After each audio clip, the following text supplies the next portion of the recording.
Chapter 1, December 23rd, 2015, 11 p.m. Staples Center, Los Angeles Lakers locker room. Tonight, you played like a bunch of softies. Why is there no aggression whatsoever? The team leader, Kobe, surveyed the locker room and could not hold back his furious reprimand. The young players, including Russell and Randall, merely hung their heads in silence, having long grown accustomed to Kobe's temper. Half an hour prior, they had been soundly defeated at home by the Thunder, led by Durant and Westbrook, with a score of 12,085. They had been ruthlessly beaten by 35 points. Kobe's performance was also lackluster, shooting 7 for 22, a notably low percentage. Of course, this was largely attributable to his age and injuries. Barring any unforeseen circumstances, this was destined to be his final season as a professional player. In an inconspicuous corner of the locker room, Lin Tian sat in contemplation. He had been transported to this world for precisely 2 hours. 2 hours ago, he was merely an ordinary programmer, and now he found himself a substitute player for the illustrious Los Angeles Lakers.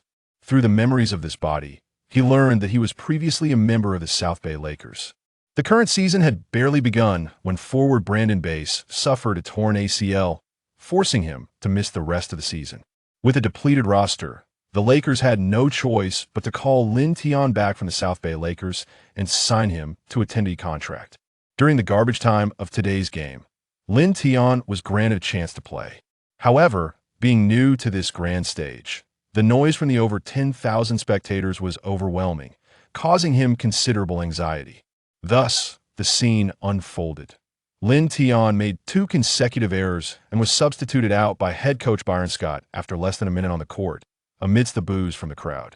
His debut NBA game concluded with the dismal stats of 0 points, 0 rebounds, 0 assists, and 2 turnovers. Logically, his physical attributes were not subpar. Standing at 2.05 meters tall, with a wingspan of 2.15 meters and weighing 100 kilograms, he was only slightly on the lean side. Other shortcomings were negligible. The root of his troubles lay in his inability to quickly acclimate to this new body. With a sigh, Lin Tian suddenly sensed a shift in the locker room's atmosphere. Raising his head, he found Kobe's piercing, eagle-like gaze fixed upon him. Confronting this global superstar with over 100 million fans, Lin Tian felt immense pressure. "Hey, rookie, did you not sleep last night? How could you lose the ball twice in 1 minute? Wake up. This isn't the development league. The team signed you not to hand points to the opposition." Kobe rose. "Come. Join me for extra practice." Typically, a rookie holds a low status within the team. Even first overall picks are often tasked with fetching bags or buying snacks for veterans. Lin Tian glanced at head coach Byron Scott, who nodded in agreement. Randall and Russell cast sympathetic glances in Lin Tian's direction.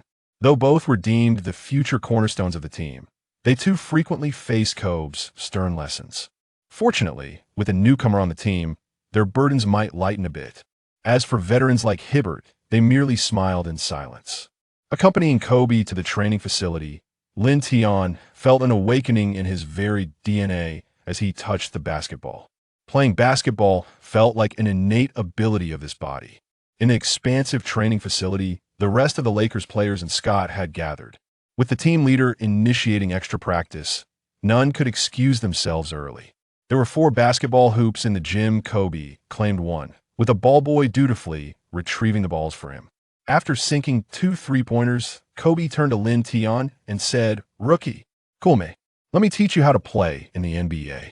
He was actually going to challenge Lin Tian to a onion. Amidst the gleeful eyes of his teammates, Lin Tian approached Kobe.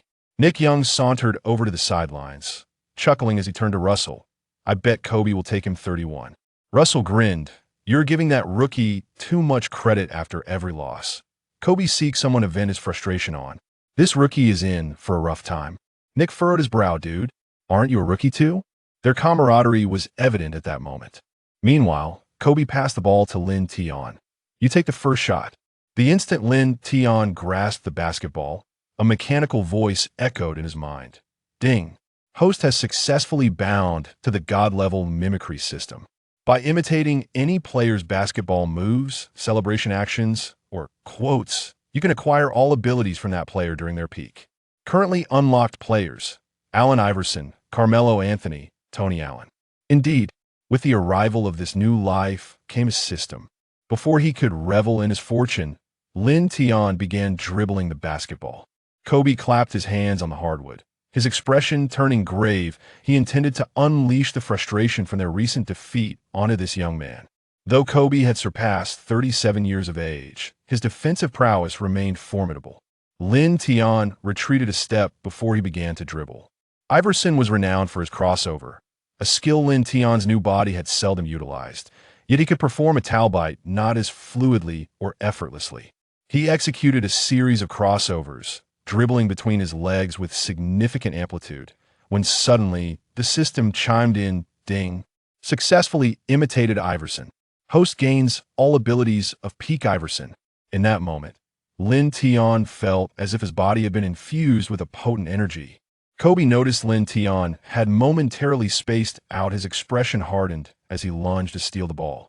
As the basketball neared Kobe's grasp, Lin Tian snapped back to reality, swiftly employing a between-the-legs dribble to evade him. He then pivoted, maneuvering past Kobe and charging toward the basket, leaping high with the ball in hand. Boom! Lin Tian slammed the basketball through the hoop, leaving Kobe momentarily stunned. The surrounding Lakers players quickly converged around the scene. Head coach Byron Scott stroked his beard, watching Lin Tian with a look of astonishment. Though Kobe's defensive skills had waned, he was a 9-time member of the all-defensive first team, with defensive acumen still intact. Last season, Kobe averaged 1.3 steals per game. No one could afford to underestimate his defense.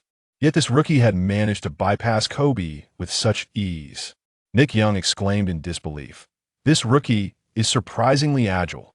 That drive just now reminded me of Iverson. No one responded, for at that moment, Kobe had begun his offensive play. Having just been bested by a rookie, Kobe was infuriated. Upon receiving the ball, he executed a change of direction, only to find Lin Tian's eyes fixated intently on the basketball in his hands.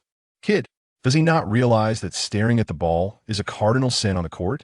Kobe charged toward the right, but Lin Tian not only matched his pace, but also obstructed his path. With no other option, Kobe resorted to a behind-the-back dribble, attempting to penetrate the lane from the left.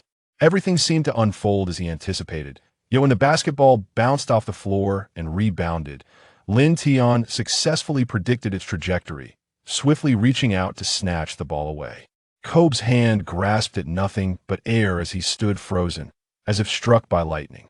He had been stripped of the ball. Lin Tian dribbled beyond the three-point line, a confident smile gracing his face. The abilities of peak Iverson encompassed more than just the crossover, they included steals as well. Iverson was once a 3-time steals champion. Having replicated Iverson's peak abilities, Lin Tian felt a profound transformation within himself. Neither the aging Kobe nor even the prime version of Kobe could contend with him. His height was a formidable 2.05 meters. Kobe's expression darkened considerably. With possession of the ball returned to Lin Tian, he dribbled a couple of times before launching a shot at Kobe. Swish! The ball produced a melodious sound as it swished through the net. As the adage goes, success breeds success. This basket effectively sealed the game. In a typical Onion, the first to score 3 points wins, and Lin Tian had already scored 2 baskets. Oneers count as 1 point, while 3-pointers count as 2. Thus, he triumphed over Kobe with a score of 30. Even Scott and the others were left astounded. They had all, without exception, been schooled by Kobe in the past, yet to witness a rookie triumph over him today was utterly unexpected. Kobe has never been one to concede defeat. He grumbled as he picked up the ball, still ready to play. Coach Scott swiftly approached him, saying, "All right, Bryant, save some energy for the Christmas showdown against number 25. That's the main event." Though somewhat reluctant, Kobe chose not to further provoke Lin Tian, instead remarking, "Rookie, next time he'll beat you 10-0. Lin Tian smiled and nodded, replying, "I welcome your challenge anytime, Kobe." After Kobe departed, Nick Young gave Lin Tian a thumbs up, exclaiming, "Hey, dude, you were absolutely awesome just now. If I had captured that moment on film, trust me, you'd be a sensation across the entire United States." Beside him, Russell quipped, "Our captain would surely have your head for that." Throughout the following day, Lin Tian immersed himself in the team's training, striving to earn a chance to play in the Christmas game. Coach Scott observed all of this attentively. Time flew by. At precisely 8 o'clock on the evening of December 25th, the Staples Center was a sea of humanity. The arena, capable of accommodating 19,000 spectators, was completely packed for this occasion. The average ticket price for the event had skyrocketed to $1,000, 5 times the usual rate, largely because it was the Christmas game. If all went as expected, this would mark Kobe's final appearance on Christmas Day. For many of his devoted fans, merely being present at Staples to catch a glimpse of Kobe was already a fulfillment of their wishes. On the other side of the ocean, in the Penguin livestream studio, Wang Xing and Yang Yi were tasked with commentating on the day's match. Wang Xing addressed the camera first, stating, "Ladies and gentlemen, the starting lineups for today's game have been announced. The home team, the Lakers, will start with Kobe, Clarkson, Hibbert, Lou Williams, and Young Nance. Their opponents, the Clippers, will feature Chris Paul, Redick, Griffin, DeAndre Jordan, and Batum. This season, the Lakers have played 30 games, but have only managed to secure victory in 5, currently sitting at the bottom of the Western Conference. However, their goal is clear. This is Kobe's final season, and they intend to let him play freely. Notably, our player from China, Lin Tian, had a disappointing performance in the last game, receiving only 1 minute of playing time. It remains to be seen whether Coach Scott will grant him an opportunity tonight." Yang Yi added, "Given that it's his first time playing in the NBA, it's natural to feel nervous. Regardless, I hope last game's performance hasn't shaken this young man's confidence." At the Staples Center, the match had officially commenced. Lin Tian sat on the bench, feeling as if he were on pins and needles.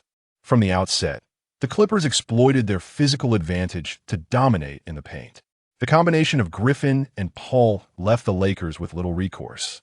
Young Nance, still inexperienced, struggled to defend against Griffin, who scored repeatedly. With 2 minutes remaining in the first quarter, the Clippers led the Lakers 25-15, a scenario anticipated by all. Following a foul committed by Kobe, Coach Scott, who had been pacing on the sidelines, tapped Lin Tian on the shoulder and said, "Lin, you're replacing Kobe." The news came as a delightful shock, causing Lin Tian to draw in a sharp breath. It seemed that his victory in their unknown match had earned him Scott's trust. Suppressing his excitement, Lin Tian swiftly removed his training gear and jogged onto the court. In the Penguin livestream studio, Wang Xing noticed Lin Tian entering the game and raised his voice. "The Chinese player, number 23, has taken the court." Yang Yi expressed his astonishment. "I can't believe Lin Tian has been called up under such pressure, entering the game in the first quarter, and he's replacing none other than Kobe." It appears that his lackluster performance in the previous game hasn't diminished Coach Scott's faith in him. This is a rare opportunity. Let's hope Lin Tian can seize it. Lin Tian could hardly fathom that his entrance would be met with boos from several spectators. Fortunately, he had already steeled himself after executing an inbound pass. He quickly positioned himself in the corner of the front court. The ball was in the hands of Russell. As Russell dribbled towards the paint, Clippers Paul maintained his defensive stance without faltering. Realizing there was no opportunity to shoot, Russell passed the ball to Lin Tian in the right corner. Playing as a small forward, Lin Tian was matched up against Prince Batum, a man whose basketball skills would determine whether he remained on the court or returned to his previous profession as a chief. As Lin Tian received the ball and prepared to shoot a three-pointer, Batum sprang into action. However, Lin Tian merely faked, causing Batum to leap past him, and then he charged towards the basket. His speed was remarkable, and as he entered the paint, he encountered the towering DeAndre Jordan, who extended his long arms to contest the shot. Lin Tian leaped directly as Jordan also ascended to block him, momentarily suspending his body in midair. As little Jordan descended, Lin swiftly hurled the ball towards the hoop. Swish! The basketball effortlessly found its way through the net. Indeed, Iverson's ability to suspend in midair is astonishing.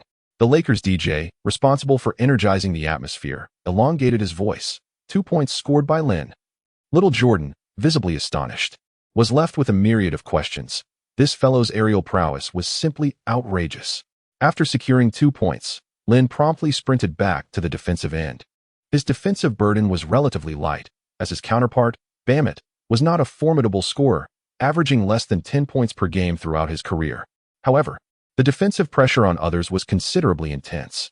The Clippers boasted Chris Paul orchestrating the team, along with the formidable Blake Griffin. Their second overall pick was unable to contain Paul, while Little Nance struggled to guard Griffin. Paul, with the ball in hand, made a decisive drive, halting abruptly midway to release a jump shot. Russell failed to match Paul's rhythm and merely raised his hand in a token gesture after Paul released the ball. The basketball found its mark, striking the net with precision.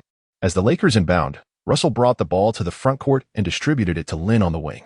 This time, the defensive stalwart Bamit closely shadowed Lin. Not far off, Russell had extended his hand, signaling for the ball, while Clarkson remained poised to receive a pass from Lin. After Kobe's departure from the court, these individuals had each become increasingly independent. Lin Tian now possesses the prowess akin to a peak Allen Iverson, unmatched by anyone. Ignoring Russell's pleas for the ball, he commenced a dazzling display of dribbling. His arms spread wide, he suddenly accelerated to the right. Although Bamit struggled to keep pace, Lin Tian deftly maneuvered the ball from behind his back to his left hand, surging into the lane. This abrupt change of direction threw Bamit off balance, nearly causing him to stumble. Helplessly, he could only watch as Lin Tian stormed into the paint. Griffin had already been drawn away by Nance, leaving only Hibbert and Jordan in the interior. Hibbert, seasoned and astute, recognized how effortlessly Lin Tian had bypassed Bamit, and quickly moved aside to grant him passage. Jordan, however, disregarded Hibbert's gesture, fixating fiercely on Lin Tian, ready to leap. He, DeAndre Jordan, had been selected for the all-defensive first team last season. After being bested by this rookie moments ago, he was determined not to be outdone again. As Jordan defended Hibbert, Lin Tian had the option to pass to Hibbert, yet he chose not to. The instant his right foot landed in the paint, he leapt with unbridled vigor. As if springing from the ground, and with his right hand, he slammed the ball towards the hoop. Jordan, fueled by his fiery temperament, jumped from a standstill, his arm raised high, seemingly reaching the apex of the backboard. As Lin Tian soared towards the 2.11-meter Jordan, the basketball sailed over his head, gliding past his fingertips, and crashed into the net with a resounding thud. Jordan was knocked to the ground by Lin Tian's momentum. The referee's whistle pierced the air. The Staples Center erupted in thunderous cheers, with numerous spectators wide-eyed and clutching their heads, unable to fathom the spectacle before them. Even the typically stoic Kobe rose from the bench, waving a towel in excitement. The referee signaled a defensive foul, indicating that Jordan had committed an infraction. A 2-1 opportunity. This was a glorious 2-1. Nance and Hibbert rushed over, elated, to high-five Lin Tian. Meanwhile, the fallen Jordan looked up at the referee. A look of frustration etched across his face as he spread his arms in disbelief. Lin Tian approached the free-throw line, preparing to take his shot. Meanwhile, across the ocean in the Penguin live-streaming room, a gasp echoed. Lin Tian astonishingly executed a spectacular dunk over the two-time rebounding champion, DeAndre Jordan, even sending him sprawling to the floor. The sheer ferocity of this dunk was nothing short of explosive. Who would have imagined that Lin Tian's athletic prowess was so remarkable? Fearless and tenacious, I have long asserted that this young man's future knows no bounds. Besides the two commentators, the live chat was already inundated with messages. Unbeknownst to Lin Tian, who was thousands of miles away in the United States, his dunk had ignited a trending topic. Standing at the free throw line, Lin Tian received the ball passed by the referee, dribbled it twice on the ground, and effortlessly released it, scoring as the ball swished through the net. The Clippers prepared to inbound the ball. Lin Tian continued to fix his gaze on Bamit, while Russell maintained a closer pursuit, leaving Paul unable to take a shot as he approached the free throw line. He caught sight of Bamit on the flank, poised to pass the ball, when suddenly, a figure materialized, swiftly intercepting the pass with remarkable speed. Lin Tian successfully executed a steal, leaving the Clippers unable to mount a defense in time. All eyes were glued to him as he surged forward to deliver a spectacular tomahawk dunk. Beep. Unable to bear the sight any longer, Clippers head coach Rivers promptly called a timeout as the first quarter drew to a close. The score stood at 27-22, with the Clippers still holding a 5-point lead. However, in just 1 minute of play, Lin Tian amassed 7 points and a steal. As he exited the court, he was met with a resounding chorus of cheers and applause. In the front row, affluent spectators and prominent figures alike eagerly brandished their phones, capturing the moment with fervent flashes aimed at his face. Lin Tian noticed a certain female celebrity gazing at him intently. However, he chose not to dwell on this distraction. Upon returning to the bench, He exchanged applause with his teammates and coaches. Scott, brimming with excitement, exclaimed, "Lin, well done." Even the team leader, Kobe, rarely displaying such warmth, offered a rare smile. "Rookie, that dunk you just executed reminded me of my younger days." "Oh, the cruel passage of time." Scott, wielding a tactical board, gathered the players around. "Listen up. All of you need to be active today. When you have possession of the ball, I do not want to see any stagnation. Furthermore, Lin's performance has been commendable." Beep. The lengthy 100-second timeout swiftly came to an end, and the referee's whistle echoed throughout the arena. Lin Tian and his companions make their reappearance, while on the Clippers' side, the main players are taking a brief respite, allowing Pierce and Jamal Crawford to take the court. This presents an opportune moment for the Lakers to close the gap. Lin Tian's defensive assignment shifted to Pierce. As the clock dwindled to the final 2 seconds, Pierce took a shot against Lin Tian. The ball clanked off the rim. However, Lin Tian intercepted the rebound. He swiftly advanced to the front court and, before the Clippers had a chance to establish their positions, he drove into the paint with the ball. With another decisive layup, the score was narrowed to a mere 1-point difference. Once possession shifted to the Clippers, Pierce, pressed for time, hastily took a shot, which found its mark this time. A buzz resonated throughout the arena as the first quarter came to a close. In just 2 minutes on the court, Lin Tian astonishingly accumulated 9 points, 1 rebound, and 1 steal, showcasing remarkable statistics. The barrage of comments in the Penguin Live broadcast room erupted in excitement. "Wow, is this truly the physical prowess of a player from our great nation? It's utterly terrifying. To score 9 points in such a brief span during the first quarter is nothing short of impressive." Lin Tian's performance evokes memories of the legendary 13 points in 35 seconds. How magnificent!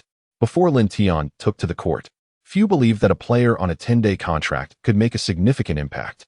Yet, in just 2 minutes, his performance had completely captivated the entire audience. With 130 seconds remaining in the break, Scott pointed at Lin Tian with his pen, instructing, "Maintain the same lineup for the next quarter. Everyone else, do not crowd the paint. Create space for Lin." Lin Tian's earlier display had certainly earned him the right to attempt a few more isolations. Moreover, Scott observed that Lin Tian excelled in penetrating defenses. All 9 points he scored in the previous quarter came from within the restricted area. The second overall pick, Russell, looked astonished. Since joining the Lakers, he had never experienced such treatment. As the timeout concluded, the game resumed.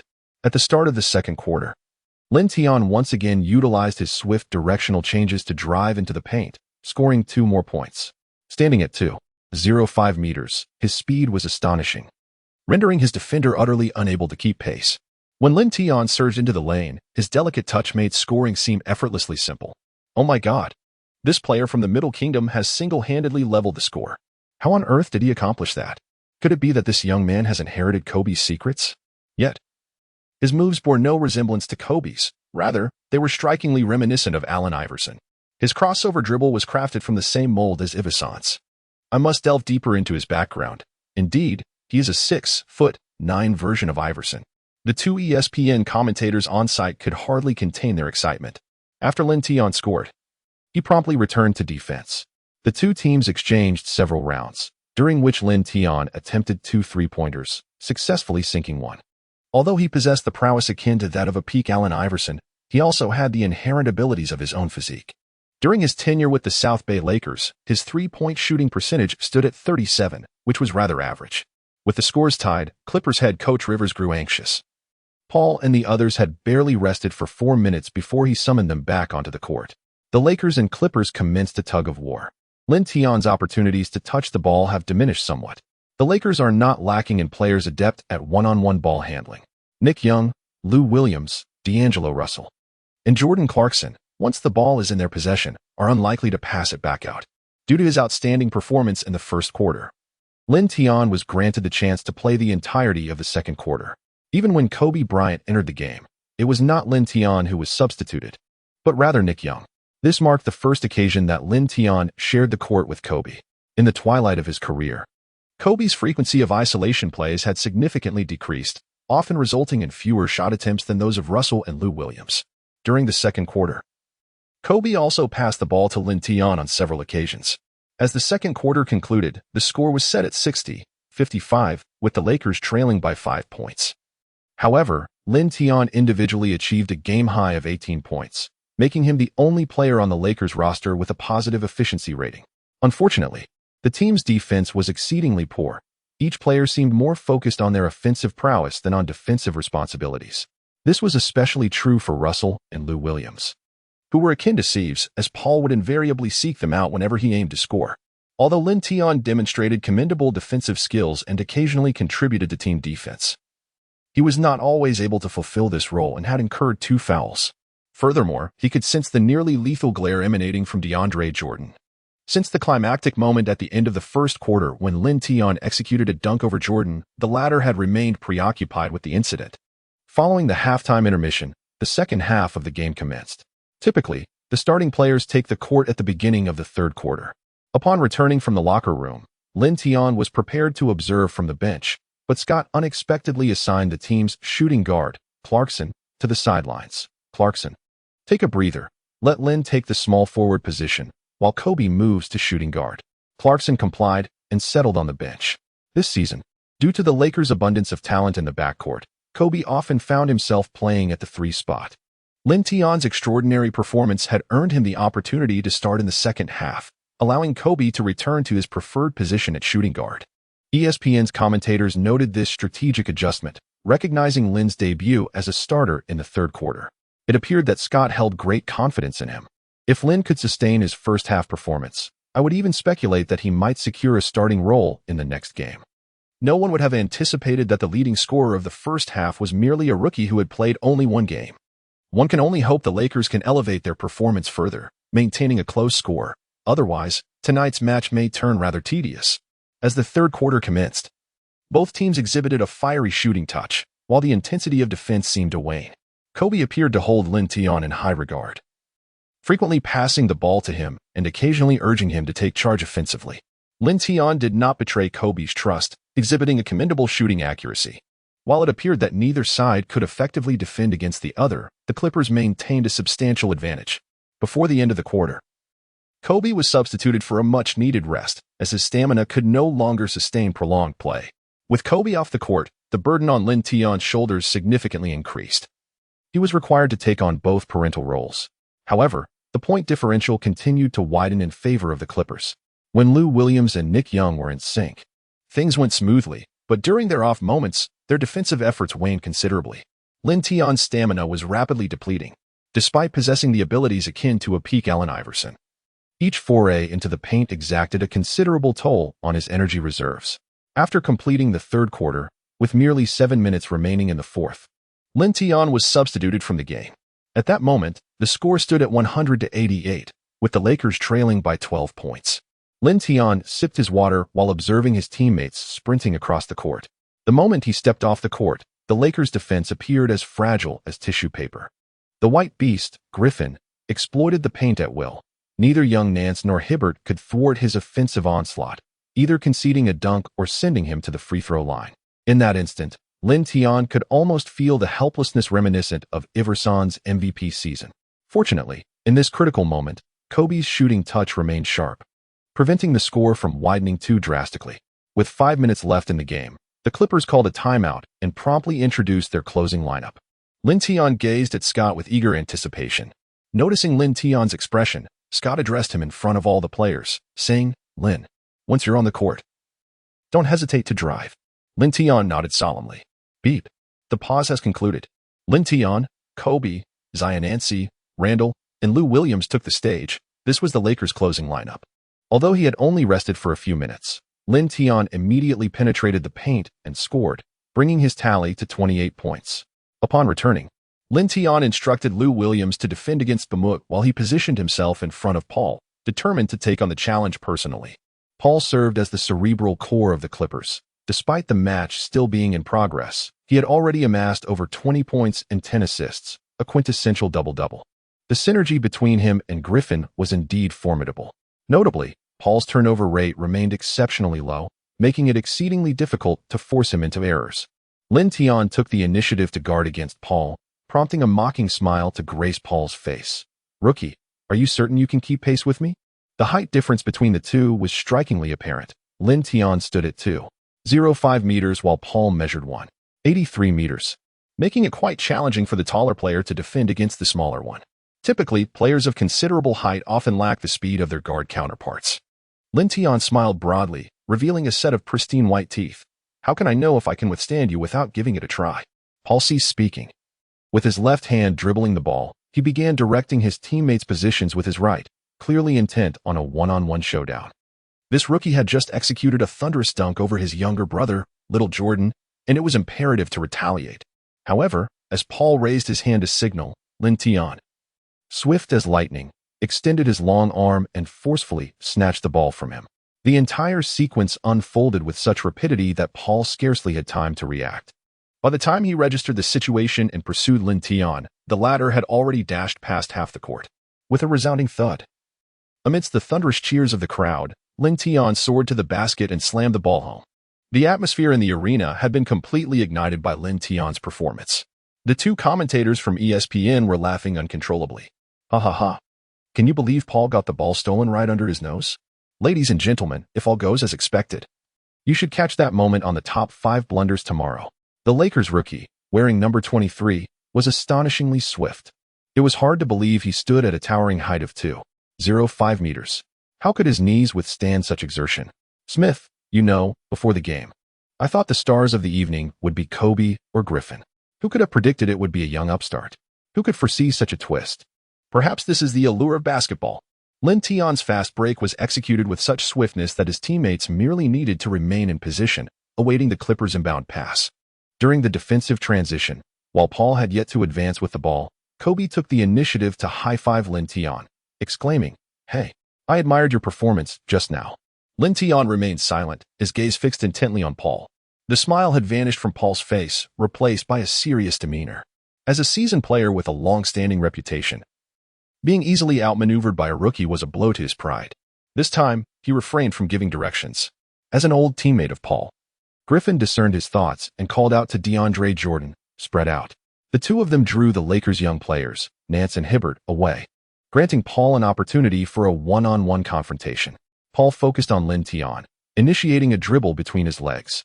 2 seconds later, he suddenly accelerated, attempting to bypass Lin Tian. However, Lin Tian had already anticipated Paul's movements, retreating while simultaneously obstructing Paul's path. Despite Paul's quick start, he found himself unable to shake off Lin Tian. He was compelled to halt and began executing sharp directional changes, a common tactic employed by smaller players against taller opponents. By swaying dramatically, he sought to disrupt the larger defender's rhythm, thereby causing them to lose their balance and slip past. Paul had frequently relied on this maneuver against taller players, often with success. Yet this time, he miscalculated. As he once again attempted to pivot and break through, Lin Tian matched Paul's movements, maintaining his defensive position.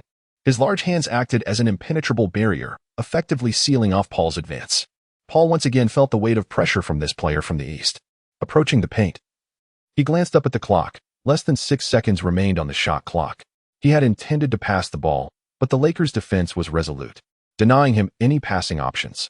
In desperation, Paul hastily leaped and released a fading jump shot. Lin Tian leaped into the air, raising his right hand high. He did not block Paul, but successfully interfered with his shot. The ball veered off course, failing to touch the rim and merely grazing the backboard, before being snatched by Nance, who stood in the corner. A triumphant defense against a smaller opponent. Lin disrupted Paul's shot. His defensive prowess is indeed formidable. The ball transitioned to the Lakers' possession, with Kobe Bryant driving forward. Suddenly, he executed a jump shot. A three-pointer. It went in. The score narrowed further. Beep. The Clippers called for a timeout. The young talent from China and Kobe halted the Clippers' momentum. Damn it. As Paul exited the court during the timeout, he furiously shook his fist, feeling a frustration he hadn't experienced in quite some time. Griffin approached and patted Paul on the shoulder. "CP, don't worry. We're still in the lead. I'll take care of that rookie for you." Paul shook his head. "I'm not worried. They are bound to lose tonight." When the 102nd timeout concluded, the Lakers returned with the same lineup. After regaining possession, Paul faced Lin Tian once more. This time, Paul refrained from forcing a drive and instead dribbled for a moment before passing to Griffin. Utilizing his exceptional individual skills, Griffin scored against Randall's defense. Lou Williams brought the ball to the front court and, following the previously devised strategy, passed it to Lin Tian. Once again, he faced off against Biyombo. Unfortunately, neither Pierce nor Griffin had been effective in guarding Lin Tian previously. Only Biombo occasionally pressured Lin Tian into attempting a three-pointer or mid-range shot. However, for the majority of the game, Lin Tian managed to find the basket with ease. At that moment, Kobe suddenly dashed to Lin Tian's side. Drawing Paul away from his defensive assignment, Kobe proactively set a screen for Lin Tian, a decision not orchestrated by the head coach. Lin Tian had not given it much thought. He swiftly dribbled the ball to the sidelines, where he was met by Paul as his defender. With a noticeable height advantage, he positioned himself inside, rendering Paul utterly ineffective in his attempts to block him.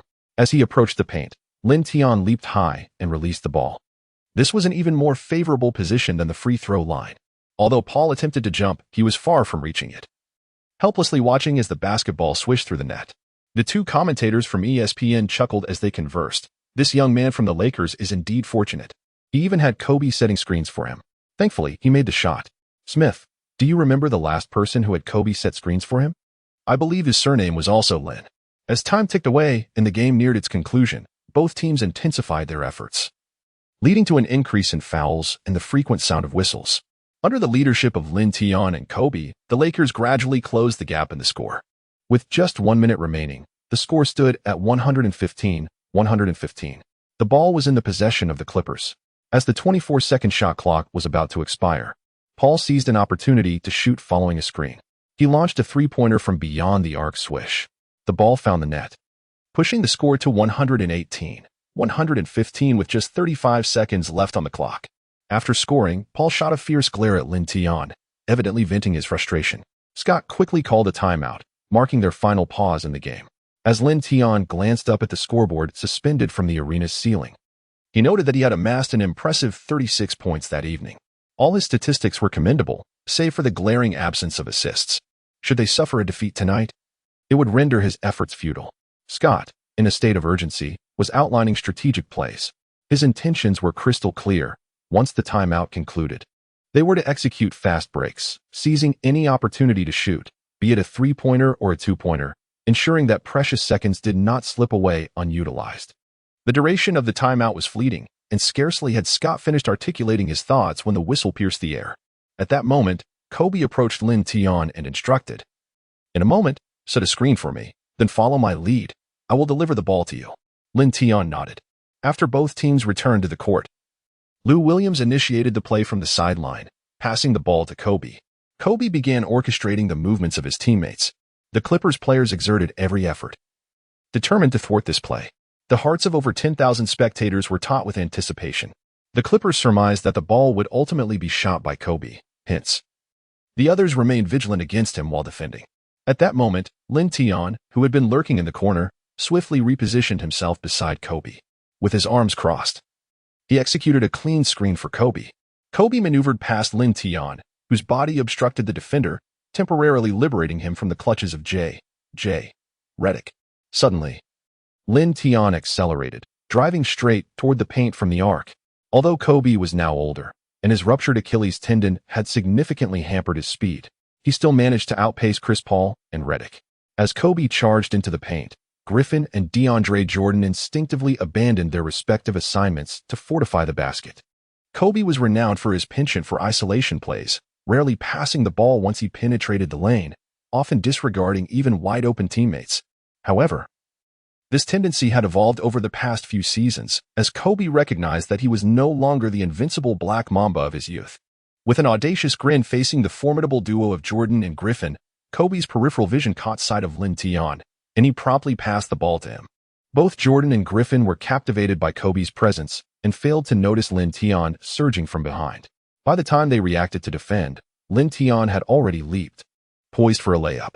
At that instant, it was too late. Jordan, incensed by Lin Tian's previous dunk over him, reached out in anger and forcefully yanked Lin Tian down from the air. Fortunately, Lin Tian had already released the ball. As it swished through the net, the referee's whistle echoed, signaling a 2-1. Kobe rushed over, not to assist the fallen Lin Tian, but instead to shove Jordan. "Hey, are you trying to ruin him?" The other Lakers players quickly surrounded them, while the Clippers hastily supported Jordan, and the atmosphere became charged with tension. The ESPN commentators chuckled. Looks like things are heating up. Are they about to fight? Don't worry. It won't escalate. While NBA players might not fear suspensions, fines will temper their tempers. DeAndre is having a frustrating day. Indeed, if a young player dunked on me, I would feel equally vexed, but I wouldn't intentionally harm him. The crowd erupted in a cacophony of cheers. Fortunately, the referee skillfully maintained control, preventing a potential altercation. Lin Tian was entangled with Kobe and Little Nance, seizing the moment while the referee reviewed the playback, allowing them time to heed the coach's strategy. The verdict came swiftly. Both DeAndre Jordan and Kobe received a technical foul, a result that had long been anticipated, thus evoking no surprise. Lin Tian attentively reviewed the replay, feeling a sense of admiration for Kobe's actions. Returning to the court, Lin Tian positioned himself at the free throw line, presented with a solitary opportunity to score. As the referee passed him the ball, he dribbled it twice, then gathered it, rhythmically spinning it in his hands before releasing it. Swish. The free throw was successful, and Lin Tian's personal scoring record soared to 39 points. Only 29 seconds remained on the clock, and the score was tied. The Clippers opted against calling a timeout. DeAndre Jordan passed the ball to Chris Paul. Paul, now in possession, began to manage the clock. The player assigned to defend him was none other than Lin Tian, the only one capable of keeping pace with Paul's rapid dribbling. Lin Tian was intently focused on Paul. If he could successfully defend against this play, at least they would have a chance to enter overtime. With just 6 seconds remaining on the shot clock, the Clippers were frantically maneuvering to create a shooting opportunity. Paul feigned a pass, only to suddenly charge towards the paint. Every movement of his was meticulously observed by Lin Tian, who positioned himself firmly in Paul's path. Halfway through his drive, Paul abruptly halted. This unexpected stop was designed to throw off the defender's balance, but he underestimated Lin Tian. Though he momentarily lost his center of gravity, he quickly regained stability, surpassing Paul's expectations in speed. Should Paul attempt to shoot under such conditions, even without a block, his attempt would be significantly disrupted. In desperation, Paul ultimately passed the ball to Griffin near the baseline. Griffin, upon receiving the pass, forcefully scored against Randall's defense. After the basket, he even gestured to the referee, indicating it was a 2-1, though the referee paid no heed. With Griffin's score, the game was now 120-118. Kobe's face bore an indescribable sense of frustration. While the younger players in the team displayed commendable offensive skills, their defensive efforts were utterly lacking. However, asking them to defend against Griffin was indeed a tall order.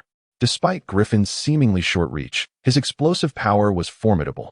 Although Lin Tian had largely contained Paul, Griffin was having a comfortable game. With just 5 seconds remaining, the Lakers had no timeouts left. 5 seconds was a fleeting moment. Running from the backcourt to the front would consume a few precious seconds, leaving them with no retreat. Many spectators in the arena had risen in excitement, and the commentators' voices had risen in intensity. In the backcourt, Kuzma attempted to pass the ball to Kobe, but the Clippers immediately began to defend the inbound pass. Kobe and Lin Tian were surrounded, denying Kuzma the opportunity to deliver the ball to them. The two quickly exchanged positions, and after much effort, managed to create an opening for Kuzma to inbound the ball. The ball was now in Lin Tian's hands. He swiftly advanced, and as he reached the front court, only 1 second remained. Shoot. Shoot quickly. Kobe's urgent voice reached his ears. Without needing Kobe's reminder, Lin Tian understood that there was no time left to pass. His defender remained the formidable Bamut. Facing Bamut's long arms, he turned to face the basket, leaping high while slightly leaning back. The basketball soared from his fingertips, gliding over Bamut's head. As the final buzzer sounded, the eyes of everyone in the arena followed the trajectory of the ball with bated breath. At that moment, Lin Tian felt as though time had come to a standstill. His hands remained poised in the act of shooting. After tracing a graceful arc through the air, the basketball swished through the net. It went in. My goodness.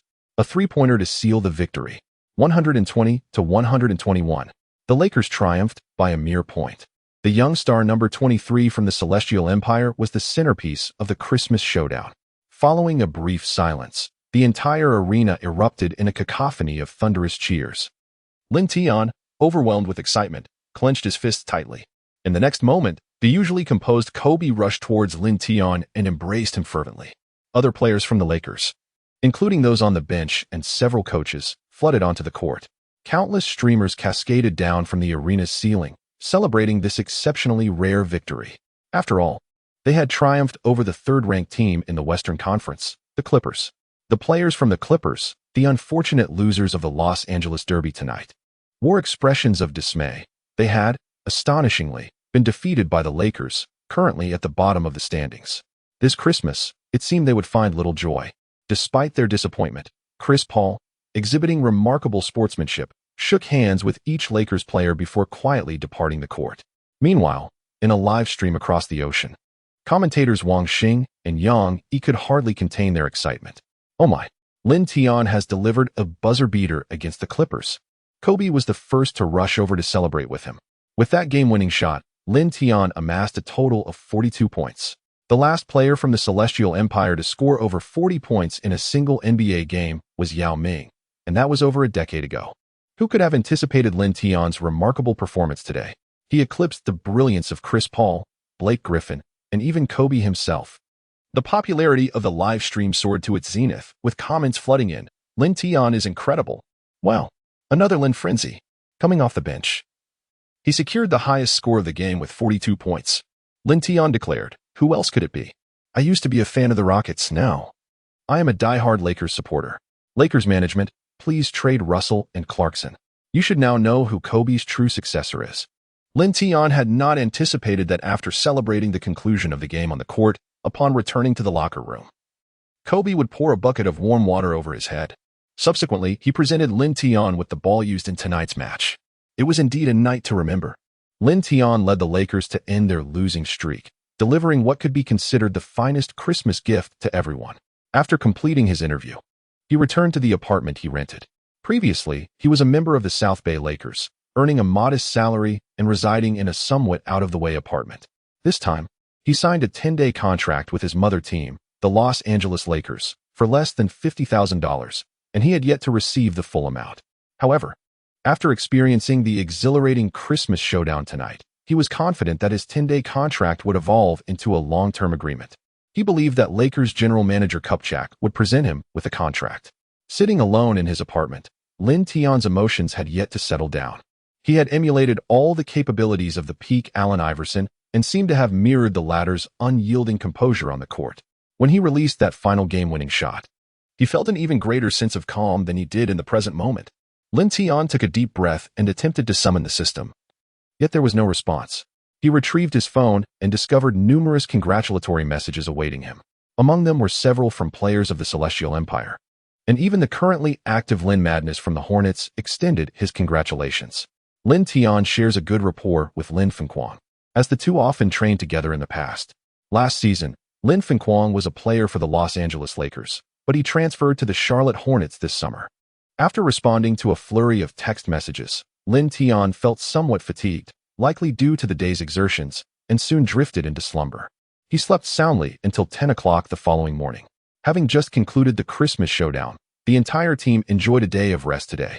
Lin Tian, having finished his breakfast, habitually opened his phone to catch up on the news. He was immediately inundated with reports regarding last night's Christmas showdown. The renowned Sports Illustrated featured a headline proclaiming, L.A. Derby, Lakers snatch victory from Clippers. A Chinese prodigy emerges.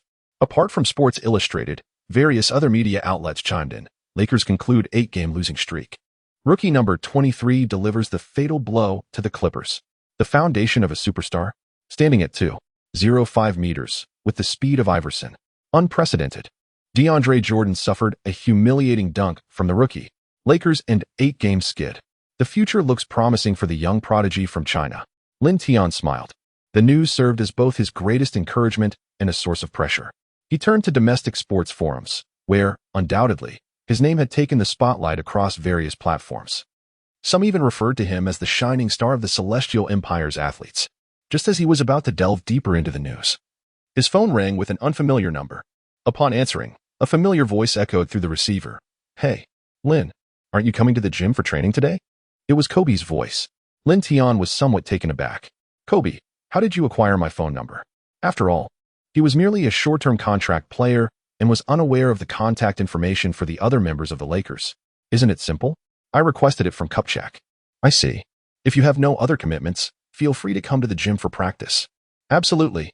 Lin Tian, finding himself idle at home, decided it would be more beneficial to engage in training. The Lakers training facility is not located within the Staples Center. In fact, the Staples Center is merely a multifunctional sports complex rented by the Lakers, not owned by the Buss family. However, The training facility is not situated far from the Staples Center. When Lin Tian arrived at the training facility, he encountered Kobe and his agent, Pelinka, accompanied by a trainer. Kobe was meticulously practicing his shooting. As one of the most obsessive players in the league, his passion for basketball was truly admirable, even on his day off. He was dedicated to training. Greatness is never merely spoken of, it is manifested in action. Upon seeing Lin Tian, Kobe said nothing, merely tossing him a ball. With few words exchanged, Lin Tian began his own training. The vast gymnasium echoed only with the sound of the basketball bouncing against the floor. Lin Tian trained diligently for an hour and a half before finally sitting down on the bench beside Kobe to rest. Kobe took a swift gulp of energy drink and then stretched his neck, saying, "In the past, I could spend an entire day in the gym without feeling fatigued. However, that is no longer the case, my friend. As you know, I have grown older, and injuries have inflicted considerable suffering upon me." Lin Tian held Kobe's words in profound regard, believing him to be one of the most diligent players in the annals of NBA history. Rumor has it that his expectations of his teammates were exceedingly high, instilling a sense of fear among the younger players whenever he was around. "You are indeed one of the greatest in history," Lin Tian remarked with a smile. "But one must acknowledge the passage of time." Kobe responded with a bittersweet smile. "This season marks my final chapter in the league." At this point, Kobe lowered his gaze. Earlier in March, he had already announced his intention to retire, which meant he had merely 4 more months of play left. "In our last game, I witnessed an indomitable spirit within you, and I am confident you will evolve into a superstar in the future. Regrettably, I will not have the opportunity to compete in another playoff game. Once I retire, I hope you can lead the team back to the playoffs." Lin Tian was puzzled. Why wait until your retirement to make a playoff run? We still have a chance to reach the playoffs this season. Kobe gazed at Lin Tian with an incredulous expression. "Are you out of your mind, my friend? The playoffs? While we all harbor dreams, it is prudent to remain grounded. We have played 31 games this season and have only secured victory in 6, while suffering 25 defeats. Do you realize that historically, teams that begin with such a record have never made it to the playoffs that season? Bus has already discussed this with me. Our focus this season is on nurturing new talent, and our goal is to secure the first overall pick.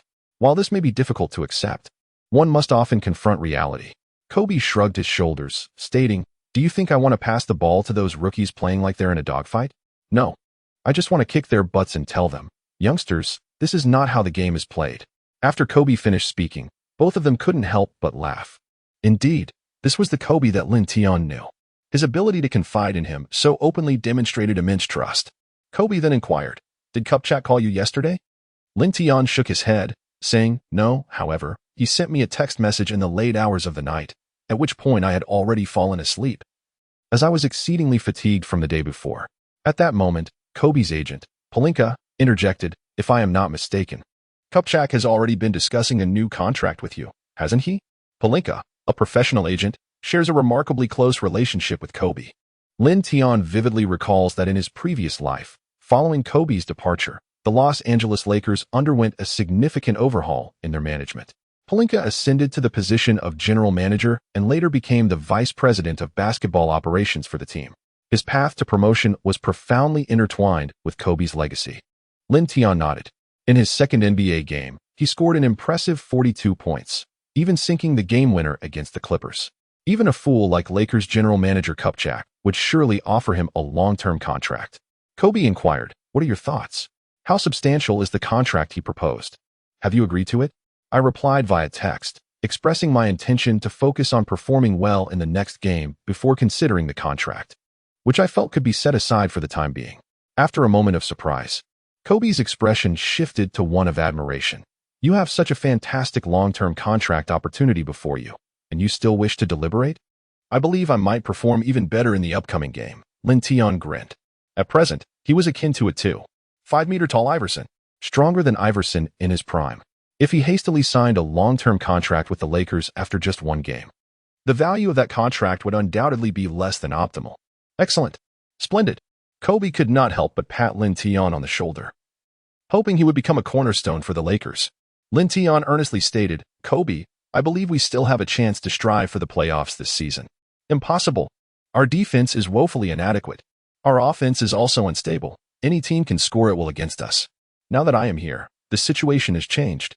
If we maintain a winning streak and acquire some immediate reinforcements before the trade deadline, it is not beyond reach to enter the playoffs. A season consists of 82 games, and to qualify for the playoffs, we must secure at least 42 victories. We have already lost 25 games. Do you comprehend what that signifies? With 51 games remaining, we can only afford to lose a little over 10, which is nearly impossible. There is nothing that is truly impossible.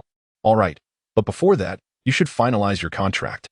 I will speak kindly of you during media interviews, but ultimately, your performance in the next game is paramount. It is a gamble. Kobe's intentions were evidently clear. He would strive to support Lin Tian. As their conversation concluded and Lin Tian prepared to leave, he suddenly turned back and asked, "Hey, Bryant, are you still up for a one-on-one today?" Kobe paused momentarily before laughingly retorting, "Forget it. If my Achilles tendon hadn't ruptured, I would have made you. A rookie like you weep." At 6 o'clock that evening, Lin Tian arrived at the airport with a backpack. The following night, they were set to challenge the Charlotte Hornets on their home turf. The distance from Los Angeles to Charlotte was considerable, nearly spanning the entirety of the United States. Hence the necessity to arrive a day in advance. Upon boarding the team's private plane, he found Russell, Nick Young, Clarkson, and others already seated, engaged in cheerful banter and playing cards.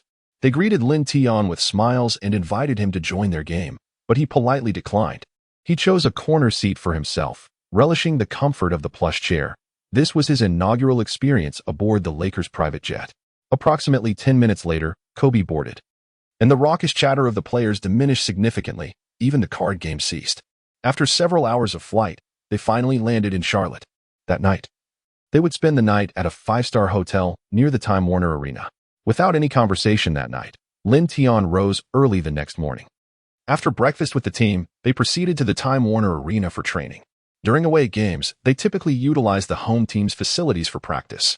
After half an hour of training, Scott and the other players arrived, and they commenced their morning session. At noon, after lunch, as they returned to the hotel, Kupchak, who had traveled with the team to Charlotte, approached Lin Tian.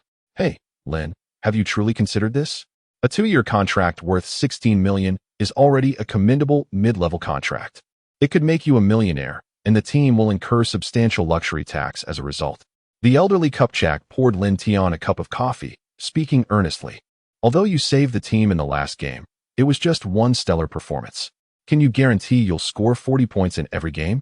Kupchak and Lakers owner Jim Buss had witnessed Lin Tian's remarkable performance during the Christmas showdown. They recognized the bright future that awaited this young talent. Following Lin Tian's explosive 42-point game, other teams were already expressing interest. What troubled Kupchak and Buss was the multitude of reports in various sports publications indicating several teams were eager to sign Lin Tian, including the championship-contending Cavaliers. Kupchak's text to Lin Tian the previous night had little effect. Thus, at Jim Buss's behest, he had come to Charlotte in person. His objective was to finalize the contract swiftly and keep a close watch on Lin Tian. After all, even if Lin Tian performed poorly that night, given his prior game, many teams would still extend offers to him. "I'm not in the frame of mind to consider other matters right now. Let us discuss this after today's game," Lin Tian replied with a smile. Following tonight's match, the 10-day short contract would reach its conclusion. "Are you certain about that?" Kupchak inquired. Although Lin Tian has only been with the Lakers for less than 10 days, he has already taken the court twice. According to the regulations set forth by the league, a player signed to a 10-day contract has a validity period of merely 10 days or may only represent the team in 3 games. Should either of these conditions be met, the contract will automatically expire, rendering Lin Tian a free agent. This evening's match against the Hornets will mark his 3rd game, after which a decision regarding his future must be made. Lin Tian, undisturbed, recognized the advantages of a brief 10-day contract. It afforded the signed players a remarkable degree of freedom. He took a sip of coffee, his gaze unwavering as he fixed it upon Kupchak. "Indeed, I am certain." Kupchak could merely nod in response, and for a fleeting moment, he found himself wishing that Lin Tian's performance tonight would be somewhat less stellar. Such a scenario would shift the balance of power slightly in favor of the team during negotiations. Lin Tian was unaware of what Kupchak was contemplating. After finishing his coffee, he exchanged pleasantries with Kupchak and departed. At precisely 7 o'clock in the evening, the Time Warner Arena came alive. Situated in the heart of Charlotte's central business district, the arena was bustling, possibly due to the recent Christmas festivities. As the referee's whistle pierced the air, both team starting players shed their warm-up attire and took to the court. Earlier that day, Scott had informed Lin that he would be starting, a decision that came as no surprise given his previous outstanding performance. Moreover, throughout this season, Scott had frequently altered the starting lineup, with only Kobe's position remaining steadfast. The Lakers' starting five comprised Lewis Williams, Kobe, Lin Tian, Larry Nance Jr., and Hibbert. Meanwhile, the Hornets fielded Kemba Walker, Nicholas Batum, Hairston, Marvin Williams, and Cody Zeller. As of now, the Hornets ranked 5th in the Eastern Conference. When the game commenced, ESPN commentators Big Mouth and Smith began their analysis. Lin Tian, the Lakers' Chinese player, was elevated to the starting lineup for tonight's game. This marked the final match of his 10-day contract. Regardless of Lin's performance this evening, the Lakers had already hit the jackpot with this gamble. It is almost certain that Lin will remain in the NBA, though his next destination may not be with the Lakers. Indeed, viewers, tonight the Hornets owner, Michael Jordan, is personally overseeing the game. One wonders if the star player Kemba Walker will dominate the Lakers. Oh, the Lakers have secured the first possession. Lin, with his signature drive, swiftly scored the first 2 points. On the court, having effortlessly added 2 points, Lin quickly transitioned back on defense. The Hornets' defense paled in comparison to that of the Clippers, and tonight he must score high to secure his next contract. As Kemba Walker brought the ball up, he dribbled for several seconds before launching a three-pointer over Lewis's defense. Following the ensuing Lakers possession, Lewis advanced the ball to the front court and passed it to Lin. Lin Tian raised his hand to take a shot, but alas, the ball clanged against the iron rim. Indeed, his streak of good fortune was not destined to last. Zeller seized the rebound. As Lin Tian retreated on defense, Kobe approached him and exclaimed, "Lin, let loose and shoot tonight." He understood that Lin Tian needed to score abundantly, for this was a critical showcase game. It was likely that over 20 other teams were scrutinizing Lin Tian's performance. The other Lakers players were taken aback, having never heard Kobe speak to any player in such a manner before. Meanwhile, Kemba Walker initiated an offensive play, passing the ball to Zeller near the free throw line. Zeller, faced with Hibbert's defense, executed a bank shot, bringing the Hornets to a temporary lead of 5-2. The Lakers resumed play, and Lou Williams delivered the ball to Lin Tian. This time, Lin Tian refrained from recklessly attempting a three-pointer. Instead, he began his signature move, a wide and fluid dribble. As he maneuvered, he bore a striking resemblance to Durant. After dribbling between his legs for a moment, Lin Tian executed a swift spin, effortlessly eluding the defender Batum, and surged into the paint to score. The Hornets regained possession, but this time, Kemba Walker faltered in his pass, resulting in a theft by Kobe. The instant Kobe made contact with the ball, Lin Tian surged forward, his speed eclipsing even that of Kemba Walker. No one else could keep pace with him. Kobe delivered a long pass from the backcourt to the front. Walker leaped in an attempt to intercept the ball, but at his height of 185 meters, he fell short. Lin Tian leaped to catch the ball and charged into the paint for a powerful dunk. Oh my goodness. Is this truly the speed one would expect from someone over 2 meters tall? The ever-animated Charles Barkley remarked, "If this were not on the basketball court, I would think he was a sprinter." In the ensuing minutes, Lin Tian penetrated the lane time and again. Most of the time, he scored, and even when he missed, he drew fouls. Following a timeout called by the Hornets, Marvin Williams was assigned to defend Lin Tian. Though their heights were comparable, their speeds were worlds apart. Williams' efforts to guard Lin Tian paled in comparison to those of Batum. As the first quarter concluded, the Lakers led 30-26, with Lin Tian having amassed an impressive 16 points. The ESPN commentator exclaimed, "My word, he is nothing short of a 2.5-meter-tall Allen Iverson." Lin's drives mirrored those of Allen Iverson perfectly. As the second quarter commenced, Lin Tian was instructed by Scott to take a breather. The Lakers lineup transformed into a group of substitutes playing without direction. Notably, the Hornets' backup guard, Lin Kwang, made his entrance in the second quarter. Before the match, Lin Tian and Lin Kwangfeng had exchanged pleasantries, but upon arriving at the court, they became adversaries. As the game unfolded, Kupchak, seated not far from Lin Tian, anxiously made a phone call. Lin Tian's performance in the first quarter was already sufficient to entice any team to offer him a lucrative contract. Naturally, Kupchak was discussing Lin Tian's contract renewal with team owner Jim Buss. If necessary, they would have to grit their teeth and sign him at a steep price. With 8 minutes remaining in the second quarter, Lin Tian entered the game, replacing Nick Young. Scott had already developed a good understanding of Lin Tian's playing style. He favored ball handling. Thus, it was ineffective to arrange too many isolation-minded guards on the court. Unfortunately, the Lakers lacked exceptional 3D players, which would have allowed Lin Tian to play with greater ease. Upon entering the game, Lin Tian exchanged a knowing smile with Lin Quangfeng, requiring no extensive conversation. They understood each other perfectly. At this moment, the Hornets had taken the lead. There was little that could be done, as Russell on the Lakers' side had a tendency to take ill-advised shots. Once Lin Tian was off the court, each of them was eager to score. Coincidentally, it was Russell who was tasked with defending the Hornets' star player, Kemba Walker. His defense was flimsy, allowing Walker to score 6 points in just 2 minutes. If Lin Tian does not return to the court, the Lakers may find themselves increasingly distanced by the Hornets. Upon his entry, he boldly attacked Batum, penetrating the paint and drawing fouls. His impeccable crossover left the Hornets forwards and interior players struggling. The moment they hesitated, Lin Tian surged into the lane. Barkley, ever the commentator, chuckled as Lin stood at the free throw line, remarking that the Hornets' big men likely never imagined a rookie from the D-League could dominate them so thoroughly. Smith observed the sidelines, noting that Hornets owner Michael Jordan seemed restless, although Michael, as the owner, rarely attended home games. One could only wonder what thoughts crossed his mind witnessing the young player's performance today. Michael picked up his phone as if preparing to make a call. Could it be that he was considering urging the Hornets' general manager to sign Lin? It was certainly a possibility.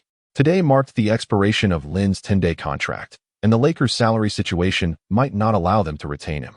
In the Penguin streaming room, the commentary for the Lakers game was provided by Wang Ming and Yang Yi. Following Lin Tian's heroic performance in the previous Christmas showdown, there has been a surge of enthusiasm for basketball in the country.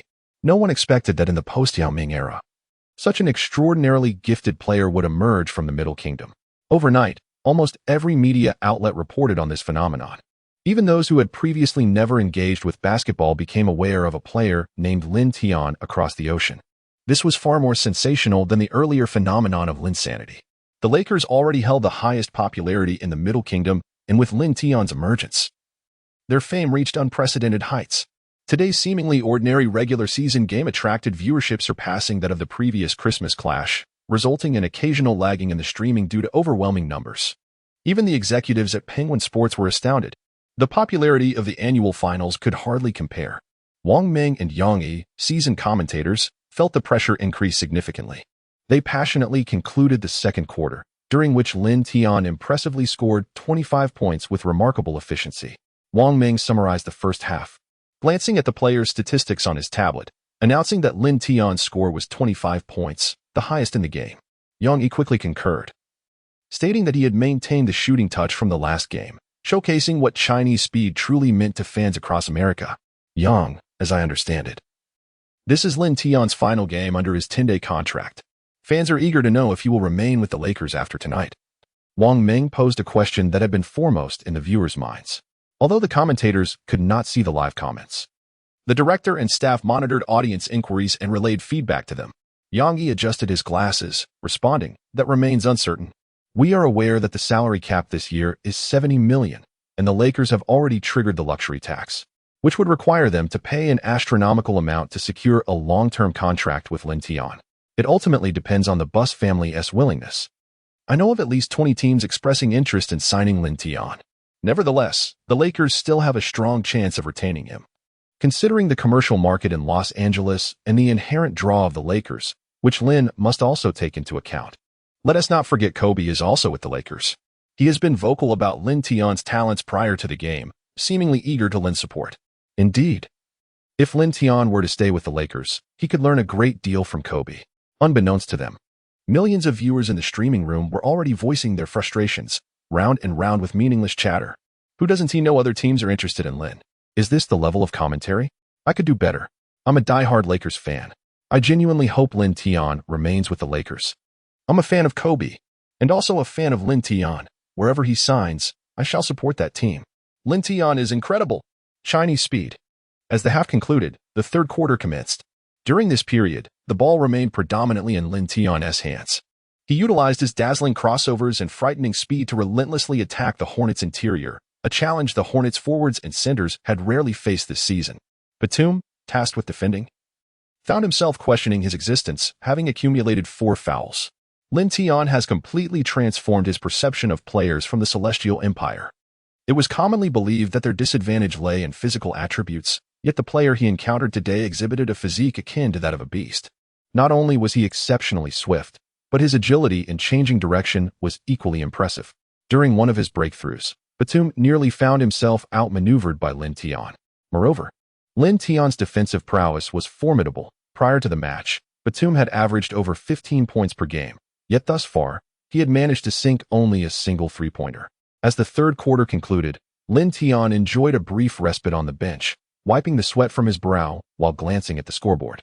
His statistics read 30 points, 6 rebounds, 3 steals, 0 blocks, and 1 assist. Apart from Lin Tian, the other Lakers players struggled with their shooting, including Kobe.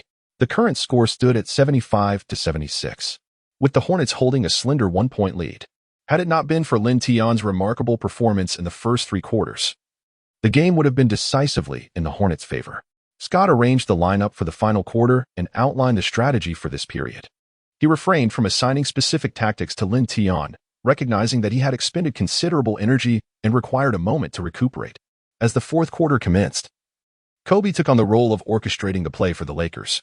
Both teams began the quarter with noticeably cold shooting.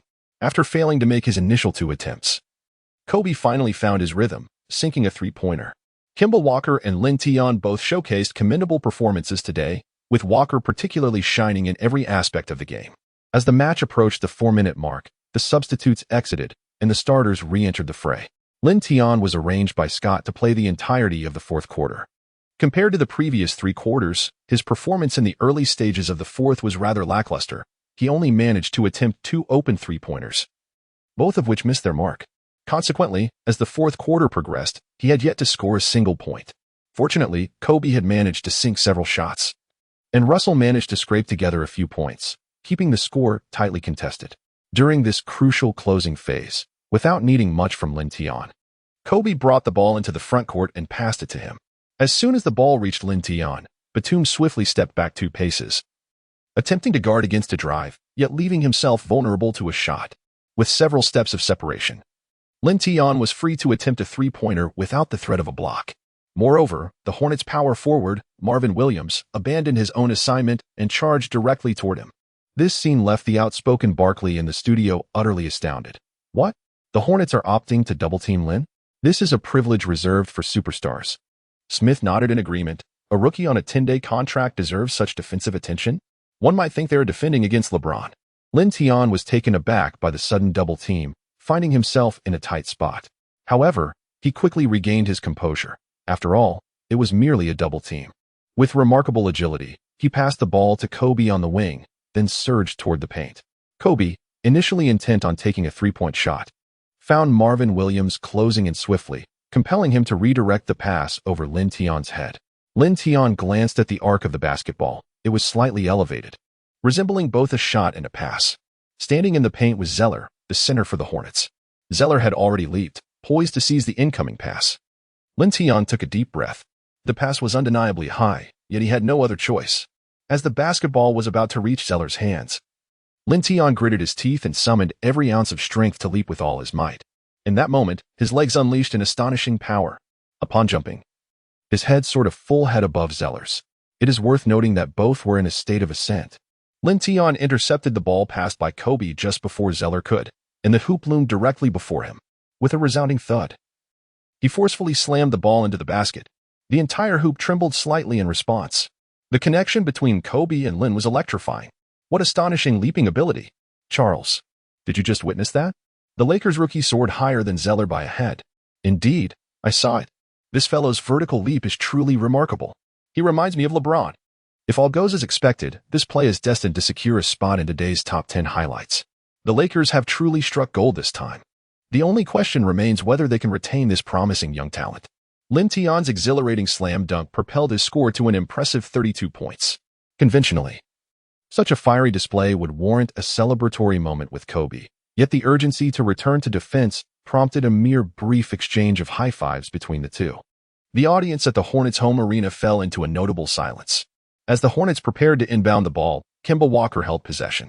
At this moment, he was being guarded by Lou Williams, while Russell had already exited the court. In this crucial phase, Scott placed greater trust in the seasoned Williams. given his wealth of experience surpassing that of Russell. Seizing the opportunity as Kemba Walker took his time, Lin Tian swiftly positioned himself before him, turning to Lou Williams and declaring, "Lewis, allow me to apply some pressure on him." Given the difficulty Williams faced while defending Walker, he exhaled in relief and shifted his focus to contain the relentless Lin. Lin Tian extended his arms, initiating his defense against Kemba Walker. Although Walker's height is comparable to that of Paul, standing before Lin Tian, he appeared diminutive, yet his explosive power was undeniably formidable. Observing Lin Tian's proactive defense, a grin reminiscent of Paul's earlier expression spread across Walker's face. In an instant, he surged forward, his speed propelling him toward the paint. For it is this very explosiveness that defines Kemba Walker's prowess. Lin Tian had always been fixated on Kemba Walker.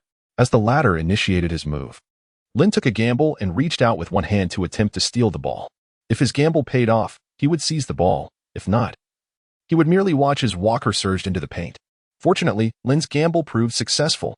He managed to deflect Kemba Walker's dribble, causing the ball to tumble not far from Kobe's feet. Seizing the opportunity with few defenders in sight, Kobe swiftly advanced to the front court and scored against Batum. The score shifted to 90-88, with the Lakers unexpectedly taking a 2-point lead. Observing Kobe's successful 2 points, Lin turned to Kemba Walker and shrugged, saying, "I may not fully grasp the intricacies of offense, but do not presume that you understand them either." No sooner had he uttered these words than a familiar voice echoed in his mind. Ding. Host successfully imitates Tony Allen. The host will acquire all the capabilities of peak Tony Allen. The familiar surge of unknown energy cascaded into Lin Tian's body, akin to a profound awakening. Lin Tian caught sight of a distant Hornets player preparing to execute a corner kick, and an overwhelming urge to rush forward and defend surged within him. This desire for defense seemed to be etched deep into his very bones. It was only at this moment that he recalled the words casually spoken by Kemba Walker, echoing the renowned defensive expert Tony Allen's classic quote. To his astonishment, he had unwittingly replicated all the capabilities of the peak Tony Allen. Who was Tony Allen, you ask? He was a defensive maestro, admired even by the likes of Kobe Bryant.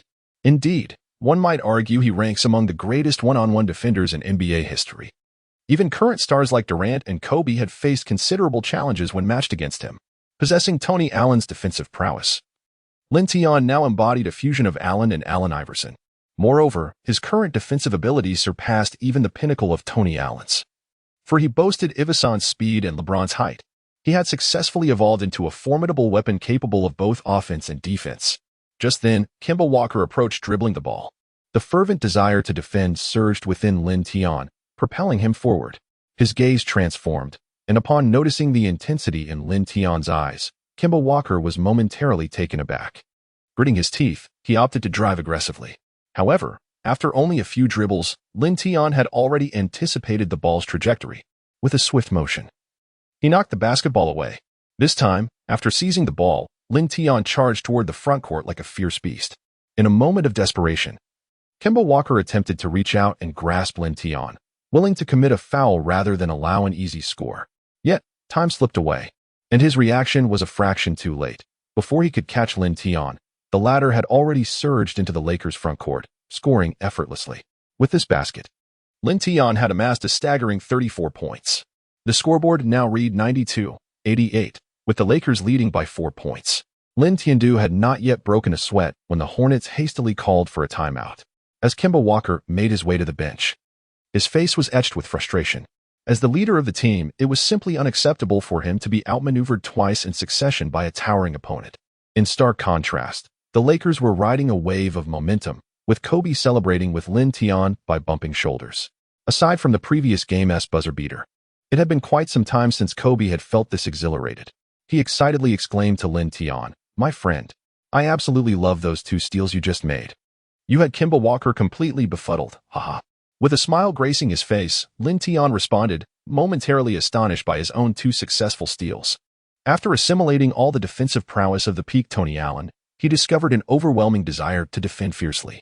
Whenever Kemba Walker touched the ball, he felt an irresistible urge to close in and disrupt. Moreover, his lateral quickness and anticipatory skills seemed to have significantly improved. In that recent steal, he had accurately predicted where Kemba would maneuver the ball. Both Tony Allen's and Allen Iverson's extraordinary ability to steal were now within Lin Tian's grasp. How could he not excel? As the timeout concluded and the game resumed, Lin Tian took to the court, his gaze fixed determinedly on Kemba Walker. Typically composed, Kemba furrowed his brow, perplexed by Lin's earlier nonsensical remarks.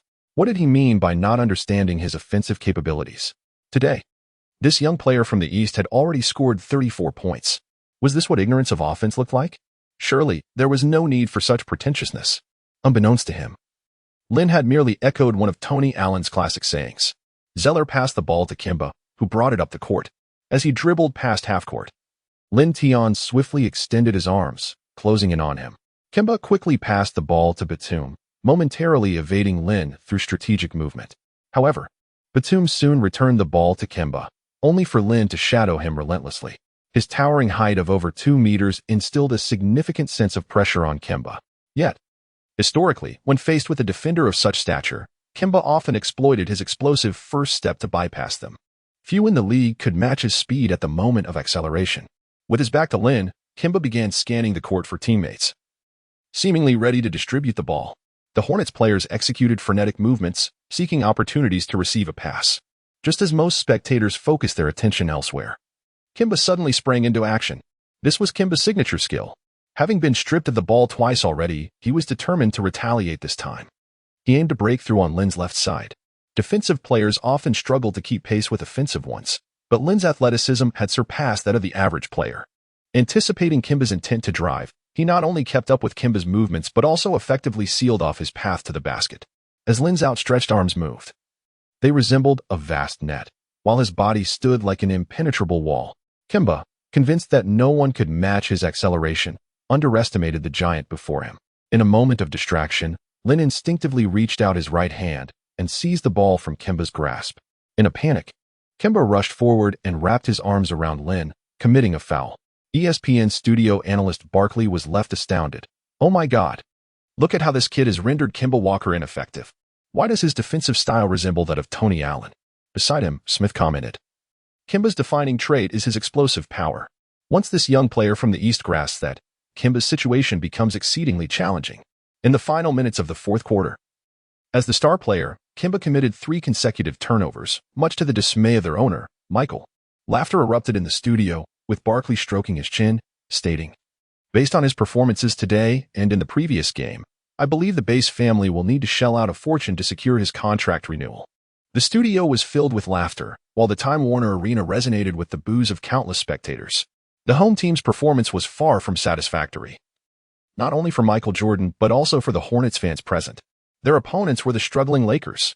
Amidst the boos, cheers erupted from a section of the crowd. Those were the Lakers fans, or more accurately, Kobe's admirers. The media had dubbed Kobe's final season a farewell tour, and now, regardless of whether it was a home or away game, Lakers fans constituted a substantial presence. Kemba's 3 turnovers had pushed the Hornets to the brink, eliciting overwhelming excitement from Lakers fans. They had little hope for the team to win.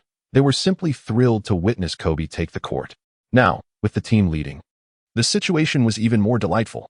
With just 2 minutes remaining, the Lakers held a 4-point lead and retained possession of the ball. As both teams returned to the court, the Lakers executed an inbounds play, the ball now in Kobe's hands. However, Kobe passed it to Lin Tian, gently pressing one hand against his chest, signaling him to manage the clock.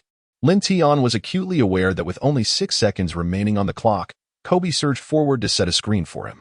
As Lin deftly maneuvered past Kobe, the defender was momentarily delayed, allowing Lin to penetrate the paint without any pressure and execute a thunderous dunk against Zeller's defense.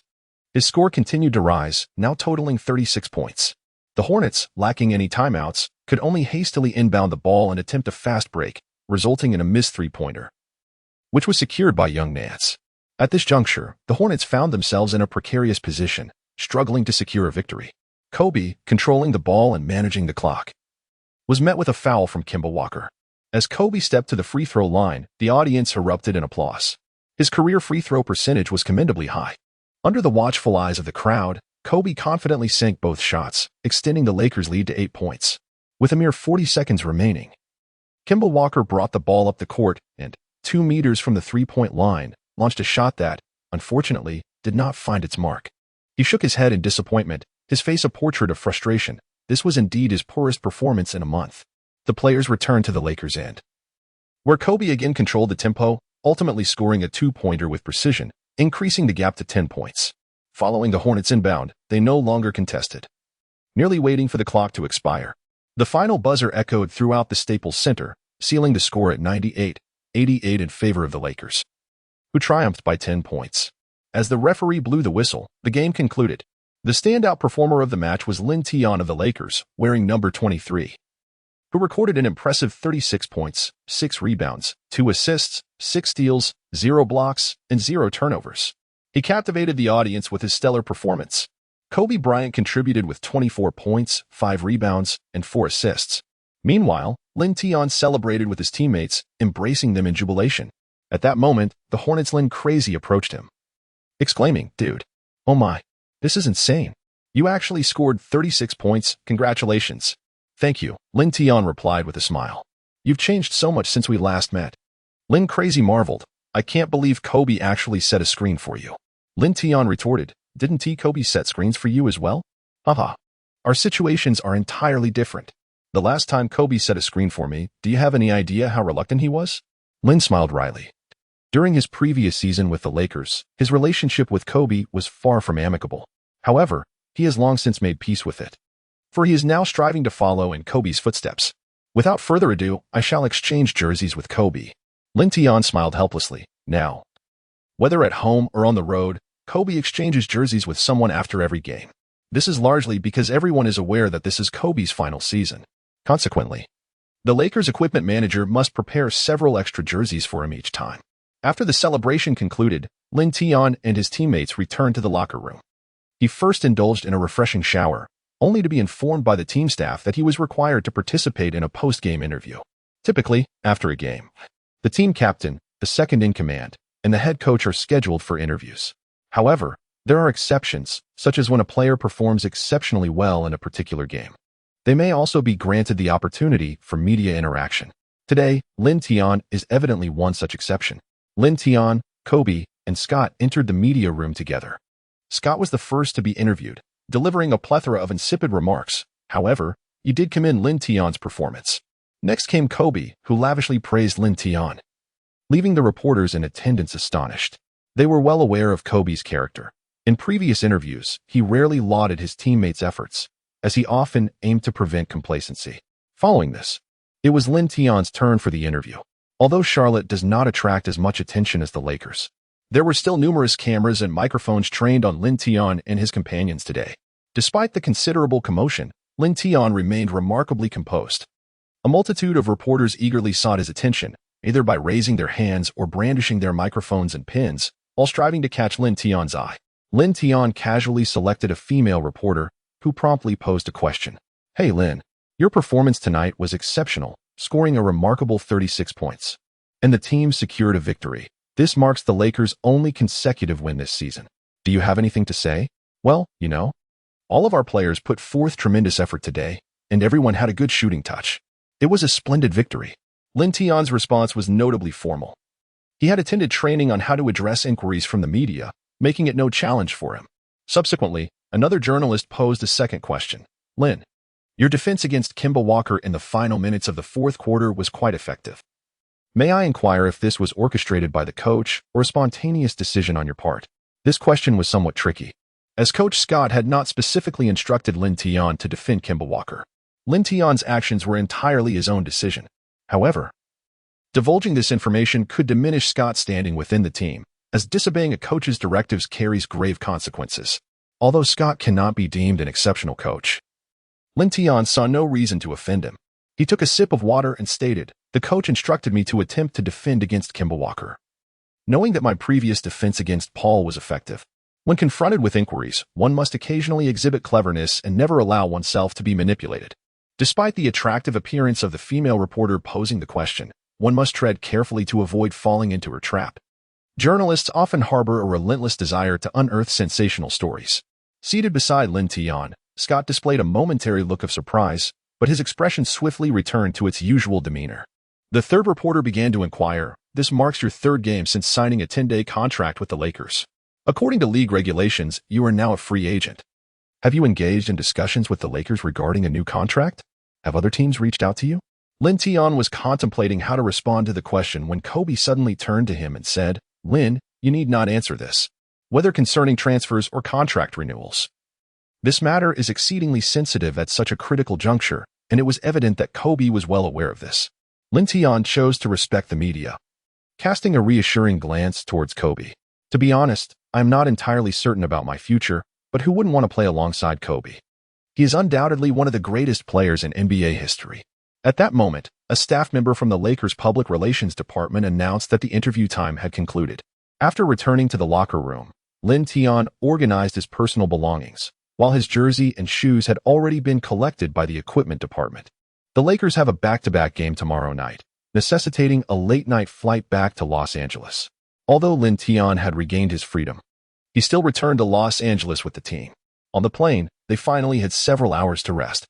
Unbeknownst to Lin Tian, during this time, news about him had gone viral throughout the American sports community. Countless general managers of various teams wished to personally call Lin Tian's agent, and some team owners even took to the field themselves. However, as these teams searched high and low, they encountered a puzzling issue. Lin Tian, the player from the Celestial Empire, had no agent at all. Lin Tian has only played 3 games in the NBA prior to that. He had been competing with the South Bay Lakers, participating in the Development League. The disparity in salaries between Development League players and NBA players is monumental. Not to mention hiring agents, some players struggle to support themselves. Only a select few young players with promising draft prospects may afford to hire agents, and their salaries are relatively higher. Lin Tian, devoid of an agent, found himself the subject of keen interest as general managers from various teams sought to extract information from the Lakers. Ordinarily, due to the frequent transactions among teams, player information is not shrouded in secrecy. However, this time, every general manager who approached the Lakers for details on Lin Tian was met with a resolute refusal. Indeed, Lin Tian's performance in the last 2 games was enough to pique the interest of any franchise. Upon their return to Los Angeles, Lin Tian and his companions disembarked from the plane, only to be met with an unexpected sight. Lakers owner Jim Buss had come to greet them. It is exceedingly rare for a team owner to personally welcome players, especially young talents, as such treatment has not been afforded to them in the past. Yet, it was clear to all that Jim Buss's presence was solely motivated by concerns regarding Lin Tian's contract. Consequently, some of them might need to contemplate their own futures, as the Lakers' salary cap had already triggered luxury tax implications. Should Buss decide to invest heavily to retain Lin Tian, it could very well result in some players being traded. Russell, Randall, and Nick Young merely exchanged pleasantries with Buss before departing. Kobe, too, was about to leave when he was halted by Buss. "Hey, Bryant, don't you want to help me keep this exceptional young talent?" This reminder made Kobe pause. In his youth, he had been known to apply pressure for team improvements, but in recent seasons, he had been less concerned with such matters. Now that the Lakers had finally struck gold, he too was eager to see Lin Tian remain with the team. The group then climbed into Buss's elongated Maybach. This was the first time Lin Tian had ever been seated in such a luxurious vehicle. As the car door shut, it felt as though the entire world had descended into silence. The vehicle began its journey toward the arena where Lin Tian resided, with the intent of having him sign the contract before they reached his apartment. Little Buss exchanged a knowing glance with Kupchak, who promptly understood the cue and retrieved a stack of contracts from his briefcase. Lin Tian was not taken aback by this. He took the contract and began to read it meticulously. Shabba remarked, "Lin, this is the best contract we can offer at present, and the team will incur a substantial luxury tax for it. I hope you will give it serious consideration." Lin Tian swiftly located the salary details within the contract. 2 years for $16 million, fully guaranteed. Upon encountering this figure, he nearly urged the driver to halt the vehicle. It is widely acknowledged that following the demise of the elder Buss, the younger Buss took the reins of the Lakers, miserly reluctant to invest in reinforcements, leaving the team in disarray. This assertion holds true. I have performed splendidly in these past 2 games, and they expect to dismiss me with a mere $8 million a year? That is tantamount to Lou Williams' salary. Does Lou's defense even compare to mine? The younger Buss is exceedingly stingy. This thought compelled Lin Tian to restrain himself from uttering expletives. Lin Tian could no longer contain himself, while Kobe, unable to restrain his emotions, noticed the peculiar expression on Lin Tian's face. He seized the contract from Lin Tian's hands, and, upon reading the inscribed salary, his countenance turned frosty. A contract slightly above the minimum wage? This is an affront to him. His defensive prowess is worth far more than this. With that, in front of Jim Buss, Kobe furiously tore the contract to shreds. Both Jim Buss and Kupchak exhibited visible discomfort. They had invited Kobe to join them, hoping he would assist in persuading Lin Tian. However, Kobe's reaction caught them off guard. What a miscalculation this turned out to be. Jim Buss, ever diplomatic, quickly interjected, "Lin, I recognize that your performances in the previous 2 games have been outstanding, and there are teams willing to offer you contracts exceeding this amount. Yet, you are aware of our team's circumstances. Every additional dollar granted to you incurs an exorbitant luxury tax, which the team struggles to bear. If you sign this contract, the exposure you will receive in Los Angeles over the next 2 years could lead to numerous endorsement opportunities, potentially yielding income surpassing that of your playing salary. Did you know that there are teams prepared to offer Lin a maximum contract of $15 million a year?" Before Lin Tian could respond, Kobe spoke up. According to league regulations, players in the league for 0 to 6 years are eligible for a maximum contract starting at $15 million. Thus, the highest salary Lin Tian could command in his first year would be just over $15 million, surpassing even this year's top draft pick. Their team's second overall pick, Russell, earns $5 million this year. At this moment, Lin Tian also spoke up. "I do not believe that my worth is merely valued at $8 million a year. If you do not present sincerity, I would not hesitate to converse with the management of other teams shortly, just based on my defensive abilities alone. I am worth far more than $5 million. Little Bass appeared somewhat anxious. Lin Tian is acutely aware of his current market value. Should he be released, numerous teams would eagerly vie for his services. Indeed, several teams are capable of offering contracts exceeding $15 million. For such a remarkably gifted 19-year-old, the prospect of acquiring him, even as a gamble, is undeniably worthwhile. However, Little Bass finds himself in a quandary. The team's objective is unequivocal: to deliberately underperform in hopes of securing next year's coveted first overall draft pick. And they have set their sights firmly on the highly anticipated Ben Simmons. While Lin Tian's leadership has secured 2 victories for the team, it brings both joy and embarrassment. The situation has shifted. If they were to invest heavily in Lin Tian, they would be obliged to cultivate his talent. Although he has only participated in 3 games, his outstanding performance does not warrant an immediate max contract. There are numerous instances of players receiving max deals only to see their performance plummet thereafter. Lessons learned from past experiences weigh heavily on their minds. After a brief moment of hesitation, Little Bass gritted his teeth and declared, $20 million over 2 years. That is my final offer, given the limited time frame. The team lacks the ability to maneuver for trades. Kobe, sensing Little Bass's willingness to negotiate, inquired, "Are you aware of the Cavaliers' total payroll this season? It exceeds $100 million. The salaries of the Cavaliers' trio of stars are nearing $60 million, making them the league's most extravagant spenders." Little Bass chuckled wryly. "Bryant, you cannot compare us to the Cavaliers. They are a championship-caliber team this season. If you manage to acquire some defensive players mid-season, the Lakers might also ascend to that level." Little Bass and Kupchak regarded Lin Tian's remark as mere jest. Reaching the playoffs would be a cause for exuberance. Thoughts of contending for a championship were far too lofty. Setting aside the Cavaliers with LeBron James, the Warriors dominate the Western Conference, boasting a payroll exceeding $90 million and incurring significant luxury tax expenses. Yet, they have only lost one of their 30-plus games. Media pundits even speculate that the Warriors could potentially shatter the long-standing record of 72 wins in a regular season. Kobe had initially doubted the team's postseason prospects, yet in an effort to bolster Lin Tian's bargaining position, he nodded in agreement. "We cannot resign ourselves to mediocrity." As their vehicle approached Lin Tian's apartment, he continued, "I hope to receive a contract that commands respect. Should you fail to acknowledge my worth, I am confident there are other teams that will." Upon exiting the vehicle, Lin Tian departed with determination. Watching him fade from view, Kobe turned to Little Bass and solemnly urged, "I hope you come to respect this young man." Once back at his apartment, Lin Tian discovered messages from several familiar media reporters. One journalist informed him that various general managers were eager to engage in discussions with him. Surprisingly, these reporters had refrained from disseminating his phone number. For an athlete, nurturing amicable relations with the media is beneficial, offering countless advantages. After all, the majority of fans can only learn about a player through televised broadcasts or media coverage. After responding to his media acquaintances, Lin Tian opened a sports website. As anticipated, he was inundated with news regarding himself, with trade rumors proliferating. One headline, attributed to renowned reporter Shams, indicated that the Knicks were interested in signing Lin Tian to a max contract. This seemed to be a credible report, while others speculated that the Cleveland Cavaliers were also keen on him. Furthermore, there were assertions that the Warriors had intentions to acquire him. According to these reporters, it appeared that all 30 teams in the league harbored interest in this remarkably valuable player, a phenomenon few would have foreseen emerging mid-season. Lin Tian browsed the news for a while before succumbing to slumber. He was utterly fatigued. On the return flight, he had already slept for 5 hours.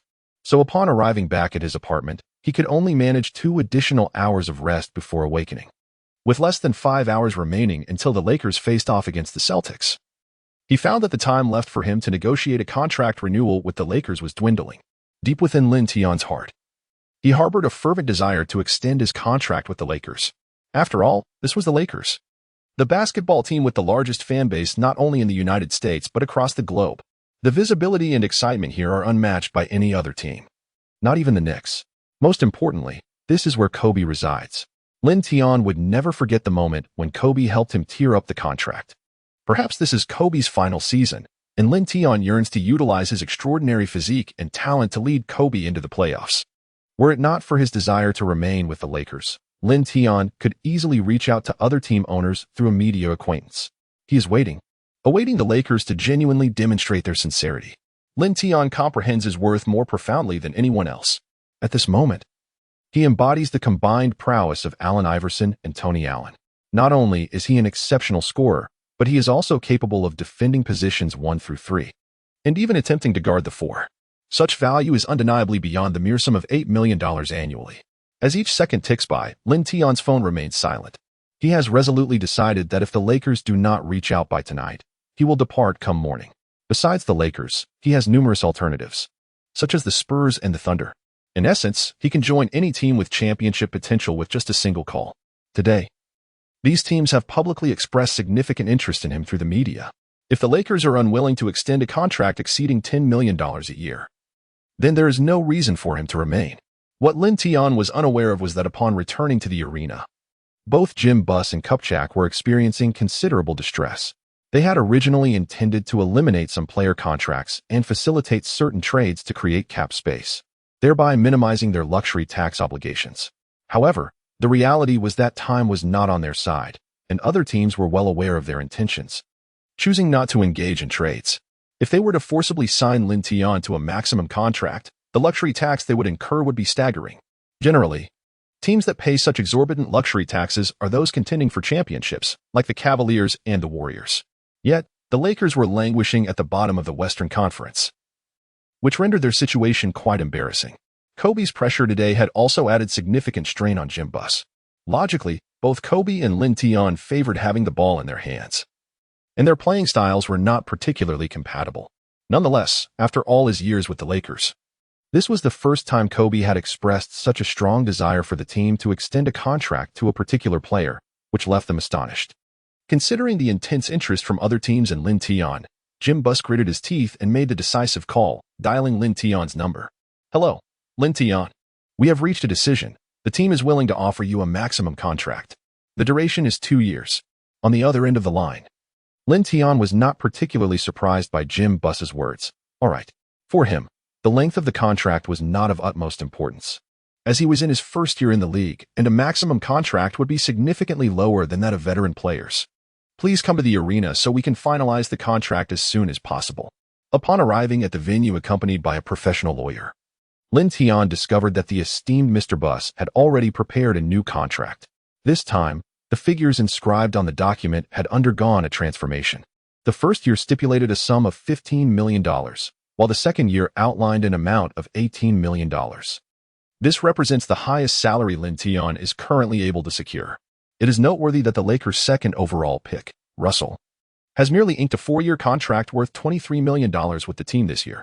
Lin Tian's 2-year contract amounts to a staggering $33 million. Little base. Observing Lin Tian peruse the contract, chuckled and remarked, "Once you affix your signature to this agreement, your salary will surpass that of this year's top draft pick, Towns." This year, Lin Tian also participated in the draft, albeit as an undrafted player. He chuckled at Xiao Bai's words. This illustrates the advantage of undrafted players and second-round selections. As long as they perform well, they can secure maximum contracts more swiftly than their first-round counterparts. Draymond Green of the Warriors serves as a prime example. Having entered the league in 2012 as a second-round pick, he initially signed a non-guaranteed 3-year contract with the team. However, upon the expiration of that contract, he secured a lucrative 5-year deal worth $82 million. Such instances, however, are exceedingly rare. Without an agent, Lin Tian brought along a lawyer to meticulously review the contract he was presented with. Once it was confirmed that there were no hidden pitfalls, he prepared to affix his signature. Kupchak recorded the moment Lin Tian signed, and soon thereafter, the video would be shared on the Lakers' official social media accounts. With the signing complete, Lin Tian eagerly rushed to the locker room to share his joy with Kobe. Upon hearing about Lin Tian's maximum contract renewal with the team, Kobe expressed his delight, exclaiming, "Congratulations, Lin Tian. You truly deserve this." The two embraced, though Kobe soon sighed, adding, "However, you'll be sitting on the bench tonight." "Why?" Lin Tian queried, somewhat puzzled. "The lineup for tonight's game has already been announced, and the delay in finalizing your contract set things back a bit," Kobe explained. Shrugging his shoulders, "It's all Xiaobi's fault. If you weren't so stingy, you wouldn't be sidelined tonight." In front of all their teammates in the locker room, Kobe boldly criticized the team owner. Only he had the audacity to do so within the Lakers. At this moment, the news of Lin Tian's maximum contract renewal with the Lakers was making waves across the sports media landscape. Various outlets were compelled to craft captivating headlines to attract viewership. Lakers secure 2-year maximum contract with Chinese player Lin Tian. A historic NBA record. Lin Tian becomes the first player in NBA history to obtain a maximum contract after just 3 games. Chinese player Lin Tian renews with Lakers. Lakers' luxury tax rivals that of the Warriors. As numerous sensational headlines circulated, Lin Tian and his teammates arrived at the Staples Center. In contrast to his fellow Lakers, who donned their jerseys, Lin Tian was impeccably dressed in a suit. This was in adherence to league regulations mandating that players not on the active roster must appear in formal attire at the arena. Lin Tian sat on the bench, observing the game with a sense of impatience. He longed to step onto the court, yet found himself unable to do so, watching as Scott meticulously arranged the team's strategies. After a brief wait, the match commenced. The starting lineup for the Lakers included Jordan Clarkson, Lou Williams, Kobe Bryant, Larry Nance Jr., and Roy Hibbert. The Celtics' starting 5 featured Isaiah Thomas, Jay Crowder, Avery Bradley, Jared Sullinger, and Amir Johnson. The Lakers currently boasted a dismal record of 7 wins and 25 losses, firmly anchored at the bottom of the Western Conference. In contrast, the Celtics held a commendable record of 20 wins and 12 losses, ranking 4th in the East, even surpassing the performance of the Hornets, whom Lin Tian's team had recently defeated. Their early season performance was indeed noteworthy, especially considering that their star player stood at a modest height of merely 1.75 meters. Notably, the Celtics shooting guard, Bradley, also measured only 1.88 meters. However, Bradley's tenacious defense, reminiscent of a stubborn chewing gum, was exceptionally remarkable, having once earned him a spot on the all-defensive second team. His assistance allowed the diminutive Thomas to avoid particularly awkward defensive situations. As the first quarter unfolded, both teams exchanged blows with vigor. Kobe displayed a commendable shooting touch today, with a high success rate on both his fadeaway jump shots and driving layups. Meanwhile, the quick-footed Isaiah Thomas managed to score 10 points in the opening quarter. When the second quarter commenced and both sides introduced their bench players, the Lakers struggled to contain the Celtics' offensive onslaught. Smart's defense proved to be exceedingly robust, successfully neutralizing Russell on 2 occasions. The presence of both Russell and Lou Williams on the court failed to facilitate any cohesive offensive strategy for the Lakers. Their defensive efforts were glaringly inadequate, causing Lin Tian on the bench to feel a mounting sense of anxiety. As the second quarter concluded, the Lakers found themselves trailing the Celtics by 10 points, with Russell's shooting performance at a disheartening 2 for 8. During halftime, Stuckey reassessed the strategies for the second half. However, as the third quarter began, the Lakers continued to be dominated by the Celtics. Although Clarkson, a bench player, was on the court, his tendency to hold onto the ball for too long and his obsession with isolation plays hindered the team's flow.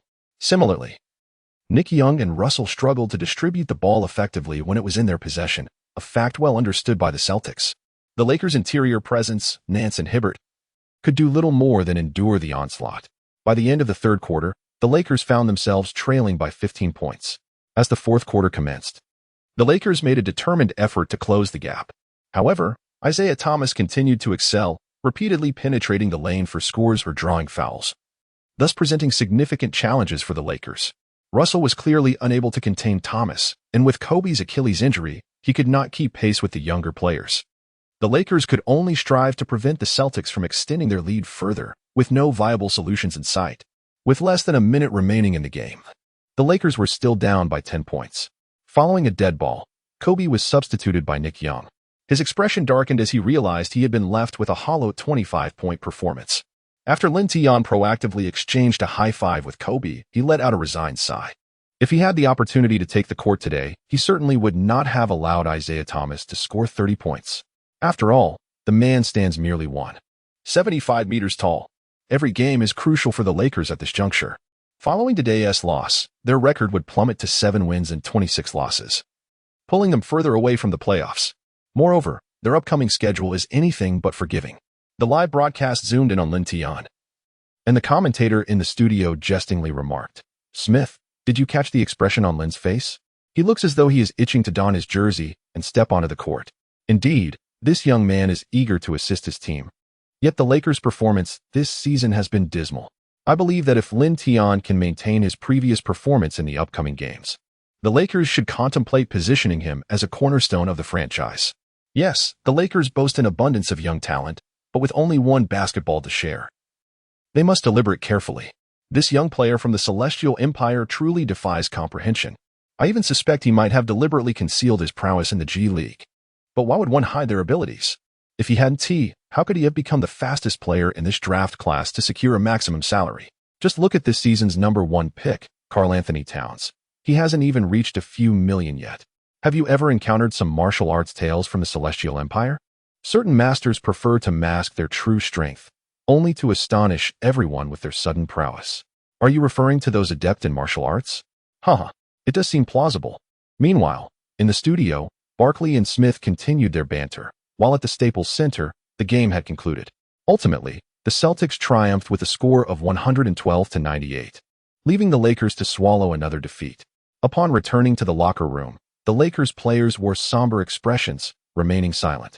Lin Tian approached Kobe to offer consolation, saying, "Hey, this is merely an ordinary defeat, and we shall soon exact our revenge." Upon hearing Lin Tian's words, Clarkson, Russell, and young Nance turned their attention toward him.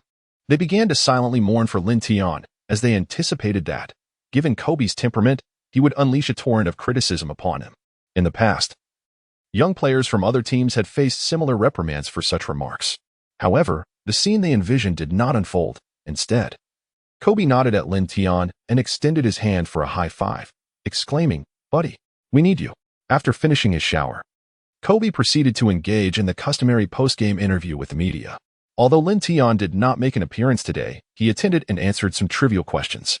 Upon returning to his apartment in the evening, Lin Tian turned on the television, just in time to catch the live broadcast of the Golden State Warriors versus the Houston Rockets, albeit nearing its conclusion.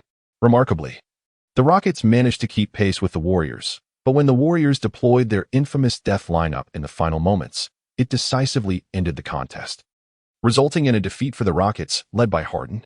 Thus far in the season, the Warriors have only suffered a single loss, achieving an astonishing record. The starting five of the Warriors are indeed formidable. Currently, their star player, Stephen Curry, leads the league in scoring, averaging an impressive 31 points per game. In terms of both offensive and defensive efficiency, the Warriors rank among the top 3 in the league. After watching the match between the Warriors and the Rockets, Lin Tian eagerly anticipates the forthcoming competition against the Warriors.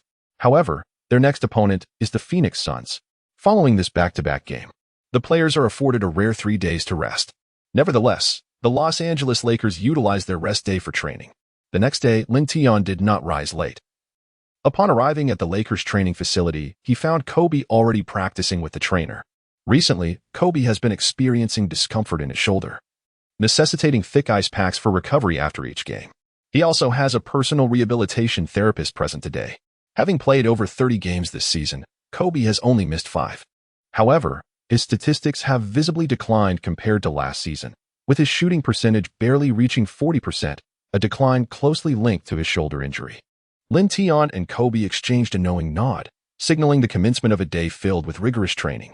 Before long, the other members of the team began to arrive at the gym, and the coach initiated a collective practice session. During the training, Kobe rarely spoke. His demeanor appeared somewhat aloof and disconnected from the group. In contrast, Nick Young was quite vivacious, engaging in lively banter with the second overall pick, Russell. In front of everyone, he recounted his escapades at nightclubs, which he regarded as a source of pride and boastfulness. Lin Tian had been practicing diligently when Nick Young and Russell approached him. Nick patted his shoulder and exclaimed, "Hey, Lin, you're quite impressive. Thank you for the compliment." "I'm doing all right," Lin Tian replied with a grin. "Currently, your salary ranks third in our team." Nick continued, giving Lin a playful pat on the back. "This year, your salary is 3 times mine. Is that so? So you earn $5 million a year?" Lin Tian inquired. "Indeed. Yet, this amount barely suffices for me to purchase a villa." Nick winked. "With such a significant contract, you ought to treat your friends to a meal, don't you think?" "If the opportunity arises," Lin Tian chuckled, somewhat exasperated. "By the way, do you have a girlfriend?" Not at the moment." "Haha, that is fantastic. Would you like me to introduce a few? What is your type?" "You know, I have some lovely friends who are eager to meet you." Russell chimed in. "How can such a handsome guy not have a girlfriend?" Nick retrieved his phone from the sidelines and opened his photo gallery, intending to show Lin Tian pictures of the girls. Just then, Kobe suddenly shouted, "Hey, Young, I advise you to keep your distance from Lin. He does not like you." Nick awkwardly put his phone away. Lin Tian curiously inquired, "Young, do you not also have a girlfriend? Yet, you possess photographs of other women?" Nick Young responded with an exaggerated expression, "Goodness. Are you truly planning to hang yourself on a single tree for the rest of your life?"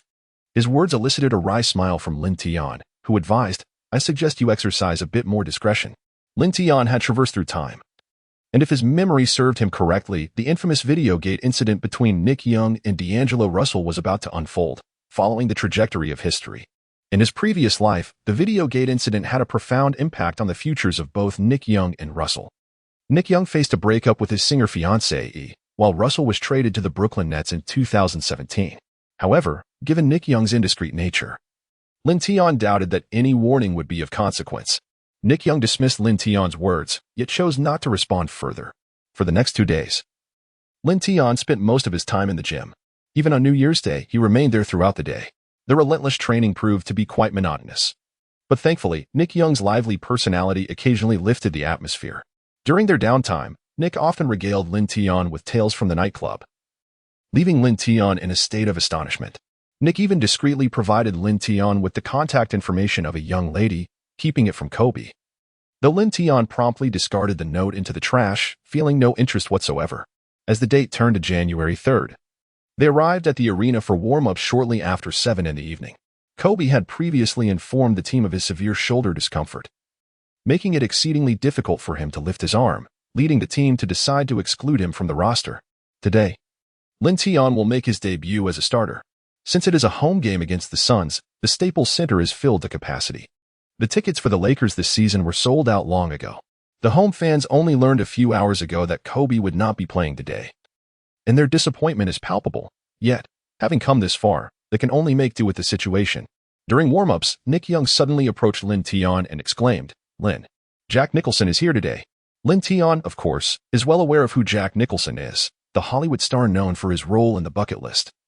Though it holds little relevance to him, there are indeed numerous celebrities who frequent the Staples Center to watch games. Noticing Lin Tian's lack of enthusiasm, Nick Young teased, "I know. It must be because there are no female stars in attendance tonight, which is why you're feeling down."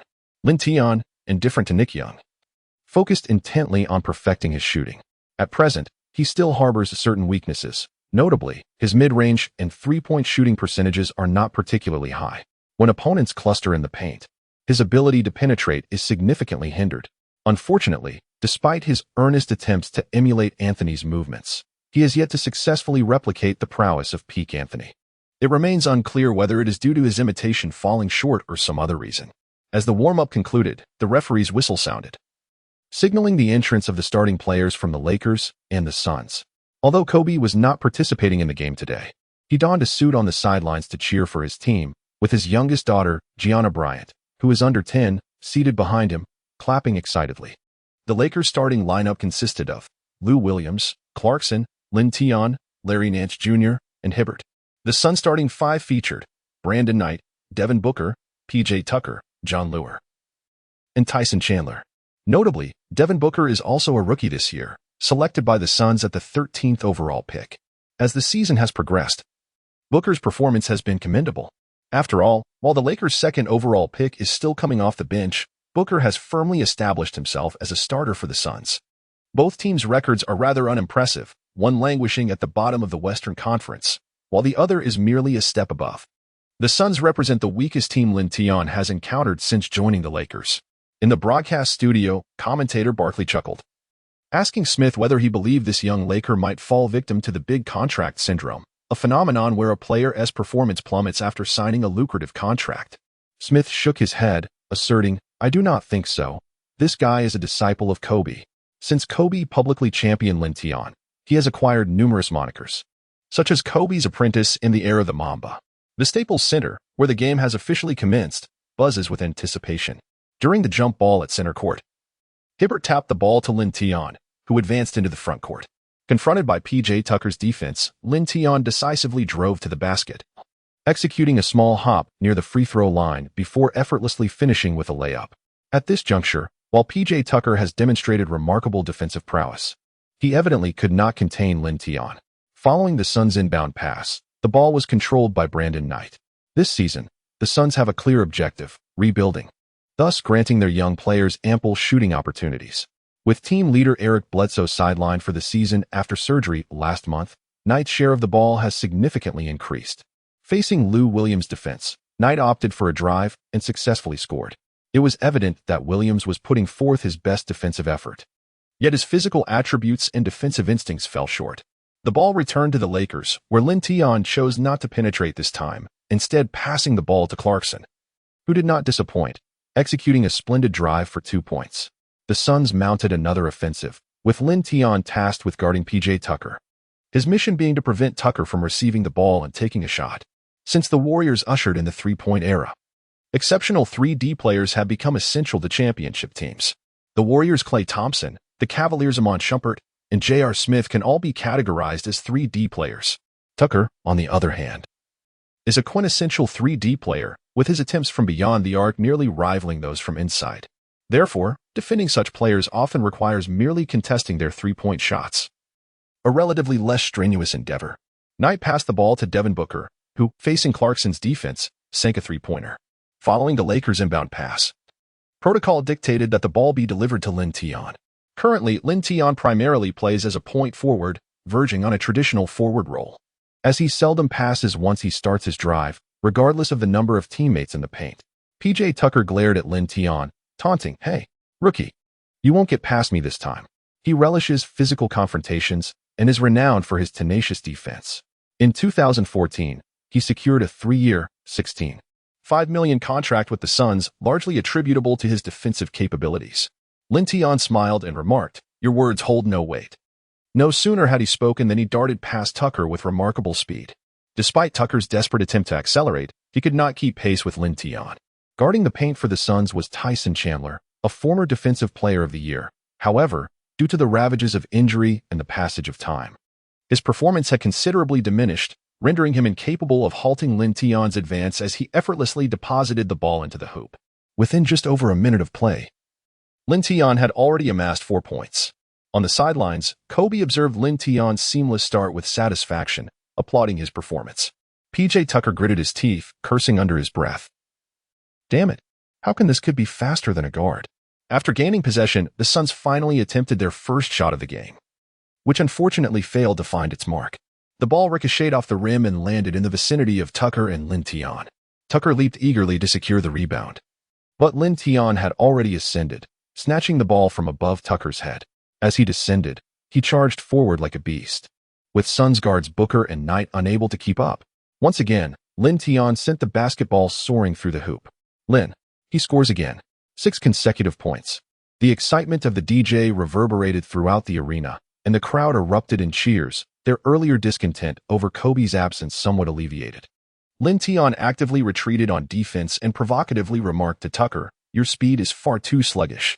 Perhaps you should have someone else guard me." Tucker was instantly infuriated. He was regarded as the most formidable defender on the team, indeed their finest. He relished the challenge of guarding star players, often assigned to defend the opposing team's marquee athlete during crucial matches. Yet now, a mere rookie had the audacity to speak to him in such a manner. Enraged, Tucker's eyes bulged like a bull ready to charge, and just at that moment, Naiha passed the ball to him. Without a second thought, Tucker aimed to swiftly sink a three-pointer. He leapt from his spot, executing a direct jump shot.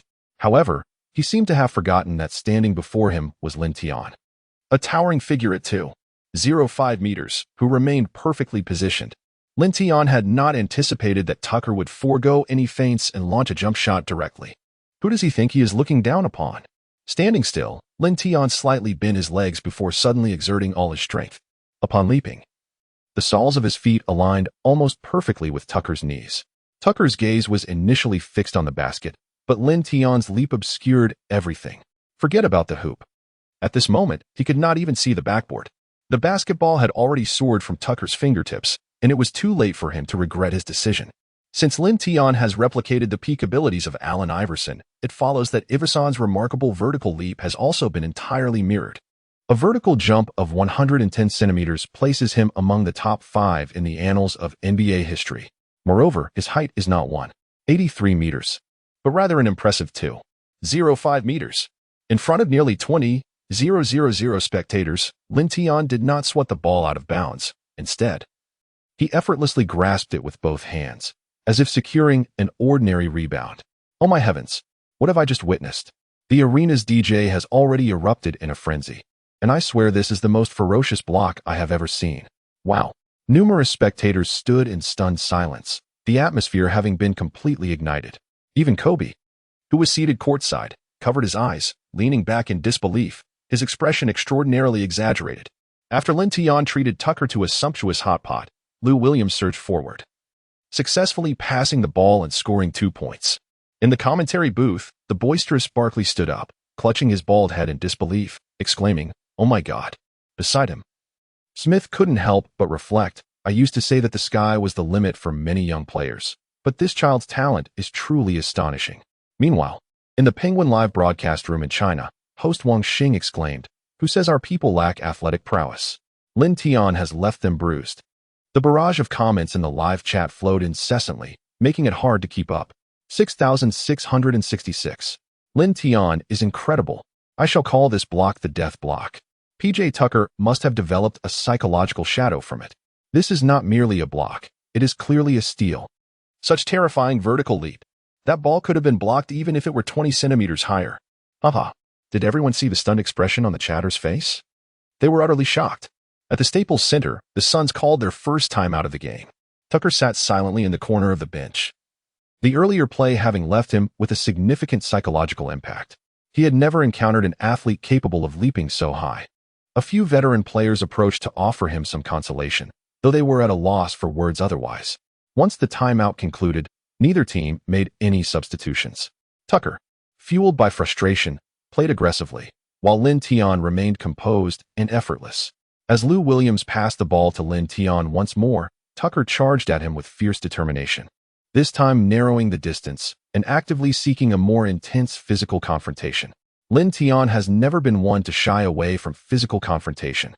He intended to take a step back with the ball, but unexpectedly, Tucker relentlessly closed in, extending his large hands in an attempt to impede his movement. Lin Tian abruptly surged to the left, prompting Tucker to hastily shift in the same direction, his arms still wide open. This time, he barely managed to keep pace with Lin Tian. However, Lin Tian unexpectedly dribbled the ball behind his back with his left hand, simultaneously changing direction to penetrate the lane on the right. This rapid and intense change of direction forced Tucker to halt and redirect, putting a strain on his ankle. In an instant, Lin Tian successfully broke through on Tucker's right side, leaving Tucker in a state of despair.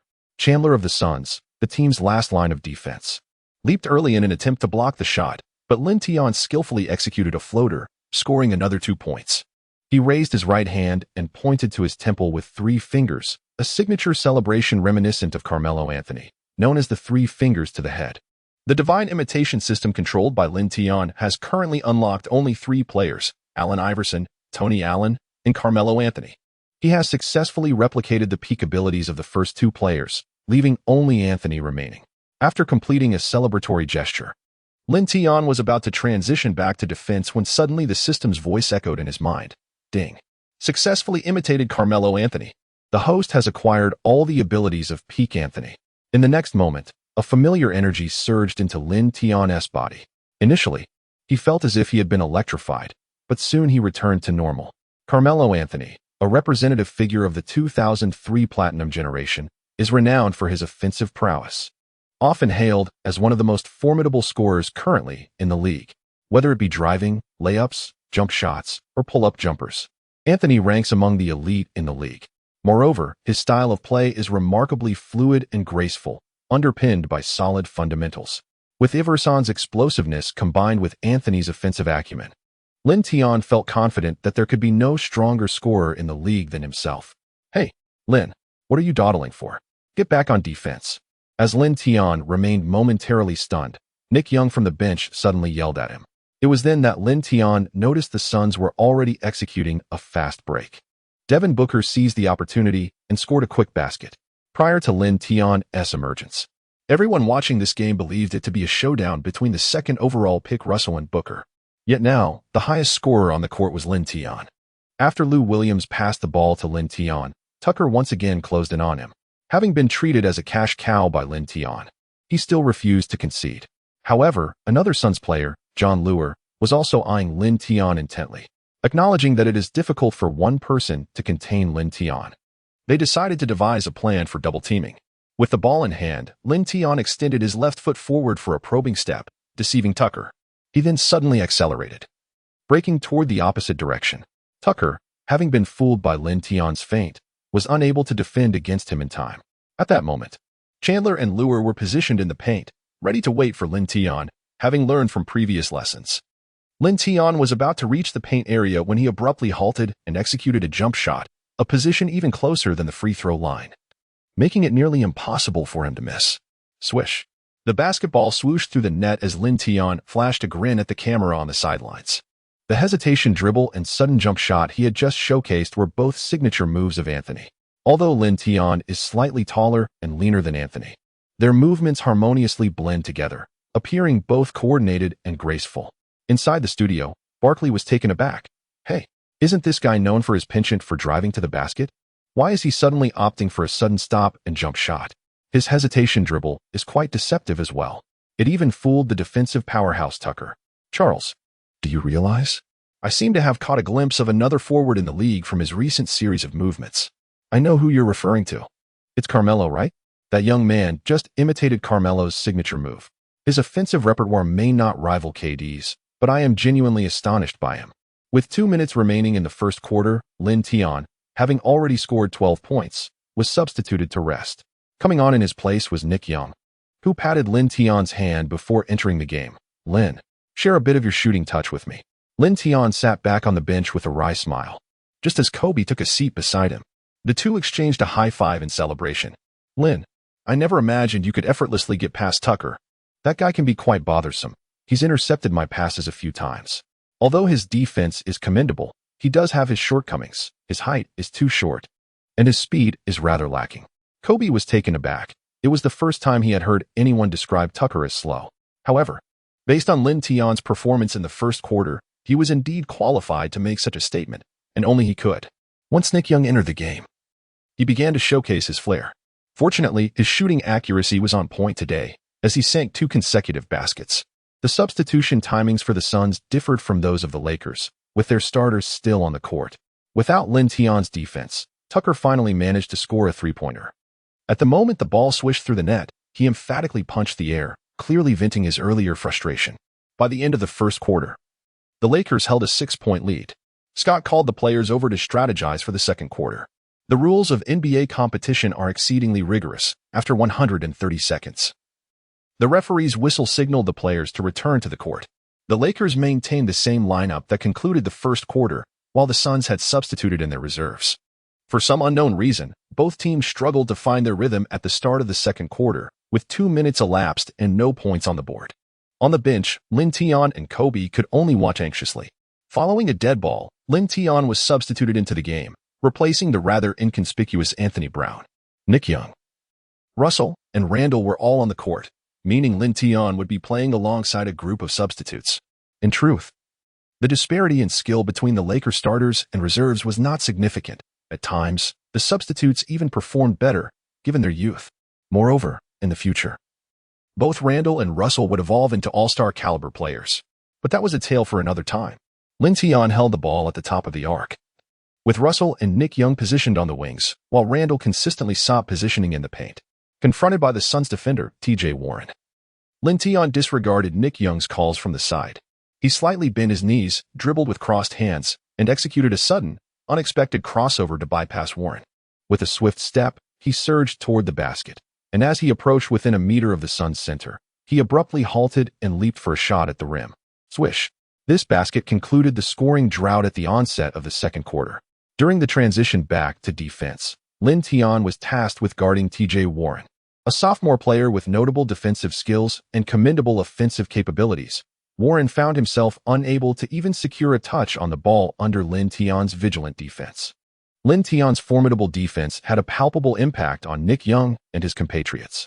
Despite their lackluster defensive skills, Young, Russell, and Randall exerted considerable effort. They successfully pressured the Phoenix Suns point guard, forcing him to hastily release the ball in the final moments. Clang! The basketball ricocheted off the rim, and the remarkably agile Randall seized the rebound, charging down the court single-handedly to score. The Suns hurriedly substituted their key players, recognizing that the Lakers had gained momentum. This change aimed to momentarily disrupt the Lakers' rhythm. Strangely, upon his entrance, Devin Booker appeared invigorated, as if fueled by adrenaline, successfully scoring 3 consecutive times. Each of these points came as he exploited screens from his teammates, skillfully navigating Russell's defense. In stark contrast, Russell struggled significantly, as though the hoop had conspired against him today. Both Russell and Booker, being rookies this season, seemed to engage in a silent rivalry, opting against passing the ball. The studio's Charles Barkley keenly observed their dynamic, remarking on the apparent tension between this year's second overall pick and the 13th pick. Smith chuckled, recalling that this rivalry was not uncommon. Russell, the second pick, played in the bustling metropolis of Los Angeles, while Booker was selected 13th by the Phoenix Suns. Both had impressive college statistics, leading to Booker's evident disdain for Russell. Thus far in the season, their performances seemed to be closely matched. On the court, as the second quarter concluded, Lin Tian recorded an impressive 22 points, shooting 10 for 8 from the field and 6 for 6 from the free throw line. Despite having limited opportunities in the second quarter, Russell managed only 10 points, having taken 11 shots, his efficiency alarmingly low.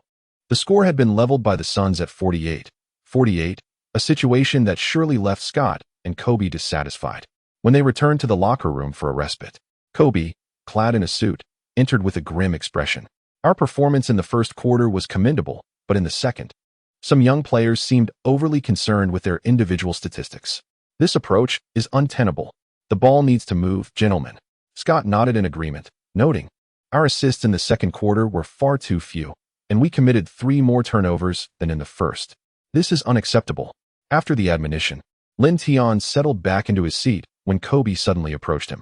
Lin, do you know who scored the highest for the Suns in the first half? Before leaving the court, Lin Tian glanced at the statistics of both teams and nodded, saying, Devin Booker, you scored 16 points in the first half. You possess the potential to evolve into a superstar, so you must not allow your peers to take advantage of your team. Stand firm. In the second half, seize the opportunity to defend against him. Show him the ferocity of your defense. Kobe clenched his fists and spoke earnestly, feeling indignant for being selected only at the 13th pick. Yet he overlooked the fact that you are still an undrafted player. Lin Tian had always been eager to defend against Booker. However, during the first half, Russell had gotten a bit carried away, and Lin chose not to disrupt his enthusiasm.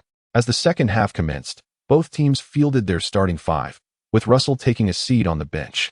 Clarkson had overheard the conversation between Kobe and Lin Tian in the locker room, and wisely took the initiative to guard the Suns forward. Although he faced a slight disadvantage in height, he managed to hold his own defensively.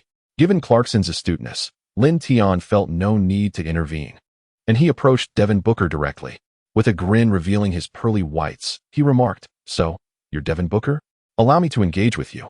To be fair, Devin Booker's face bore some resemblance to that of an Eastern man, and at merely 20 years of age, he appeared quite youthful. Booker furrowed his brow slightly and, after a tentative drive, opted to pass the ball to Brandon Knight. Hey, Lin Tian chuckled. Are you too timid to drive against me? At that moment, Brandon Knight surged toward the paint, yet his shot failed to find the mark. Transitioning back to the Lakers' offensive end, the ball found its way to Lin Tian. He first passed it to Hibbert, who then returned it to him, allowing Lin to reorganize the play. Lin Tian refrained from passing to Lou Williams and Jordan Clarkson, as relinquishing the ball would significantly diminish his chances of regaining it.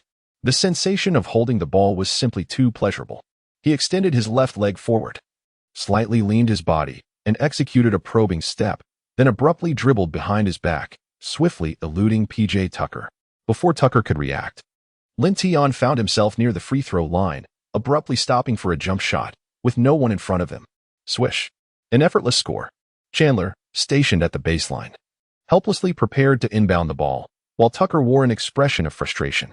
Just the sight of Lin Tian's face sent shivers down his spine. Neither LeBron James nor Kevin Durant had ever posed such a daunting challenge for him. This fellow was not only astonishingly fast, but also shot with pinpoint precision, rendering defense nearly impossible. Brandon Knight advanced the ball to the Suns' front court. After missing his previous shot, he opted not to attempt another one, instead passing to Devin Booker. Being a pure shooting guard, Booker, noticing Lin Tian towering over him, decided to take him on one-on-one. This was precisely what Lin Tian had hoped for. As Booker dribbled, he glanced at his nearby teammates before unexpectedly turning to drive into the paint. Lin Tian, perceiving Booker's somewhat sluggish footwork, swiftly extended his right arm and swatted the ball away. Both players lunged toward the basketball simultaneously. At that moment, Lin Tian's speed and explosive power became apparent. The ball, having been swatted away, was closer to Booker, yet his pace and agility could not match Lin Tian's. Seizing the opportunity before Booker, Lin Tian retrieved the ball, with a clear path ahead of him. In a moment of desperation, Booker reached out, attempting to foul Lin Tian. However, as his fingertips barely grazed Lin Tian's jersey, Lin Tian surged forward like a force of nature towards the Lakers' front court. Then he executed the most spectacular dunk of the game. As he approached the basket, he soared high into the air, performing a breathtaking 360-degree slam dunk. The arena erupted. The Lakers bench, along with the players, stood in unison, applauding. The arena DJ exuberantly proclaimed, "A steal and a dunk in one fluid motion." Lin. In the broadcast studio, Barkley's jaw dropped, as if he could fit an egg in his mouth. Goodness. This kid's leaping ability is legendary. I adored that dunk. Absolutely sensational, my friend. Smith chuckled. Dude. For a moment, I thought we were watching the All-Star Dunk Contest. Haha. I hope this young man gets invited to this year's contest. I want to see his dunks. I hope so too, but speaking of which, the first phase of All-Star voting is nearing its conclusion. How many votes has Lin received? I'm not quite sure, but regardless of his performance, making the All-Star team seems unlikely due to his limited playing time. Suddenly, Barkley pointed at the broadcast camera and exclaimed, Devin Booker has committed another turnover under Lin's intense pressure. Why does this script feel so familiar? On the court, Lin Tian had forced Booker into 2 consecutive mistakes, capitalizing on them for a counterattack, causing Booker's mental state to crumble. His original target had been Russell.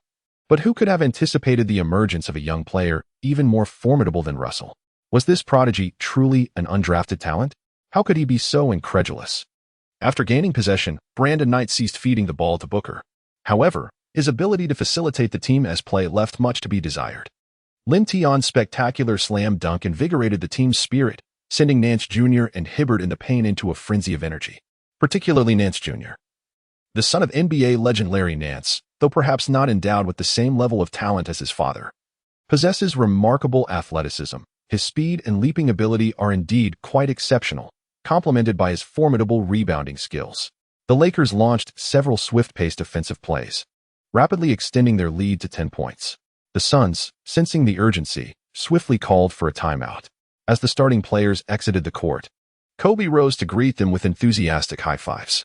Among them, he deliberately patted Lin Tian on the shoulder, exclaiming, "Well done, mate. That's the way to play." Seizing the moment while everyone was hydrating and wiping off sweat, Scott took the opportunity to outline the strategy for their impending return to the game. His plan was for Lin Tian to continue marking Devin Booker, while Nick Young, standing over 2 meters tall, would replace Clarkson. Although both Young and Clarkson were not particularly adept defensively, Young's greater height would offer some advantage in guarding forwards. This was a departure from their usual rotation, and Nick Young was quite pleased. As the timeout concluded, the game resumed. Following their adjustment during the break, the Suns swiftly saw Brandon Knight penetrate the paint, drawing a foul from Larry Nance Jr. when their perimeter shooting faltered. Committing fouls became, in their view, an effective means to break the deadlock. Knight converted both free throws, and after securing the ball, Nance promptly passed it to Lin Tian. Lin Tian dribbled into the front court, causing the entire Suns team to become increasingly anxious. Their power forward and center positioned themselves firmly in the paint, intent on thwarting Lin's potential breakthroughs. It was evident that their best defender, Tucker, was utterly unable to contain Lin's prowess today. Faced with this reality, they were left with no choice but to adopt a strategy of double teaming. While this approach indeed constrained Lin's movements, it consequently left other Lakers players in open positions, ready to capitalize on the situation. Lin Tian, with the ball in hand, initiated his drive, deftly maneuvering past Tucker with a decisive first step following a hesitation move. However, Chandler of the Suns stood resolutely in his path. Unfazed by the impending physical confrontation, Lin Tian barreled forward, executing a deft layup in the process. The moment Chandler was struck, it felt akin to being hit by a vehicle, propelling him backward towards the basket. With a resounding swish, Lin Tian's layup found its mark, simultaneously drawing a defensive foul from Chandler. Reeling from the impact, Chandler grimaced, taking a considerable time to regain his composure as his teammates assisted him to his feet. His face contorted in pain, he repeatedly rubbed his chest, seemingly suffering from the collision. "Damn it," he muttered, taken aback by the unexpected ferocity of this rookie, who, despite his youthful appearance, charged forth with the might of a raging bull. It seemed that beneath his skin, there was scarcely anything but muscle, aside from his bones. Lin Tian positioned himself at the free throw line. As the referee passed him the ball, he executed a gentle shot, but the ball ricocheted off the rim. Players from both teams rushed to seize the ball, which was first touched by Chandler, sending it soaring into the air once more. Lin Tian noticed the situation and hurriedly leaped into the crowd to seize the ball, although his height was merely average compared to the other players on the court. When he soared into the air, both Hibbert on his side and Chandler on the opposing team became mere backdrops. Lin Tian seized the ball from the heads of two towering giants, each nearly 20 meters tall, before gracefully returning to the ground. Before him stood only Chandler, who positioned himself to thwart Lin Tian's impending shot. However, with a sudden leap, Lin Tian executed a magnificent axe-style dunk, igniting the crowd's exuberant cheers. Devin Booker, visibly disheartened, retrieved the ball and swiftly passed it out. As Lin Tian retreated on defense, he exchanged high fives with several teammates in celebration. Brandon Knight dribbled to the front court of the Suns, and with a determined shot over Lou Williams' defense, he sank a three-pointer, finally halting the Suns' bleeding. Yet, they were acutely aware that this reprieve was merely temporary, for once the Lakers' rookie number 23 surged forward, no one could impede his momentum. Lin Tian had engaged in consecutive solo plays, and upon returning to the front court this time, he refrained from calling for the ball, merely gesturing towards the paint for Lou Williams. The Lakers boast an abundance of offensive talent, with Lou Williams standing out prominently among them. Last season, during his tenure with the Raptors, he was honored with the title of Sixth Man of the Year. With over 300 players in the NBA, the number of substitutes often exceeds that of starters, rendering the sixth man essentially the MVP among reserves, thus underscoring Lou Williams' prowess. However, his defensive capabilities have faced criticism. Indeed, both his defensive awareness and height present notable disadvantages. With the ball in hand, Williams showcased his exceptional ball handling and attacking prowess, driving straight into the paint.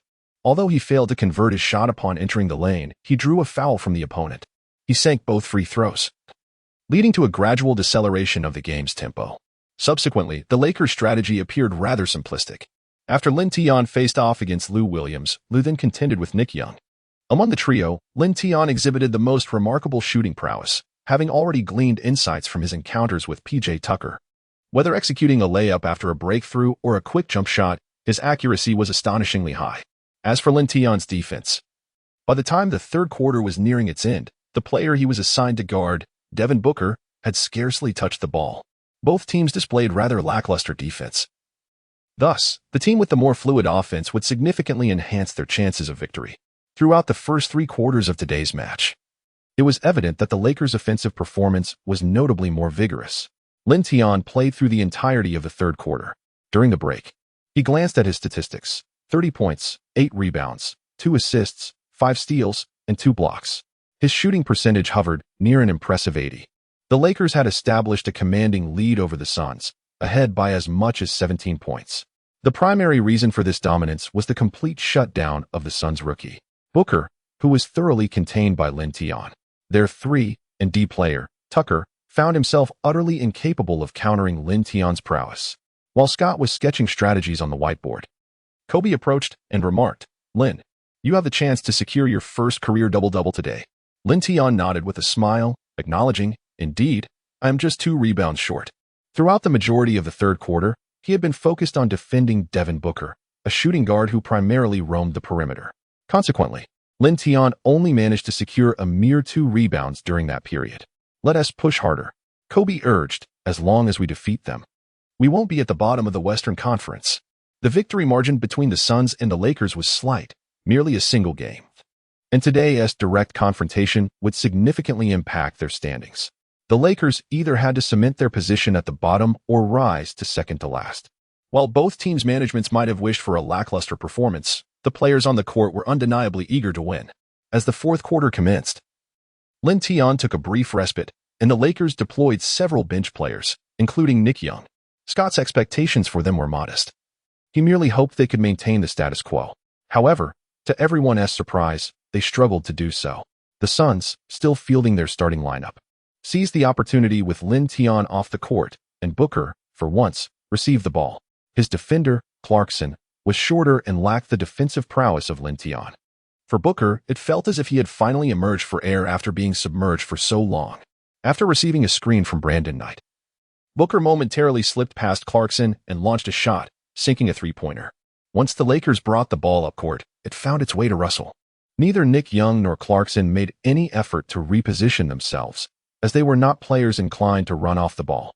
Russell gestured briefly before opting to take matters into his own hands, although he managed to evade his defender. The Suns' timely help defense led to a turnover on Russell's part. Capitalizing on this mistake, the Suns executed a fast break, scoring the first points of the quarter with a swift 5-0 run. Not even a minute had elapsed, and Scott had yet to call a timeout. As possession shifted back to the Lakers, Nick Young held the ball. Russell and Randall were well aware of Young's tendencies. Getting him to pass was no easy feat. True to form, after a series of dribbles, Young took a challenging shot. The difficulty of his attempt was evident, as he relished high-risk shots. The ball arced through the air before clanging off the rim. Tucker, positioned near the paint, secured the rebound and swiftly passed it to Booker. Booker hurriedly dribbled into the Suns' front court, and with Russell defending him, he successfully scored again. He then cast a provocative glance toward Lin Tian on the Lakers' bench, clearly taunting him. With the Suns off to an 8-0 start in the fourth quarter, the Lakers fans began to boo, visibly displeased with their team's performance. In the broadcast studio, the outspoken Barkley chuckled, "As soon as Lin is off the court, Booker comes alive." Smith nodded in agreement, remarking, "Lin dominates Booker. Booker has no choice but to trouble Russell." This rookie class is brimming with confidence. Although Booker had limited opportunities to shoot under Lin Tian's defense, he had already amassed 25 points, most of which came while Lin was resting. On the court, Scott had initially intended to let Lin Tian rest longer. But after the Suns successfully defended another play and scored in transition, he reluctantly called a timeout. The Lakers' lead dwindled to just 7 points. And with over 9 minutes remaining in the fourth quarter, they had yet to score. Even the usually composed Scott raised his voice, repeatedly emphasizing the need for ball sharing, though it was uncertain how many players were truly listening. As the timeout concluded, Lin Tian re-entered the game, prompting a frown from Booker. However, the points he had just scored had rekindled some of his confidence. He was determined to reclaim the spotlight. With possession now in the Lakers' hands, Lin Tian received the ball and charged toward the basket. Suns center Chandler and power forward quickly positioned themselves in the paint, with space at a premium. Lin Tian made the rare decision to pass to the open Nick Young on the wing. The Suns' attention was predominantly on Lin Tian, allowing Young to adjust his shooting angle and finally sink a 3-pointer. Upon witnessing Young's successful shot, Lin Tian swiftly returned to defense. As Booker crossed half-court, Lin Tian extended his arms, applying pressure. At that moment, P.J. Tucker moved in to set a screen for Booker. Fully aware that attempting to take Lin Tian one-on-one was futile, they needed the screen. Tucker's robust frame effectively obstructed Lin Tian. Seizing the opportunity, Booker attempted to drive into the paint, but as he maneuvered past Tucker, he suddenly felt a gust of wind and realized the basketball he had just dribbled had vanished from his grasp. By the time he registered what had happened, Lin Tian had deftly circled around Tucker and snatched the ball away. With a clear path ahead, Lin Tian executed a thunderous dunk that electrified the crowd. The DJ shouted, "Lin, 32 points and 6 steals." Coupled with the earlier turnover, Booker had now committed 5 mistakes in the game. Frustrated, he clenched his fist, perplexed by Lin Tian's astonishing speed. Ordinarily, after executing a screen, opponents would often choose to switch defenses. Lin Tian, however, chose not to do so. Instead, he deftly evaded Tucker's interception and swiftly liberated the ball from Booker. Unfazed by this, Booker dribbled forward once more, signaling to the towering Chandler in the paint. The formidable center, Chandler, immediately understood, emerging from the restricted area, compelling Hibbert, his defender, to follow suit. With the interior cleared to execute a screen for the guards, the space widened slightly, allowing the ball handler to penetrate towards the basket. Even if intercepted midway, the ball handler could pass the ball to the descending center, attempting to create an opportunity in the paint. Booker's strategy was astute. Having a player taller than Lin Tian set a screen instilled in him an inexplicable sense of security. Chandler, with his broad shoulders and robust build, spread his legs apart and crossed his arms low across his abdomen, leaning slightly forward to execute a quintessential screen. To shake off Lin Tian's defense, Booker maneuvered closely alongside Chandler. Lin Tian was initially closely trailing Booker, but due to Chandler's screen, Booker momentarily broke free from Lin Tian's pursuit. The seasoned defender Chandler, while obstructing Lin Tian, intentionally raised his arm to collide with him. Lin Tian swiftly maneuvered past Chandler and soon spotted Booker charging toward the paint. The hapless Hibbert, left in the wake of Booker's momentum, could only watch helplessly as Booker barreled forward. Even Larry Nance Jr., stationed near the corner, was unable to recover in time to defend the basket. As Booker approached the rim, he was so focused on scoring that he dared not glance back. His sole intention was to deposit the ball into the hoop as swiftly as possible. With both hands securing the ball, he prepared to launch his shot. Suddenly, a voice rang out behind him. Chandler shouted, "Devin, watch your back." Before the warning had fully registered, Booker felt an overwhelming force wrench the ball from his grasp. Despite his firm grip, the basketball slipped away. The culprit behind this theft was none other than Lin Tian, who had not been completely eluded by Booker. Seizing the moment as Booker surged toward the interior, Lin Tian had already positioned himself behind him. With impeccable timing, he snatched the ball from Booker as hands using both of his own. Having penetrated the paint, Lin Tian's successful steal set his teammates in motion. He swiftly passed the ball to the distant Nick Young, who completed the fast break with ease. The arena erupted with cheers from the Lakers fans, reveling in the excitement. Meanwhile, Booker, having just suffered his 6th turnover, wore a grim expression, a testament to his frustration. Lin Tian has once again secured a steal. The broadcast camera shifted to the bench where Kobe was seen standing, fervently applauding. The commentator announced, "Lin, he has reached 7 steals in a single game, matching Kobe Bryant's career high for steals in a game." It was only at this moment that the audience realized that even Kobe's highest steals in a single game amounted to just 7. The Suns urgently called a timeout. Without it, the game would spiral out of control. In the studio, Barkley could not help but exclaim, "The Lakers rookie number 23 has achieved 7 steals in this match." Smith nodded in agreement. Indeed, he is a remarkably talented young man. The Lakers must be grinning ear to ear after signing him to a max contract. Yes, his speed coupled with his anticipation. I've observed that he consistently manages to snatch the ball from his opponents with precision. After watching this game, I feel compelled to cast my vote for him in the All-Star selections.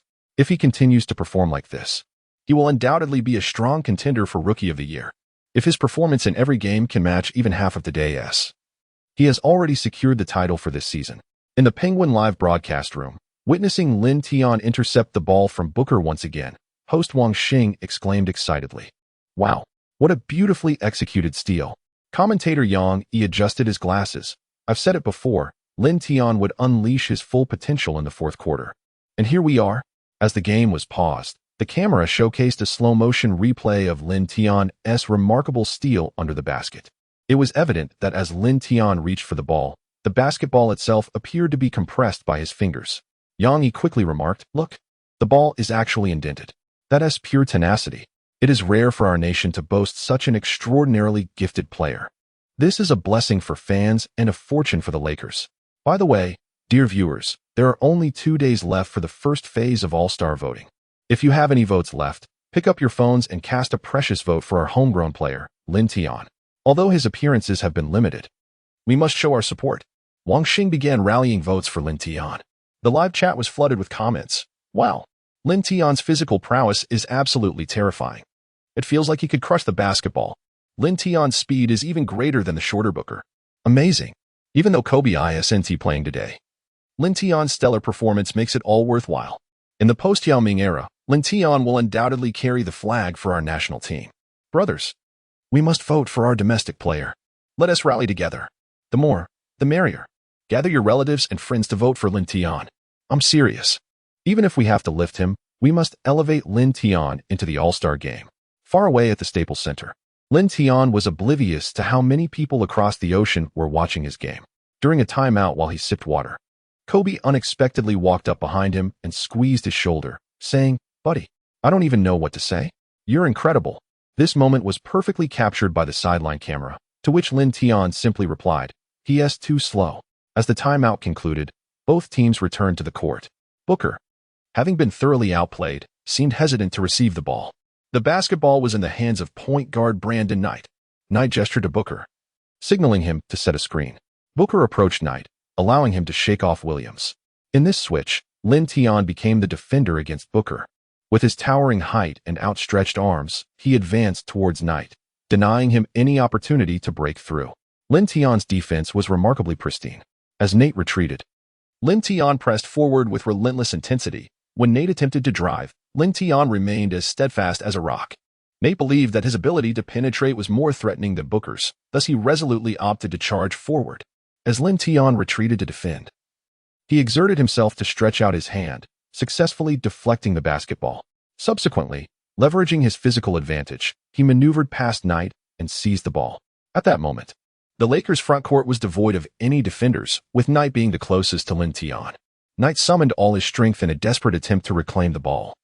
Yet the distance between him and Lin Tian only widened. Amidst the jubilant cheers of the crowd, Lin Tian executed another resounding dunk, securing 2 points. At this juncture, no one was concerned about Lin Tian's scoring. Rather, the focus was on his impressive steals.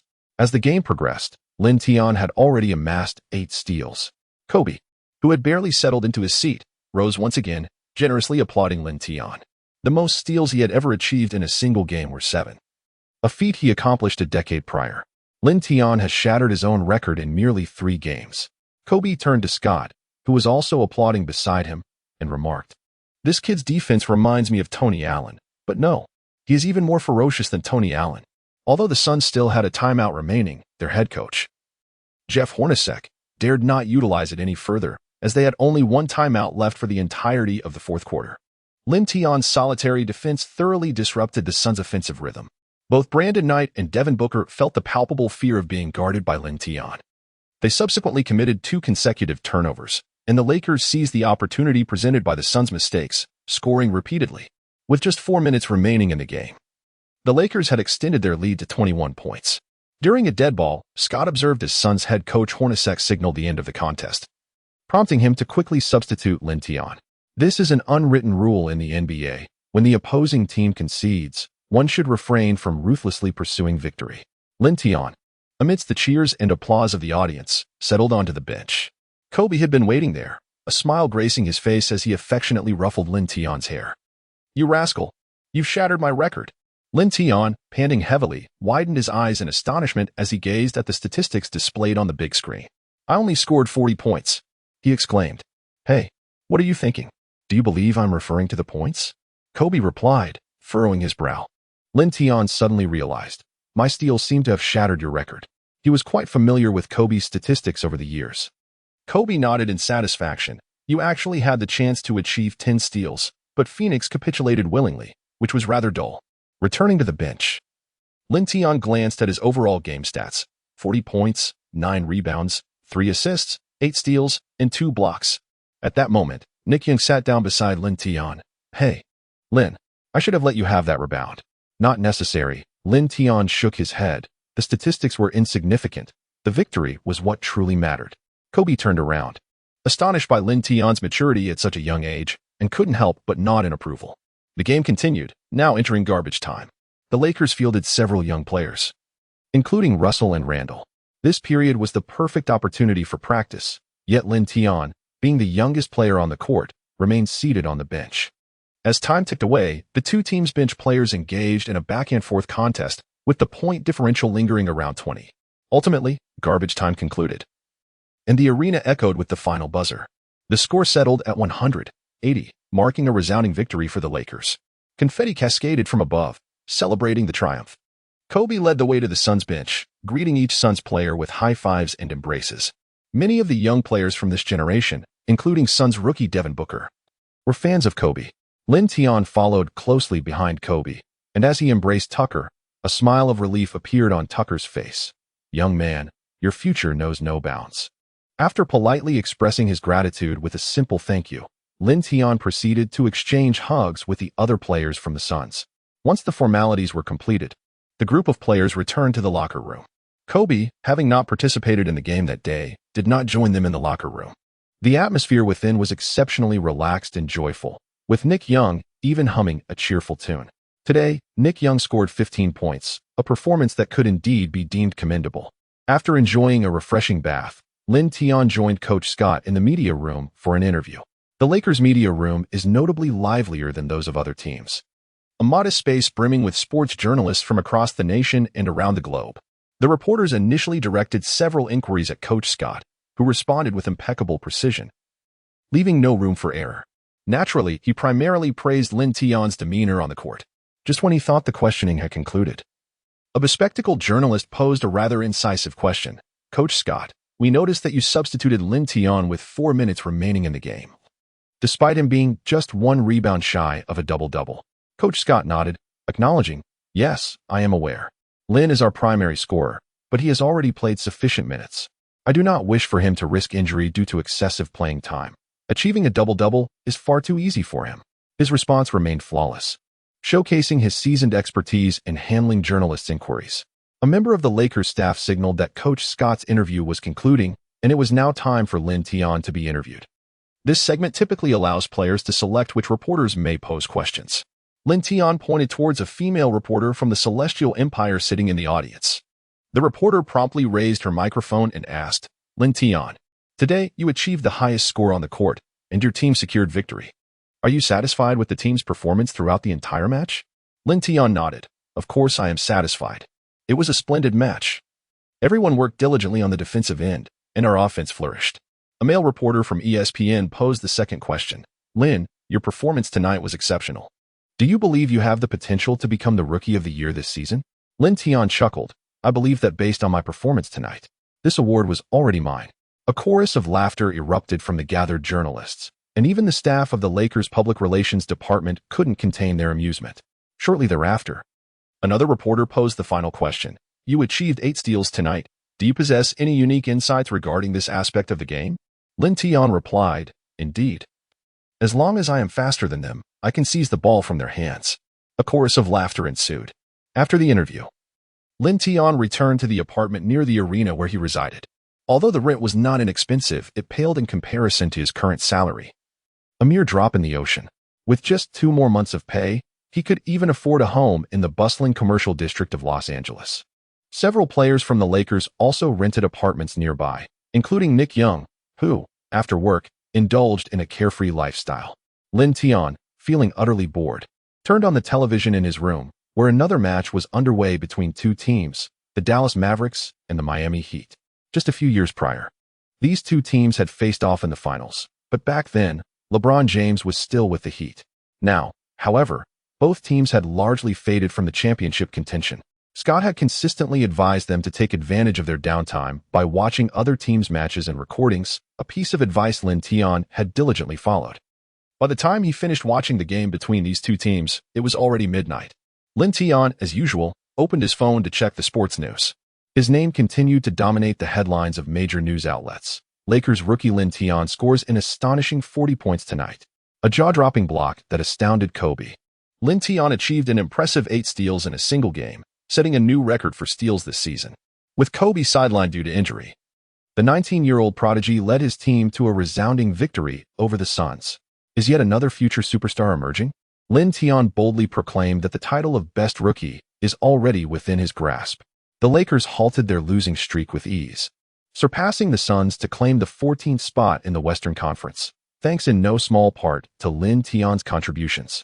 Is Kobe's designated heir stepping into the spotlight? He even took the initiative to massage the rookie's shoulders. These headlines originate from various sports newspapers in the United States, as well as sports media outlets in China. Lin Tian's current prominence is exceptionally high in the United States, but even more astonishingly so in his homeland. Whenever a news headline features his name, the ensuing comments invariably number in the thousands. He lacks the time to peruse each comment individually, yet he can certainly sense the fervor of the fans back home. The last player to garner such immense attention domestically was the great Yao Ming. Lin Tian was on the verge of slumber when he suddenly received a lengthy message from the Lakers' assistant coach. Upon opening the message, he found it contained the recent statistics and technical characteristics of the Kings players. Their next challenge was indeed against the Kings, but it was scheduled for the night after tomorrow. Lin Tian glanced at the data above. It is unequivocally evident that the current leader of the Kings is DeMarcus Cousins. Cousins can arguably be regarded as the premier center in the league at present, as he is in the prime of his career, having played over 30 games this season. Cousins boasts an average of 27 points per game, placing him 5th in the rankings. The 4 players ahead of him are Stephen Curry, Russell Westbrook, James Harden, and Kevin Durant. However, the Kings' performance is less than admirable, as they currently sit in the 10th position in the Western Conference.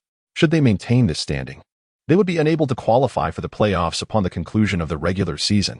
In addition to Cousins, the Kings also feature exceptional players such as Rudy Gay and Rajon Rondo. The message sent to Lin Tian by the Lakers' assistant coach meticulously detailed the technical characteristics of each player on the Kings roster.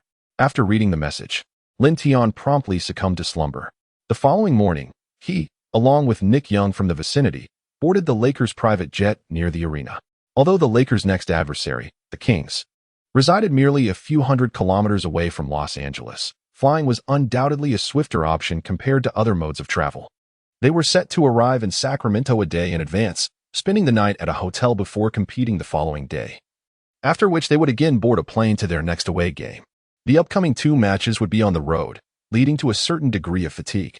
Once aboard, Kobe was already on the plane, beckoning Lin Tian to take a seat beside him. Lin Tian did not decline. After taking a seat, he inquired, "Kobe, is your shoulder feeling any better?" Kobe replied with a wry smile, "It's an old injury, quite difficult to heal, but I can take the court tomorrow night." He has always been one to play through minor injuries, a sentiment Lin Tian could understand. As they were conversing, Nick Young suddenly approached, brandishing his fruit-themed iPhone 6s Plus. "Hey, guys, the results of the first phase of the All-Star voting are out."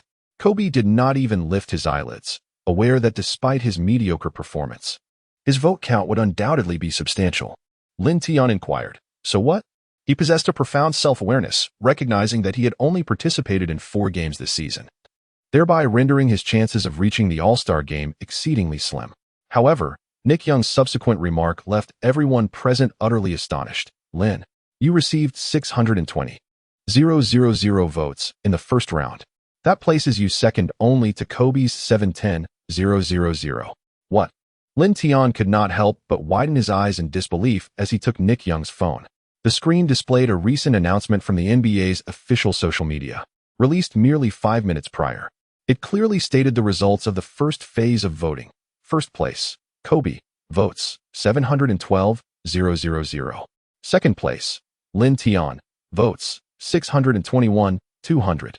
Third place, LeBron, votes 531,020. Fourth place, Curry. The other players on the plane also began to pull out their phones to search for related news.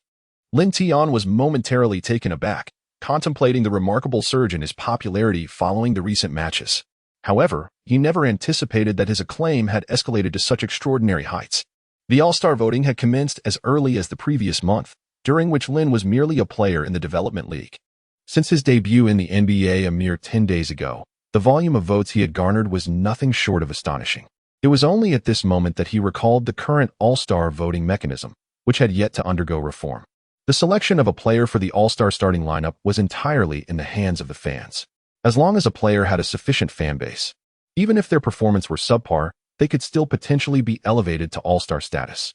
Lin Tian's votes rank him first among all forwards in the Western Conference, even surpassing the likes of Kawhi Leonard and Kevin Durant. After a considerable pause, Lin Tian finally regained his composure. He understood that the majority of these votes stemmed from domestic fans. Despite having played only 4 games, the NBA enjoys immense popularity in the Celestial Empire, and his recent stellar performances have undoubtedly galvanized fan engagement in the voting process. If the All-Star rules remain unchanged, Lin Tian may very well become the next player from the Celestial Empire to enter the NBA All-Star starting lineup after Yao Ming. Oh my heavens! Lin, your fan base is astonishingly vast. It is simply unbelievable. Your vote count exceeds that of LeBron. Lin, your popularity is soaring. You are on the verge of making the All-Star team. Nick Young and Lou Williams could no longer contain their astonishment. Kobe also expressed his disbelief. This is indeed remarkable. Underneath the official NBA announcement, the comment count has already exceeded 10,000, and it is worth noting that this news was released merely 5 minutes ago. Lin Tian scrolled through the comments. This voting is utterly ridiculous. Are you seriously considering allowing a rookie who has only played 4 games to be selected for the All-Star game? My goodness. The All-Star voting system truly needs reform. Please, do something substantial. Although the Lakers rookie in the number 23 jersey is impressive, can you believe he received 620,000 All-Star votes? For heaven's sake, disqualify that Lakers rookie. No player has ever made the All-Star selection after only 4 games. This is an outrageous voting travesty. It will ruin the NBA. While it's understandable that Kobe is the top vote getter, the league's intention to allow a player from a team with nearly the worst record to be named an All-Star starter is simply unacceptable. Wake up, everyone. The All-Star voting mechanism is flawed. Lin's performance deserves such recognition. The comments section was inundated with insults and skepticism. Naturally, a handful of fans defended Lin Tian, but their comments were largely overshadowed by the vitriol. Lin Tian smiled wryly as he returned the phone to Nick Young, momentarily at a loss for words. During Yao Ming's inaugural season in the NBA, he garnered enough All-Star votes to supplant the legendary Shaquille O'Neal from the starting lineup. Despite the latter's performance being markedly superior that season, this led Shaq to subtly express his dissatisfaction.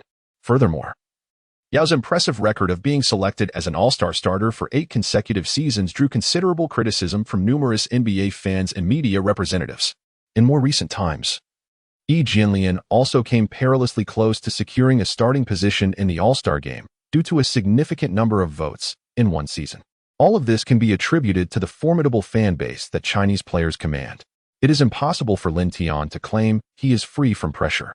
If he had joined the Lakers at the commencement of this season, it might have been a different story. However, he has only participated in 4 games for the team thus far. Although the All-Star voting is still ongoing, as long as the NBA's voting regulations remain unchanged, his selection for the All-Star game seems to be a foregone conclusion. At that time, apart from the fervent fans from the Celestial Empire, the voices of dissent will likely grow increasingly loud. Kobe noticed a peculiar expression on Lin Tian's face and remarked, "Hey, buddy, this is a good thing." Why the furrowed brow? Lin sighed, reflecting on the season thus far. He had only participated in a handful of games, and there were those who might question his worthiness. Yet, what did it matter? Kobe shrugged, advising him not to let the opinions of those fans get to him. Focus on being yourself. You are an all-star. Nick Young nodded in agreement, exclaiming, "Lin, I truly envy you. If only I had that many votes. I wouldn't care how many games I've played." Beside them, Russell chimed in, delivering a subtle jab at Young. "Spare us the theatrics. Your vote count is less than 20,000, even lower than mine." "Hey, buddy," Young retorted. Turning to face Russell, "Are you seriously comparing yourself to me? Get real. You are the 2nd overall pick this year. In the All-Star voting process, any fan can cast their vote for any NBA player, ensuring that every player receives some votes, albeit with potentially vast disparities in numbers. Lin Tian was not an overly sentimental individual, yet the prospect of the All-Star event was indeed causing him some distress. He dreaded the thought of being labeled as unworthy if he were to be named a starting All-Star, despite the fact that the nature of the All-Star game was merely that of an exhibition. Kobe's voice echoed once more, "Lin. The simplest way to silence them is to deliver a performance that leaves them speechless." His words served as a reminder for Lin Tian. Today, the official voting results were announced. This was merely the first round of intermediate voting. Over the next 10 days, the NBA would successively reveal the results of the 2nd round of intermediate voting and the 3rd round of final results. Furthermore, the Lakers' schedule was quite packed recently. If Lin Tian could showcase an exceptionally outstanding performance, he might very well quell the critics. He nodded solemnly. resolving to win over the fans with his performance in the upcoming games. At that moment, Nick Young, who was engrossed in his phone, suddenly exclaimed, "Hey, guys, the player of the week for last week has been announced." Lin Tian took out his mobile phone to browse the news.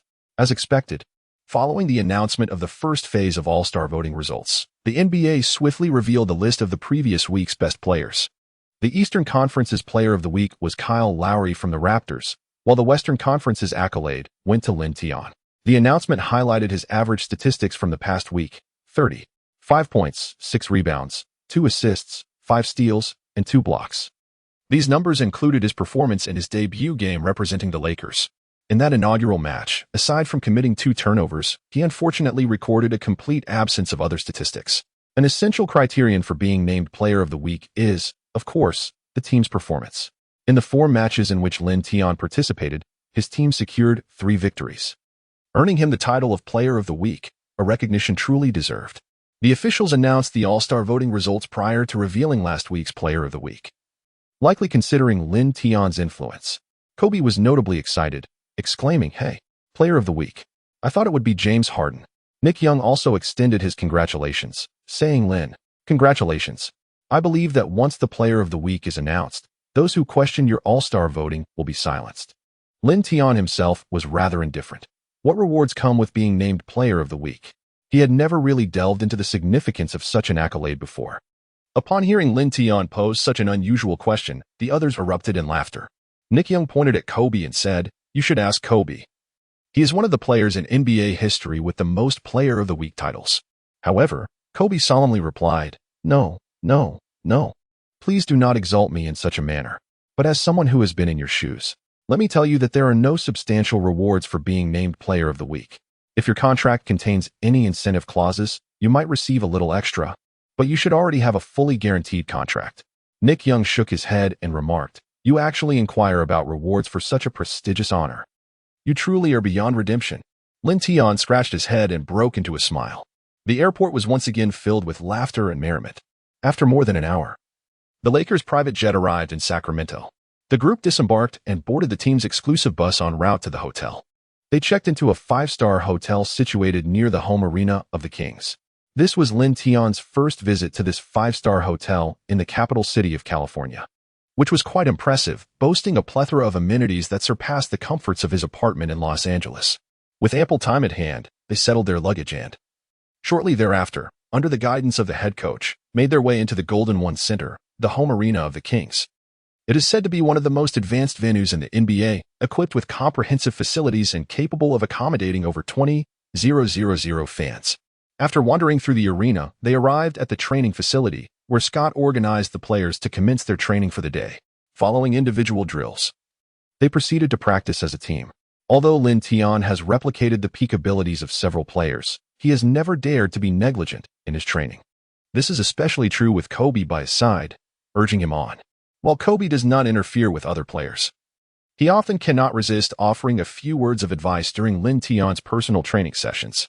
At times, it seems as though he has taken on the role of a sparring partner, leaving Russell and the others envious of their camaraderie. However, they are also aware that Kobe has high hopes for Lin Tian. After a long day of training, Lin Tian returned to the hotel exhausted. They had trained for a total of 6 hours that day, which was relatively short. For home games, their daily training sessions often extend beyond 8 hours. The first thing Lin Tian did upon returning to the hotel was to turn on the television to watch an NBA game. Occasionally, Scott would organize group viewings of other teams' games, but that was usually more convenient in Los Angeles. In other cities, their evenings were generally at their own discretion, as long as they remained reachable by the team. Today, Lin Tian tuned into a live broadcast of the Warriors facing off against the Cavaliers. In the previous season's finals, the Warriors triumphed with a 4-2 victory, claiming the NBA championship. Since then, the encounters between the Cavaliers and the Warriors have been dubbed the Cavs-Warriors clash. However, the Cavaliers roster was not complete during last season's playoffs. By the time they reached the finals, only LeBron James remained uninjured among the trio of stars, as both Kyrie Irving and Kevin Love were sidelined. This time, the 2 other stars have returned to full fitness, heightening the anticipation for tonight's match. The Cavaliers' starting lineup featured James, Love, Irving, J.R. Smith, and Tristan Thompson, while the Warriors fielded Curry, Klay Thompson, Harrison Barnes, Draymond Green, and Andrew Bogut. Notably, Bogut could be considered a nominal starter, as his playing time typically does not exceed that of the bench player, Andre Iguodala. As the first quarter commenced, the Splash Brothers were on fire, their three-point shooting proving to be astonishingly accurate. Klay Thompson, with minimal dribbling, sank 4 three-pointers, leaving the Cavaliers helpless against their long-range shooting. As the second quarter began, the Splash Brothers continued their barrage of three-pointers. Curry and Thompson have exceeded a remarkable 40 shooting from beyond the arc this season, and their attempts are notably frequent. Although the Cavaliers boasted their trio of stars, their three-point shooting percentage lagged significantly behind, and they found themselves trailing from the outset. By the conclusion of the third quarter, the Warriors held a commanding 15-point lead. At the start of the fourth quarter, James rallied his teammates to mount a comeback, narrowing the deficit to within 10 points. However, with just 5 minutes remaining in the game, the Warriors head coach unleashed his secret weapon, the death lineup. This lineup, as the name suggests, forgoes a traditional center, allowing Green to play the 5. The remaining 4 players included Curry, Thompson, Iguodala, and Barnes. This configuration greatly expanded the Warriors' spacing, and with all players capable of shooting three-pointers, they quickly widened the gap once more. Ultimately, the Cavaliers were unable to recover, succumbing to a definitive defeat. With this victory, the Warriors boasted an impressive record of 31 wins and just 1 loss, firmly securing their position at the pinnacle of the league. Although the Bucks had previously shattered their undefeated streak this season, the Warriors remained intent on surpassing the Bulls' legendary 72-win record. Lin Tian, having watched the entire match, was left in awe. The Warriors' death lineup was indeed formidable, their shooting precision was remarkable, and their defense was impenetrable. They fielded the finest 3D players in the league and boasted one of the premier defenders. As the game concluded, it was already late, and Lin Tian quickly washed up before drifting into slumber.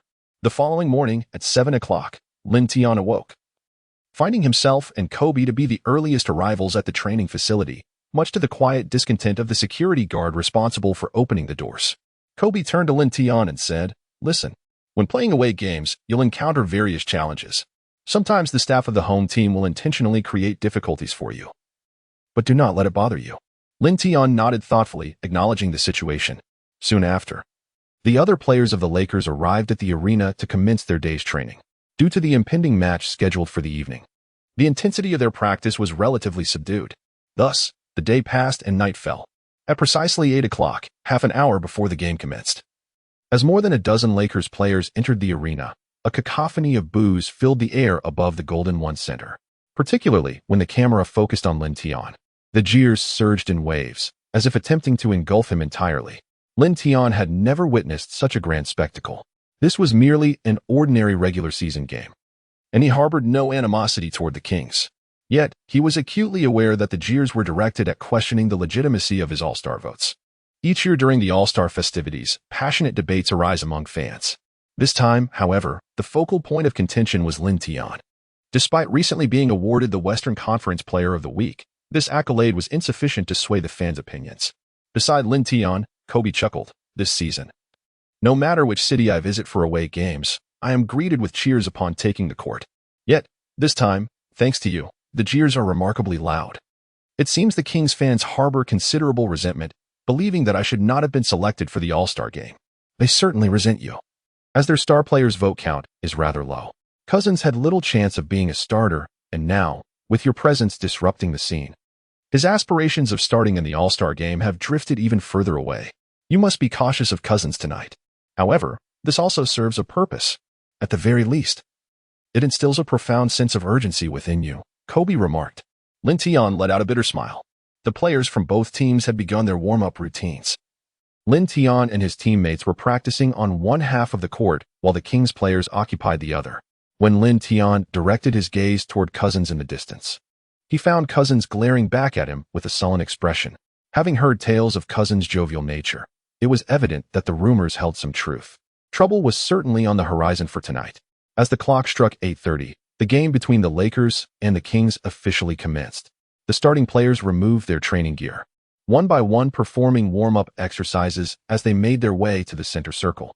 The Kings' starting lineup consisted of Rajon Rondo, Ben McLemore, Quincy Acy, Rudy Gay, and DeMarcus Cousins.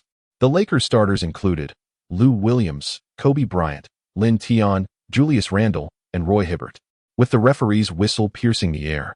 The jump ball began at center court. Hibbert and Cousins leaped simultaneously, but the ball was deftly tipped away by Cousins, landing in Rondo's hands. Rondo, a top-tier point guard in the league and renowned for his tactical prowess, skillfully dribbled the ball into the Kings' offensive zone while vocally directing his teammates' movements. Defending Rondo for the Lakers was Lou Williams. Rondo initiated a pick-and-roll with Ben McLemore, then made a sudden dash into the paint, catching the now-switched Kobe off guard. Observing this, Randle hurried to provide help defense, but as Rondo faced him, he executed a deceptive one-handed passing motion. Randle believed Rondo intended to pass to Cousins, yet was taken aback when Rondo merely faked the pass. Seizing the moment while Randle was distracted, Rondo effortlessly laid the ball into the basket. This move was Rondo's signature layup, seldom utilized but highly efficient. The Kings made a strong statement right from the start, eliciting an uproar of cheers from the Golden One Center. Hibbert swiftly retrieved the ball beneath the basket and passed it to Lou Williams. Williams dribbled across half-court before delivering the ball to Kobe. Although Kobe played as a shooting guard, he frequently held the ball for the Lakers. This season, Kobe had reduced his ball handling time. For the first play, he opted not to shoot but instead passed to Lin Tian on the wing. Lin Tian found himself up against the Sacramento Kings small forward, Quincy AC. He had already reviewed the player's statistics prior to this encounter. AC was essentially a marginal player, having been in the league for several years while earning only the minimum salary and drifting from team to team. Even within the Kings, he was virtually a nominal starter, with his playing time overshadowed by several bench players. The decision to assign such a player to guard him, was it a testament to their confidence in him? Lin Tian did not ponder for long. He began to change direction dramatically. With his tall stature and long legs, his movements became erratic, quickly causing Quincy AC to lose his balance. He successfully broke through and surged towards the paint. Cousins and Gay likely did not anticipate that their small forward would be so effortlessly bypassed. With the screen set by Nance Jr. and Hibbert, Cousins could not react in time before witnessing Lin Tian charge to the basket for a thunderous dunk. The previously lively arena fell into a subdued hush. As the Kings resumed play, Rondo advanced the ball to the front court. Instead of attempting another breakthrough, he passed the ball to Cousins, who was already positioning himself in the paint. Upon receiving the pass, Cousins utilized his physical advantage to forcefully shove Hibbert aside, executing a remarkable dunk from a standstill. His physical dominance over Hibbert was undeniable. Although Hibbert was only 30, injuries had steadily diminished his performance each season, and he was far from the player he once was during his time with the Pacers. The Lakers initiated their possession, and this time, Lou Williams opted for an isolation play, yet his shot clanged off the rim. Cousins seized the rebound, passed it to Rondo, and sprinted to the front court to demand the ball.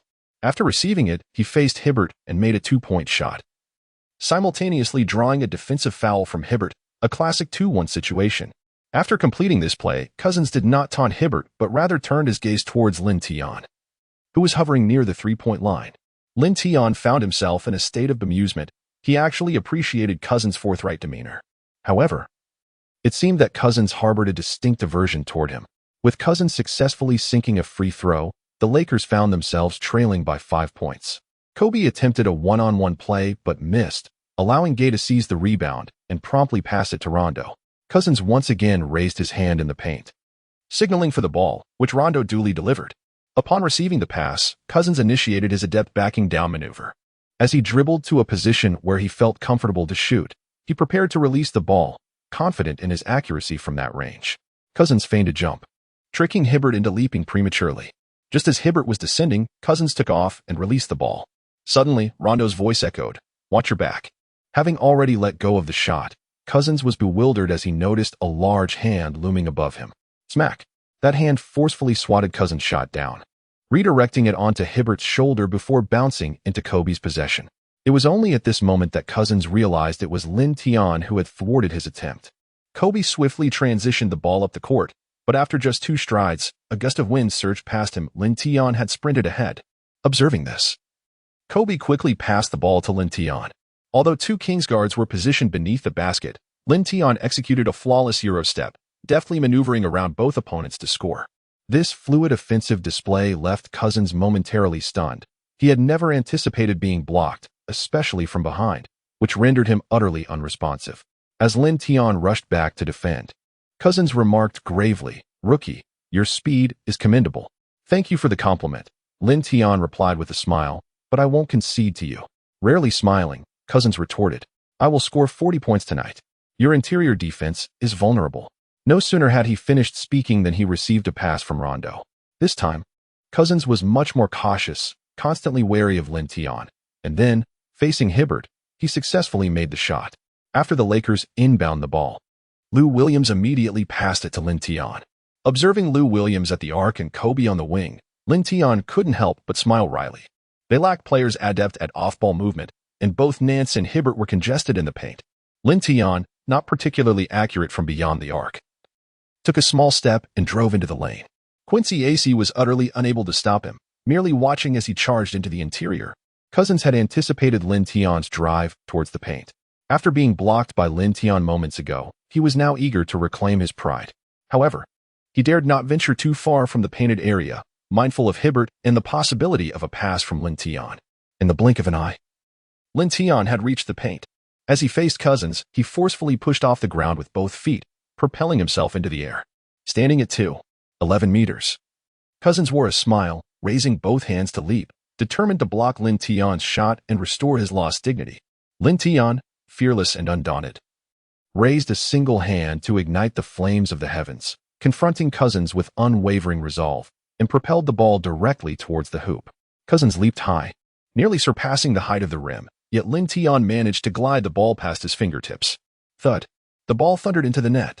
Cousins, taken aback by Lin Tian's prowess, nearly stumbled upon landing. A chorus of gasps erupted from the crowd of over 20,000 in the arena, astonished that the towering Cousins could be overshadowed by a mere youth. He is, after all, regarded as the premier center in the league by many fans. In the live stream from the motherland, the excitement was palpable. What a ferocious dunk, exclaimed Yang Yi, his voice brimming with enthusiasm. Lin Tian has just dunked over Cousins. Goodness, that's Cousins. The bald commentator, Wang Ming, was equally exhilarated. This play is undoubtedly destined for the highlight reel of the day. Who would have imagined Lin Tian's leaping ability to be so extraordinary? It's rare to find a player in the entire NBA capable of dunking over Cousins. Both Lin Tian and Cousins began the game by scoring consecutively, hinting at a potential scoring showdown this evening. Ladies and gentlemen, Lin Tian's recent dunk is a resounding message to all his skeptics. He is absolutely deserving of an all-star vote. This dunk is likely to infuriate Cousins even further. Meanwhile, the barrage of comments in the live stream was relentless. Wow, incredible, dunking on the current #1 center. This will be talked about for a year. Lin Tian is phenomenal. I'm standing in excitement. Who dares to say our players lack athleticism? Does he not deserve our vote? I proclaim today, Lin Tian will undoubtedly make the all-star starting lineup. Not even Jesus can stop him. A fierce warrior has emerged from our land. In the Golden One Center, Cousins was utterly disheartened after being dunked on by Lin Tian. Following the Kings' inbound pass, Cousins was no longer required to request the ball. Rondo directly passed it to him. Cousins charged towards the basket like an enraged bull, releasing the ball for a shot. Although it did not find the net, upon landing, Cousins leapt again, forcefully snatching the rebound from Hibbert's grasp and scoring once more. Hibbert was no match for the ferocity of Cousins' interior game. Coach Scott had no choice but to call for a timeout. As the players returned to the bench to wipe their brows and hydrate, Hibbert was notably frustrated. Being the tallest player on the Lakers, he seemed the only option for defending Cousins. Yet, from his performance in the first half of the quarter, it was clear that Cousins had dominated him. Hibbert, despite his efforts, found his physical limitations hindering his performance, even with the substantial salary provided by the Lakers this season. Coach Scott, tapping the tactical board, instructed Nance, double team. Whenever Cousins has the ball in the paint, we must double team him. We must contain him. Standing at 2.06 meters, Nance often found himself playing center during Hibbert's rest, and his playing time exceeded that of Hibbert. Upon receiving Coach Scott's directive, Nance nodded promptly. The timeout concluded swiftly, and both teams returned to the court. As it was the Lakers' turn to inbound, Lou Williams obediently passed the ball into Lin Tian's hands without needing to request it. Lin Tian had not anticipated that as soon as he seized the ball, both Asikungsi and Rudy Gay would converge upon him without hesitation. It seemed that the Kings coach, during the timeout, had directly commanded a double team against him. Such treatment for a rookie who had only played a handful of games could be considered the utmost recognition. When faced by a single defender, he would find it relatively effortless to drive past, but with two opponents closing in, even the prospect of passing the ball became a daunting challenge. They appeared to have discerned Lin Tian's aversion to passing, prompting this strategic approach. The double team underscored their regard for Lin Tian, yet it also represented a calculated risk. With only 5 players from each side on the court, the presence of 2 defenders on one player inevitably left another unguarded. Standing at an impressive height of 2.05 meters, Lin Tian possessed a broad field of vision, deftly delivering the ball to the hands of Little Nance amidst the narrow passage between 2 defenders. Guarding Nance was Rudy Gay, who found himself directly in front of Lin Tian. Upon receiving the pass, Nance faced only Cousins ahead of him. He executed a feint for a layup, and as Cousins defended against him, he deftly passed the ball to Hibbert. Hibbert received the pass and finally managed to score a 2-point dunk. This successful shot indicated that the Kings' defensive double-team strategy had not yielded the desired effect. After all, the match was still in its early stages. With the Kings regaining possession, Rondo continued to orchestrate his teammates' movements. He executed a pick-and-roll with Rudy Gay, skillfully returning the ball to Gay, who then sank a 3-pointer. Rudy Gay. The commentator elongated Gay's name with exuberance. The Kings widened their lead, prompting the crowd to erupt in cheers. As Lin Tian returned to the front court with the ball in hand, a cascade of boos echoed through the arena. In truth, every time the Lakers possessed the ball, a chorus of jeers accompanied them. Yet, when Lin Tian held the ball, the cacophony intensified. Having previously fallen victim to a double team, the Kings hesitated to recklessly assign 2 defenders to Lin Tian once more. However, this time, his defender was not the imposing Asianki, but rather the recently triumphant Rudy Gay, who had just sunk a 3-pointer. With spirits high, Gay grinned and declared, "You shall not surpass me." Lin Tian remained silent as he made a sweeping turn, charging straight towards the inner lane from the left side. Guy was almost completely bypassed in a single stride. Cousins, lurking in the paint, kept a keen eye on Lin Tian, not expecting his teammates to halt the onslaught. He was merely the final bastion of defense. This time, Lin Tian did not confront Cousins directly. Instead, he halted just near the paint, executing a sudden stop for a jump shot. There was no one within a meter of him. Shooting from this position was far more comfortable than from the free throw line. Swish. The basketball grazed the net as it went in. Cousins, upon receiving the ball, shook his head and stepped out of bounds to inbound it. By this point, Lin Tian's personal score had reached 8 points, having made all 4 of his shots. Cousins' scoring was not far behind in comparison. As the new round commenced, Cousins held the ball in the paint, facing a double team from Little Nance and Hibbert. True to his usual habit, he was about to pass the ball to Rudy Gay, who was coming in for support. However, the moment the ball left his hands, Cousins regretted it. Just as Gay was about to receive Cousins' pass, Lin Tian appeared beside him, deftly intercepting the ball. It was indeed Lin Tian. He had correctly anticipated Cousins' tendency to pass to a forward when double-teamed, as documented in the team reports. This marked Lin Tian's first steal of the game. With the steal successfully executed, he darted towards the Lakers' front court like a gust of wind. The only player in his path was Rajon Rondo of the Kings. Knowing he could not impede Lin Tian, Rondo initially aimed to draw a foul, but Lin Tian bypassed him without giving him a chance. Dribbling swiftly around him and charging into the front court, delivering a powerful one-handed dunk to secure another 2 points. This dynamic sequence of a steal and a score elevated his tally to 10 points, along with 1 steal. He wanted the Kings to understand that even when the ball was not in his defensive assignment's hands, he could still make a steal. Cousins shook his head in frustration. Having been blocked and stolen from by Lin Tian, it was a situation he found hard to accept. As the Kings inbound the ball, Rondo brought it up the court and organized the play before passing it to power forward Gay. Gay received the ball and attempted a 3-pointer, but it clanked off the rim. However, the ball did not bounce far, falling close to the backboard. Hibbert, Little Nance, and Cousins all leaped simultaneously. Under the pressure of the Lakers' twin towers, Cousins managed to wrest the ball down, scoring an easy layup just before landing. Beep. Not only did the shot go in, but it also drew a foul from Little Nance. The arena's DJ exuberantly announced, 2-1. DeMarcus. Cousins clenched his fists, glaring intensely, letting out a roar. This marked his second 2-1 of the first quarter, currently placing him as the highest scorer on the court. In the studio, Barkley chuckled heartily at Cousins' spectacular performance. DeMarcus is exhibiting an intense desire to score today. Smith nodded in agreement. It's evident he is playing with a chip on his shoulder. Throughout the first half of this season, he has showcased what could be his best performance to date, having faced every center in the Western Conference. Yet the All-Star first phase voting indicates he won to be a starter. It's unfortunate that centers are increasingly undervalued in this league. Moreover, what likely irked Cousins further was that young upstart from the Lakers, Lin Tian. Lin was under immense pressure as well. He needed to prove to everyone that he possessed the caliber to be an all-star starter. Both DeMarcus and Lin Tian surpassed 10 points in the first quarter, and the quarter had only just reached its halfway point. Hey, Lin broke through again. Executing a graceful Euro step against Cousins, he finished with a left-handed layup. 2 more points. Inside the Golden One center, after yet another successful basket, Lin Tian's score climbed to 12 points. Maintaining a flawless shooting record of 6 for 6, his touch was scorching. His defensive assignment, Coincidentally, posed no offensive threat. Thus, upon returning to defense, Lin Tian remained within the three-point arc, observing Rondo. Rondo tentatively attempted to penetrate, but was thwarted by Lou Williams. With no choice but to feign further dribbling, he ultimately sent the ball toward Cousins in the paint. Knowing he was passing to a towering figure like Cousins, Rondo intentionally lofted the ball a bit high. As Cousins prepared to receive it, Lin Tian anticipated Rondo's passing intent.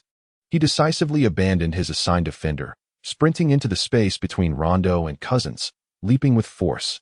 He audaciously snatched the ball from midair beneath the basket. The audience was left in awe at this spectacle. After securing the ball, he hadn't even landed before passing it to Kobe on the perimeter.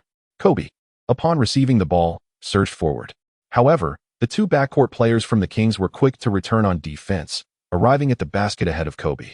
In the past, such an opportunity would have prompted Kobe to leap for a dunk without hesitation. Yet now, Kobe found himself unable to jump as he once did. Just then, he caught sight of Lin Tian out of the corner of his eye. Kobe drew the attention of Rondo and McLemore, tossing the ball behind his head without looking. The pass was perfectly angled. Lin Tian, following closely behind, bent his knees and leaped. At the apex of his jump, he caught the ball, executing a two-handed slam dunk. The connection between Kobe and Lin Tian was celebrated with a shoulder bump. This moment was witnessed by millions of viewers in the live streaming audience. Lin Tian was phenomenal. The connection with Kobe was spectacular. If he were a decade younger, he could have easily dunked over 2 defenders. The score had been forcibly equalized by Lin Tian, bringing both teams back to a level playing field. As Rondo controlled the ball, he no longer dared to make careless passes. Feeling as though Lin Tian could see through his intentions, unable to pass freely, he was left to seek opportunities with the ball himself. Rondo set a pick with his shooting guard, McLemore, shaking off his defender as he drove to the basket. However, before he could advance far, he felt the ball he had pushed out of his hands did not bounce back. Turning around, he saw Lin Tian had already dashed away, dribbling solo far ahead. None of the Kings could match Lin Tian's speed, helplessly watching as he scored again. Rondo threw up his hands in exasperation. Damn. How does this guy always seem to appear out of nowhere? I didn't even realize he was behind me. Even the usually hot-headed Cousins was growing impatient. Though he refrained from voicing his frustrations, Lin Tian has already amassed 16 points and 3 steals in the first quarter, after the Kings inbound. In an effort to avert further interceptions by Lin Tian, Cousins positioned himself near the three-point line to receive the ball. Subsequently, he maneuvered step by step towards the paint and, after enduring some contact, released a smooth mid-range shot that found its mark. In the studio, Barkley could no longer contain his excitement. Oh, 16 points in a single quarter. This young man from the Lakers is unstoppable. Smith echoed the sentiment, exclaiming, when he steals the ball and transitions to a fast break, his speed is nothing short of bolt-like. I adore this young talent. The Lakers have struck gold. Barkley continued with fervor. Most importantly, he has also secured 3 steals in this quarter. Before tonight, I had not anticipated his insatiable desire to score. This is a scoring duel between Cousins and Lin. The intensity of the first quarter foreshadows even greater excitement ahead. Lakers head coach Scott was also taken aback by Lin Tian's scoring prowess in a single quarter. Understanding Lin Tian's determination, he opted not to substitute him during what would typically be a break, allowing Lin to complete the first quarter uninterrupted. Lin Tian lived up to everyone's expectations by scoring 20 points in the first quarter. During the break, Nick Young excitedly bumped shoulders with him and exclaimed, "Hey Lin, you scored 20 points in a single quarter. I nearly wore out my towel cheering for you." Lin Tian was filled with excitement, oblivious to his own score. Upon hearing Nick Young's words, he looked up and realized that he had indeed amassed 20 points. Despite missing a few shots at the end of the first quarter, achieving 20 points in a single quarter is a feat not everyone can accomplish. If he were to maintain that scoring pace throughout all 4 quarters, He would finish the game with a remarkable total of 80 points. DeMarcus Cousins of the Kings also performed admirably, hitting 8 of 13 attempts and sinking 4 free throws, also tallying 20 points. Lin Tian's scoring in the first quarter surpassed the combined points of all his teammates. Yet, the Kings still held a 2-point lead. Scott first finalized the lineup for the second quarter and then began strategizing. A little over 100 seconds later, the second quarter commenced. Lin Tian and Kobe will enjoy several minutes of respite. On the court for the Lakers are Russell, Clarkson, Nick Young, Randall, and Larry Nance Jr. Nance has been positioned at the center, while Randall assumes the role of power forward. Among this lineup, the eldest is Nick Young, with the other 4 players being in their 20s. On the Kings side, though Cousins and Rondo have also exited the game, they have been replaced by players such as Darren Collison and Marco Bellinelli. As the game commenced, the Kings sharpshooters swiftly imparted lessons to the Lakers' youthful roster. Their three-point shooting was astonishingly precise. Collison and Bellinelli consistently converted from beyond the arc. Conversely, the Lakers struggled to find their rhythm, as the experience of the younger players paled in comparison to that of their more seasoned counterparts. Their strategy was rather elementary. Whoever had the ball would take the shot. If they were in good form, this approach might suffice, but today, their shooting touch was evidently lacking, whether it was Nick Young or Randall. Only Russell managed to score a basket, which is clearly not a sustainable strategy. Observing this scene, Kobe, seated beside Lin Tian, shook his head in disapproval. These guys, they only know how to play one-on-one. Our team's assists are perpetually at the bottom of the league. Lin Tian couldn't help but smile bitterly, uncertain of what to say. After 4 minutes into the second quarter, the deficit had already widened to 10 points. The atmosphere among the Kings fans soared as well. When Collison of the Kings stepped up to the free throw line, both sides had made substitutions. Lin Tian made his reappearance, while Cousins hurried back onto the court. Although they would not directly confront each other, every time Lin Tian surged towards the paint, Cousins would be waiting for him in the key. It was once again Lin Tian's moment to close the gap in points. Upon his entry, the Kings noticeably altered their strategy. The player assigned to defend him became Rudy Gay, who stood a meter away with his arms outstretched. The rest of the Kings players almost entirely retreated into the paint, compressing the space within to an extreme. Though Lin Tian can penetrate the defense and score each time, it comes at a significant cost to him. This is the strategy meticulously crafted by the Kings for Lin Tian. In the face of such a tactic, Lin Tian remains unperturbed. He executes Anthony's signature sidestep and then suddenly accelerates, feigning an assault on the paint.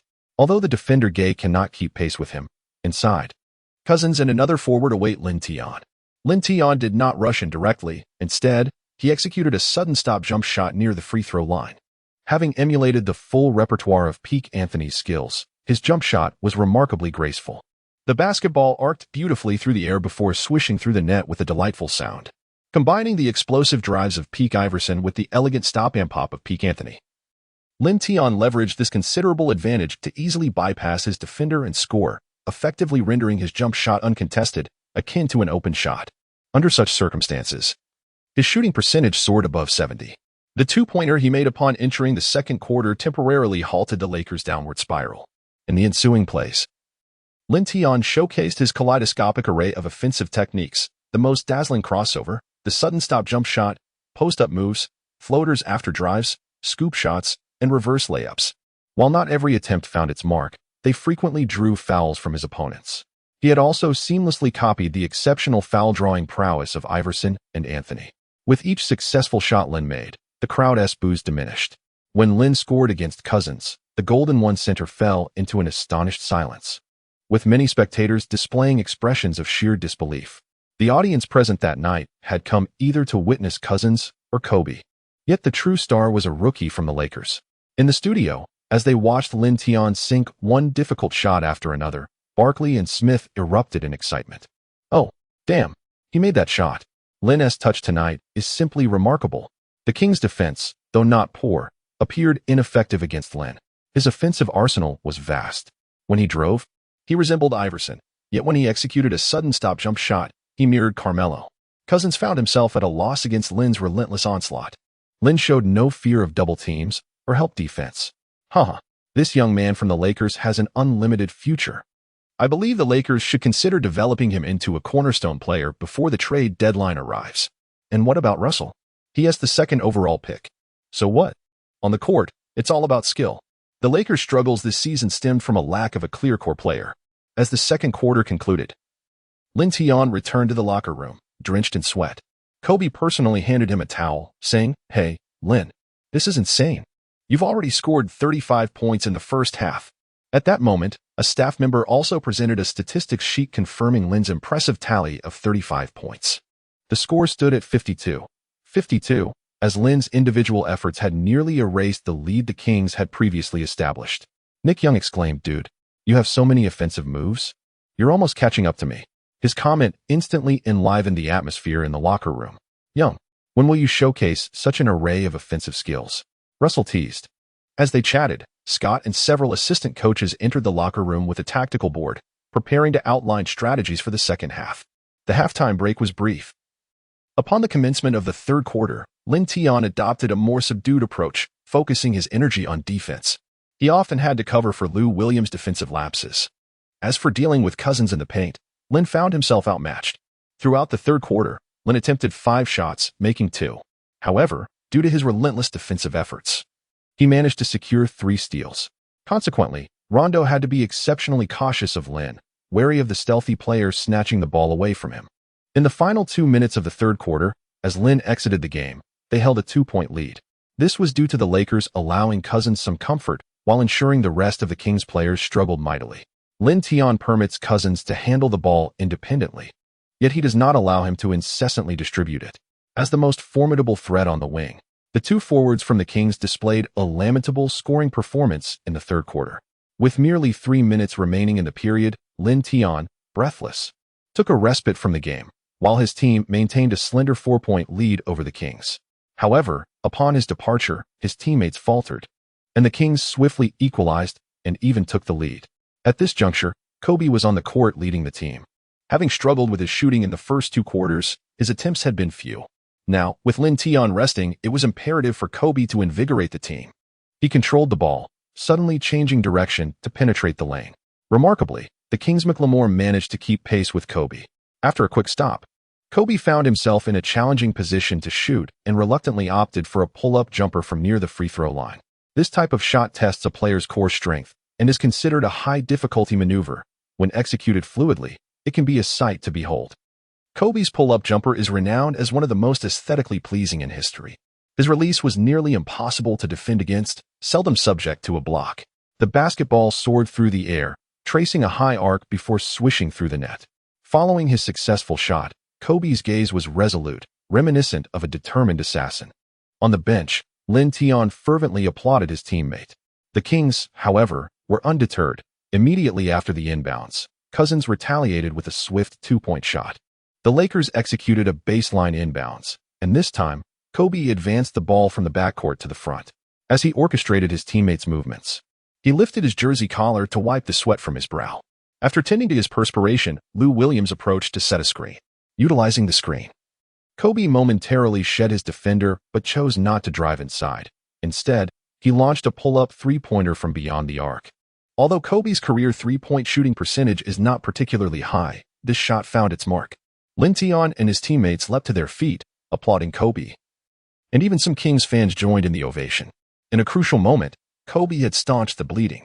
In the twilight of his career, he had increased his mid-range and 3-point attempts significantly, though success was not guaranteed with each attempt. Indeed, after the Lakers secured a defensive stop, Kobe attempted another mid-range shot, only to clang off the iron. The Kings seized the opportunity, converting a fast break. After several back-and-forth exchanges, the third quarter concluded with a score of 76-73. The Kings leading by 3 points. Compared to the preceding quarters, both teams exhibited diminished scoring efficiency during this period. When Kobe and the others took a break, Lin Tian approached each player, exchanging high fives. Coach Scott gathered everyone around, addressing positioning issues while urging them to intensify their defensive efforts. Unfortunately, the physical attributes of several Lakers players rendered them incapable of containing Cousins. Hibbert's mobility had severely declined due to injury.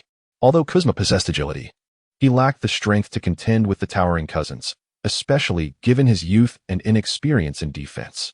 Apart from these two, the tallest players remaining were Randall and Lin Tian. While Randall was competent offensively, his defensive capabilities were significantly weaker, making it implausible for him to guard Cousins effectively. Their initial strategy involved double-teaming and providing help defense against Cousins, which had indeed proven somewhat effective. Nevertheless, Cousins was not a player who operated in isolation. Rather, he was arguably one of the most pass-oriented centers in the league. Although his passes could be perplexing at times, more often than not, when he distributed the ball, it posed a considerable threat to the Lakers. Coach Scott resolved to have Kuzma and Hibbert double-team Cousins, contingent upon the ball reaching Cousins' hands. As the fourth quarter commenced, the Lakers maintained the same lineup that concluded the third: Kobe, Lou Williams, Nick Young, Kuzma, and Hibbert. Lin Tian had a few minutes of respite during this interval. He wished to witness the performance of Kobe and the others. Previously, Lin Tian and Kobe often shared the court together, but this time, Scott had altered the strategy. Fortunately, at the beginning of the fourth quarter, both Cousins and Rondo were resting on the sidelines. Even if the Lakers lineup struggled against their opponents, it was unlikely that the point differential would widen significantly. After pacing back and forth a few times, Scott returned to the bench, conveniently settling beside Lin Tian. Lin Tian turned to Scott and said, "Coach, if it proves ineffective, how about letting me try defending Cousins to see how it goes?" Scott immediately regarded Lin Tian with a peculiar gaze, questioning, "You? Are you capable of that?" Lin Tian stands at a height of 2.05 meters, which is quite comparable to that of Xiao. Although Xiao appears to be quite slender, he actually outweighs Lin Tian by a considerable margin of over 10 pounds. Lin Tian stands at an impressive height of 2.05 meters and weighs 100 kilograms, which is relatively light among players of the same caliber. Even Durant, who appears to be as slender as a reed, weighs in at 109 kilograms. "How would you know unless you try?" Lin Tian grinned. Scott, however, wore a troubled expression. Playing in the paint signifies intense physical confrontation, and Lin Tian is nearly universally acknowledged as the future leader of the team. Just 2 days prior, Little Bass had personally called Scott, assuring him that as long as Lin Tian was enjoying himself, anything was permissible. The consequences of an injury to him would be dire. Nonetheless, Scott was more concerned about Lin Tian's happiness. Since it was Lin Tian's suggestion, he could only nod in agreement. "All right, we can give it a shot. But do take care, Cousins is an absolute beast in the paint this season. Don't push yourself too hard." With Scott's consent, Lin Tian felt reassured. He had great confidence in his physical abilities. If Draymond Green, standing at 2.01 meters, could play center, why couldn't he? After 4 minutes into the fourth quarter, Kobe drew a foul. After successfully sinking a free throw, both the Kings and the Lakers made substitutions. For the Lakers, Lin Tian and Russell replaced Lou Williams and Hibbert. On the Kings' side, Cousins also entered the game. Russell inbounded the ball directly to Lin Tian. Standing before him was Gay, who, despite not being able to keep up with Lin Tian's speed, had proven to be the Kings' best defender against him over the previous 3 quarters, at least managing to force him to miss a few shots. Having rested for several minutes, Lin Tian's stamina had replenished. He executed a wide crossover dribble and then swiftly maneuvered past Gay.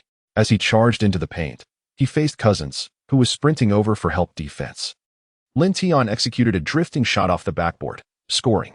As the Kings inbound the ball, Lin Tian quickly sprinted to their front court and called out to Little Nance, "You guard Gay." Little Nance displayed a look of surprise but did not hesitate, promptly switching to cover Gay. By the time Cousins jogged to the basket, he realized that it was no longer Little Nance battling for position, but Lin Tian. In his astonishment, he wore a puzzled expression. "Hey, rookie, are you serious? You want to match up with me?" Lin Tian chuckled. "Why not?" Cousins, far from being angered, found himself amused. He attempted to use his robust physique to push Lin Tian aside, only to quickly realize the futility of his efforts. The player from the Celestial Empire appeared somewhat slender, yet his lower body was remarkably stable, as if he were firmly welded to the ground. At this moment, Lin Tian could also sense the formidable power of Cousins. Each time Cousins charged at him with his shoulder, Lin Tian gritted his teeth, striving to withstand the impact and avoid being knocked aside. Finally, Cousins could perceive that Lin Tian was nearing his limit. Perhaps to demonstrate his own ease in the situation, he turned back to Lin Tian and grinned, declaring, "You will absolutely never make it onto the All-Star starting lineup." Indeed, Cousins was exceedingly concerned about this. With that, his level of physicality escalated considerably, as if he intended to impart a lesson to Lin Tian. Every time Cousins collided with him, Lin Tian felt as though he had been struck by a small mountain. His weight was still rather insufficient. Lin Tian was on the verge of exhaustion when a sudden inspiration struck him. just as Cousins was exerting all his strength to push forward once more. Lin Tian deftly shifted to the side, effortlessly evading the oncoming force. This left Cousins in an awkward predicament, as the familiar sensation of impact failed to materialize. Instead, he found himself off balance, having overexerted himself. At a crucial moment, Lin Tian deftly withdrew the chair, causing Cousins to collide with thin air. Losing his balance, Cousins fell to the ground, failing to secure the ball, which Lin Tian swiftly retrieved before advancing rapidly into the front court. Due to his tumble, Cousins was unable to return in time on defense, allowing Lin Tian to score despite the presence of two defenders. As he transitioned back on defense, Kobe chuckled, exclaiming, "Lin, well done. That steal was incredibly clever, haha." Unbeknownst to them, in the commentary booth, Barkley and Smith were laughing uncontrollably. Lin's quick wit positioned him as one of the league's premier defensive players, having outsmarted Cousins. "Ha ha ha," Barkley remarked. Such tactics of a smaller player outmaneuvering a larger one are indeed common. Yet Cousins likely did not anticipate that Lin Tian would employ this strategy on their very first encounter. Smith noted, Cousins thought Lin would engage him head-on. But Lin is no fool. While his physicality is commendable, he cannot possibly match the strength of a center. The toll on his stamina would be excessive. Watch DeMarcus's expression closely. Haha.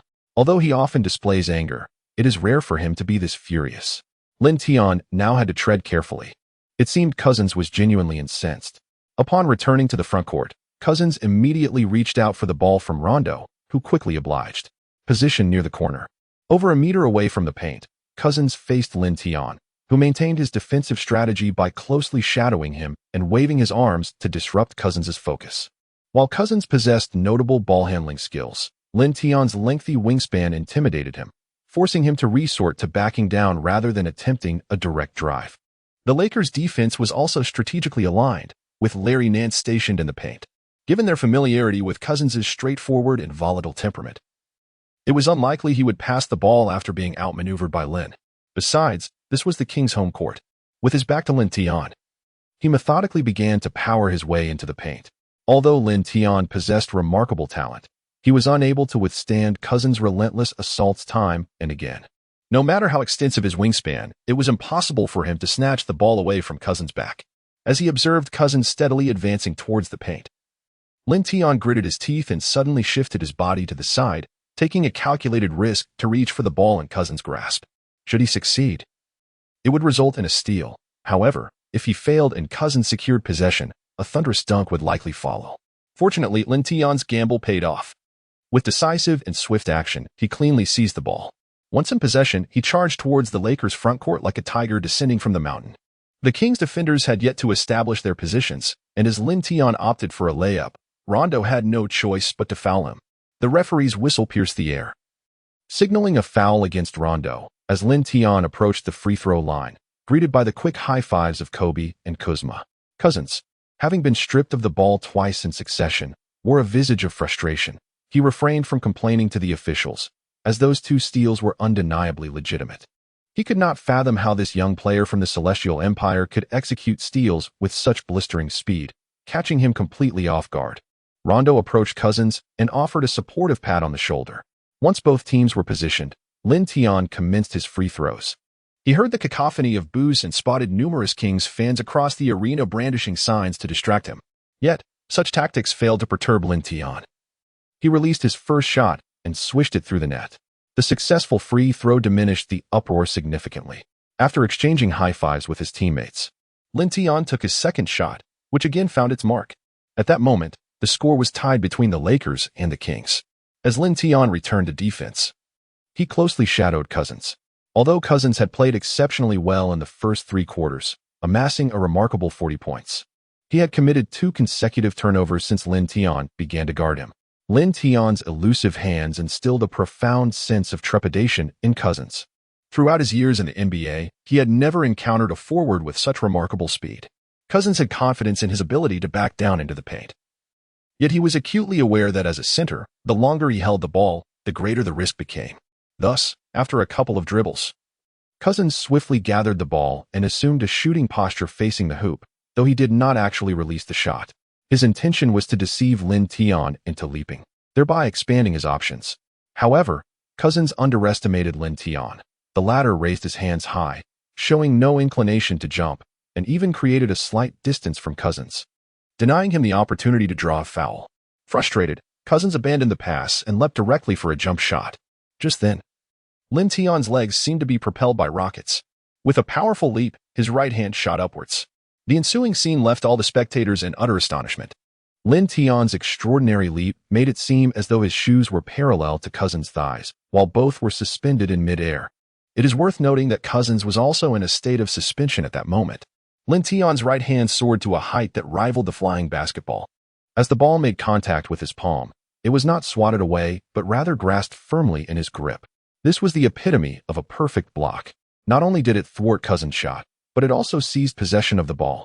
A gasp of astonishment rippled through the audience, many spectators rising to cover their mouths in disbelief. The DJ, tasked with energizing the crowd, exclaimed in shock, "Oh my heavens! Is this the kind of leap that humanity can achieve?"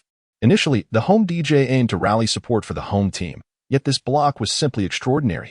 Perhaps placing immense trust in Lin Tian, Kobe had already sprinted towards the Lakers' front court as Lin leaped. Following this star-like block, Lin Tian swiftly transmitted the ball to Kobe upon landing. With the ball in his possession and no defenders in sight, Kobe was certain to capitalize on the opportunity. As Kobe successfully scored, the Lakers officially took the lead. Beep. Kings head coach George Karl urgently called for a timeout. Cousins repeatedly gestured to the referee. "Hey, that was goaltending. Did you not see clearly?" The referee blew his whistle and pointed towards the large screen above the arena. At that moment, the screen replayed the remarkable block from a clear angle.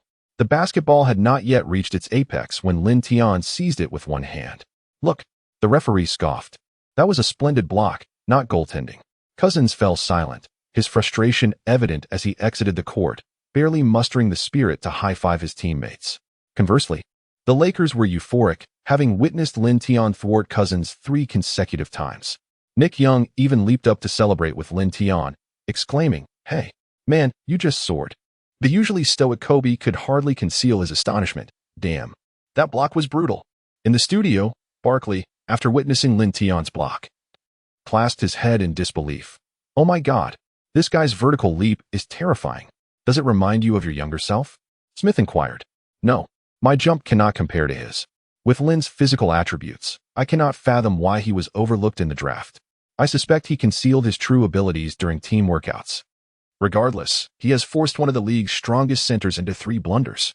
Indeed, the NBA is a breeding ground for talent." The block by Lin Tian has been replayed 3 times, and Wang Meng and Yang Yi are still in a frenzy. My goodness. It is truly as if a celestial being has descended. During the last match between the Lakers and the Suns, Lin Tian did not leap as high when he blocked Tucker, although we have yet to complete half of this season's games. I dare say that this block undeniably deserves a spot among the top 10 plays of the season. Did you not see it? When Cousins was blocked, he appeared utterly bewildered, thinking it was a goaltending violation. Frankly, without the replay, I would have mistaken it for goaltending as well, primarily due to the extraordinary arc of the ball. I wish to see who dares to claim Lin Tian should not be selected for this season's All-Star game. To all the viewers before the screen, the All-Star voting has not yet concluded. Everyone, hurry and cast your votes for Lin Tian. The frequency of comments in the Penguin live stream has reached its peak, 66,666. I shall dub this block the block of the century. In this era, it is exceedingly rare to witness such an exhilarating block.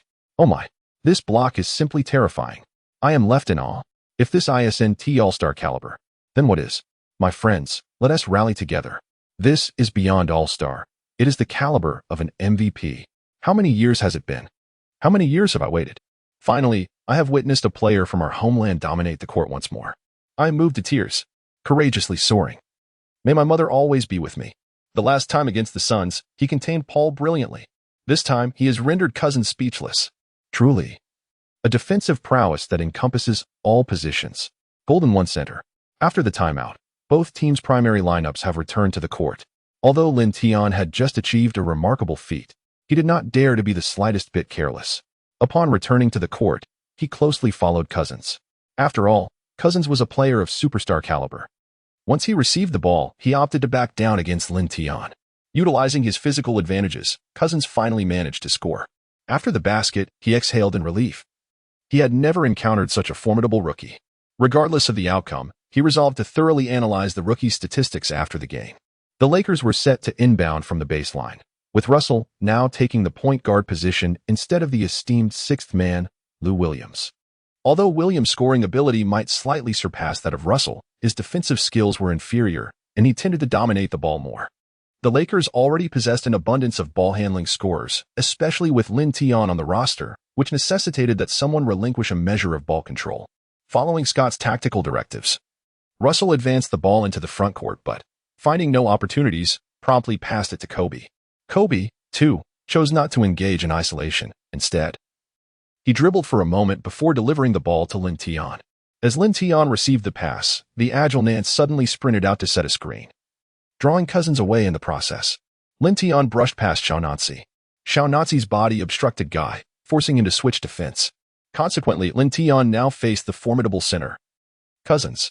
He was so disinterested in changing direction that he charged straight towards the paint with the ball. Lin Tian's physique seemed to glide past Cousins like a gust of wind. Despite Cousins' utmost effort to pursue, he was unable to catch up with Lin Tian, who effortlessly sent the ball through the hoop. With a forward of Lin Tian's caliber, the Lakers possessed an abundance of tactical options at their disposal. After the Kings executed their inbound play and moved to the front court, Cousins refrained from demanding the ball this time. They casually executed a strategy, culminating in Gay's three-point attempt. The basketball struck the rim but ultimately bounced away. Under the basket, Lin Tian and Cousins engaged in a fierce battle for position, both leaping almost simultaneously as the ball descended. Standing 6 centimeters taller, Cousins had the advantage. However, Lin Tian's jumping ability and wingspan compensated for this disparity. Both players' hands met the ball, but Lin Tian, with a timely intervention, swatted it away, allowing Kobe outside to seize the opportunity. In this contest for the rebound, Lin Tian emerged slightly victorious. Lin Tian's leap once again left the Kings fans in astonishment. After all, he may not possess the height of a center, yet he performs feats that surpass even those of a center. At this moment, the power forward, Kyle Kuzma, was utterly in awe of Lin Tian. As they surged toward the front court in preparation for an offense, he couldn't help but give Lin Tian a playful pat on the backside, exclaiming, "Dude, you were utterly insane." While others might not comprehend, Kuzma could intimately feel the immense pressure of matching up against DeMarcus Cousins. Lin Tian had no time to pay attention to Xiaonazi and swiftly advanced to the front court, setting a screen for Kobe. This exquisite pick created a fleeting opportunity for Kobe, who leaped from his spot to release a three-point shot. Swish! The three-pointer found its mark with unwavering precision. The Lakers continued to widen their lead, while the din of interference from the Kings fans gradually diminished. As Lin Tian returned to defend, he exchanged a high five with Kobe. Today, with the addition of the recently made three-pointer, Kobe has successfully scored 4 three-pointers. Following the Kings' inbound pass, Rondo positioned himself at the top of the arc, orchestrating the play with the ball in hand. Lin Tian intensified his defensive efforts, extending his large hands firmly in front of Cousins. As long as he could prevent Cousins from receiving the ball, his personal defense would be deemed successful. Cousins desired the ball, yet he found himself hesitant to demand it. Defending against this young Lakers player, even in the final minutes of the fourth quarter, he appeared to possess an inexhaustible reserve of energy. Whenever Cousins sought the ball, Lin Tian would disrupt him. When he positioned himself, Lin Tian would maneuver around him. How could one effectively play under such circumstances? Tom was not on the Kings' side either. Rondo recognized that Cousins was in a precarious position and could only attempt to penetrate before passing to Gay in the corner. However, Gay was not in a completely open position either, as small Nance rushed over to defend him. After executing a pump fake, Gay surged towards the paint, deceiving Nance into jumping, leaving him to watch helplessly as Gay drove inside. On the Lakers' side, Lin Tian was the sole occupant of the paint, and he also had to guard Cousins, presenting a monumental challenge for him. At this moment, DJ of the Kings finally seemed to awaken. Rudy Gay had outsmarted small Nance. He charged directly into the paint. Should he pass to Cousins or take the shot himself? This was the dilemma in DJ's mind, mirrored in the thoughts of all the spectators present. To them, this shot seemed destined to succeed. After all, in the NBA, defending against 2 opponents is exceedingly difficult. Standing beneath the basket, Lin Tian positioned Cousins behind him, remaining calm as Gay powerfully approached. With only a step away from the restricted area, Gay leaped into the air. Lin Tian, feeling compelled, leapt into action once more, showcasing his incredible vertical leap. Guy, in that moment, was filled with trepidation. believing that his shot could never surpass the elevated hands of Lin Tian. Initially intent on concluding the play himself, Guy's gaze fell upon Cousins, who stood behind Lin Tian. He reconsidered, realizing that forcing a shot could lead to it being swatted away. Mid-air, Guy abruptly altered his course, aiming to pass the ball to Cousins. Just as he prepared to make the pass, Lin Tian, almost instinctively, swatted at the ball with his right hand. With a crisp sound, the basketball was emphatically knocked away by Lin Tian. Remarkably, the trajectory of his swat was precise. The ball did not sail out of bounds, but instead landed at the feet of Nance. Seizing the opportunity, Nance swiftly passed the ball to Kobe on the perimeter. The possession officially returned to the Lakers, leaving the audience in a state of astonishment. A 1-on-2 defense had succeeded in such a remarkable manner? Such a clean and agile interception in the paint had not been witnessed in quite some time. In the studio, Barkley was taken aback, exclaiming, "What? Is it possible to defend a 1-on-2 like that?" Smith expressed his admiration, stating, "Lin has single-handedly subdued the Kings' offense. To be candid, I have never encountered a player so adept in both offense and defense." Barkley shook his head in disbelief, asserting that the Lakers ought to rebuild around Lin as their cornerstone. Indeed, he possesses not only the aura of a superstar, but also the potential to become the face of the league. The face of the league? Isn't that a tad exaggerated? Barkley retorted, "If he avoids injuries moving forward, I believe it is anything but an exaggeration." On the court, Kobe dribbled forward, consciously managing the clock. Unbeknownst to them, the game had entered its final minute, with the Lakers currently leading by 7 points. A single additional basket would effectively seal the outcome. Kobe's peripheral vision caught a glimpse of Lin Tian nearby, who was now catching his breath. The exertion from the previous plays had taken a significant toll on Lin. For an ordinary forward, merely contending for position against a formidable center like Cousins would be exhausting, let alone Lin, who had forcefully defended several shots. Kobe was acutely aware of the challenges Lin faced. Lin Tian, due to his matchup against Cousins, predominantly lingered near the paint. The furious Cousins had now locked horns with Lin Tian. Since Lin Tian refused to grant him ease, he too would not allow Lin Tian any respite. The tension between the two was increasingly palpable. Lin Tian had no intention of receiving the ball. He stood resolutely in the center position, determined to fulfill his duties. With the ball in Kobe's hands, he felt assured. Defense, defense, defense. The chorus of the Kings fans resonated through the arena, urging the home team players to fortify their defense. The fervent shouts of the fans indeed spurred the 5 Kings players on the court, compelling them to tightly mark their respective opponents. Kobe, with the ball, glanced up at the shot clock, noting that only 8 seconds remained for the offense. It was time to act. He gestured to Russell, who promptly understood and rushed over to set a screen. Kobe maneuvered past Russell, momentarily shaking off his defender, while Rondo had yet to close in on him. Another fleeting opportunity arose. Beyond the 3-point line, Kobe leaped into his signature shooting posture. Rondo, from a distance, raised his hand in a futile attempt to disrupt the shot. Kobe released the ball with a delicate flick of his fingertips. Now, it was merely a matter of fortune. The shot was well angled, yet as the ball's arc began to descend, it became evident that it fell a tad short. Clang! The basketball struck the rim and ricocheted out. Positioned beneath the basket, Cousins launched into the air, almost level with the rim. Just as the ball soared away, Cousins grasped it with both hands. But before he could revel in his acquisition, he felt a sudden void. Lin Tian had also leaped. His extraordinary vertical leap made it appear as though his head had surpassed the rim. In that moment, as Cousins clutched the ball, Lin Tian extended his hands in midair to snatch it away. With an incredible exertion of strength, he wrenched the ball from Cousins' grasp. As his body began to descend, Lin Tian gritted his teeth and forcefully slammed the ball toward the hoop, mere inches away. Bang! Over Cousins. The basketball was emphatically thrust into the net by Lin Tian. The expansive Golden One center seemed to hit the pause button as every spectator widened their eyes in disbelief at this extraordinary spectacle. To snatch the ball from atop Cousins' head and execute a dunk. Who else in the entire NBA could accomplish such a feat? After a brief silence, waves of astonishment erupted. Some fans clasped their heads, others covered their mouths in shock, while the Lakers bench erupted in jubilation, waving their towels with excitement. Cousins remained momentarily stunned. Buzzer. The referee blew the whistle for a timeout, called by George Karl, marking the end of the Kings' timeouts for the entire game. The Lakers had surged ahead by a significant margin of 10 points. With only a minute remaining, closing the gap of 10 points would prove to be a formidable challenge. Lin Tian returned to the bench amid a throng of teammates. The faces of Nick Young, Russell, and Randall radiated with excitement.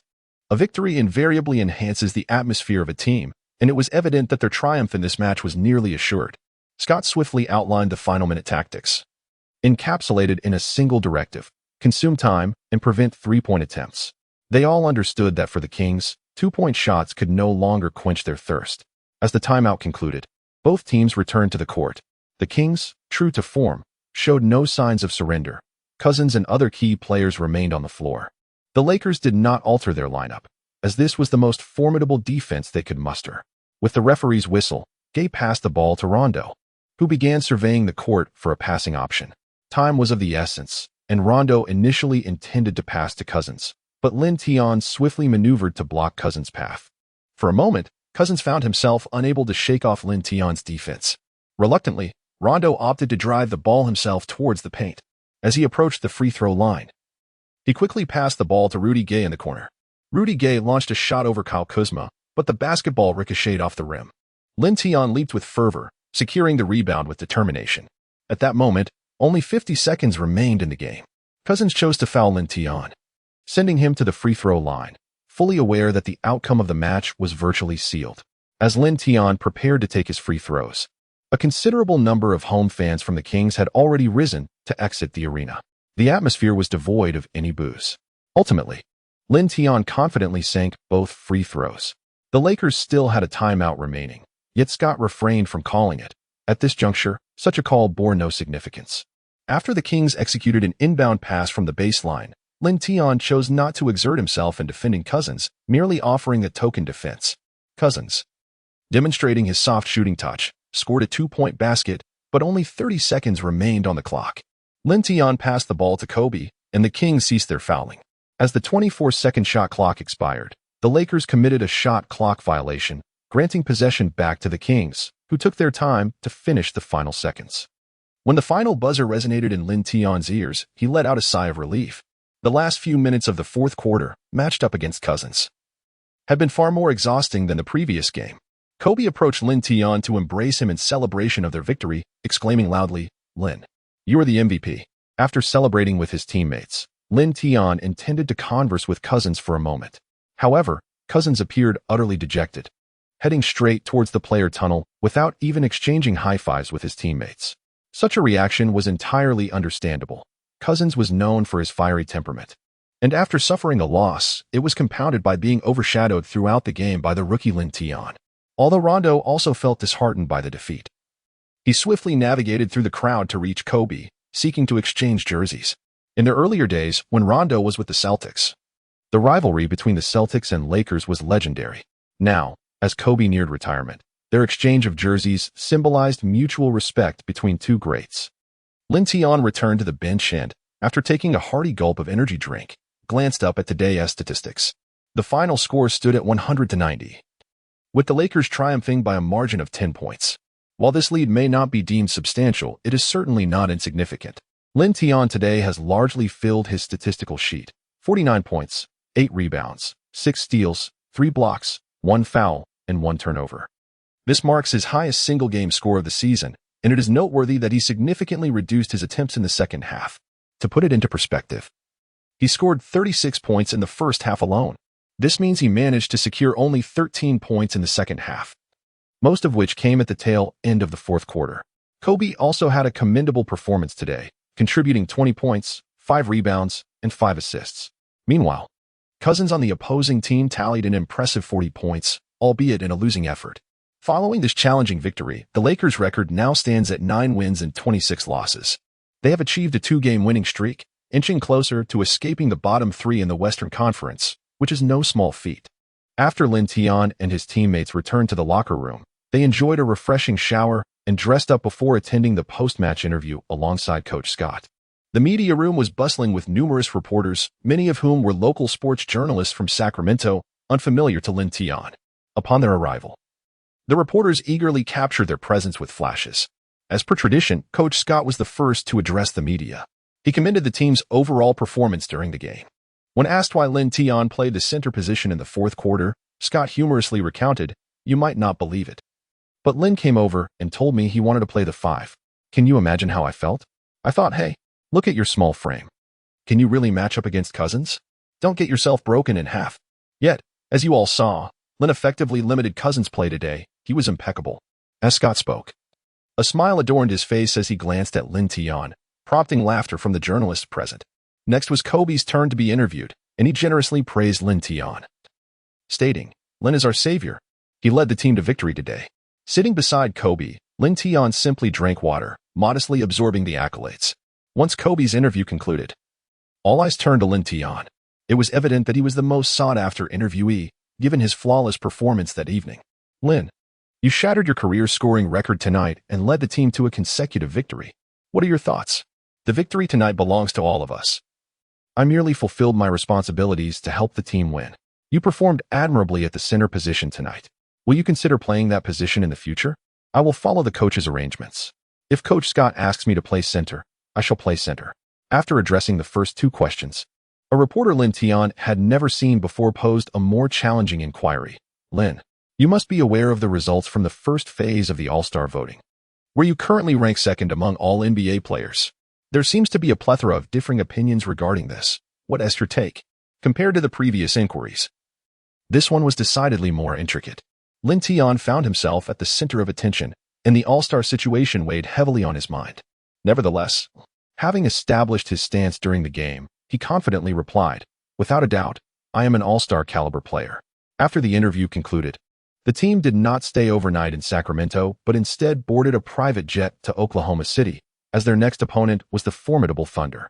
On the plane, the players were exuberant about their victory. They attributed much of the success to Lin Tian and Kobe, which made Lin feel somewhat bashful. Nick Young approached Lin Tian and sat beside him, draping an arm over his shoulder. "Lin, I've rallied all my friends to vote for you. Your All-Star starting spot is a sure thing." "Thank you, Nick," Lin Tian replied with a smile. "Your performance today will undoubtedly earn you many votes, especially with the double voting today. Is that so? I hope that when the official second phase voting results are announced, my total will reach 1 million. Rest assured, it will happen. I just checked the news. Those who doubted you before the game have all quieted down. If we can take down Oklahoma City tomorrow, haha, your All-Star starting spot will be a certainty." Lin Tian smiled and said, "All right, everyone should take a quick rest. Tomorrow, we will face the Oklahoma City Thunder, and it will be a back-to-back game for the Lakers, leaving them with minimal rest. Unfortunately, playing away and dealing with back-to-back games inevitably leads to fatigue from travel." The players were indeed quite exhausted today. After a brief moment of camaraderie, they returned to their seats to drift into deep slumber. Fortunately, the Lakers' private jet had been modified, making the seats more comfortable than the usual sofas they were accustomed to. Upon arriving in Oklahoma City, it was already the early hours of the morning. The players then boarded a bus at the airport to a 5-star hotel near the Ford Center for the night. Due to the tight schedule, the team's practice for the following day was canceled. Lin Tian spent a night at the hotel, and when he awoke the following morning, it was 7 o'clock. As per his usual routine, he first took out his phone to peruse the sports news. The NBA's player of the game had been announced, and unsurprisingly, it was Lin Tian. His news dominated the headlines. Lakers rookie Lin Tian scores an astonishing 49 points in a single game, leading his team to victory against the Kings. Lin Tian executed a breathtaking dunk. The league's premier center, Cousins, found himself overshadowed. The Lakers rookie responded to the All-Star incident with a display of formidable prowess. Is he destined for Rookie of the Year? Lin Tian has already led the Lakers to 2 consecutive victories. The most formidable undrafted player in history? A meteoric rise from the outset. His performance surpasses that of contemporaries such as LeBron James and Michael Jordan. Countless headlines of this nature abound. Yet Lin Tian scarcely has the time to peruse each one. He briefly reviewed the recent status of the Thunder, shared by the Lakers' assistant coach. This season, the Thunder currently ranks 3rd in the Western Conference, their record trailing only that of the Warriors and the Spurs. They boast a twin-star system. In addition to Durant and Westbrook, 2 other players on their roster also command salaries exceeding $10 million. They are formidable contenders for the championship this season. In terms of both offensive and defensive efficiency, the Thunder ranks among the league's elite. They present a significantly stronger challenge than the Kings. Frankly, the Lakers' chances appear slim, if not negligible. This is evident from the odds provided by various bookmakers. The institutions do not hold high hopes for the Lakers, which is entirely understandable, as the team is young and the external consensus suggests their objective for this season is to secure the top draft pick. The Thunder, led by Durant and Westbrook, are strong championship contenders, with divergent goals compared to the Lakers. Furthermore, the Lakers had just faced the Kings yesterday, while the Thunder rested. Lin Tian switched off his phone, rose to wash up, and then headed to breakfast at the hotel. Kobe had also just awakened, and after finishing their meal, the two made their way to the Ford Center Arena together. This was Lin Tian's first visit to this place, and everything felt quite foreign to him. If left alone in the arena, he would undoubtedly lose his way. Kobe, on the other hand, was well-versed in the nuances of the NBA, having navigated its landscape for nearly 2 decades. He even knew the names of several staff members at the Ford Center. Upon arriving at the visiting team's practice facility, they commenced their training. The other players were likely still resting at the hotel at this hour. They spent the entire morning at the training facility and, after enjoying a lunch, gathered with the rest of the team before heading back for practice. Although the main training session had been canceled, with a game scheduled for that evening, the players could not afford to indulge in distractions. Aside from the hotel, their only option was to remain at the visiting team's training facility. After completing a shooting drill, Lin Tian was hydrating when Kobe approached him. "Lin, are you ready for tonight's game?" Lin Tian licked his lips and declared, "I am ready." Kobe responded, "Tonight, you may find yourself matched up against KD. Lin Tian and Kevin Durant both occupy the small forward position, and their heights are only a few centimeters apart. If all goes as expected, Lin Tian will undoubtedly be matched up against Durant. Currently, the NBA is replete with talent at the small forward position, with superstars like LeBron James leading the way and Durant following closely behind, not to mention Kawhi Leonard from the Spurs and Paul George from the Pacers. It is hardly surprising that the NBA recently decided to eliminate the center position from the All-Star starting lineup, opting instead for 3 frontcourt players. The league simply boasts an abundance of exceptional forwards, rendering 2 starting All-Star spots insufficient, leaving the traditional centers at a disadvantage. Lin Tian was still very much looking forward to facing Durant. He nodded, acknowledging, "I understand." Durant had yet to declare that the player who defended him best was Tony Allen, based on the timeline. It would be a few years before he made such a statement. Meanwhile, Lin Tian had emulated all of Tony Allen's peak abilities. Moreover, Lin Tian was taller than Tony Allen and possessed even greater speed. Observing Lin Tian's eagerness to challenge Durant, Kobe chuckled wryly, "KD is a formidable player. Matching up against him will provide you with invaluable experience. If he scores significantly tonight, do not be disheartened, for he is the most prolific scorer in the league today." Lin Tian began to understand. Kobe was essentially issuing a precautionary warning. He was concerned that facing off against Durant tonight might shatter his mental fortitude. In response to Kobe's remarks, Lin Tian smiled and said, "Allow me to challenge KD tonight." Kobe chuckled lightly, stating, "In this entire league, there is no one who can genuinely contain KD. By matching up against him, you can learn a great deal." Clearly, he did not take Lin Tian's earlier words to heart. It was not so simple to confront KD. Lin Tian nodded earnestly. At around 7 o'clock in the evening, the Ford Center Arena was filled to capacity. Owing to Kobe's presence, the venue was completely sold out. Although it was the Thunder's home game, one could still spot numerous fans donning the 8 and 24 jerseys of Kobe Bryant in the stands. Some of these ardent supporters might have been unable to secure tickets for the Lakers' home games, while others had traveled from distant cities specifically to witness Kobe play. There were even fans who journeyed from other countries to the United States solely to see him in action. The strenuous nature of back-to-back games posed a significant challenge to the player's stamina, and with Kobe recently experiencing discomfort in his shoulder, he nonetheless resolved to take the court for his fans tonight. During the warm-up session, Lin Tian and Kobe were practicing their shots when Kevin Durant suddenly approached Kobe. The two exchanged cheerful pleasantries, and Lin Tian seized the opportunity to greet Durant as well. Observing Durant up close, Lin Tian noted that he was indeed slightly taller. Yet his amiable smile belied the fierce competitor he transformed into on the court. "Hey, I've been watching your recent performances. You're quite impressive," Durant unexpectedly complimented Lin Tian. Lin Tian chuckled and said, "Thank you, KD. The same goes for you." However, Durant swiftly changed his tone. "Although you played a game yesterday, do not expect us to show any mercy today, rookie of the Lakers. I will make it quite difficult for you." Even before the match had commenced, Durant had already unleashed a fierce declaration. All of them were in the Western Conference, and Durant, also a forward, had secured the 3rd position in the All-Star voting in the West. Right above him were Lin Tian and Kawhi. Thus Lin Tian did not perceive Durant's words as mere jest. Moreover, it was well known that Durant had a serious demeanor. Lin Tian merely stated, "Feel free to bring it on." After a few more rounds of conversation, Durant returned to practice his shooting. The warm-up period swiftly passed, and at 8 o'clock, the match commenced. The Lakers made slight adjustments to their starting lineup, replacing the point guard with Russell, while Lou Williams temporarily took a seat on the bench. The lineup included shooting guard Kobe, small forward Lin Tian, power forward Larry Nance Jr., and center Roy Hibbert. For the Thunder, the point guard was Westbrook.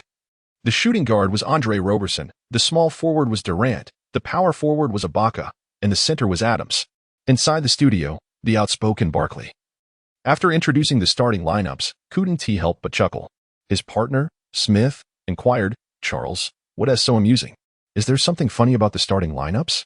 Barkley replied, "I apologize. I simply cannot contain myself. Don't you think the disparity in talent between these rosters is quite stark? Both the Thunder and the Lakers featured a Russell. However, while the Lakers' Russell was a second overall pick, could he truly defend against Westbrook of the Thunder? Furthermore, in the shooting guard position, the Thunder boasted the defensive stalwart Roberson.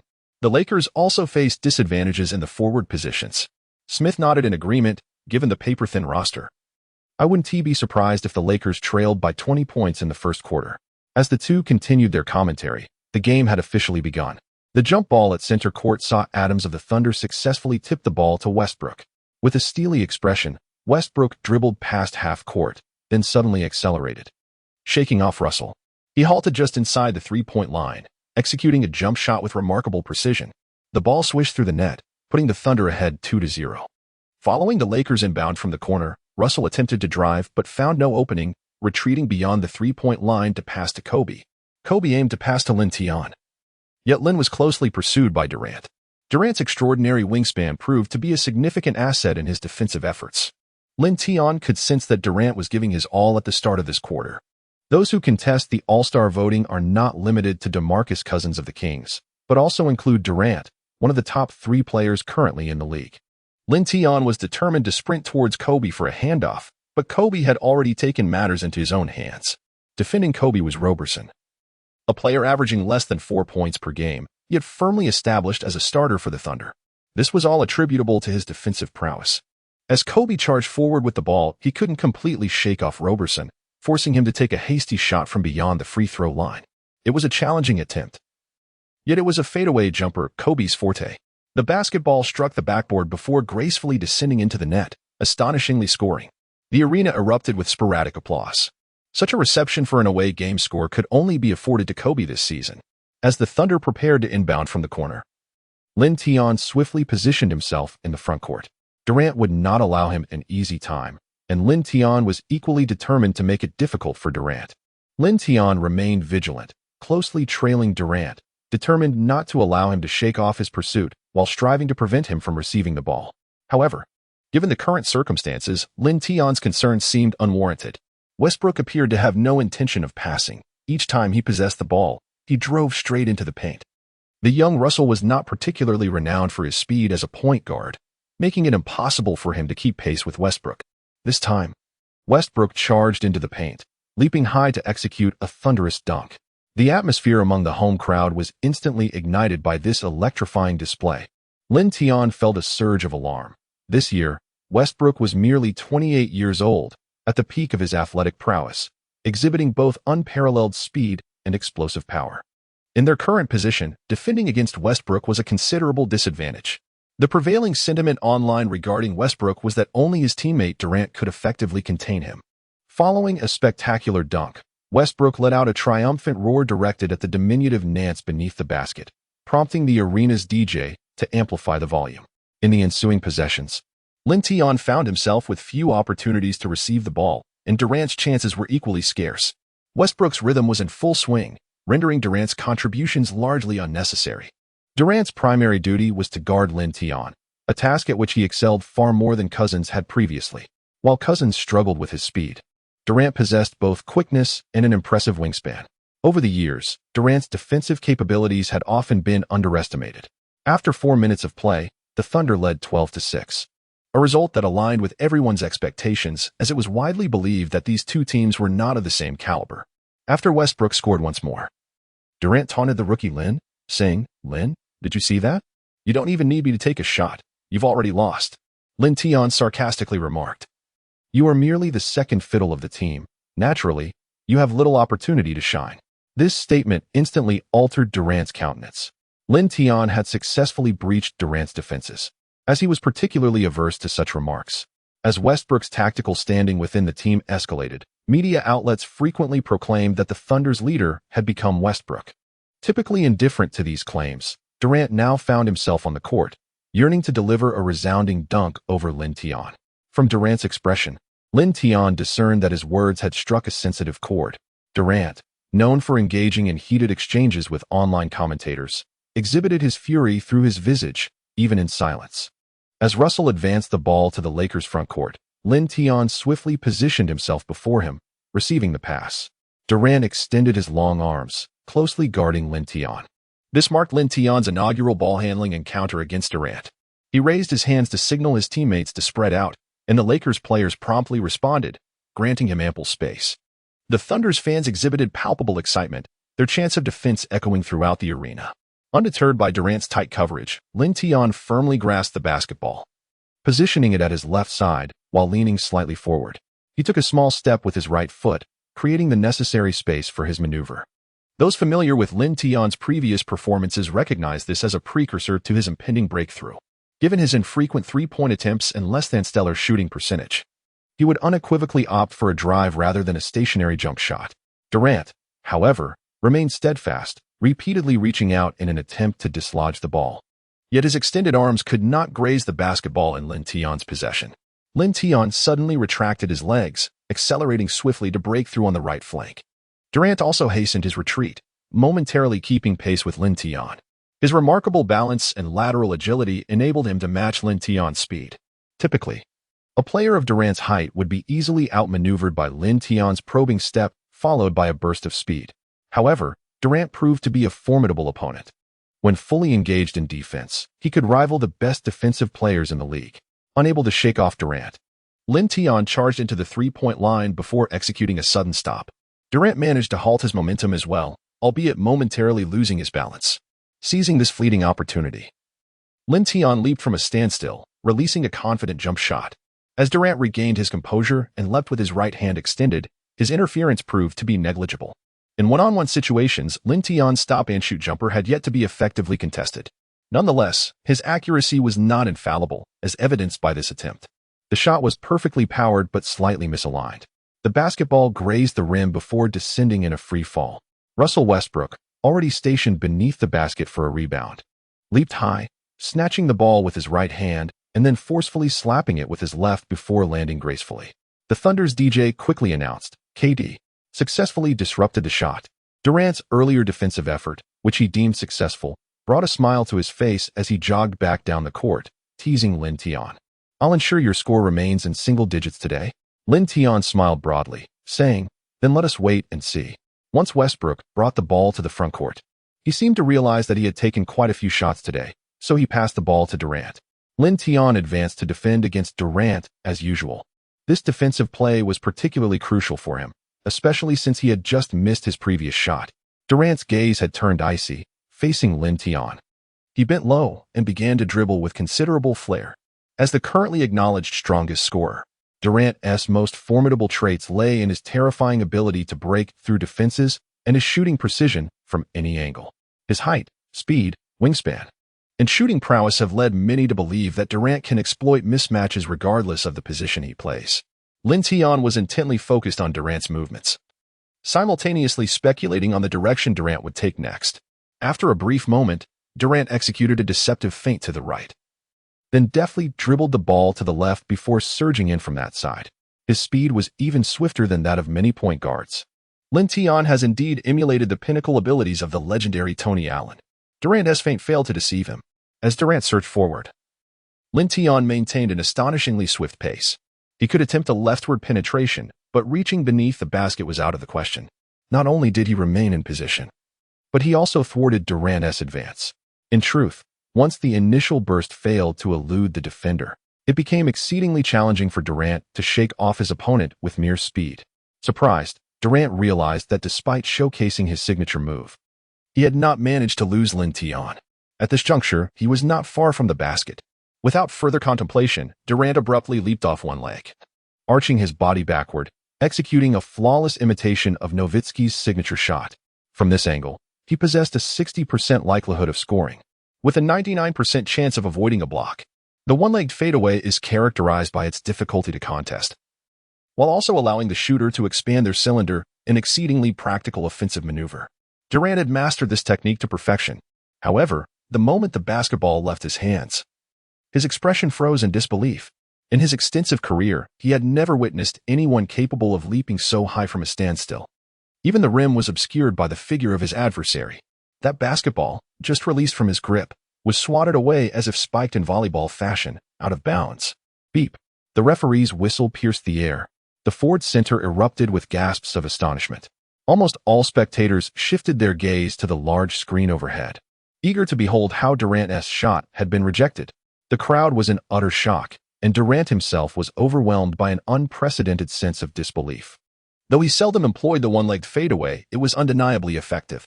Despite having executed this move countless times, he had never been blocked before. Not to mention the one-legged fadeaway. He had rarely been contested on any of his shots. In fact, statistics indicated that his shooting was among the most difficult to block in the league. Yet today, he had been emphatically rejected by a rookie just entering the league. This was something Durant found impossible to accept.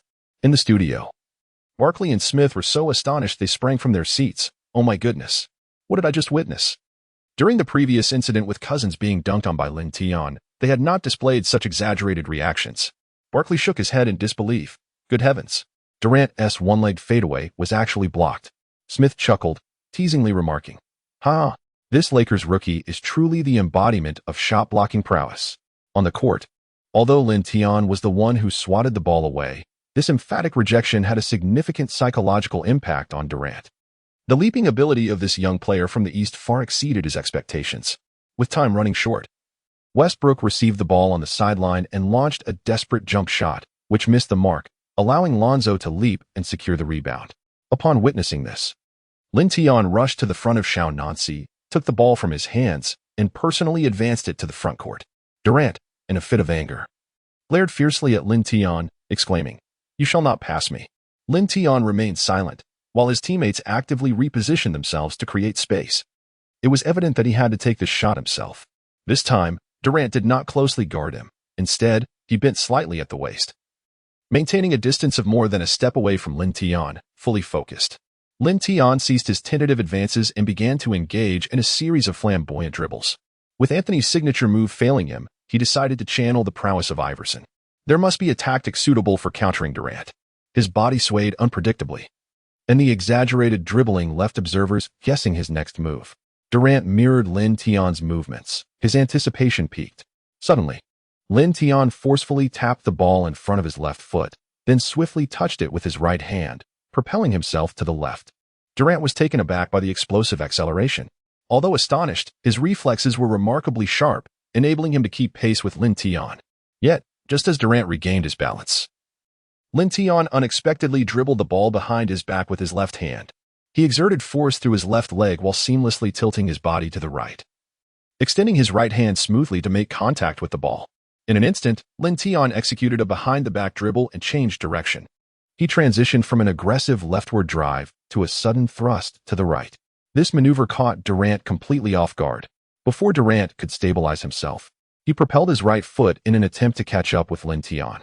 However, Lin Tian was far too swift. After bypassing Durant, Adams under the Thunder's basket was ill-prepared. Witnessing Lin Tian charge ferociously into the paint, Adams could only leap and extend a hand in an effort to disrupt the shot. His hand made contact with Lin Tian's shoulder, yet Lin Tian still managed to force the ball towards the hoop, before the basketball even grazed the rim.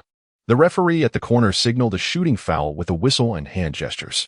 Ultimately, the ball circled the rim before finding its way into the net. 2 points scored, and a foul drawn. A classic 2-1. Excellent. Kobe approached with a grin, playfully patting Lin Tian on the backside, commending his impressive change of direction. In stark contrast, Durant's expression remained icy. He had always believed that players of similar height in the league could never surpass his speed. Today, however, that notion might warrant reconsideration. As Lin Tian stood at the free throw line, Nick Young from the Lakers bench shouted, "Lin, the new ankle breaker." Unfazed by Young's words, Lin Tian focused on the game and successfully sank the free throw as the referee tossed the ball to him. while Durant had yet to score. Lin Tian seized the opportunity to land a three-pointer over him, an outcome Durant found intolerable. Following the Thunder's inbound play, the exhilarating background music surged. Having played together for several years, Westbrook and Durant were in sync. Westbrook, without needing to request the ball, dribbled past half-court and passed it to Durant. This time, Durant was fully energized. Although he couldn't shake off Lin Tian, he managed to make a mid-range shot. After scoring, Durant exhaled, feeling a significant weight lifted off his shoulders. Lin Tian and Durant have locked horns. After halftime, the ball was directly passed into his hands. This time, Kobe took the initiative to approach Lin Tian and set a screen for him. Seizing the narrow space and fleeting opportunity created by Kobe, Lin Tian remarkably took a three-point shot. Swish. Fortunately, the shot found its mark. He could sense that the success of this three-pointer was intertwined with his ability to replicate the peak performance of Anthony. After all, Anthony's career three-point shooting percentage clearly surpassed that of Iverson, whose three-point shooting has been notoriously average. With 6 points secured, Lin Tian refrained from celebrating and immediately transitioned to defense. In the ensuing possessions, it became a scoring duel between Lin Tian and Durant. Neither was willing to yield, and each possession turned into a one-on-one showdown, with both maintaining commendable shooting accuracy. Scott, undeterred, had no objections. After all, Little Bus had stated that Lin Tian should play to his heart's content. In contrast, Thunder's coach Donovan wore a noticeably serious expression. In the NBA, one of the most prestigious basketball leagues globally, the role of a head coach is often somewhat undervalued. Donovan's pregame strategy for the first quarter was not intended for players to indulge in isolation plays.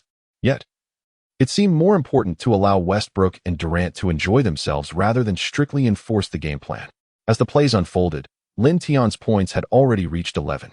He smiled at Durant and said, "Hey, KD, didn't you say you wouldn't let me score in double digits?"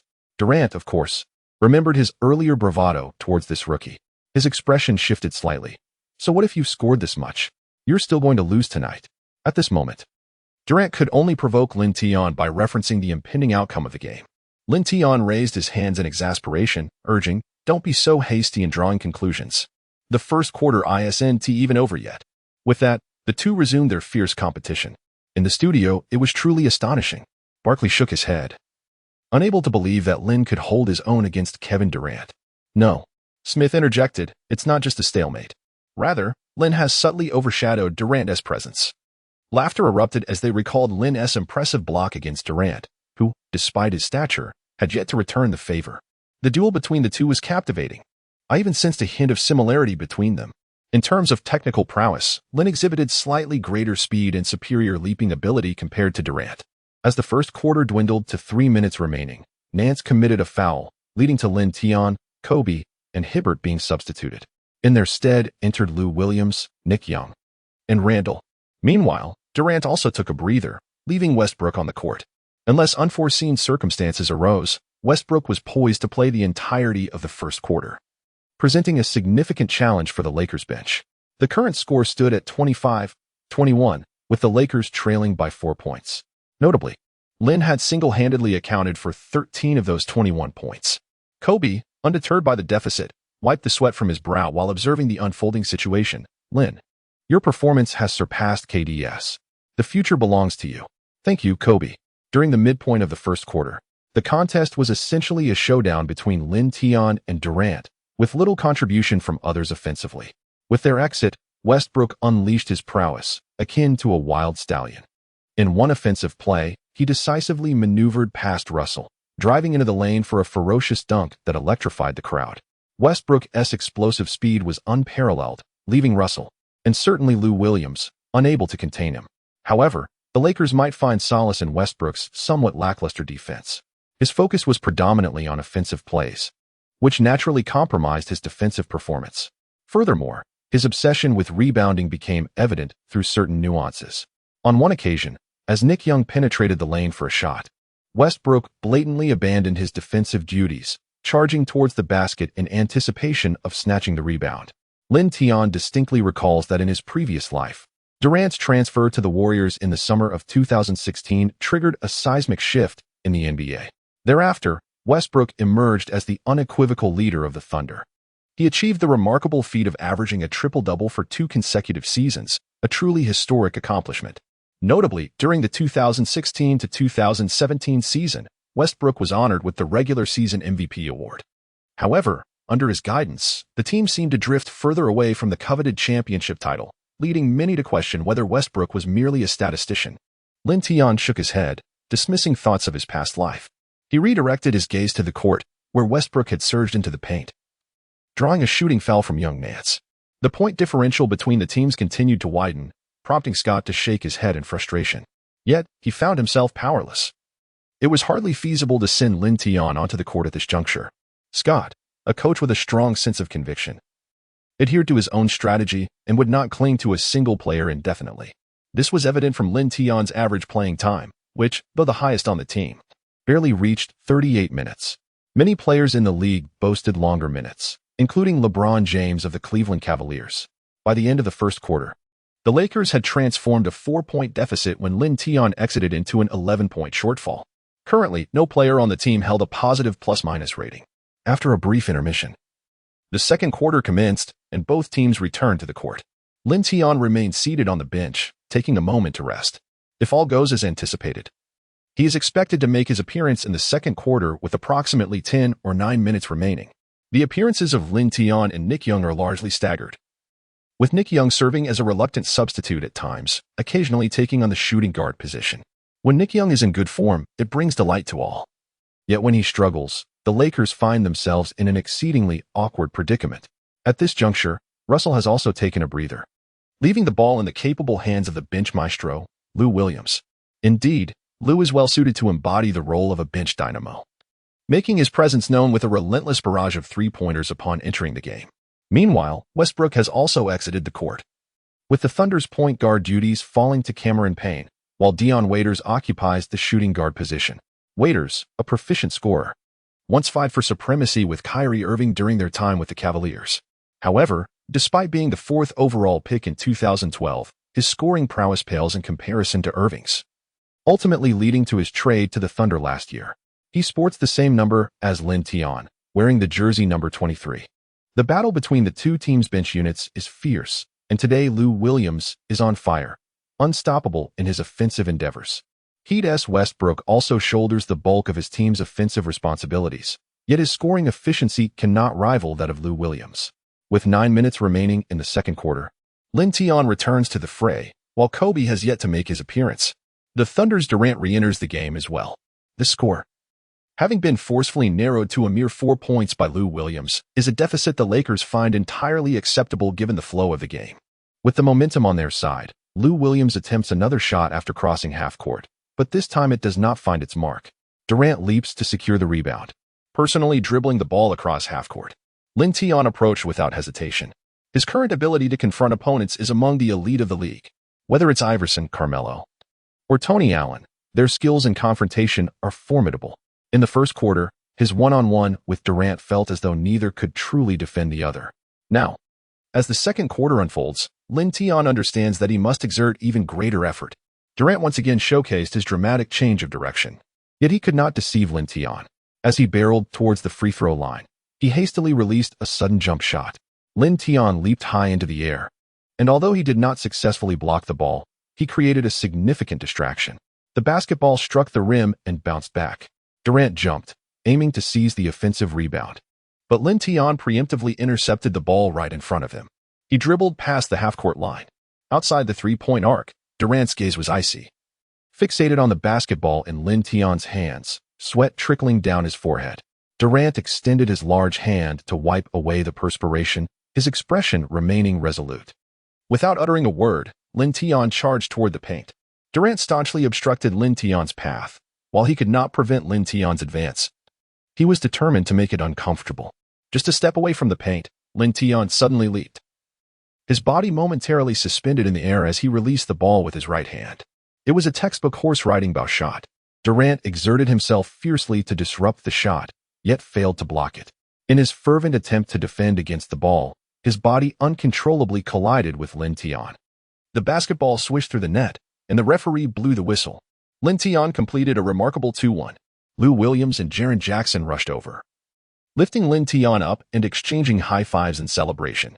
Lin Tian flashed a grin at Durant as he stepped up to the free throw line. In the studio, Barkley widened his eyes in astonishment at the screen. What an impressive shooting percentage. The offensive maneuvers of this Lakers rookie are truly innovative. Smith wholeheartedly concurred with Barkley's remarks. He is indeed a natural-born scorer, fearless like a young calf facing a tiger. I believe the last player with such formidable scoring prowess was none other than KD. In a one-on-one matchup against KD, he not only held his own, but even overshadowed him. This young talent from the Celestial Empire has limitless potential.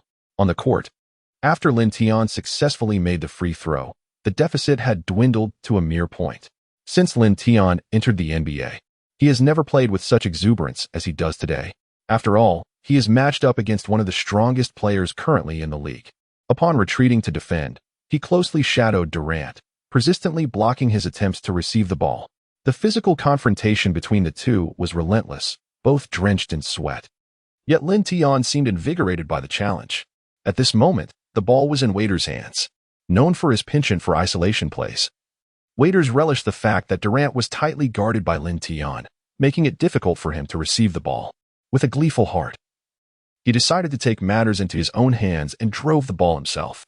However, Waiter's aggressive attempt to penetrate did not shake off his defender, Lou Williams, forcing him to hurriedly take a shot near the free throw line. It was a challenging mid-range jumper. Clang! The ball ricocheted off the rim, and Little Nance secured the rebound. Lin Tian moved closer to Little Nance, receiving the ball from his hands and bringing it across half-court.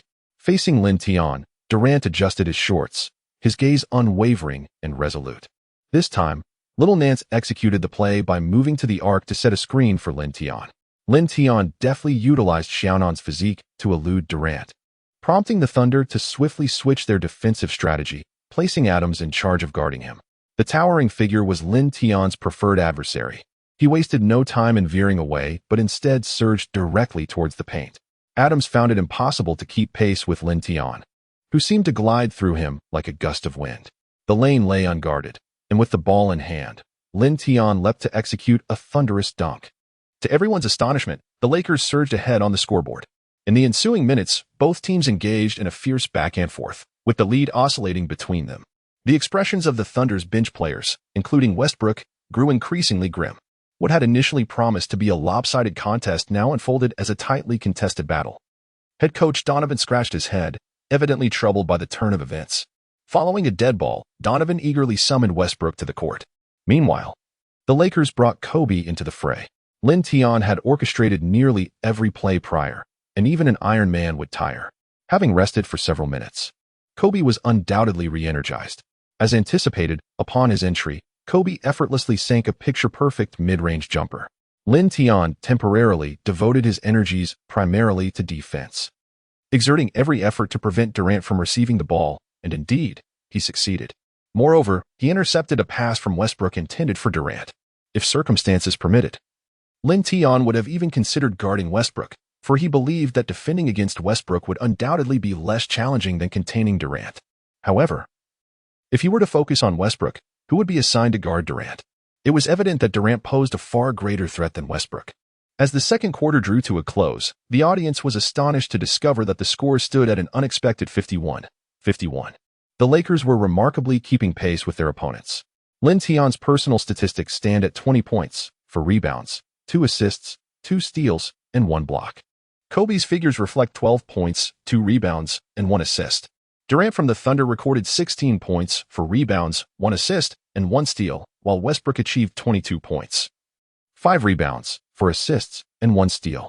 Throughout the first half, Westbrook played exceptionally well, as both Russell and Lou Williams from the Lakers struggled to contain him. Occasionally, Kobe would take the initiative to defend against him, yet with little success.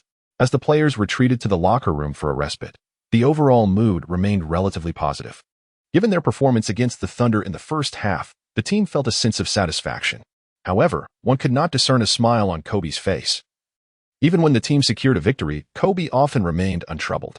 Lin Tian chuckled as he patted Kobe's shoulder. "Hey, Kobe, our chances of winning today are quite high." Kobe turned around, his face still devoid of a smile. The team's defense in the first half was far too lax. "We could have been leading." Accustomed to Kobe's stubbornness, Lin Tian chose not to respond. Nick Young, Russell, and others exchanged glances, uncertain. As the second half commenced, Kobe urged, "I hope everyone can muster their spirits. Stay focused on the player you are defending. Don't always rely on others to clean up your mess. His gaze swept over the young players of the Lakers. Russell, Randall, and others either bowed their heads or diverted their eyes, unwilling to meet Kobe's gaze. Observing the silence, Kobe continued. Do not assume that we are destined to lose against the Thunder. If we perform at our peak, we can triumph over any of the other 29 teams. Do not underestimate yourselves. Kobe's halftime speech in the visitors' locker room indeed had a significant impact. As the third quarter began, several of the Lakers starters came alive, causing Westbrook to commit multiple turnovers. Seizing the opportunity, they capitalized on these errors and frequently scored. A majority of those points were achieved by Lin Tian himself, who had essentially become the Lakers' primary option. Kobe's delegation of authority was evident. Meanwhile, the Thunder adjusted their strategy, preparing for double teams the moment Lin Tian received the ball. Nevertheless, Lin Tian found ways to cope. With their offense ignited, their defense became even more tenacious. In the final 3 minutes of the third quarter, Lin Tian took a breather. Having already scored 30 points under Durant's defense, the Thunder players visibly sighed in relief upon seeing him leave the court. As this young Lakers player had nearly single-handedly dismantled their defense, Lin Tian returned to the bench, accepting the energy drink and towel handed to him by the staff. Wiping the sweat from his brow, he lifted his gaze to the scoreboard. To his astonishment, their team was now leading the Thunder by 6 points. Throughout the third quarter, their relentless effort had indeed surpassed that of the Thunder, catching them off guard. Several fouls by Westbrook had also played a significant role in this unexpected turn of events. With a rare few minutes of respite, Lin Tian observed the players on the court sprinting with fervor. The Thunder had also substituted their main players, but Lou Williams continued to lead his team with vigor. Though his defensive capabilities were questionable, he certainly did not disappoint when it came to scoring. As the third quarter concluded, the Lakers maintained their 6-point lead, prompting even the Thunder fans to voice their discontent with boos directed at their players. It was quite astonishing that a team nearly at the bottom of the Western Conference could perform so well, especially against the back-to-back Lakers. It was no wonder the Thunder fans were dissatisfied. As the fourth quarter commenced, Lin Tian, as per his usual routine, sat alongside Kobe on the bench. The Lakers, under Lou Williams' leadership, continued their offensive onslaught with an air of determination. Power forward Julius Randle exhibited a rare display of scoring ambition. This group of young Lakers, including Kyle Kuzma and Randle, possessed remarkable physical prowess, evident from their impressive vertical leaps. As Randle soared towards the basket and executed a forceful 2-1 over Ibaka, even Kobe could not help but smile. These kids, they are undeniably gifted, if only they would apply themselves a bit more. Yet, they always appear as if they have just awakened from slumber. His gaze followed Randle as he made his way to the free throw line, revealing a mixture of envy and melancholy. Lin Tian merely smiled and applauded for Randle. The bench unit performed commendably, allowing Lin Tian and Kobe to enjoy a longer respite. With just over 8 minutes remaining in the fourth quarter, the Thunder seized the opportunity to execute 2 fast breaks, narrowing the score gap by 4 points. Observing this, Scott promptly called a timeout, and upon its conclusion, Lin Tian took to the court. Both teams deployed their starting lineups for the final stretch of the fourth quarter. Following the Lakers' inbound pass, several Thunder starters suddenly intensified their physical engagement. The ball handler, Russell, evidently struggled to acclimate to this heightened physicality, resulting in his pass being intercepted by Andre Roberson. Subsequently, Westbrook seized the ball and initiated a fast break. There remained a discernible disparity in overall strength between the two sides, a fact well understood by all. Russell, hesitant to handle the ball further, opted to pass it directly to Lin Tian after the inbound. Lin Tian relished the sensation of the ball in his hands. After dribbling twice, he opted to drive towards Durant. Although Durant's speed was remarkably swift, he could not impede Lin Tian's advance. However, the Thunder's defensive strategy had shifted in the fourth quarter. Ibaka and Adams positioned themselves close to the basket, constricting the available space beneath the rim.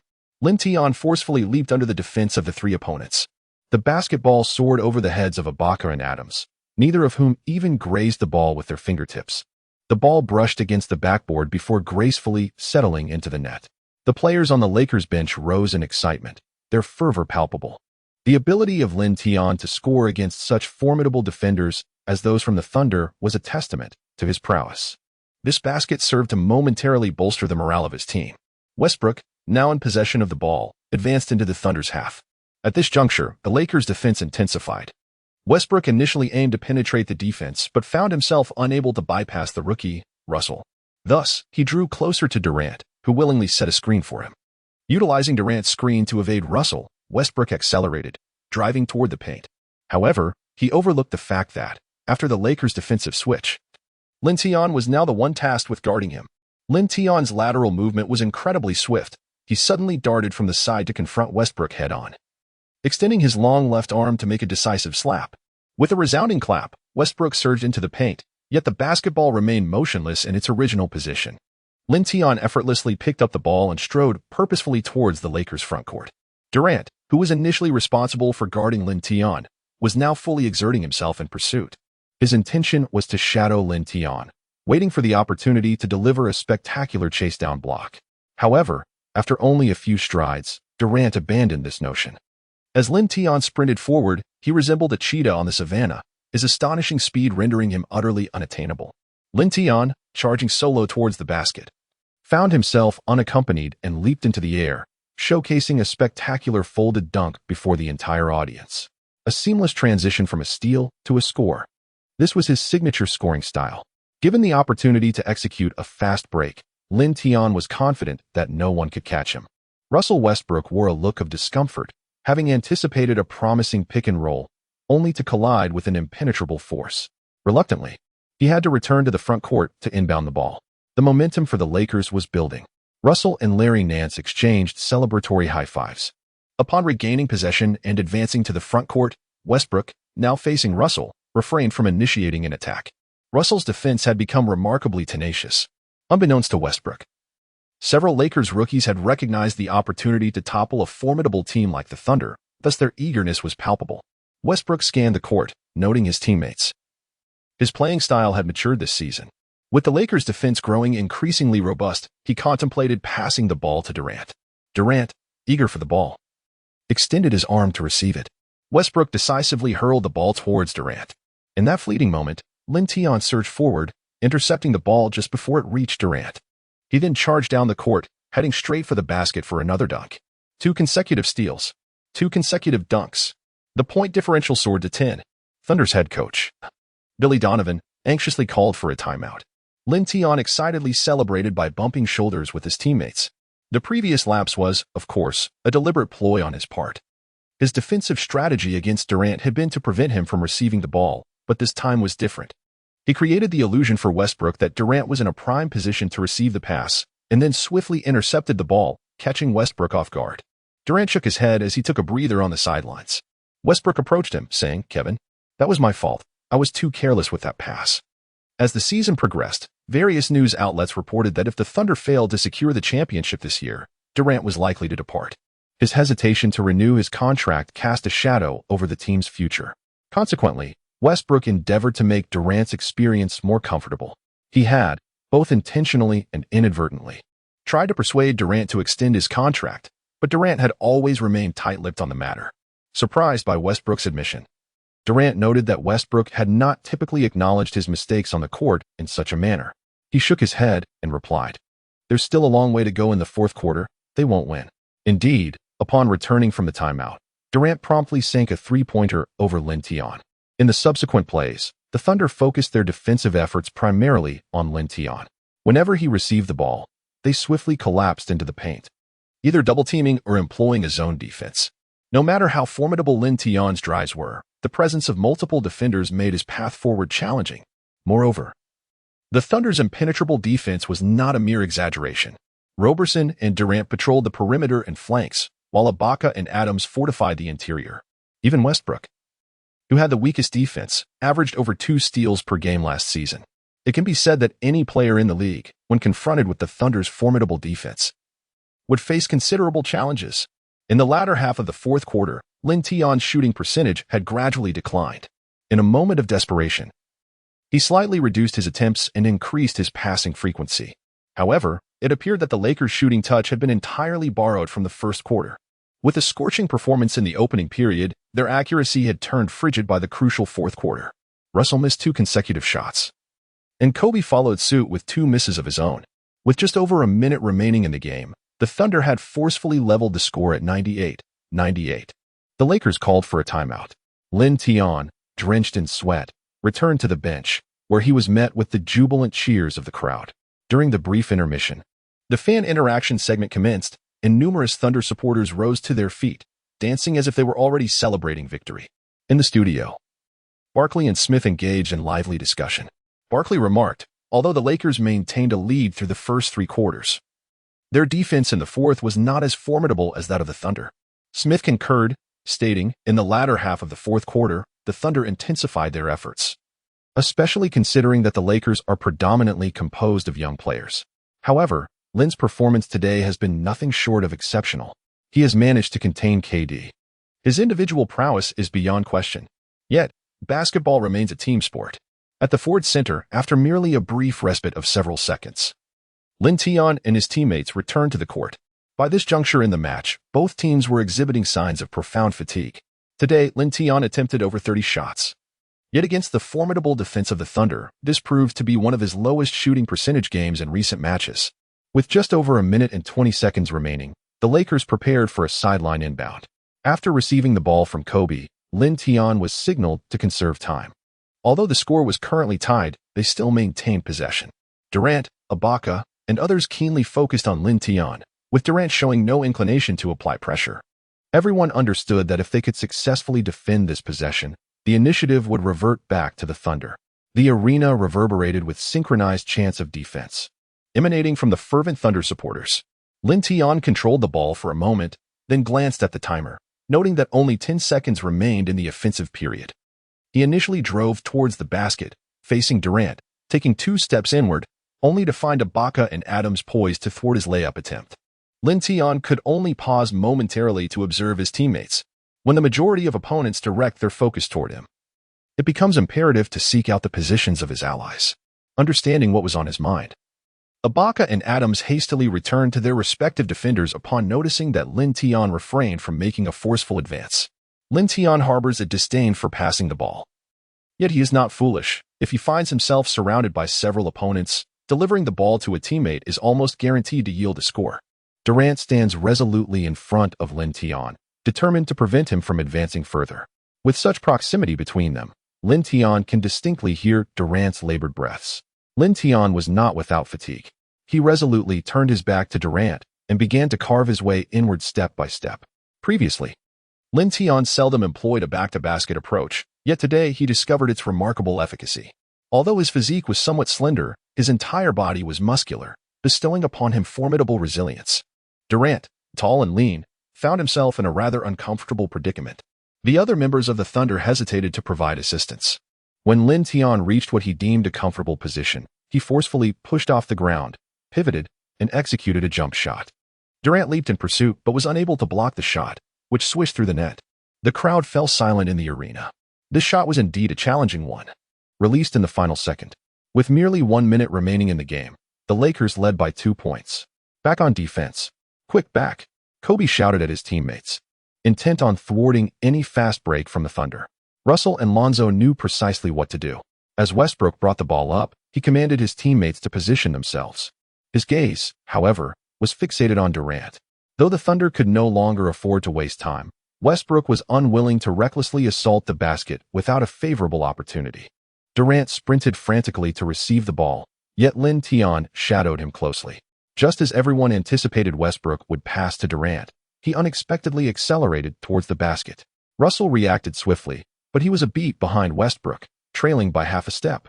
As Westbrook surged forward, Lonzo had no choice but to retreat to the paint for defense. To everyone's astonishment, Westbrook did not shy away. Instead, he leaped directly towards the towering Lonzo. With the ball held aloft in his right hand, Westbrook's head nearly brushed the rim. Lonzo, undaunted, leaped as well, raising a hand in defiance. Their bodies collided mid-air, an inevitable consequence of their fierce rivalry. Westbrook instinctively pressed his left hand against Lonzo's shoulder while his right hand soared above Lonzo's fingertips, forcefully slamming the ball through the hoop. It was an extraordinarily ferocious dunk, igniting a surge of adrenaline among the spectators. After a brief silence, the arena erupted in thunderous applause. The DJ announced, "A brutal dunk has leveled the score. Russell Westbrook." Upon landing, Westbrook clenched his fists and let out a primal scream towards Lonzo. Meanwhile, Durant and his teammates hurried back to the Lakers' front court, wary of a potential ambush from Westbrook. Only when the Lakers called a timeout did Durant, and his companions celebrate with Westbrook, their excitement palpable as if they had already clinched victory. In truth, Westbrook's electrifying dunk in the waning moments of the fourth quarter had undoubtedly elevated their spirits, instilling a belief that they could triumph. Conversely, the Lakers' morale waned considerably. Russell awkwardly patted Lonzo on the shoulder, regretting that had he kept pace with Westbrook, Lonzo would not have had to cover for him. However, Lonzo seemed unfazed by the incident. After all, being dunked on at least signified his earnest defense. Coach Scott gathered the players. Swiftly sketching strategies on the whiteboard, Kobe will orchestrate the play, and Lin will set a screen for him. In crucial moments like this, Scott had always entrusted the ball to Kobe without hesitation. This time, he intended for Kobe to execute the pivotal shot. In previous games, it had primarily been Lin Tian taking the final shots in the fourth quarter, as the team often led by a significant margin. However, today's contest was intensely competitive. And after careful consideration, Scott decided it was time for Kobe to take the shot. As had been reiterated by Little Bus earlier, winning was not paramount. What mattered was that every game with Kobe counted. This final season should leave no room for regret on Kobe's part. Before Scott could finish his thought, Kobe unexpectedly pointed a finger at Lin Tian. Let Lin take this shot. His gaze was steady and filled with trust as he looked at Lin Tian. The Lakers players stood in stunned silence. It seemed to be the first instance where Kobe openly designated a crucial shot to another player. Notably, during Lin's tenure with the Lakers, even a game-winning shot had not elicited such enthusiasm from Kobe, underscoring his previous lack of faith in others. Yet, his attitude toward Lin was strikingly different. Beyond Kobe's profound trust in Lin, there was evidently an element of deference at play. After a brief pause, Scott nodded in agreement and resumed outlining the strategy. The plan was straightforward. They would inbound the ball, Kobe would receive it at a high position, and then Lin would maneuver to receive a handoff. Ideally, Lin would conclude the play, but contingency plans were in place for any unforeseen circumstances. Before Scott could finish his explanation, the timeout concluded. The game resumed, with just 35 seconds remaining. As the referee blew the whistle, Russell prepared to inbound the ball from the sideline. Lin Tian darted around the court, creating the illusion of moving to receive the ball, while Durant was relentless in his pursuit. The Thunder's defensive intensity escalated to a new level. The Lakers were also on the move, determined not to allow Russell an easy opportunity to release the ball.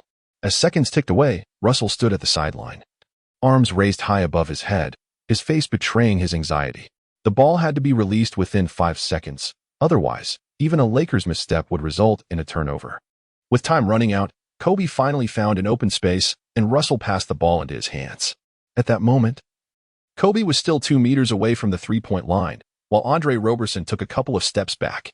The other members of the Thunder remained fixated on their respective defensive assignments, fully aware that Kobe would inevitably take a shot in the final moments. The Thunder had no need to commit a foul. If they could simply defend against Kobe's attempt, victory would be nearly assured. If worse came to worst, they could stretch the game into overtime. And then how would this young Lakers team fare against them? At this moment, Lin Tian had positioned himself beyond the three-point line in the corner, leading the Thunder players to believe he was lying in wait to launch a long-range shot. However, that was far from the truth.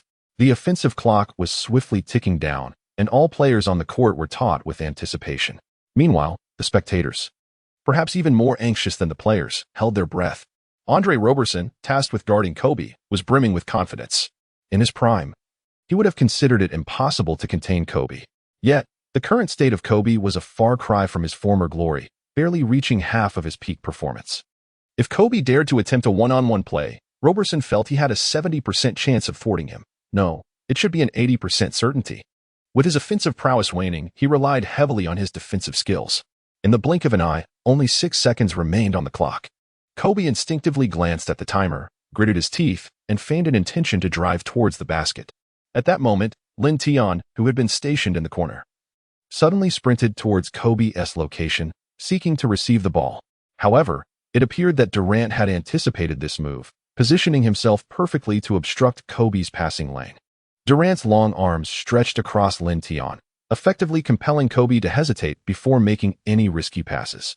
As Lin Tian found his path obstructed, he abruptly raised a hand, gesturing towards the basket, and then charged into the paint. At that moment, the strategy devised by Scott during the timeout had become obsolete. They were compelled to adapt on the fly to resolve the predicament. Kobe, somewhat perplexed, wondered why Lin Tian would point towards the hoop, given the formidable presence of the Thunder's towering defenders in the paint. Yet, there was no time for further contemplation. Kobe seized the ball and surged towards the interior. Roberson's defense proved indeed formidable. Although he allowed Kobe to penetrate near the paint, he stood resolutely in Kobe's path. He was confident that any attempt by Kobe to shoot would be met with significant interference. Defending against Kobe was a task he approached with great experience. "Kobe, above you." The familiar voice of Lin Tian echoed in Kobe's ears. Turning around, he saw Lin Tian arriving from behind, signaling for an alley-oop. However, in front of Lin Tian stood several towering figures: Durant, Ibaka, and Adams. Each of them surpassed Lin Tian in height. In the blink of an eye, Kobe made his decision. Attempting a shot himself would yield exceedingly low odds of success. Gritting his teeth, he gently tossed the basketball to his side, now left to await Lin Tian's response.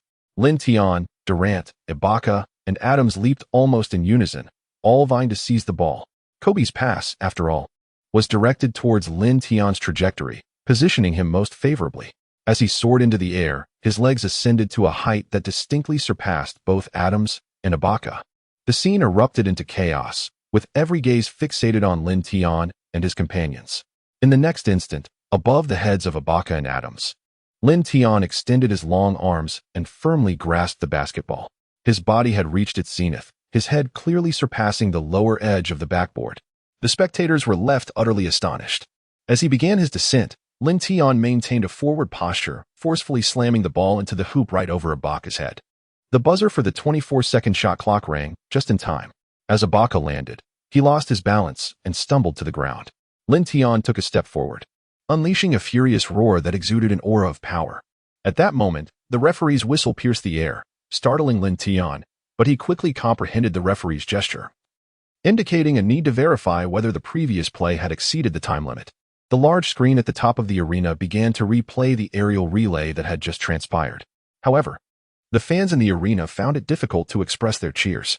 Some wore grave expressions, others shook their heads in disbelief, while a few held their heads in despair, seemingly unable to fathom the scene they had just witnessed. Lin Tian seized the ball from above Ibaka's head, and to everyone's astonishment, he executed a stunning dunk over him while suspended in midair. This feat is undoubtedly beyond the capabilities of an average player. Several members of the Lakers on the court had already converged around Lin Tian, their excitement palpable. Taking advantage of the referee's review of the play, Scott urged his team to prepare for the next defensive stand. After all, the game was far from over. The large screen repeatedly showcased the breathtaking moment. The expressions of the home crowd grew increasingly grim.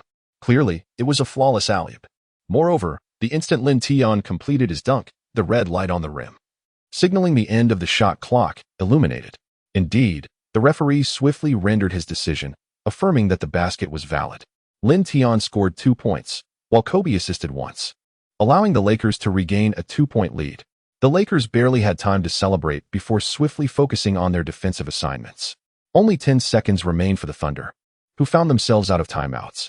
Roberson stood at the corner, preparing for a free throw, as Kobe waved his hands in an effort to distract him. After much effort, Roberson finally passed the ball to Durant. Durant was tightly guarded by Lin Tian, struggling to cross half-court.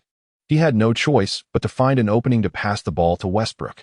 The moment Durant delivered the pass to Westbrook, Lin Tian charged toward Westbrook's position. With 10 seconds slipping away, he was confident Westbrook would not pass again. Indeed, as soon as Westbrook received Durant's pass, he wasted no time and dashed toward the basket. It seemed he had no intention of attempting a three-pointer, aiming instead to tie the game and force overtime. Russell's defense against the rampaging Westbrook crumbled like paper, as Westbrook easily maneuvered past him. Only a small Nance remained under the basket. Just moments ago, Nance had been dunked on by Westbrook, yet he stood his ground, fueled by determination. Even if he couldn't block the shot, he was resolute not to let Westbrook score. The home crowd witnessed Westbrook effortlessly surpass Russell and erupted in cheers, believing Westbrook could dunk on Nance once more. However, few noticed Lin Tian charging toward Westbrook like a tiger descending a mountain. As Westbrook faced Nance again, he recognized the determination in Nance's eyes and understood that this time, a dunk was impossible. Approaching the basket, Westbrook leaped suddenly, with Nance following suit, and Westbrook attempted a layup. The basketball narrowly sailed past Nance's fingertips, and a confident smile spread across Westbrook's face. This shot had a 90% chance of success, as it was the range where he felt most assured. But in a split second, a gust of wind surged from behind Westbrook, and he sensed the light dimmed with a shadow looming over him. He looked up to find Lin Tian had unexpectedly appeared behind him, leaping higher than him by 2 heads.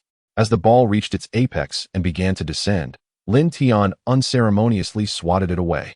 With a loud smack, the ball ricocheted off the rim and flew back out. The final buzzer resonated simultaneously with the astonished gasps of over 10,000 spectators. The audience, regardless of age or gender, rose in unison, their eyes wide as saucers. Few had noticed how Lin Tian had sprinted behind Westbrook in mere seconds during the earlier play. Upon landing, Westbrook jumped up frantically, extending his fingers in a downward motion, signaling to the referee that it was goaltending. Other Thunder players quickly echoed his sentiment.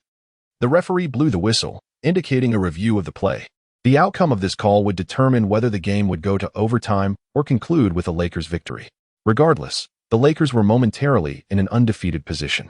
Nance, nearest to Lin Tian, excitedly high-fived him, exclaiming, "My God, that play was incredible!" Nance continued to shake his head in disbelief, still dazed. He had considered his own jumping ability exceptional in the NBA, but in comparison to Lin Tian, he felt utterly ordinary.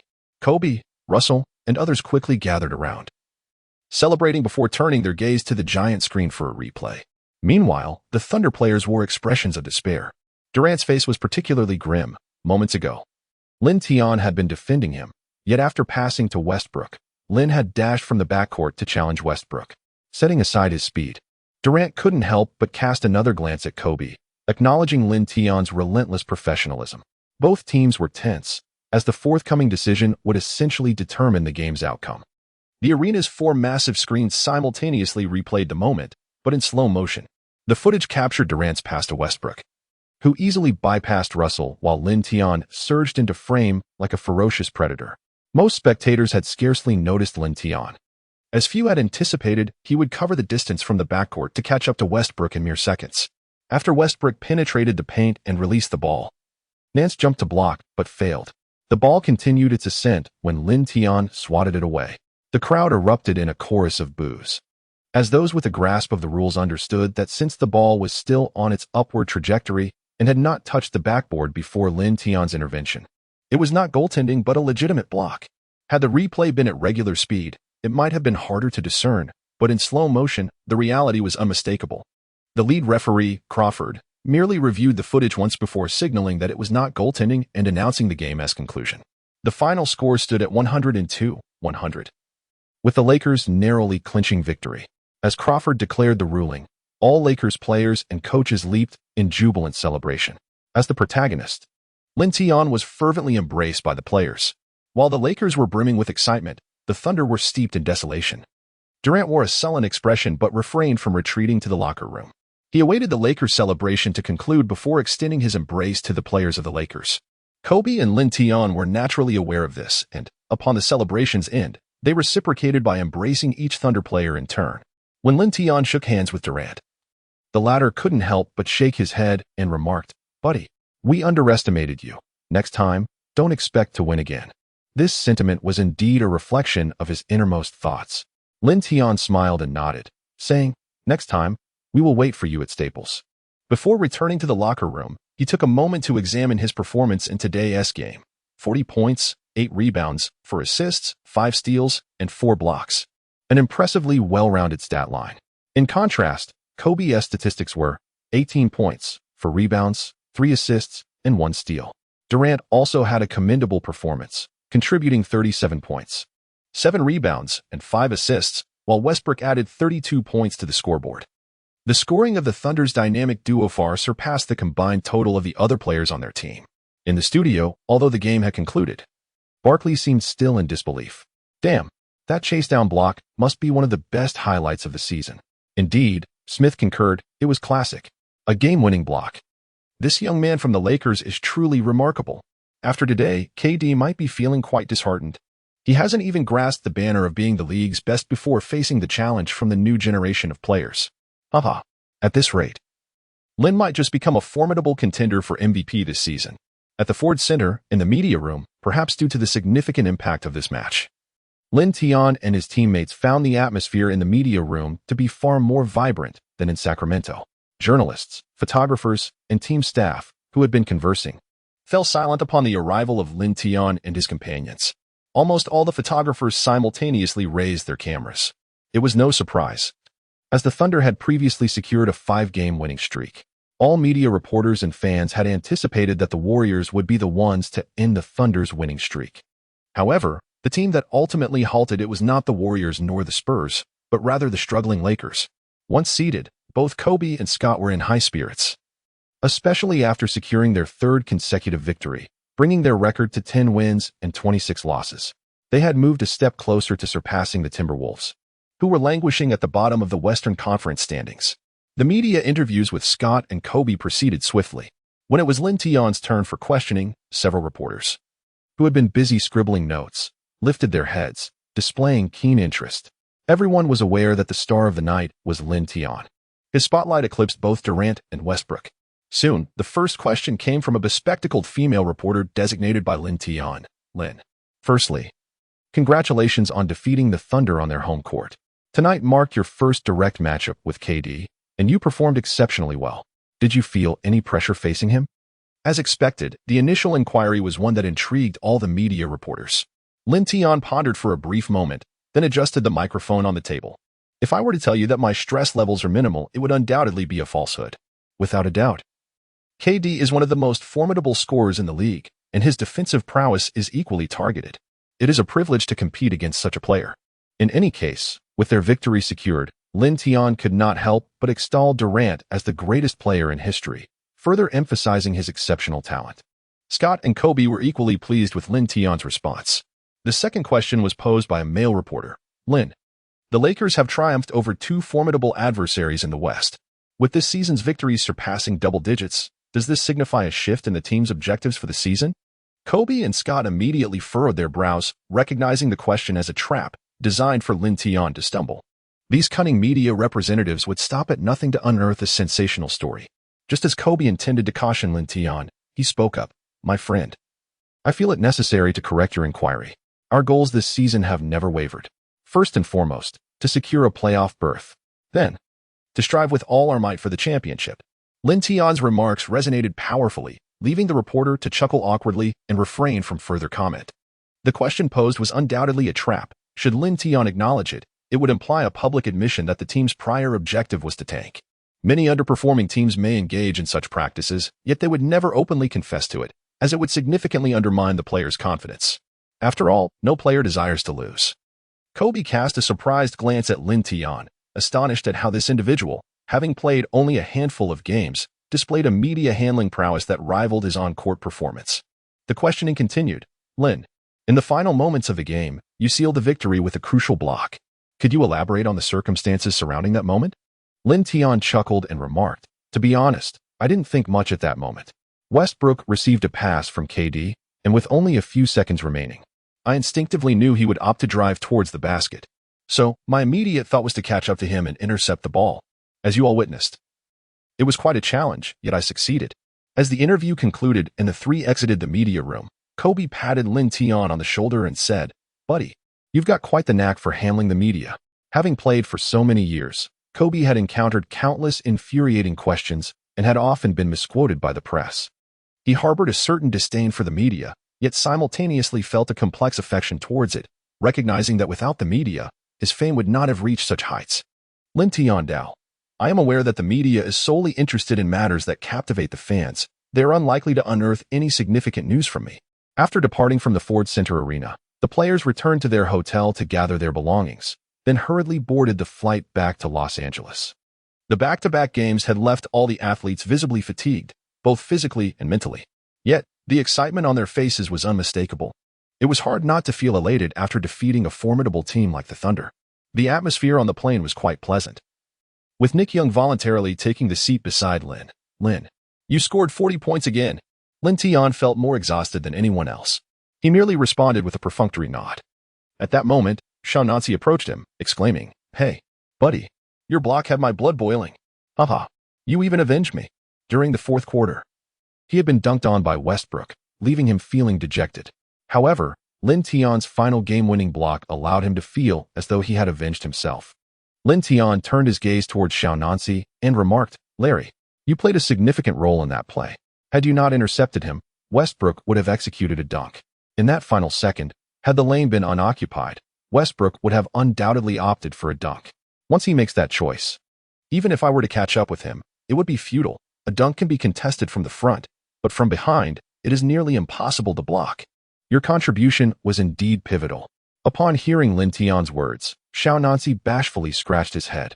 Although Russell was wearing headphones, he was fully aware of their conversation, which made the atmosphere somewhat awkward. During the final moments of the fourth quarter, his defense against Westbrook had been subpar, had he not been easily bypassed by Westbrook. Such a discussion would not have arisen. "That may be true, but you were still impressive. I didn't even notice you were trailing behind." Nanwan humbly waved his hand. Yet he felt a surge of joy, realizing that Lin had not overlooked his efforts. This brotherhood was truly commendable. Nick Young enthusiastically nodded from the bench. "I saw Lin darting like a gust of wind from the backcourt to the front court. Hey, buddy, if you had told me you were a sprinter in college, I would not have been surprised." Haha. The players excitedly recounted every detail of that moment, their conversation eventually drifting to off-court matters, such as Nick Young's encounter with a beautiful woman at the hotel the previous day and his regret for not exchanging contact information. Lin Tian did not engage in a profound discussion about the tedious topic. Instead, he donned his headphones and swiftly succumbed to slumber. Upon returning to Los Angeles, it was already the early hours of the morning. As an NBA player, sleepless nights are an inevitable reality, yet fortunately, they would have 2 days ahead to recuperate and replenish their energy. Upon returning to his rented apartment, Lin Tian found himself devoid of time to scroll through his phone, collapsing onto his bed in a deep slumber. The following morning at 7 o'clock, he was roused from his sleep by the alarm he had set.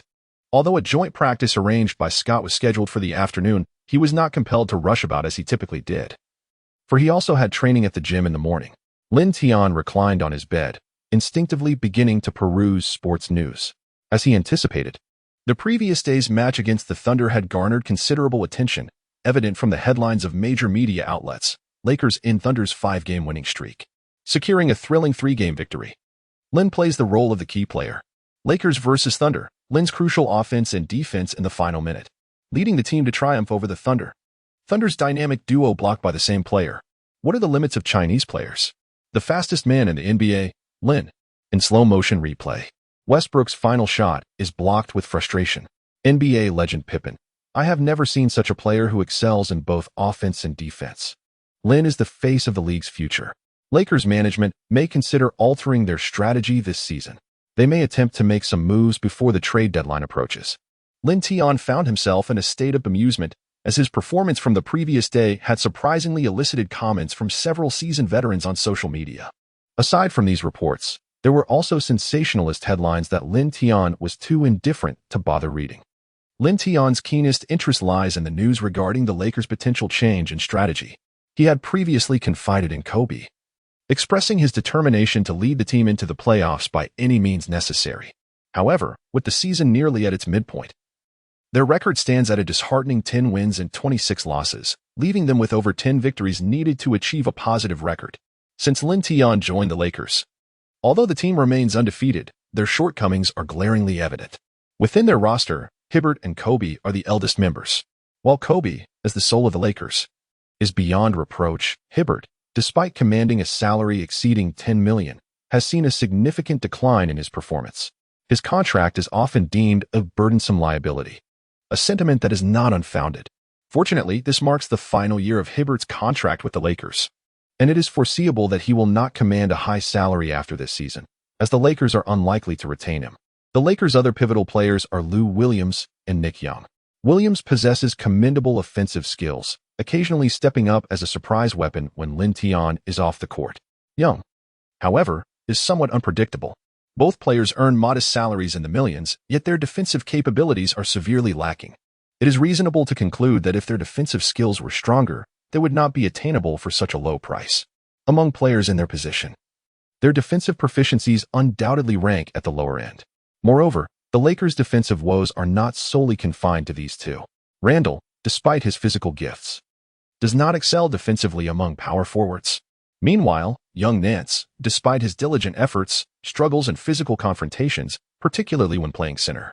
This season, even Kobe's defensive contributions have been hampered by his declining abilities. His drop in performance compared to last season is starkly apparent.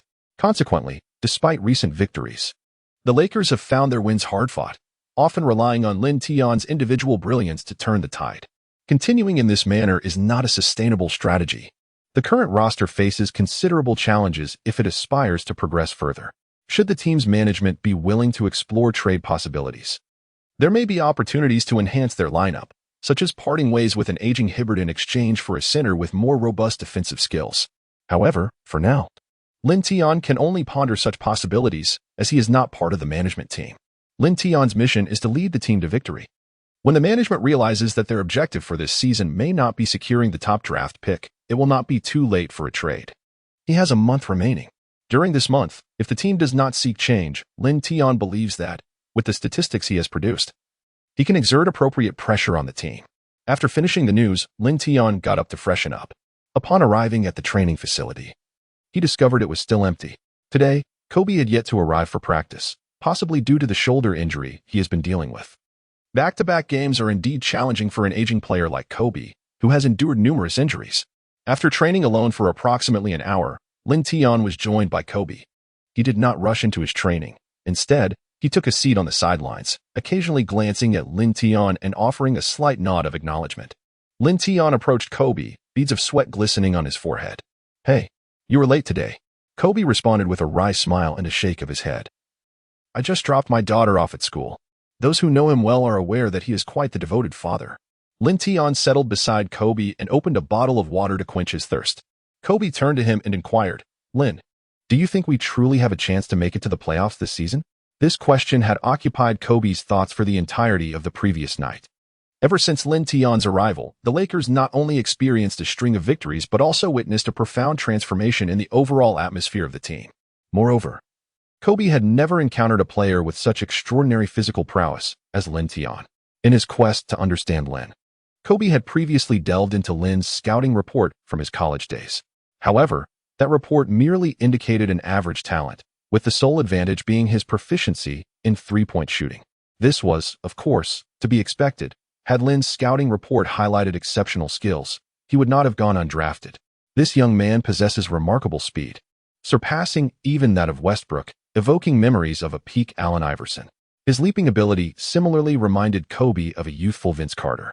Furthermore, Lin's defensive skills bear a striking resemblance to those of Tony Allen from the Grizzlies, yet his speed and vertical leap clearly elevate his defensive efficiency beyond that of Allen. Occasionally, Lin Tian's few offensive maneuvers evoke memories of Carmelo Anthony in Kobe's mind. Throughout his life, Kobe has never encountered a player as adept in both offense and defense. Consequently, he has begun to genuinely believe that Lin Tian possesses the capability to lead the team into the playoffs. It has been a full 4 years since he last experienced the thrill of postseason basketball. Kobe deeply yearns for the sensations associated with the playoffs. Yet he has resolved to retire after this season. He never anticipated that the summer of 2012 would mark his final playoff appearance. However, with Lin Tian's arrival, it seems the Los Angeles Lakers retain a glimmer of hope for postseason contention. Although that hope appears quite tenuous, it exists nonetheless. In response to Kobe's inquiry, Lin Tian nodded without hesitation. "Absolutely. Our minimum goal is the playoffs. Kobe, trust me." Lin Tian refrained from declaring his aspirations for the championship this season, believing that Kobe would not take him seriously. Not only Kobe, but even he himself dared not make such a bold proclamation. Teams like the Warriors, Cavaliers, and Spurs were fiercely eyeing the championship title. Kobe chuckled wryly, acknowledging, "I understand that after our 3 consecutive victories, you feel quite confident. But the regular season is a lengthy journey, and our roster remains rather youthful." He had spent several years nurturing young talent and knew all too well the characteristics of young players. Their strength lay in their youth. Yet that very youth also presented its drawbacks. "We can implement some changes within the team," Lin Tian stated earnestly. "You must have seen that news today, right?" A reporter mentioned that the management might seek alterations. Kobe was indeed aware of the news, yet in an era rife with misinformation. He did not expect Lin Tian to be so audacious in his ambitions. Such a fervent desire for victory was a rarity among the youth, as most young players primarily pursued personal statistics. often relegating the team's success to a secondary concern. To instigate change within the team, trading was undoubtedly essential. The Lakers had endured 2 dismal seasons, yet had accumulated several promising young talents and a plethora of draft picks. Utilizing these picks could yield immediate contributors. However, genuinely altering the management's mindset proved to be a formidable challenge. The team's initial objective was to secure the top draft pick this year, particularly with an exceptional college player named Ben Simmons on the horizon. Many scouts boldly proclaimed that Simmons could be the next Magic Johnson. Kobe had personally observed Simmons in action, recognizing him as a remarkably talented tall point guard, essentially locked in as the #1 pick. One must wonder which underperforming team would not be tempted by such a prospect.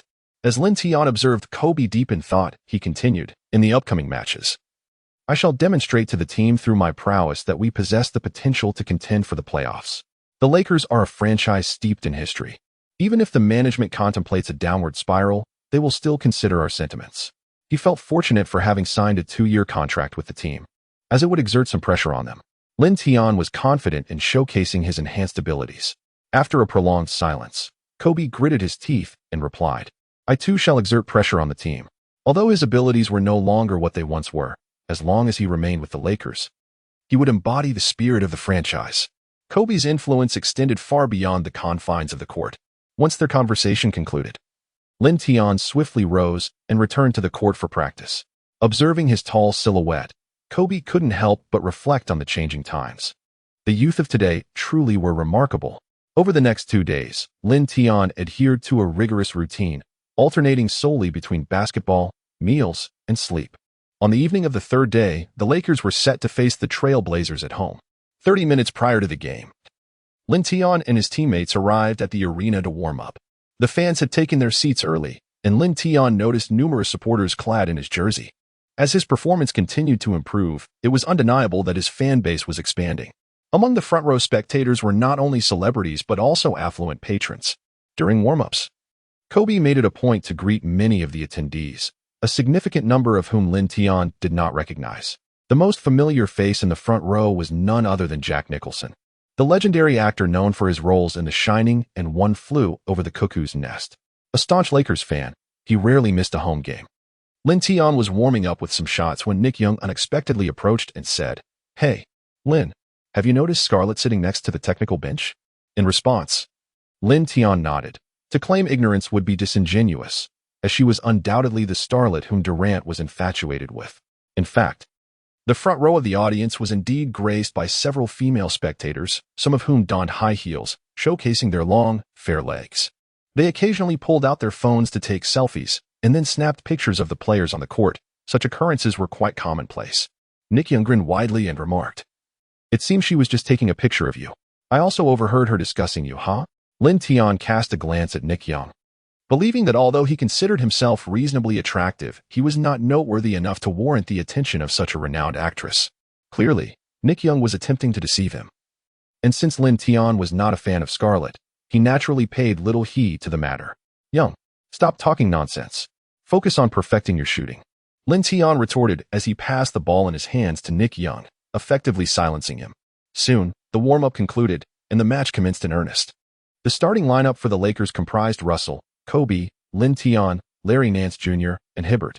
Meanwhile, the Portland Trail Blazers featured Damian Lillard, C.J. McCollum, Al-Farouq Aminu, Noah Vonleh, and Mason Plumlee in their starting 5.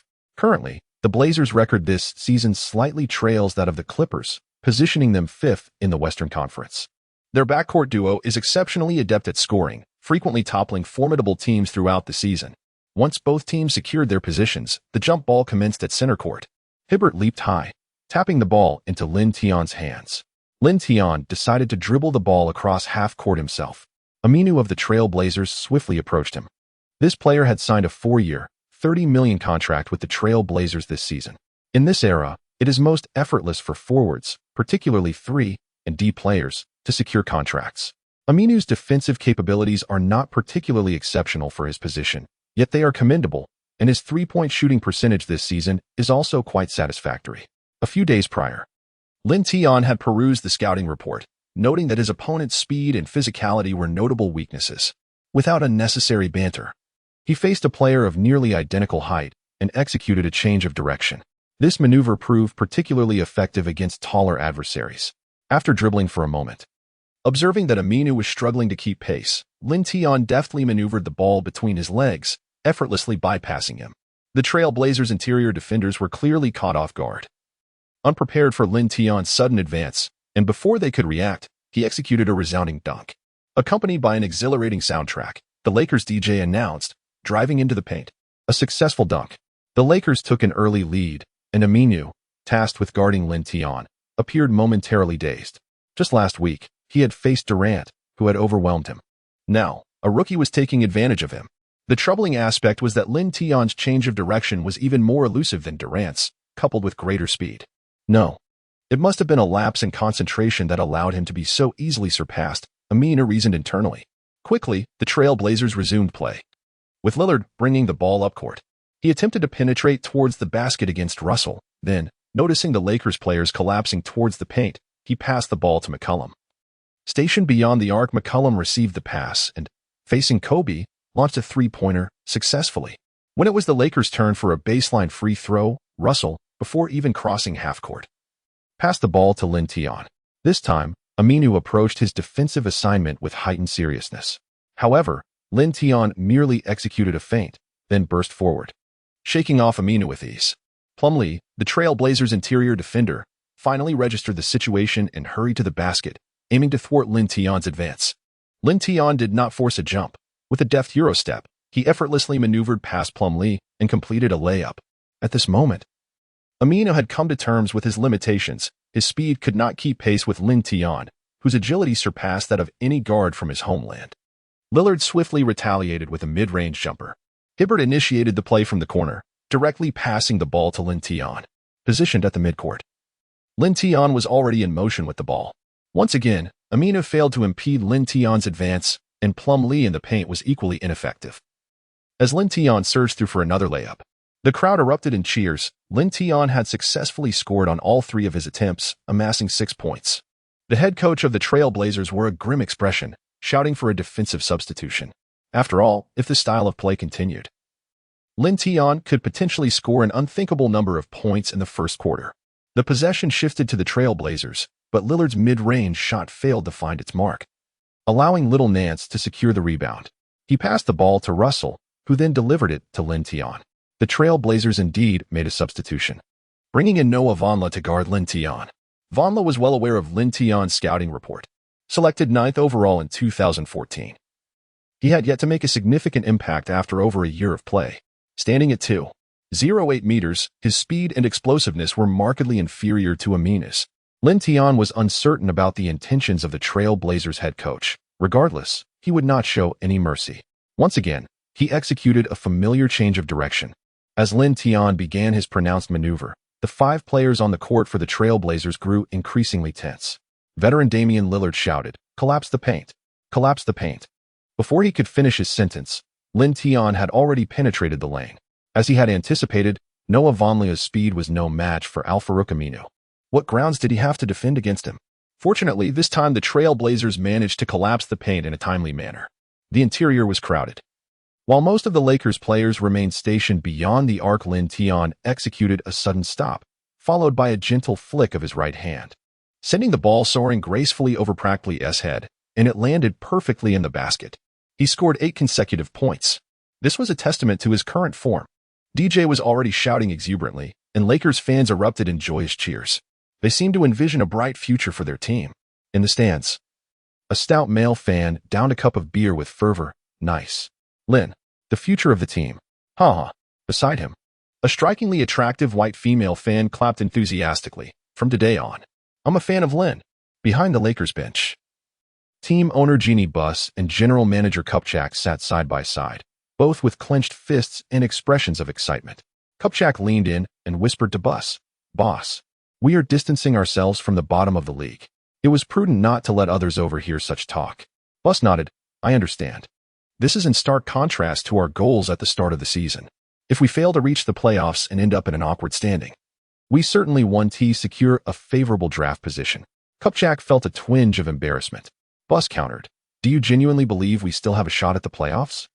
Given the dismal record in the first half of the season, No one believed they could make it, not even themselves. Yet, Lin had showcased his star potential. If they did not take action soon, renewing his contract next season would be exceedingly difficult. Bus was now troubled. Lin's performance was undeniably MVP caliber. He could run, jump, attack, and defend. No player had ever achieved such statistics in their early career like Lin. It's worth noting that Michael Jordan averaged 28 points in his rookie season, while the legendary Wilt Chamberlain averaged 37. Lin, however, currently boasted an average of over 40 points. Although the season had yet to conclude, anyone who had watched him play understood he might very well finish the season averaging 40 points. Bus felt regret. Regret for hesitating to offer Lin a maximum contract initially. Regret for not directly signing him to a 4-year max deal. Kupchak inquired, "Boss, do you think this year's #1 draft pick is more impressive than Lin?" Bus furrowed his brow. Of course. Durant was completely overshadowed by him in the last game. Then that settles it, Kupchak grinned. What we need to do now is build the team around Lin. As long as he stays with the Lakers. Bus's gaze turned to the court. Witnessing Lin drive into the paint for another score, and he resolved, "All right, we shall proceed as you suggest." At that moment, Lin, sprinting across the court, was unaware of the conversation between the Lakers owner and GM. When he scored 12 points in a row, the Trail Blazers coach finally called for a timeout. The Trail Blazers, known for their fierce offensive prowess, found themselves almost halted by Lin's solo performance at the outset. Surrounded by teammates, Lin returned to the bench. Neither Aminu nor Vonleh could contain him. This was to be expected, as even players of PJ Tucker and Durant's caliber struggled against him. Having faced the Thunder's suffocating defense, Lin found himself much more comfortable against the Trail Blazers. However, the game had only just begun. He anticipated that the Trail Blazers would undoubtedly adjust their defensive strategy upon his return to the court. After Scott outlined the tactics, Nick Young approached Lin, chuckling, "Haha. Lin, it seems your performance is greatly influenced by the presence of a superstar watching." He cast a glance at Scarlett, who was seated near the technical area, just a few seats away from the Lakers bench. Sometimes, having an admired figure nearby could indeed provide a boost, but Lin was not swayed by such distractions. At this juncture, Lin Tian found little inclination to jest with Nick Young, for he was not an admirer of Scarlett. However, seated beside Scarlett was an ethereal young woman of Caucasian descent, exuding an aura of innocent beauty. Following the intermission, the contest resumed, and the Trail Blazers indeed altered their defensive strategy against Lin Tian. Having suffered in the initial minutes, they commenced employing double teams, zone defenses, and collapsing their coverage in the paint. This adjustment undeniably curtailed Lin Tian's performance to a degree. Yet, Lin Tian was not one to be merely obstinate. As the opposition intensified their defensive pressure, he increased his passing frequency, thereby invigorating his teammates. The Lakers' collective offense was propelled by Lin Tian, maintaining a lead throughout the first quarter. With 3 minutes remaining in the opening quarter, Lin Tian and Kobe took a respite from the game, allowing Nick Young and Lou Williams to enter. The Trail Blazers seized this opportunity to mount a comeback. In contrast, the Lakers seemed somewhat disoriented, possibly due to Lin Tian monopolizing the ball for an extended duration. Upon his departure, Russell faltered, committing 2 consecutive turnovers. As the first quarter drew to a close, the scoreboard reflected an even tie, with Lin Tian amassing 15 points, surpassing the combined total of his teammates. At the commencement of the second quarter, Lin Tian took a brief respite while the Trail Blazers hastily summoned Lillard onto the court. Although Lillard lacked the explosive athleticism of Westbrook and the latter's velocity, he compensated with superior shooting accuracy and a more judicious style of play, showcasing a shrewdness that prevented him from becoming overly impulsive. In the face of the youthful Russell, both Westbrook and Lillard exhibited a plethora of scoring avenues. Time and again, Lillard penetrated the interior. Even in instances of missed shots, he generated significant fouling opportunities, revealing his predatory instincts. Russell managed to keep pace with Lillard to some extent. On occasions when Lillard executed a pick-and-roll, entrusting Lou Williams with the defensive assignment, the situation became even more untenable. Hibbert had long been substituted, leaving the Lakers' interior defense reliant solely on Randall and the diminutive Nance. Among the shorter players, Nance was the most adept defensively, though physical confrontation was not his forte. After just over 2 minutes into the second quarter, the Lakers not only relinquished their lead but found themselves trailing by 6 points, having succumbed to an 8-0 run by the Trail Blazers. Sensing the dire circumstances, Scott promptly reintroduced Lin Tian to the game, allowing Russell to rest on the bench. At this moment, the Lakers lineup consisted of Lou Williams, Nick Young, Lin Tian, Randall, and Nance, while McCollum re-entered, creating a formidable backcourt duo. As Lin Tian stepped onto the court, he swiftly executed a three-point shot with the assistance of Nick Young's screen, momentarily stemming the tide of adversity. He then actively orchestrated the team's offense, igniting their attacking momentum. However, the defensive situation on their end was rather dire. Lou Williams and Nick Young, when confronted by the formidable duo of Lillard and McCollum, displayed a defensive performance that could only be described as catastrophic at times. They would merely extend their hands to poke at the opponent, subsequently watching helplessly as the adversary surged towards the basket. The backcourt duo of the Trail Blazers exhibited a seamless synergy, alternating between penetrating drives and three-point shots, leaving their defenders utterly bewildered. Lin Tian shook his head in disbelief. Until now, the player he was tasked to defend, Aminu, had yet to score a single point. However, what significance did that hold? Young, you take on the responsibility of guarding Aminu. CJ is mine to defend, Lin Tian declared after McCollum had successfully sunk another three-pointer. Nick Young occasionally played the forward position, so entrusting him with the defense against Aminu would alleviate some of the pressure. Naturally, Nick Young had no objections to this arrangement and even felt a sense of relief. Defending against McCollum was indeed a daunting challenge. Lin Tian advanced the ball into the frontcourt, closely monitored by Aminu and Noah Vonleh, who were ever vigilant against his potential breakthrough. Without a moment's hesitation, Lin Tian executed a swift change of direction, deftly maneuvering past Aminu. Noah Vonleh and Plum Lee quickly converged to fortify the interior, their strategy straightforward, to thwart Lin Tian's incursions into the paint. As for Lin Tian's attempts at mid-range or long-range shots, they resigned themselves to fate. Lin Tian leaped gracefully from just beyond the free-throw line, executing a delicate jump shot. He provided his opponent with no opportunity to block the shot. The accuracy of a jump shot from the vicinity of the free-throw line surpasses that of a free throw, given its proximity to the basket. With the shot successfully made, Lin Tian swiftly retreated to defend. Damian Lillard advanced with the ball, while Lou Williams diligently guarded him. Lin Tian closely followed McCollum's footsteps. McCollum is a highly formidable guard on the offensive front. Though not particularly robust in physique, he exhibits a remarkably astute playing style. Furthermore, as a dual-threat player, McCollum is consistently active in his movements. While Lillard seeks opportunities, McCollum tirelessly maneuvers to create chances for himself. Lin Tian remained a step away from McCollum, his body predominantly positioned within the three-point line. In confronting various opponents, Lin Tian's defensive strategies varied significantly. When guarding Durant, he endeavored to prevent Durant from receiving the ball. However, in the case of McCollum, Lin Tian almost welcomed him to receive it. Indeed, after Lillard circled around the perimeter, he passed the ball to McCollum. As the basketball left his hands, Lillard realized that Lin Tian was racing towards the ball like a bolt of lightning. This is bad. That guy is doing it on purpose. Lillard grasped the situation, but it was already too late. Lin Tian intercepted the basketball ahead of McCollum, then strode purposefully towards the Lakers' frontcourt. Surprisingly, neither Lillard nor McCollum, the two guards, could keep pace with him. Lin Tian leaped towards the basket, executing a graceful dunk that finally enlivened the atmosphere of the home court. In the preceding matches, he had delivered such dunks consistently, a feat greatly attributed to his astonishing speed.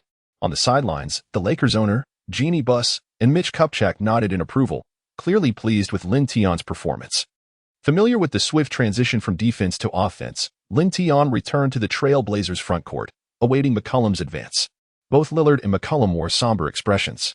Their prior successful collaboration in the first quarter had led to the earlier oversight. McCollum regained possession and approached Lin Tian, acutely aware of the considerable pressure emanating not only from the recent play, but also from the Lakers' previous games. Recently, this prodigious player from the Celestial Empire had garnered immense attention, an observation shared by millions of NBA fans, not to mention his fellow players.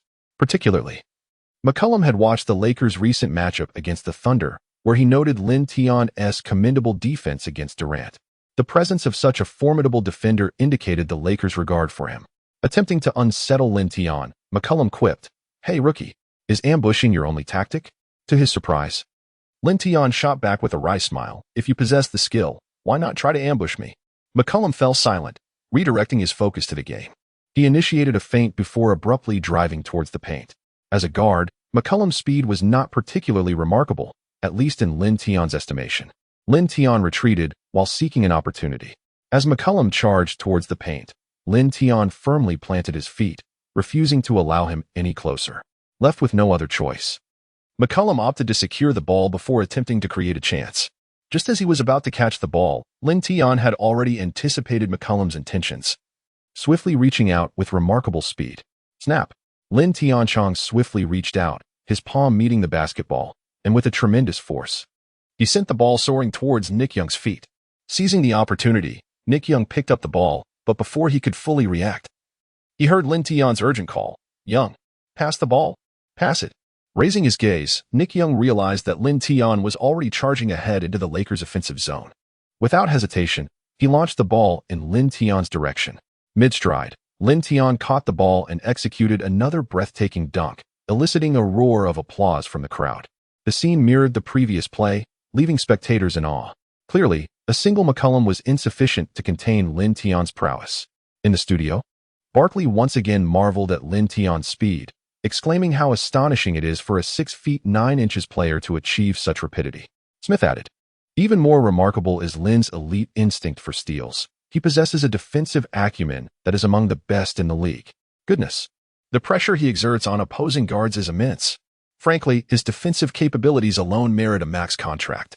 He is undoubtedly an exceptional 3D player." Are you serious? To categorize him merely as a 3D player? No. What I mean is, should he choose, he could become the strongest 3D player in the league. Lin Tian could hardly anticipate that Barkley and Smith would draw comparisons between him and 3D players. Within a mere minute, he scored 6 points and forced 2 turnovers from the Trailblazers. The head coach of the Trailblazers hastily called a timeout, evidently to reconfigure their strategy. On the Lakers bench, Lin Tian reiterated his suggestion, "I'll try guarding Lillard again and see how it goes." Scott had no objections. After all, Lin Tian's happiness was paramount. Lillard and McCollum often found their positions somewhat ambiguous. With only a 3-centimeter height difference, it hardly mattered who played the point guard role. Unless unforeseen circumstances arose, Lillard would undoubtedly seek to create opportunities for McCollum. Once the timeout concluded, McCollum relinquished the ball, returning it to Lillard. In every regard, Lillard was undeniably the linchpin of the Trailblazers. Their adjustments directly validated Lin Tian's conjecture. As Lillard handled the ball and noticed Lin Tian once again approaching him to defend, he scoffed, "You can't possibly think you can actually guard me, can you? Lin Tiandao, how can one know without trying?" Lillard refrained from further discussion. At this moment, passing the ball would signify surrender. Thus, there was no need for him to utter anything more, as the Trailblazers' interior players proactively created space. McCollum and others even ceased their movements. The gaze of the entire audience transformed into one of intense anticipation. The ensuing offensive and defensive exchanges became the focal point of attention. Lillard leisurely held the ball. Positioned at the arc's apex, Lin Tian twisted his neck, his gaze firmly fixed on Lillard. He had not merely glanced at the scouting report on Lillard once. He had studied it thoroughly. Unlike some prodigious players who enter the league at the tender age of 18 or 19, Lillard spent 4 years in college before declaring for the draft, entering the NBA at the age of 22. Consequently, he scarcely encountered the typical rookie wall, seamlessly integrating into the league. Moreover, as the 6th overall pick in the 2012 draft, he outperformed notable talents like Anthony Davis to earn the title of Rookie of the Year for the 2012 to 2013 season. Within just 1 season, he had firmly established his identity as a cornerstone of the team, a feat intricately linked to his remarkably mature playing style. He possesses the ability to drive to the basket, shoot from distance, and exhibits an unwavering resolve. If one were to pinpoint a flaw, it might be his defensive capabilities, which do not quite match his offensive prowess, coupled with a slight deficiency in height. Lin Tian was well aware of Lillard's primary technical characteristics, and he calmly spread his arms wide. Lillard, without any apparent reason, flashed a grin at Lin Tian, then forcefully dribbled the ball and surged towards the right. It must be said that Lillard's first step was remarkably swift. Had Lin Tian not been a tad distant, keeping pace would have proven quite challenging. Lillard seemed to realize that this breakthrough would not shake off Lin Tian, and he abruptly maneuvered the ball behind his back to the left. Lin Tian's eyes suddenly sparkled with excitement. He was about to play a trick right beneath his opponent's nose, as if instinctively ingrained in his very being. Lin Tian swiftly took a step forward, extending his right hand to deftly maneuver around Lillard's body and swat the ball from behind. The ball was propelled away. Lillard, struck as if by lightning, quickly turned to reclaim the ball. The two raced towards it, with Lillard slightly closer, yet his arm was shorter than Lin Tian's. In front of Lillard, Lin Tian expertly scooped the ball off the ground ahead of him. Just as he was about to take a step forward to capitalize on the moment, Lillard firmly grasped his jersey. Beep. The referee hastily blew the whistle, declaring a foul on Lillard for holding. Had this foul not been called decisively, Lin Tian would have surely soared for a dunk. Nick Young and Larry Nance swiftly approached to high-five Lin Tian in celebration. Lin, this marks your 4th steal of the game. Lin Tian silently nodded, having scarcely glanced at his own statistics. When he redirected his gaze towards Lillard, he noticed the latter's face was ashen. This reaction was understandable. Lillard had intended to redeem McCollum, but found himself in a precarious situation instead. With his fouls not yet exhausted, Lin Tian stood at the sidelines, ready to inbound the ball at the referee's signal. He swiftly passed the ball to Nick Young, who chose not to take on a one-on-one challenge, instead returning the ball to Lin Tian. Although Lin Tian is currently defending as a guard, he is still being challenged by forwards. After all, with the height of Lillard and McCollum, it is implausible for them to adequately contain Lin Tian. The Trailblazers had already demonstrated in the first quarter that no one could restrict Lin Tian. Thus, they continued to diligently implement their strategies of double teaming and zone defense. When the ball found its way into Lin Tian's hands, it appeared that the 5 players from the Trailblazers became noticeably tense. Lin Tian made a forceful breakthrough against Aminu and, amid the defensive efforts of Plumlee and Nona Afonglai, passed the ball back to Nick Young on the wing. At that moment, Nick Young found himself largely unmarked. He dribbled the ball once before launching his shot. Swish. The basketball sailed through the net with a pleasing sound, thanks to its high arc. On the Trailblazers' side, witnessing Lin Tian's assist, the head coach furrowed his brow in frustration. Damn. This guy thinks he is LeBron. Indeed.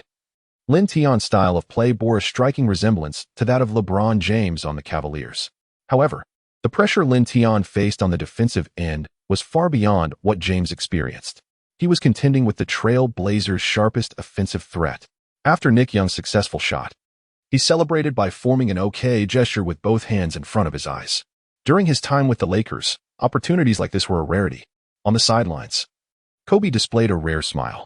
Under Lin Tian's leadership, the Lakers had already turned the score around. In the few possessions since Lin Tian's entrance, the Trailblazers had yet to score. Once again, Lillard brought the ball past half court, beads of sweat forming on his forehead, his expression tense. After being intercepted by Lin Tian, he felt the immense pressure the latter exerted. This guy truly deserved his reputation for being able to contain Durant. Lillard had never been one to yield. Finding it difficult to penetrate, he sought alternative scoring methods. He once again dribbled towards the same direction he had attempted before. Lin Tian remained unfazed, employing a defensive strategy akin to his previous one, allowing his opponent to advance, yet denying them any significant progress. After a few steps, Lillard discerned that Lin Tian maintained his position steadfastly, charging and would inevitably result in a defensive blockade. In desperation, Lillard leaned forward, utilizing his momentum to initiate contact with Lin Tian, subsequently executing a step-back maneuver. As Lillard approached, seeking physical engagement, Lin Tian anticipated the impending step-back. This technique is not merely the exclusive domain of Harden. Numerous players in the league, including Lillard, have mastered it with remarkable proficiency. Lin Tian executed a timely break, swiftly closing the distance to Lillard, and in the blink of an eye, he surged right before him. At that moment, Lillard had completed his step back, positioning himself beyond the three-point line and already in midair. He aimed for the basket and released the ball with precision. The instant he let it go, Lillard felt the trajectory was perfectly aligned. However, simultaneously, a colossal hand emerged before him. This formidable hand belonged to Lin Tian, who leaped from less than a meter away. As the ball seemed poised to sail over his head, Lin stretched out his right arm, straight as a bamboo stalk.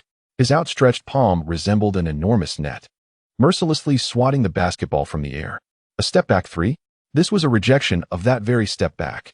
The ball was sent careening out of bounds as the referee blew the whistle. The Staples Center erupted with a cacophony of excitement. The players on the Lakers bench were already on their feet. This astonishing block left many Lakers fans in the arena agape and standing. Though this rejection may not have rivaled Lin's sensational chase-down block against Westbrook in the previous game, it was certainly a remarkable feat in its own right. Oh my goodness. Lin actually denied Lillard's step-back three. This is utterly insane. Is Lin on track to deliver a highlight reel-worthy play every game? I dare say not just one, but two each game. Goodness. This block alone was worth the price of admission. A step-back jumper is notoriously difficult to disrupt, let alone block. Lin Tian, with unwavering determination, utilized his speed and leaping ability to execute a remarkable block. Although the possession remained with the Trailblazers, this rejection dealt a significant blow to Lillard's confidence. Just moments prior, Lin Tian had stripped the ball from him, and now he faced yet another humiliation with the block, truly an awkward situation. Lillard, standing beyond the sideline, passed the ball to McCollum, who opted for an isolation play. Perhaps influenced by the mounting pressure, McCollum's attempt quickly ended in failure. Lin Tian, positioned near the free throw line, seized the opportunity to collect the rebound. He took the initiative to advance the ball into the front court. While the Trailblazers players hesitated to fully collapse into the paint once more, it was still Aminu who defended against him. Lin Tian first passed the ball to Nick Young, who subsequently returned it to him. This maneuver was executed to circumvent a second dribble. Lin Tian firmly grasped the ball in his hands, facing Aminu, and feigned an attempt to break through. Aminu was entirely focused on defending against Lin Tian, occasionally reaching out in an effort to steal the ball. Lin Tian took a small step forward with his right leg, a habitual probing motion. Aminu could only slightly shift his body backward. After approximately 2 seconds of anticipation, Lin Tian suddenly surged to the right. Like a startled bird, Aminu instinctively retreated. Before Aminu's retreating foot could even touch the ground, Lin Tian had already withdrawn. Let us not forget that Anthony's step-back jump shot is equally formidable. With just a single step back, his feet were already positioned beyond the three-point line. At this moment, Aminu finally steadied himself and charged forward. Before Lin Tian, there was an expanse of 1 meter devoid of any presence, akin to an unoccupied space. He raised his hand and executed a three-point shot, indifferent to its outcome, yet his graceful motion was undeniably impeccable. Swish! The basketball sailed through the net with a perfect arc, eliciting waves of jubilant cheers. Lin, a step-back three-pointer. It's in. The resounding voice of the DJ echoed in Lin Tian's ears. Lin Tian cast his gaze towards Lillard. Had it not been for Lillard's earlier attempt at a step-back three-pointer, he might have completely forgotten that this move also resided within his arsenal. His execution of the step-back was so fluid that it elicited gasps of awe from the audience. Ah, so Lin possesses such a lethal weapon as well? Capable of both penetrating and shooting, adept in both offense and defense. Is this truly Lin? My goodness. The probing step-back jumper he just showcased was utterly magnificent. Yet, I can't shake the feeling that it resembles another player. You needn't say a word, it strikingly resembles Melo. Lillard regained possession of the ball, his expression cold as if he had transformed into a different person. He perceived Lin Tian's recent step-back jumper as a personal affront. This time, he would not pass the ball again in the near future. As a star player who had already made a name for himself over several seasons, he could not tolerate a rookie's audacity. Ironically, this was precisely the scenario Lin Tian relished. He was utterly enamored with the thrill of one-on-one confrontations. After holding the ball at the top of the arc for 3 seconds, Lillard charged towards the paint, directly challenging Lin Tian. With his remarkably swift lateral movements, Lin Tian maintained his position impeccably. As the adage goes, the more anxious one becomes, the more prone to disorder they are.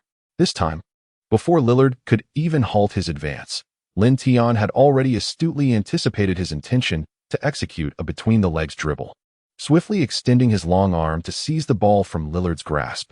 Moreover, compared to their previous encounter, Lin Tian exhibited greater experience. After securing the ball, he denied Lillard any opportunity to cling to his jersey, advancing solo back to the front court. Bang! Another thunderous dunk. However, this time, the execution lacked the flamboyance. He was fatigued. Beep. The Trailblazers head coach promptly called a timeout. With several minutes still remaining in the second quarter, their allotment of timeouts had already been exhausted. Lillard's composure had shattered. Silently, he returned to the bench, even disregarding his teammates' attempts to offer encouragement. After years in the NBA, he had never encountered such a formidable defender. The balance of his typically adept scoring and defense was thoroughly disrupted in those recent exchanges. This was no rookie. This was a beast. McCollum, aware of Lillard's deteriorating spirits, approached his best friend and patted him on the shoulder. Damian, pull yourself together. That rookie is simply having a stroke of luck. Every time he reaches for the ball, he's hitting the jackpot. Lillard shook his head, fully cognizant that such steals were not merely a matter of chance. Even if the opponent failed to execute the steal, he would not lose his position. After taking a deep swig of water, Lillard spoke resolutely. I will show him what I'm made of. Unbeknownst to them, The Trail Blazers had fallen behind by 10 points. He had no reason to remain subdued any longer. Meanwhile, on the Lakers bench, Kobe enveloped Lin Tian in a hearty embrace. "Lin, your defense is surpassing that of even the Spurs ace."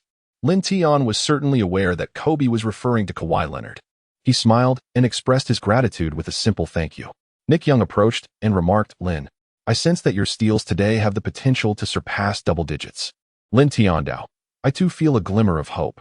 As he spoke, he glanced at the statistics, noting that his steals had already reached 5, and the first half was far from over. In terms of scoring, Lin had amassed 26 points. After the intermission, Kobe returned to the court. Once again, it was Lillard with the ball. After a brief respite, Lillard appeared to be brimming with a fierce desire to attack. Indeed, after a brief standoff of 2 seconds, Lillard opted to penetrate the paint once more. However, his approach this time was markedly more cautious. In summary, he ensured that the basketball remained at a distance. This adjustment resulted in a slight reduction in Lillard's speed. With such a pace, it was nothing short of folly to think he could outmaneuver Lin Tian Dao, the defender. Having learned from previous encounters, Lillard was acutely aware of this reality. His goal with this drive was not merely to bypass Lin, but rather to create an opening for a significant impact. Lin Tianfong found himself near the restricted area as Lillard suddenly executed a sharp stop, leaning forward to gather the ball with a swift motion. In an instant, Lin Tian discerned Lillard's intentions. He was aiming to draw a foul. Indeed, Lillard's cunning was evident. In moments when other offensive strategies faltered, he resorted to this tactic. Quick-witted, Lin Tian promptly withdrew his hands. Lillard's average free throw attempts ranked him among the top 10 in the league, making him a proficient foul drawer. Yet, against Lin Tian, he miscalculated. Lillard, seeking contact, failed to make any with Lin Tian, resulting in an awkward posture after he gathered the ball. Little did he anticipate that Lin Tian's defensive maneuver would be so pristine, leaving no opportunity for contact. As Lillard leapt, poised to shoot in haste, Lin Tian swiftly reacted. Before Lillard could release the ball, Lin Tian forcefully slapped it away, reclaiming possession.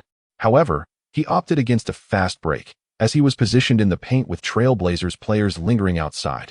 Lillard's attempt to draw a foul was thwarted, and he hesitated to approach the referees. This marked the 6th steal of the game. "Lin," DJ exclaimed once more. In the studio, Barkley shouted, "My goodness.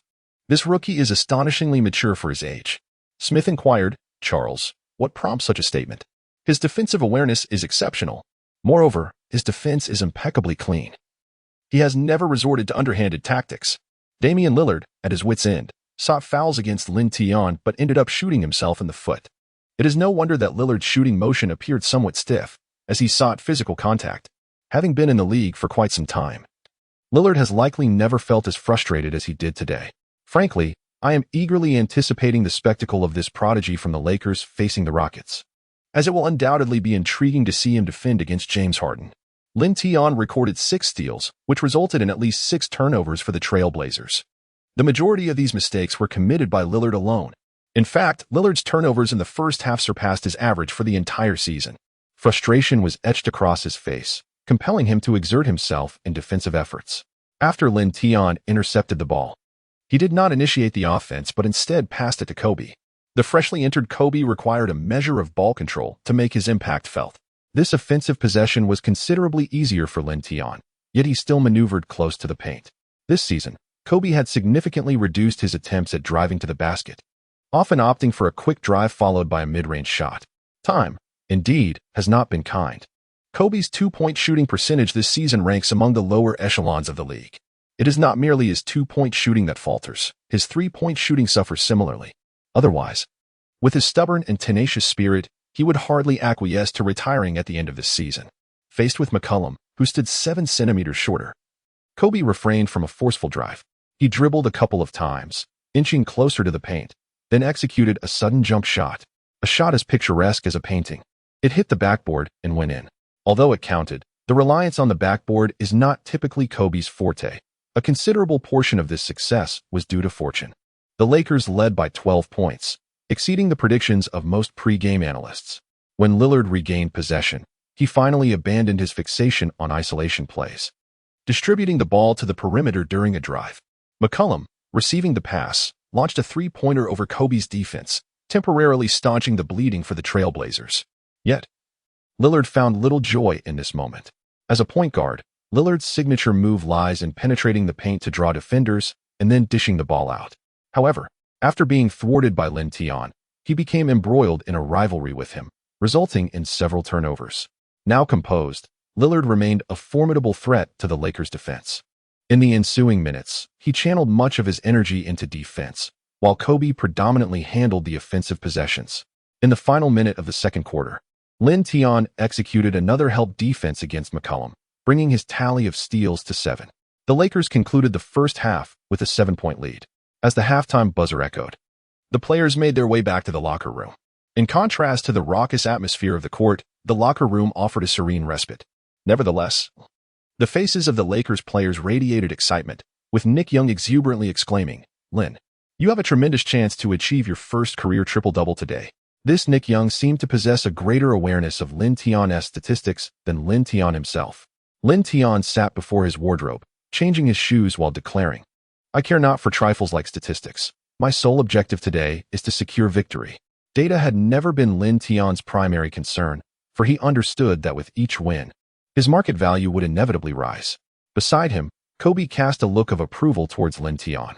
The brief respite of over 10 minutes swiftly came to an end, and the players of the Lakers emerged from the locker room, returning to the cacophonous arena. The starting lineups for both teams remained unchanged for the third quarter. However, Lin Tian was assigned to defend against the opposing Aminu. During the second quarter, he had merely filled in on the 1 and 2 positions.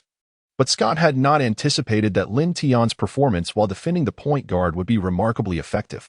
Yet, the 1 and 2 positions are known for their high mobility and the considerable defensive pressure they entail. Even with impeccable defense, Lin Tian could not maintain such a strategy indefinitely. Much like the Warriors could not commence a game with their death lineup from the outset.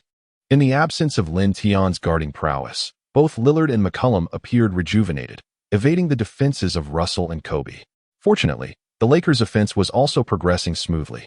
Lin Tian began to gather his strength, seeking opportunities from the perimeter.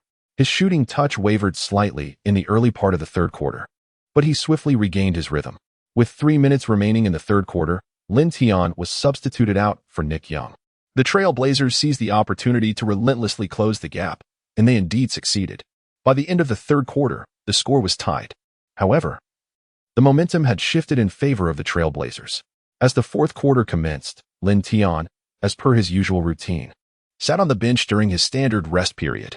Damian Lillard of the Trail Blazers, on the other hand, chose to remain in the game, continuing his play into the fourth quarter. Lin Tian was not surprised by this development. Lillard's total playing time ranked among the top 5 in the league. Without Lin Tian's defense, Lillard found himself playing much more comfortably, even dispelling the gloomy mood that had settled in during the second quarter. Recognizing that the situation was amiss, Scott could no longer hesitate. Merely 2 minutes into the fourth quarter, he substituted Lin Tian back onto the court. Upon seeing Lin Tian re-enter the game, Lillard's expression shifted, inevitably. The moment had arrived. Indeed, as soon as Lin Tian stepped onto the court, he immediately began to guard Lillard. Confronted by the towering figure of 2.05 meters, Lillard felt a creeping psychological dread, recalling the terror he had experienced at Lin Tian's hands in the second quarter. Yet, he refrained from passing the ball, once again driving towards the basket against Lin Tian. After penetrating more than 2 meters into the paint, he opted not to shoot but instead leaped to pass the ball to the wing. It was as if Lin Tian had anticipated Lillard's intentions all along. He soared into the air, intercepting the basketball just as it left Lillard's hands. Kobe swiftly collected the ball, marking the 9th steal of the game. Lin. DJ's exuberant voice reverberated throughout the arena. After Lin Tian intercepted the ball, he swiftly surged towards the Lakers' frontcourt to launch a fast break. Lillard was unable to keep pace with Lin Tian, merely watching as Lin Tian executed a flawless dunk. This magnificent display propelled the Lakers ahead by 2 points once more, extinguishing the Trail Blazers' offensive momentum. When Lillard approached Lin Tian with the ball again, he refrained from attempting a drive, instead delivering a precise pass to McCollum. Lin Tian did not change his defense. He consistently occupied a position within the three-point line, vigilantly shadowing Lillard. McCollum appeared disinclined to pass the ball to Lillard, concluding the offensive sequence with a mid-range jumper, which he successfully converted into points. In the subsequent several possessions, both teams struggled with their shooting accuracy, perhaps due to the exhaustion accumulated over the preceding 3 quarters. The frequency of Lin's offensive attempts has diminished, while Kobe and Russell have increased theirs. Given the subpar shooting performance from beyond the arc, the offensive strategy swiftly underwent a transformation. Plumlee of the Trail Blazers capitalized on several opportunities in the paint, successfully converting those chances. Additionally, the Lakers' Larry Nance showcased a splendid putback dunk. Although these events may seem tangential to Lin, his contributions on defense are immeasurable. His responsibilities extend beyond merely guarding Lillard. He is also tasked with providing timely help and support on defense. On several occasions when McCollum managed to bypass Kobe or Russell, Lin was quick to assist, making it difficult for McCollum to operate. He is not merely the Lakers' finest perimeter defender. He also excels as their premier wing defender. Lin Tian's stamina was rapidly depleting. Both Lillard and McCollum seemed to have recognized this fact. The ball movement of the Trail Blazers posed an even greater challenge to Lin Tian's dwindling energy. As the game progressed into the final minute of the fourth quarter, the score stood at 106. It was a scene all too familiar. Lin Tian felt as if they had returned to that fateful night against the Thunder. Fortunately, possession belonged to the Lakers at this moment. Kobe advanced the ball into the front court and then entrusted this critical play to Lin Tian. As Lin Tian secured the ball, Aminu swiftly approached. In contrast to his performance in the first three quarters, Lin Tian's scoring in the fourth quarter had reached its zenith, despite the fewest attempts. He had predominantly channeled his energy into defense. Otherwise, the Lakers would likely have found themselves trailing. The Trail Blazers' power forward and center had retreated to the paint, unwilling to trust that Lin Tian would attempt a long-range shot at such a critical moment. Yet, Lin Tian defied expectations as the clock neared its end. He boldly penetrated 2 steps before retreating beyond the three-point line. Aminu, unable to match Lin Tian's pace, rushed in, but it was too late. Lin Tian's step-back three-pointer was executed with almost no interference. The gaze of the entire Lakers crowd was fixated on the ball soaring towards the hoop. Thud! The basketball struck the rim, rebounding with considerable height. A collective sigh escaped the audience, their murmurs merging into a significant chorus. Plumlee and Little Nance were both poised to seize the opportunity. However, the unfortunate reality for Little Nance was that his positioning was slightly inferior to that of Plumlee. His intention was to swat the ball away as it descended. The basketball reached its apex before beginning its free fall. Plumlee, standing at 2.11 meters, bent his legs and launched himself into the air with remarkable force. Just as the tips of his right fingers were about to graze the ball, he felt a gust of wind. Without the luxury of turning to look, Plumlee suddenly noticed a colossal hand looming above his right hand. The hand pressed against the basketball and forcefully slammed it through the net. Bang! Accompanied by a resounding noise, the ball was thrust into the hoop. With a collective gasp, nearly the entire audience leapt to their feet, exuberantly raising their hands in celebration. Many fans embraced their companions in joyous revelry. In this era of three-pointers, such an explosive dunk is indeed a rarity. Oh my, how magnificent! To slam the ball through the hoop over the heads of several centers, could this be Lin? This is undoubtedly the most exhilarating dunk I have witnessed live. Lin is a born dunking king. Although Lin initiated his jump from a distance, the thrill of dunking over the towering centers is exhilarating to contemplate. The architect of this electrifying moment was none other than Lin Tian. When he executed that step-back three-pointer, he sensed something was amiss, prompting him to sprint toward the paint. Fortunately, the basketball rebounded not too far away, a serendipitous turn of events. Witnessing Lin Tian's dunk, Trail Blazers head coach Terry Stotts hastily called a timeout. With less than a minute remaining in the game, every possession required meticulous strategy. Furthermore, Lin's dunk had revitalized the Lakers' momentum, making the timeout a tactical necessity to quell their fervor.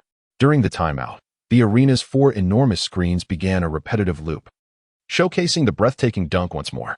Lin Tian's teammates approached him one after another for a high five. However, once the moment of camaraderie passed, the focus returned to strategy. Kobe bellowed, "All right, everyone, let us stay sharp. If we can just hold them off for one more play, victory will be ours." Since his Achilles injury, such fervor had been a rarity for Kobe. The dismal performance of the Lakers in the preceding seasons had dulled his competitive edge. Yet now, with the prospect of the playoffs glimmering on the horizon, the fire of his winning spirit had been rekindled deep within him, though the other Lakers players remained silent. The yearning for triumph was unmistakable in their eyes. The whistle blew, and all 10 players returned to the court, the score standing at 108-106. With the Lakers leading by 2 points, only 40 seconds remained on the clock, and if both teams played for time, Each would have only one opportunity to attack. In this critical moment, the ball was in the hands of Lillard for the Trailblazers. The optimal strategy for the Trailblazers was to execute a fast break. Even if they missed, they would still have a chance to regain possession. However, Lin Tian's defense was impenetrable, and in those final seconds, he denied Lillard any opportunity to penetrate the lane. At that moment, Lin Tian was wholly absorbed in his defensive role. Defense, defense, defense, defense. The home crowd erupted in a synchronized chant that threatened to shatter eardrums. Even Bass and Kupchak rose to their feet in anticipation. Suddenly, Lillard initiated his attack. Charging in from the right, Lin Tian took a step back, preparing to thwart Lillard's path of attack while remaining vigilant against any potential passes. However, Lillard decisively halted his movement, retreating beyond the three-point line before swiftly releasing the ball. This time, his shooting speed was markedly quicker than before. He did not even adjust the angle, fearing another block from Lin Tian. Lin Tian's reaction speed was sufficiently swift, as he leapt immediately in an attempt to disrupt the play. However, this time, he was unable to successfully block the shot. The basketball soared over Lin Tian's head. All eyes followed the trajectory of the ball. The arc of the shot was somewhat elevated, yet it accurately descended into the net. A cascade of astonished gasps erupted, and the spectators displayed expressions of sheer disbelief. The score updated to 108-109, with the Trailblazers taking a 1-point lead. Only 18 seconds remained on the clock. Following the basket, Lillard shot a fierce glance at Lin Tian, his right hand clenched into a fist, raised to his chest, as he lowered his gaze towards the imaginary watch on his wrist. This was Lillard's most iconic celebratory gesture. In the past, he would only perform this move when delivering a decisive blow to his opponents. Yet today, in the second quarter, his performance had been particularly frustrating. With this basket, all his pent-up emotions dissipated. Thus, it was only natural for him to execute this watch-checking gesture. If they could successfully defend against the Lakers' final offensive play, then his recent three-pointer would indeed be a near-game winner. In such a critical moment, Scott naturally called for a timeout. This would be the final timeout of the game. And regardless of the outcome of the Lakers' last play, neither side would have any timeouts left. Scott, with a serious expression, wielded a marker to sketch out strategies. His voice raised significantly. Russell will inbound from the sideline. Lin will move to receive the ball, and after the pass, don't rush to attack. On the Trailblazers bench, head coach Stotts was also strategizing. Everyone remember, stick with Lin Tian. Focus on defending the paint. Absolutely no fouls. The brief pause of several seconds soon came to an end, and with the referee's whistle, the players returned to the court. Almost all the fans rose to their feet, anticipating the Lakers' final offensive move. Russell stood outside the sidelines, waiting for the referee to hand him the ball. The tension among players from both teams was palpable. Over the course of 2 hours since the game commenced, the decisive moment was finally approaching. Once the referee passed the ball to Russell, he began to seek out his teammates for the inbound pass. Aminu closely shadowed Lin Tian, determined to deny him any opportunity to receive the ball. According to Scott's devised strategy, Lin Tian and Kobe executed a crossover maneuver, and Russell precisely delivered the ball into Lin Tian's hands. The timer began to count down. 18 seconds. 17 seconds. 16 seconds. Lin Tian held the ball with both hands, one foot slightly stepping forward, allowing time to slip away. The fate of the game rested upon his final attack. Russell had returned to the court, positioned on the wing, while Randall and Kobe occupied the two corners. In that moment, Lin Tian felt it was the quietest time on the court, with just 8 seconds remaining in the game. The other Lakers players seemed to receive an unspoken signal, frantically repositioning themselves. They created the illusion that Lin Tian would pass, simultaneously disrupting the Trailblazers' defensive strategy. The most active in their movements were Kobe and Russell. Kobe, who typically shunned playing without the ball, was truly committed today. The Trailblazers' backcourt duo relentlessly pursued them. Without screens or picks, Lin Tian faced Aminu alone. He took a deep breath and, with less than 5 seconds left, he sprang into action. Lin Tian's center of gravity suddenly tilted sharply to the left. As Aminu focused intently on that direction, Lin executed a behind-the-back dribble, shifting his balance back to the right. This remarkably fluid and natural movement left the entire audience in awe. After all, witnessing such a swift change of direction from a towering figure over 2 meters tall, akin to the dazzling maneuvers of a player like Kyrie Irving, is undeniably exhilarating. However, this also placed considerable strain on Lin Tian's ankles. Aminu, tasked with defending Lin, found his balance compromised, stumbling backward for several steps, nearly outmaneuvered. Once he had shaken off Aminu, Lin pressed onward into the paint. The Trail Blazers' interior defenders, Plumlee and Ed Davis, rushed in with great urgency. Even McCollum abandoned his own defensive assignment to pursue Lin Tian relentlessly. Their strategy was crystal clear. They were determined to neutralize Lin Tian completely. As for the perimeter, that was no longer a concern. Lin Tian was utterly unprepared for the fact that the Trail Blazers had fixated entirely on him. In the face of such a predicament, the most sensible course of action would be to distribute the ball. Russell on the perimeter was virtually unguarded, as was Kobe. Under different circumstances, Lin Tian would undoubtedly have opted to pass the ball without hesitation. However, time was running out, and the deficit was a mere point. With a chance to secure victory with a two-point shot, he was reluctant to pass. The Trail Blazers seemed to have anticipated Lin Tian's intentions. As Plumlee and power forward Ed Davis raised their hands high, forming an impenetrable wall in the paint, behind them stood little Nance. But passing to him posed a significant challenge, and even if the ball reached Nance, he might not be able to execute a dunk promptly. Lin Tian ceased his contemplations, summoning every ounce of strength within him. With a powerful push from his feet, he soared into the air like a rocket. "Lin, he's airborne," DJ exclaimed, filled with exhilaration. Simultaneously, Plumlee and Ed Davis leapt into action, determined to secure the ball. Lin Tian initially intended to execute a direct dunk. However, the distance from his takeoff point to the rim was simply too great. Furthermore, having already made contact with Plumlee, he found himself effectively obstructed. In this final defense, Plumlee went all out, his elevated right hand leaving Lin Tian with scarcely any opportunity, not to mention the presence of Ed Davis nearby. Lin Tian did not hasten to release the ball. Instead, he patiently awaited the opportune moment to take his shot. Soon, both Plumlee and Davis found themselves descending uncontrollably, and Lin Tian's remarkable ability to suspend in midair proved advantageous. Only when their raised hands could no longer pose any threat to his shot did Lin Tian propel the basketball toward the hoop.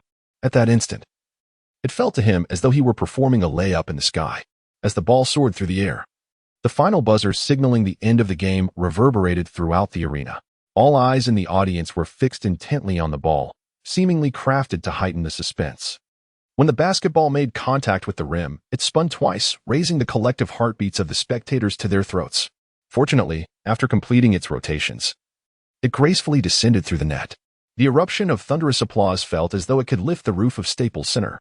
All the players of the Lakers rushed excitedly toward Lin Tian, celebrating a definitive victory. This was, without a doubt, a game-winning shot. Lin Tian found himself enveloped by his teammates, surrounded on all sides.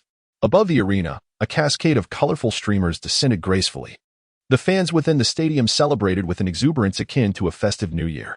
Suddenly, a voice rang out, calling Lin's name. And the rhythm of the crowd shifted. "Lin, Lin, Lin, Lin." The fervent fans continued their chant for a full minute before finally subsiding. In the final moments, Lin Tian's decisive shot led them to believe he deserved such heroic recognition. After finally extricating himself from the crowd, Lin Tian heard Nick Young shouting at Lillard, "Hey, buddy, is your watch broken?" Lillard silently walked towards the player tunnel, accompanied by McCollum and other Trail Blazers players. They did not embrace the Lakers, and after such a devastating loss, it was difficult for them to muster the spirit to congratulate their opponents. As Lin Tian and his companions returned to the locker room, Lakers owner Jeannie Buss personally greeted them at the entrance of the players' tunnel, exchanging celebratory high fives. When Lin Tian celebrated with Buss, she leaned in and whispered in his ear, "Well done, Lin." After this victory, Buss had come to a profound realization: the Lakers need not resort to tanking. Having triumphed over formidable teams like the Thunder, Kings, and Trail Blazers, what justification remained for such a strategy? Upon entering the locker room, the players were still enveloped in exhilaration, unable to contain their joy. Kyle Kuzma hummed a lively tune, while Nick Young broke into an eccentric dance, chanting, "For consecutive wins, fellas, we've achieved 4 in a row." D'Angelo Russell nodded emphatically. "Who is our next opponent? I want to see who in the league dares to underestimate us." Kobe shot a stern glance at the duo, admonishing, "It's merely 4 victories. Don't let your tails rise too high. Our objective is the playoffs." Everyone turned their gaze toward Kobe, taken aback by the lofty ambition he had set forth. Yet, sensing that Kobe was not jesting, Nick Young replied, "Indeed, our goal is the playoffs." Despite this victory, the team's record stood at a mere 11 wins and 26 losses. Their confidence was largely bolstered by the presence of Lin Tian. As Lin Tian was changing his shoes, Nick Young approached him, exclaiming, "Haha, Lin." Today, even Lillard's face would turn green. In response to Nick Young's remarks, Lin Tian merely smiled, for he regarded Lillard as a formidable and respectable opponent. Nick Young's just about Lillard was undeniably amusing, albeit somewhat outrageous. Lin, chimed in Larry Nance Jr. as he patted Lin Tian on the shoulder, you're driving the perfectionists to the brink. Just one more steal, and you would have achieved a double-double. Lin Tian's performance in this match was remarkable, with statistics reading 44 points, 8 rebounds, 4 assists, 9 steals, and 3 blocks. Such figures cannot merely be described as a near double-double. They exemplify the essence of a near triple-double. He fell just 2 rebounds and 1 steal short of achieving that elusive triple-double. Nick Young sighed, acknowledging, indeed, you were on the verge of securing a unique triple-double. Typically, a triple-double signifies that points, rebounds, and assists all reach double digits. In contrast, a unique triple-double diverges from this norm, wherein one of these categories does not attain double digits, yet if either steals or blocks reaches that threshold, it is deemed a unique triple-double, compared to the conventional triple-double. Such unique instances are exceedingly rare. Lin Tian, I am indifferent. What do you all care about? Achieving a triple-double would undoubtedly be splendid, yet securing a victory, even without it, holds its own merit. After spending over half an hour bathing and preparing, Lin Tian, Kobe, and Scott made their entrance into the media room. The atmosphere in the Lakers media room was vibrant, and Lin Tian was quite familiar with most of the reporters present. Once seated, they began reviewing the statistics laid out before them, followed by a session of interviews with the press. The interview with Scott lasted no more than 5 minutes. Kobe's interview took approximately 7 minutes. Today, Kobe was in high spirits, engaging more freely with the reporters rather than responding with mere brevity. When it was Lin Tian's turn, a female reporter was the first to pose a question. Lin, first and foremost, congratulations on achieving your season's first 4-game winning streak. We all witnessed your game-winning shot against the Trailblazers today. What was going through your mind as you took that decisive shot? Lin Tian scratched his head, pondering whether it would be prudent to release the ball only after they had landed. Fortunately, he succeeded in his endeavor. With his final throw, he truly maximized his formidable ability to suspend in midair. The second journalist swiftly posed his question. Lin, your defensive efficiency today has been remarkably high. May I inquire which position of the opposing team you prefer to defend? Lin Tian responded without a moment's hesitation, declaring, wherever I am needed for defense, I shall devote myself wholeheartedly to safeguarding. For it is only through solid defense that one can mount a more effective offense. Upon finishing his statement, he cast his gaze across the other journalists present at the scene. As it was a request for questions, nearly all the reporters raised their hands. Lin Tian's gaze was drawn to a female reporter from the Celestial Empire seated in the corner. She was unfamiliar to him. He had never encountered her before. Among the countless Eastern women he had seen, her visage could undoubtedly be classified as that of a starlet. She possessed an oval face, fair skin, and elegantly arched eyebrows that framed a pair of large, expressive eyes. Upon noticing Lin Tian's scrutinizing gaze, she initially averted her eyes in a moment of nervousness, but then, as if recalling something, she raised her hand even higher. Lin Tian noticed that the microphone in her hand bore the words Penguin Sports. Addressing her, he said, please. The lady in the corner may pose her question. The female journalist appeared somewhat inexperienced, standing up with a hint of surprise. She spoke into the microphone. Hello, Lin Tian. I am Xiao Shiwei, an intern reporter from Penguin Sports.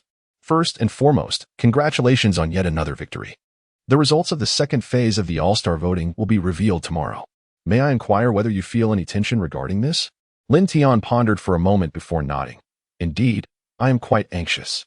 However, I wish to convey to everyone that I hope the reason for your votes is solely based on my performance on the court, rather than my appearance, which might compel you to vote for me. At this, the other reporters in the media room erupted into laughter, while Xiao Shui herself chuckled, her eyes crescent-shaped with delight. After the interview concluded, Lin Tian returned to the locker room to gather his belongings, preparing to head back to his apartment. At that moment, Kupchak appeared in the locker room, informing Lin Tian and Kobe that Jim Buss was seeking them. Without much thought, the two quickly made their way to Jim Buss's office. True to his status as the owner, Buss's office was exquisitely adorned, resembling the presidential suite of a 5-star hotel. After sharing a few jovial embraces, Buss retrieved a sheet of white paper from his drawer and handed it to them. Upon examining the paper in his hands, Lin Tian fell into deep contemplation. Kobe, equally perplexed, inquired, Jim, what does this mean? With a smile, Buss explained, with the trade deadline approaching, jot down the players you wish to collaborate with. The team is in a race against time. Kupchak added, however, you are well aware of the team's current salary cap and the circumstances of other teams. If you desire LeBron as a teammate, that is certainly unattainable. Thus, you should seek players from struggling teams who possess immediate capabilities. Our team must pursue change. Buss asserted. Even if it requires sacrificing some first-round picks, we are willing. Kobe laughed heartily, patting Buss on the shoulder. Haha. Jim, if only you had realized this sooner. It was difficult for Kobe to suppress his joy over such a splendid opportunity. Lin Tian was also quite astonished. In recent years, the Los Angeles Lakers have consistently faltered, accumulating a considerable number of first-round draft picks. With the attachment of a first-round pick, there are no players on their roster that cannot be traded. Typically, discussions about the team's future lineup between the owner and key players occurred during the off-season, and such privileges are likely reserved for superstars alone. It is evident that the organization holds him in high regard, viewing him as a cornerstone of their future. Lin Tian and Kobe exchanged a solemn glance, both nodding in agreement. As a time traveler, it was almost too advantageous for Lin Tian to select players. Despite the Lakers' recent 4-game winning streak, the team's shortcomings were glaringly evident. Lin Tian shoulders the dual responsibilities of both father and mother, consistently battling until the very end to determine a victor, which is truly arduous. Now, the team is proactively seeking trades, with a pronounced focus on acquiring defensive players. Little Bass continued. Tonight, I shall have the media disseminate the message that, apart from the two of you, there are no untouchables on the Lakers. Goodness. Is it true that even this year's second overall pick, Russell, is not deemed worthy of cultivation? Lin Tian did not inquire, yet the situation appeared to be quite evident. Russell, as a second overall pick, had played for less than half a season, but there was already a discernible hint of his potential. As for the other positions on the Lakers, a change was indeed necessary. With the right maneuvers, Lin Tian even believed they could contend for this year's championship. After a considerable pause, Lin Tian finally spoke. Boss, I understand. In his mind, he had already constructed an ideal playoff roster. Firstly, they certainly needed to acquire a center, as Hibbert had performed exceedingly poorly this season. A playoff team cannot thrive without a formidable center, and young Nance was too inexperienced to bear such a heavy burden. In fact, P.J. Tucker from the Suns would be a commendable option, and Vucevic from the Magic could also be considered. However, the finest choice would undoubtedly be Nikola Jokic from the Nuggets. Just the thought of that robust, walking mass of muscle made Lin Tian salivate. Born in 1995, Jokic entered the NBA draft in 2014, ultimately being selected 41st overall by the Denver Nuggets. He did not play for the Nuggets throughout 2014 and only officially signed a contract with them last year, a 4-year deal worth $55 million. As the current season unfolds, Jokic's statistics remain unimpressive, failing to secure a starting position and averaging less than 10 points per game. Yet, barring unforeseen circumstances, it was anticipated that he would undergo a remarkable transformation following the All-Star break. If Lin Tian were to inform Kobe that this portly player would become the league's MVP in a few years, they would likely dismiss it as absurd. Just as Kobe was about to speak, Lin Tian interjected, Boss, if possible, I hope the team can spare no expense to trade for Jokic. What? Who is Jokic? Little Buss inquired, utterly perplexed. I've never heard of this player. Lin Tian remarked that a 41st overall pick is an obscure player, one you certainly haven't heard of.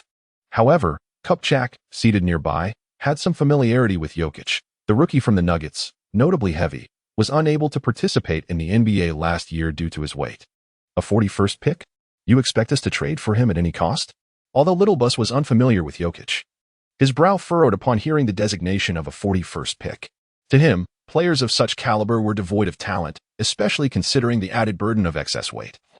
Not everyone possesses the prowess of Shaquille O'Neal. Kobe also chimed in. Lin, are you well acquainted with him? Lin Tian shook his head, saying, No.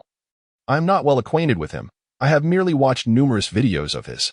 I believe that with his weight loss, he possesses potential. The others, including Shuba, were at a loss for words. They had initially anticipated that Lin Tian's request would be quite lofty, perhaps involving a player of at least 10 million caliber, one with substantial immediate impact. Yet, he was merely contemplating acquiring a 41st pick. Our team is already saturated with rookies. Xiaoba chuckled wryly, thinking it would be challenging to nurture even one player. Boss, just trust my judgment, Lin Tian said with a smile. Kobe nodded in agreement.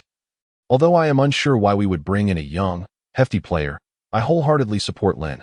Clearly, he did not have high hopes for Jokic. Xiaoba nodded and then turned his attention to Kupchak. I leave this matter in your capable hands. No problem. I will strive to secure him with the least possible assets. Kupchak assured. Lin Tian continued, expressing his thoughts on the defensive roster. I believe both Middleton and George Hill are capable. The players he mentioned were, in a previous life, of championship caliber. However, in this current era, their market value remains relatively modest. Kupchak remarked, Middleton does seem to have a chance for consideration. But it might be quite challenging for the Pacers to part with George Hill. Lin Tian nodded, expressing his intent to strive for it. He held a particular admiration for George Hill's defensive prowess. However, Hill was currently assisting Paul George on the Pacers. Despite the Pacers' less-than-stellar record this season, it was uncertain whether they would part ways with George Hill. Observing the interaction between the two, Kobe suddenly realized that he seemed to be unable to interject into their conversation. Lin Tian turned around to gaze at Kobe, inquiring, Kobe, do you have anything further to say?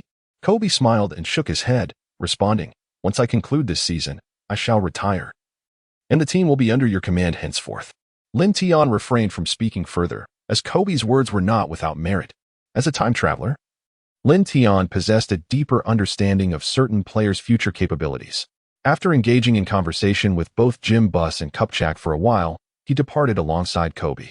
Before leaving, he earnestly urged Kupchak that while others could be overlooked, it was imperative to secure a trade for Jokic.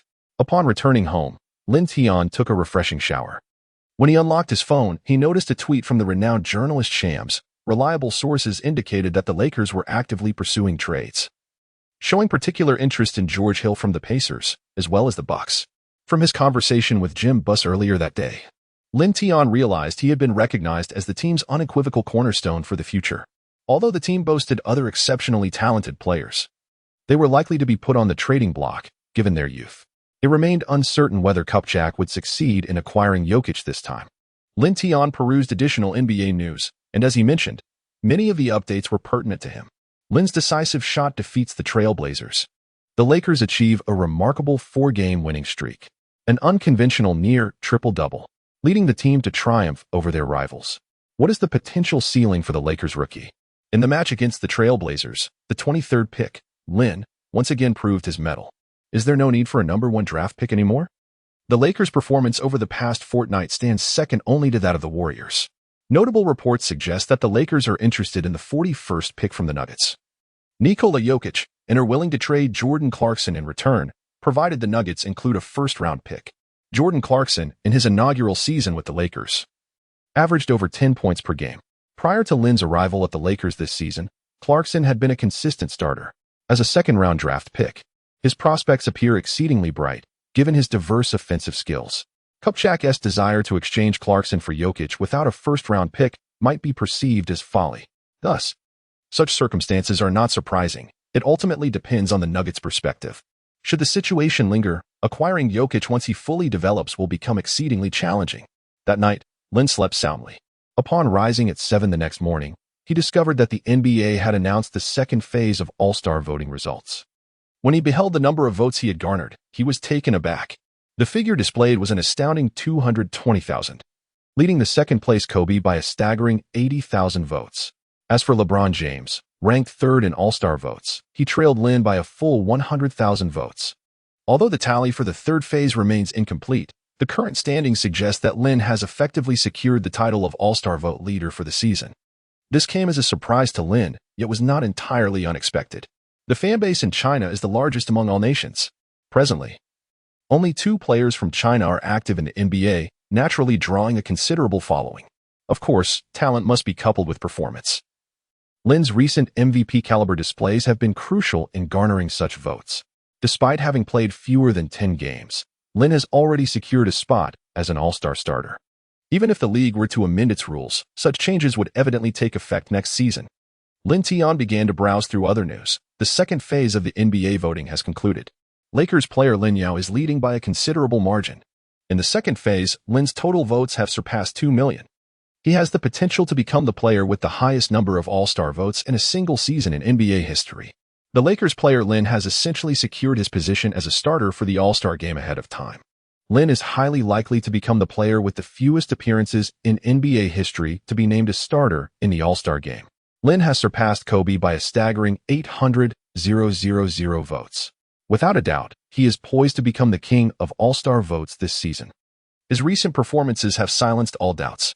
Lin Tian is overwhelmed by the sheer volume of such news. After scrolling through the updates for a while, he quickly rose to wash up and have breakfast. At the Lakers training facility, perhaps due to their recent successes, the players appeared particularly enthusiastic, arriving for practice much earlier than usual. Upon Lin Tian's arrival, the entire team, led by Kobe, erupted into applause.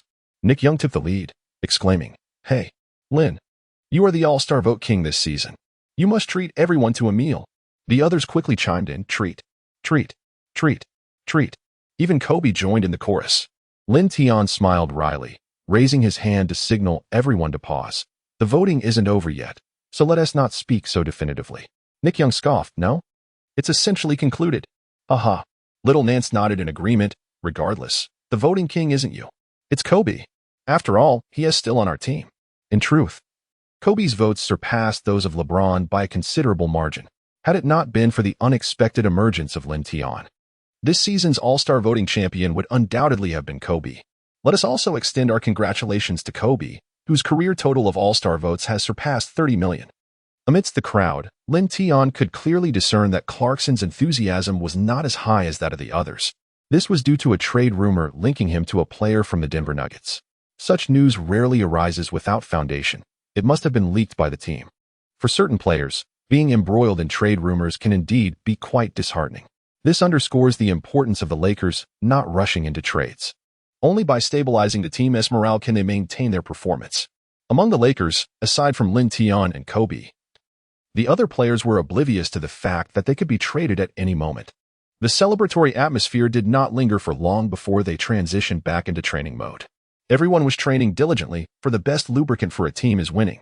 After an hour of joint practice, they finally had a moment to rest. Nick Young approached Lin Tian and asked Lin, "Who is our opponent in the next game?" Lin Tian furrowed his brow, realizing that Nick Young was indeed quite lackadaisical. Yesterday, the assistant coach had already disseminated information regarding the Spurs to the team. With a hint of resignation, he remarked, "The Spurs."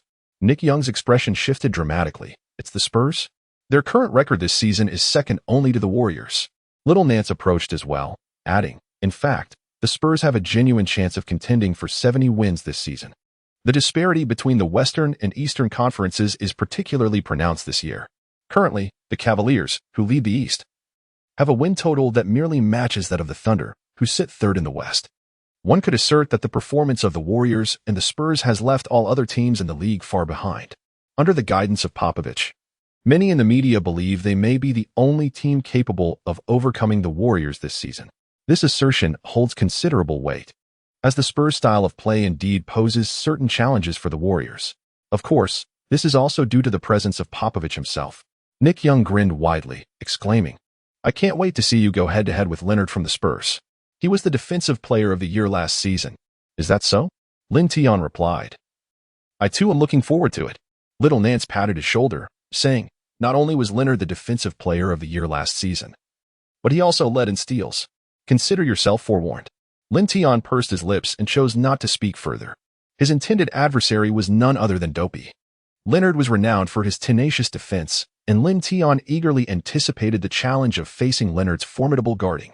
After a day of practice, Lin Tian returned to his apartment. He turned on the television, where several NBA games were unfolding simultaneously. He opted to watch the match between the Cavaliers and the Nuggets. In this game, Nikola Jokic was not among the starters. Seated on the bench, he appeared somewhat bewildered, akin to a mere subordinate. Indeed, this season, Jokic was relegated to being a backup for Nurkic. Had history followed its typical course, he would soon usurp Nurkic's position on the roster. This season, the Nuggets' leading scorer was Danilo Gallinari. Based on the first half, it seemed the Nuggets were evenly matched with the Cavaliers. However, as the fourth quarter commenced, the Cavaliers' starting five began to assert their dominance. LeBron James and Kyrie Irving relentlessly attacked the paint, while the unpredictable J.R. Smith positioned himself on the perimeter, poised to shoot three-pointers. The Cavaliers' inside presence, Tristan Thompson, performed admirably, and the 3-and-D specialist, Iman Shumpert, proved to be a formidable defender. Additionally, point guard Matthew Dellavedova played with great tenacity. In the fourth quarter, they swiftly overwhelmed the Nuggets, leaving their opponents powerless to retaliate. Kyrie Irving scored an impressive 36 points, while LeBron James contributed 28 points. Kevin Love, the team's third leading scorer, also netted 20 points. All three players surpassed the 20-point mark, a recurring phenomenon in the Cavaliers games this season. After the match concluded, Lin Tian scrolled through the news. Aside from the Lakers expressing intentions to trade, other teams seemed lackluster in their enthusiasm. The most significant news revolved around the All-Star voting. Although a considerable number of fans continued to resist Lin Tian's votes, the chorus of dissent had noticeably diminished since the initial phase. These fans recognized that their opposition was futile. Lin Tian was destined to be an All-Star starter. The following morning, Lin Tian rose early once more.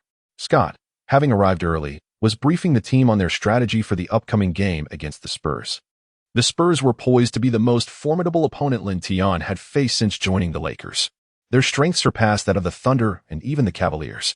Recently, the Spurs had secured a decisive victory against the Cavaliers. Holding a tactical board, Scott admonished, "Do not be misled by our previous 4 consecutive victories. A far stronger opponent awaits us today. Against the Spurs, each of our positions may be at a disadvantage," Scott stated gravely. Moreover, the Spurs boast the league's most impenetrable defense. Their execution of tactics is among the best in the entire league. Pay close attention to the technical characteristics of each Spurs player that the assistant coach has shared with you. Tonight, we must engage in a rigorous battle on our home court. At 5 in the afternoon, Lin Tian arrived at the Staples Center, his bag slung over his shoulder. Journalists stationed nearby swiftly raised their cameras to capture the moment, indicating that there were more reporters present than usual. The Lakers' matchup against the Spurs was indeed a significant topic, attracting considerable external attention. Furthermore, Lin Tian's All-Star vote count was soaring above the rest. In contrast, Leonard, playing the same position, had fallen well beyond 5th place in the voting. Leonard's fans were eager to witness him dismantle Lin Tian on the court. The entrance of NBA players is quite a spectacle. In addition to sports journalists, the teams also send their own reporters to document the event, akin to a fashion show. Lin Tian's attire today was quite casual. Upon returning to the locker room, he found his teammates engaged in various activities. Some were listening to music while others were warming up, creating a lively atmosphere. Among them, Nick Young entertained the group with humorous anecdotes, eliciting peals of laughter from everyone. After Lin Tian changed into his training attire, the Lakers' public relations manager, dressed in a suit, hurriedly entered the room. He informed Lin Tian that a multitude of media personnel present at the arena were fervently requesting an interview before the game. Lin Tian had always maintained a cordial attitude towards the media, and he naturally chose to comply with their request. Thus, clad in his training gear, Lin Tian followed the public relations manager out of the locker room. As anticipated, a throng of reporters had gathered at the entrance of the locker room. Upon spotting Lin Tian, they swiftly directed their cameras towards him, the incessant clicking of shutters filling the air. Fortunately, flash photography was prohibited in this area. Otherwise, Lin Tian felt as though his eyes would be blinded by the bright lights. 2 robust security guards formed a barrier, preventing the crowd from encroaching upon Lin Tian. Yet the overwhelming presence of journalists still made him feel somewhat apprehensive. It would have been more manageable in the media room, but this was merely a straightforward pre-game interview, and there was no need to retreat to such a space. Lin, the results of the second phase of All-Star voting were released yesterday. What are your thoughts? Lin, do you have any comments regarding your current status as the leading vote-getter? There are detractors online who claim you do not deserve such a significant number of votes. What is your perspective? Today, you will face off against Leonard of the Spurs. Do you feel confident? Hey, Lin, why is your name Lin? As Lin Tian prepared to respond to the reporter's inquiries, he suddenly recognized a familiar face in the crowd. Wasn't that the female reporter from Penguin Sports he had seen 2 nights ago? He recalled her name was Xiaoxue. Today, Xiaoxue donned a sleek black professional outfit, a name tag adorning her slender, pale neck. With a microphone in hand, she had managed to secure a prime position at the front of the throng.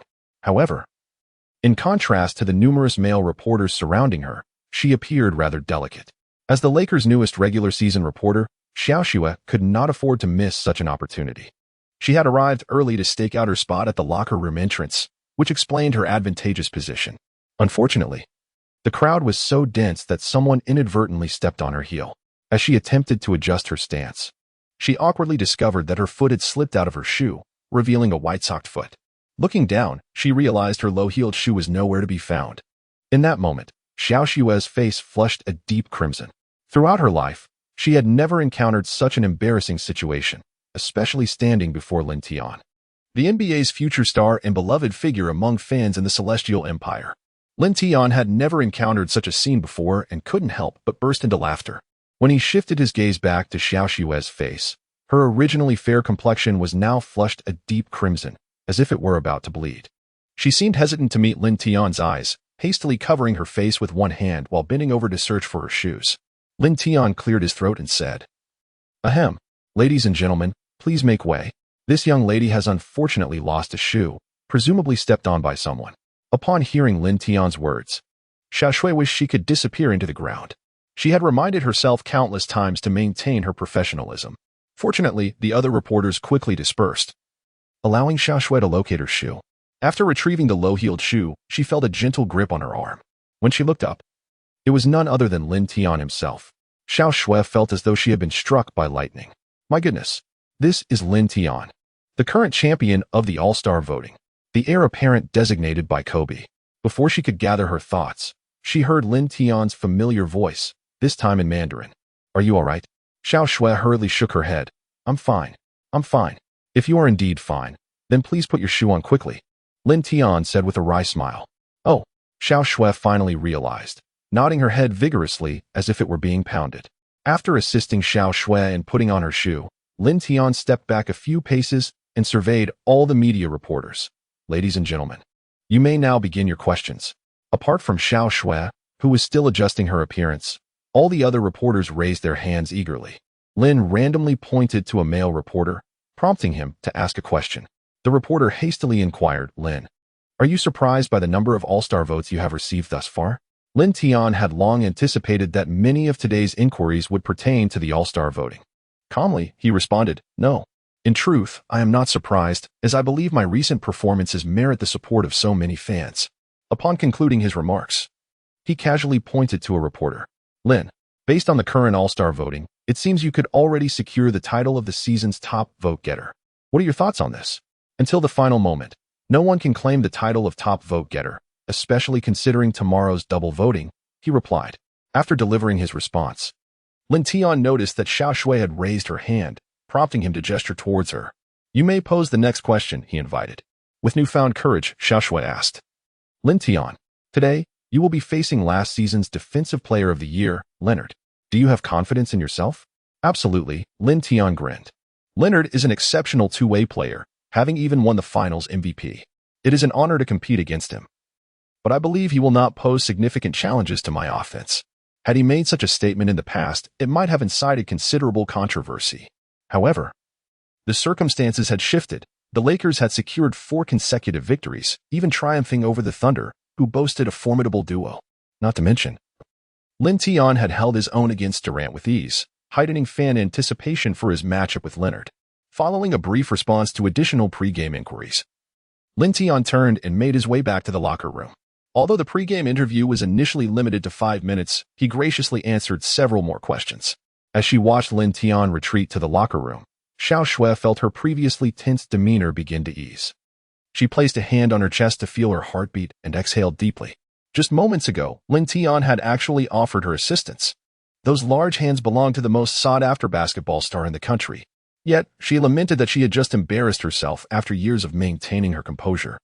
Once Xiao Shui completed her interview report for the day, it seemed she suddenly recalled something and quickly reached out to her best friend on WeChat, eagerly recounting the events that had just transpired. Upon returning to the locker room, Lin Tian did not linger for long.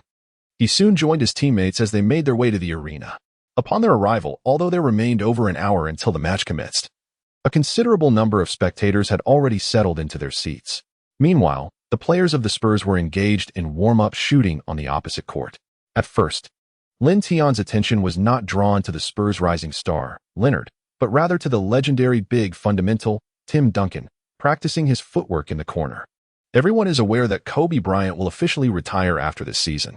However, few realize that alongside Kobe, the steadfast anchor of the Spurs, Tim Duncan, will also hang up his sneakers after many years of service.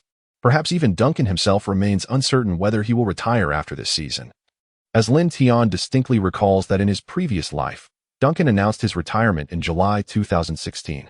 Unlike Kobe's flamboyant announcement, Duncan's decision to retire mirrored his playing style, seemingly calm and unassuming, yet profoundly impactful. Tim Duncan, a 5-time champion, a 3-time Finals MVP, a 2-time regular season MVP, and a 15-time NBA All-Star, boasts personal accolades that surpass even those of Kobe. Even in a season where his performance may have waned, Duncan still earned selections to both the All-NBA and All-Defensive teams. He undoubtedly served as the linchpin during the GDP era and has been the soul of the Spurs for over a decade. The mutual support between him and Coach Popovich has forged the extraordinary successes of the Spurs throughout the years. Since the dawn of the new century, the Spurs have been the team with the most playoff appearances. The narrative of a man and his city can indeed be eloquently inscribed upon the legacy of Tim Duncan. Lin Tian approached Kobe and said, "Hey, Kobe, shall we go greet the players from the Spurs?" Kobe naturally had no objections. The two made their way to the Spurs practice court, exchanging handshakes and pleasantries with each player. When Lin Tian shook hands with Leonard, he was struck by the sheer size of the man's palm, significantly larger than that of an average player. This exaggerated feature underscored the ferocity of his defense. Leonard's demeanor seemed reminiscent of Duncan's. He rarely smiled, but upon noticing Lin Tian's grin, he managed a somewhat awkward smile in return. The moniker the Robot was indeed well-deserved. Next came Tony Parker and Manu Ginobili.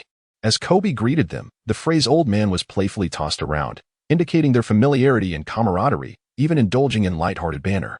Compared to the other players on the court, they indeed seemed quite aged. When it was Lin Tian's turn to shake hands with Duncan, he found himself observing Duncan more closely, noting an endearing simplicity in his appearance.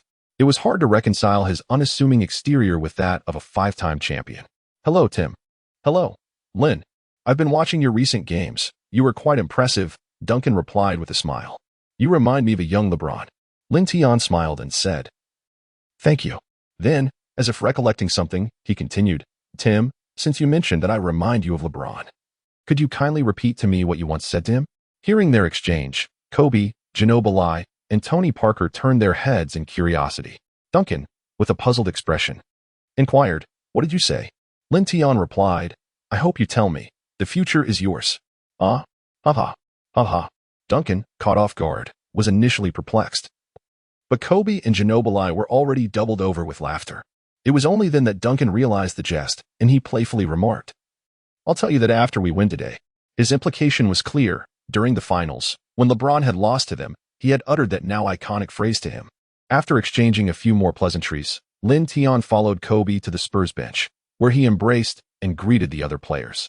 In contrast to other teams, the atmosphere within the Spurs appeared markedly more serious, a reflection of their head coach Popovich's coaching style. Having once served in the Navy, Popovich maintained stringent expectations of his players, often resorting to colorful language when reprimanding them. At this juncture, the most beleaguered member of the team seemed to be Danny Green. Lin Tian recalled that in his past life, these were the very words spoken by Danny Green. Subsequently, Jean Tielin's departure from the Spurs was significantly influenced by this, as he could no longer tolerate Popovich's explosive temperament. In the studio, although the game had yet to commence, the live broadcast captured a moment where Kobe and others were bent over in hearty laughter. Barkley exclaimed in surprise, "It seems Kobe is in high spirits today. Has something amusing occurred?" Smith speculated, "I surmise they might be discussing Duncan's ejection by the referees. Otherwise, they wouldn't be laughing so heartily." After exchanging pleasantries, Lin Tian returned to the Lakers training court to continue his shooting practice. Out of the corner of his eye, he noticed the female reporter from Penguin Sports, Xiao Shuev, accompanied by a cameraman. It appeared they were preparing to connect with the Penguin live stream to broadcast the scene. However, these matters were of no concern to Lin Tian. As the warm-up concluded, the Lakers DJ began to announce the starting players. Let us welcome the 6 feet 9 inches Larry Nance from Akron, the 6 feet 6 inches Kobe Bryant from Philadelphia's Lower Merion High School. Nance, Kobe, Hibbert, Russell, and Lin Tian took to the court one by one amidst the crowd's cheers, shedding their training jerseys. The Spurs starting 5 comprised LaMarcus Aldridge, Kawhi Leonard, Danny Green, Tony Parker, and Tim Duncan. Aldridge had just joined the Spurs from the Trail Blazers this season, where he had scored over 20 points for 5 consecutive seasons. Such a luxurious lineup posed a formidable challenge for the Lakers. The 10 players performed some simple warm-up exercises before positioning themselves for the jump ball. Duncan, born in 1976, was surprisingly already 40 years old this year, several years older than Hibbert and 2 years senior to Kobe. Yet, during the jump ball, he managed to leap higher than Hibbert, tapping the basketball to Tony Parker, who received it with finesse. Despite being only 34, Parker, as a point guard, was no longer in his prime. Nevertheless, his skills remained indisputable. On the first play, Parker, facing Russell's defense, deftly taught the young player a lesson. Utilizing his swift dribble, he evaded Russell and, with Aldridge and Duncan's screens, effortlessly scored with a layup. Hibbert inbounded the ball to Russell, who advanced it across half court, having just been bypassed. Russell attempted a drive, but, upon encountering Duncan and Aldridge in the paint, swiftly passed the ball to Kobe on the perimeter. Kobe, receiving the pass, took a shot, clang. The ball ricocheted off the rim, and Duncan secured the rebound. As possession shifted, Lin Tian hurried back on defense. His assignment today was Leonard, who immediately showcased his exceptional defensive prowess. Leonard's lengthy wingspan astounded Lin Tian, extending over 20 centimeters beyond his height, a terrifying statistic that allowed him to easily snatch the ball away during defensive plays. In off-ball defense, his movement and awareness were also top-notch. It was precisely because Lin Tian was obstructed by Leonard that Russell opted to pass to Kobe. Parker dribbled past half-court, this time opting not to attack immediately, but to assess his teammates for better opportunities. Aldridge, having slipped past Nance, called for the ball. Parker feigned a shot to draw attention before swiftly delivering the ball inside. Aldridge caught it, leaped gently, and smoothly deposited it through the hoop. As the Lakers inbound the ball, Lin Tian was quick to claim it before even crossing half-court. If he hesitated, the point gap would widen. As he approached the midcourt line, Leonard extended his long arms to block Lin Tian's path. His expression was inscrutable, devoid of any discernible hostility. However, his reputation as the Claw was well known, and Lin Tian was not easily deceived by his seemingly harmless demeanor. Without needing Lin Tian's signals, the Lakers' two interior players spread out to create space in the paint. Russell and Kobe began to move, attempting to confuse their opponents. Yet, the Spurs maintained a disciplined defense, seamlessly executing their switches. At that moment, Lin Tian felt an increasing admiration for Popovich. He had orchestrated his team to play to their strengths while minimizing their weaknesses. The former Heat trio had been left bewildered by his tactical acumen. With less than 10 seconds remaining on the shot clock, Lin Tian began dribbling vigorously toward Leonard. After a series of dribbles, he suddenly burst left, accelerating with remarkable speed. Leonard, quick to respond, kept pace. However, as he landed, Lin Tian executed a familiar behind-the-back dribble, transferring the ball to his right. Shifting his weight back to his left foot, he propelled himself like an arrow shooting right. Executing such a move at over 2 meters tall placed immense strain on Lin Tian's ankles, and similarly, it tested Leonard's agility. Having watched numerous game tapes of Lin Tian, Leonard believed he could contain him. Yet, the recordings paled in comparison to the reality. When faced with Lin Tian in real time, Leonard was taken aback by his sudden change of direction. Though his eyes and mind reacted, Leonard's feet could not keep up. He could only make a symbolic attempt to swipe at the ball, exerting a final effort. Alas, his reach fell short, and he was unable to steal the ball. As Lin Tian skillfully maneuvered with a behind-the-back dribble and swiftly changed direction to bypass Leonard, a wave of astonishment reverberated throughout the arena. Leonard, the most trusted defender of the Spurs, found himself outmatched by Lin Tian, leaving Aldridge and Duncan momentarily bewildered. By the time the two attempted to collapse into the paint for support, it was already too late. Lin Tian suddenly leaped into the air, igniting the crowd with a spectacular slam dunk. A slam dunk involves forcefully thrusting the ball into the hoop and hanging from the rim with one's arms. Such a maneuver is seldom witnessed during regular season games due to its inherent risks. Upon descending beneath the basket, Lin Tian could feel a searing pain radiating from his arm. It would be prudent to refrain from employing this technique in the future. As he sprinted back to defend, Lin Tian closely monitored Leonard. Parker of the Spurs held the ball at the high post, while Leonard maneuvered to receive a handoff pass from Parker. Lin Tian was poised to defend, yet unexpectedly, the opposing team passed the ball back to Parker. With a swift motion, Parker surged into the paint, drawing the defensive attention of both Nance and Hibbert before delivering the ball to Duncan. Without hesitation, Duncan seized the opportunity and executed a dunk, securing 2 points. It is often said that the Spurs are the epitome of selflessness, and this reputation is indeed well-deserved. Leonard's demeanor exudes an air of tranquility, seemingly detached from the fray of competition. Had Lin Tian managed to surpass Durant in the previous play, the opposing team would undoubtedly have sought to retaliate. However, Leonard clearly held a different perspective, as he immediately passed the ball upon receiving it. The Spurs momentarily led with a score of 6-2, while Nance prepared to inbound the ball from the corner, directing it to Russell. As Lin Tian returned to the front court of the Lakers, he overheard Popovich bellowing at Leonard, "Shut him down. Let him have it." This cantankerous old man, who had been jovial during their previous embrace, now seemed like a completely different person. Leonard, indeed, elevated his defensive pressure against Lin Tian. As soon as Lin Tian crossed half-court, Leonard was all over him. Clearly, he aimed to deny Lin Tian any opportunity to receive the ball. His long arms flailed, obstructing Lin Tian's line of sight. Noticing Lin Tian was ensnared, Russell opted to pass the ball to Kobe, who stood on the wing. Kobe was being guarded by the 3D player, Danny Green, affectionately dubbed Iron Lin by fans in the homeland. Iron, in his nickname, denotes strength, yet in reality, Green's three-point shooting percentage is anything but weak. In fact, it is remarkably precise. He boasted an impressive three-point shooting rate exceeding 40 for 4 consecutive seasons, making him one of the elite sharpshooters in the NBA. Moreover, his defensive prowess was exceptional. Green was undoubtedly a key contributor to the Spurs' championship victories. Facing Green's staunch defense, Kobe found it increasingly challenging to penetrate. He dribbled a couple of times, feigning a drive, then abruptly elevated for a jump shot. The ball clanged against the rim. Frustrated, Kobe shook his head. His shooting touch had yet to materialize today. Aldridge, positioned beneath the basket, seized the rebound and promptly handed the ball to Parker.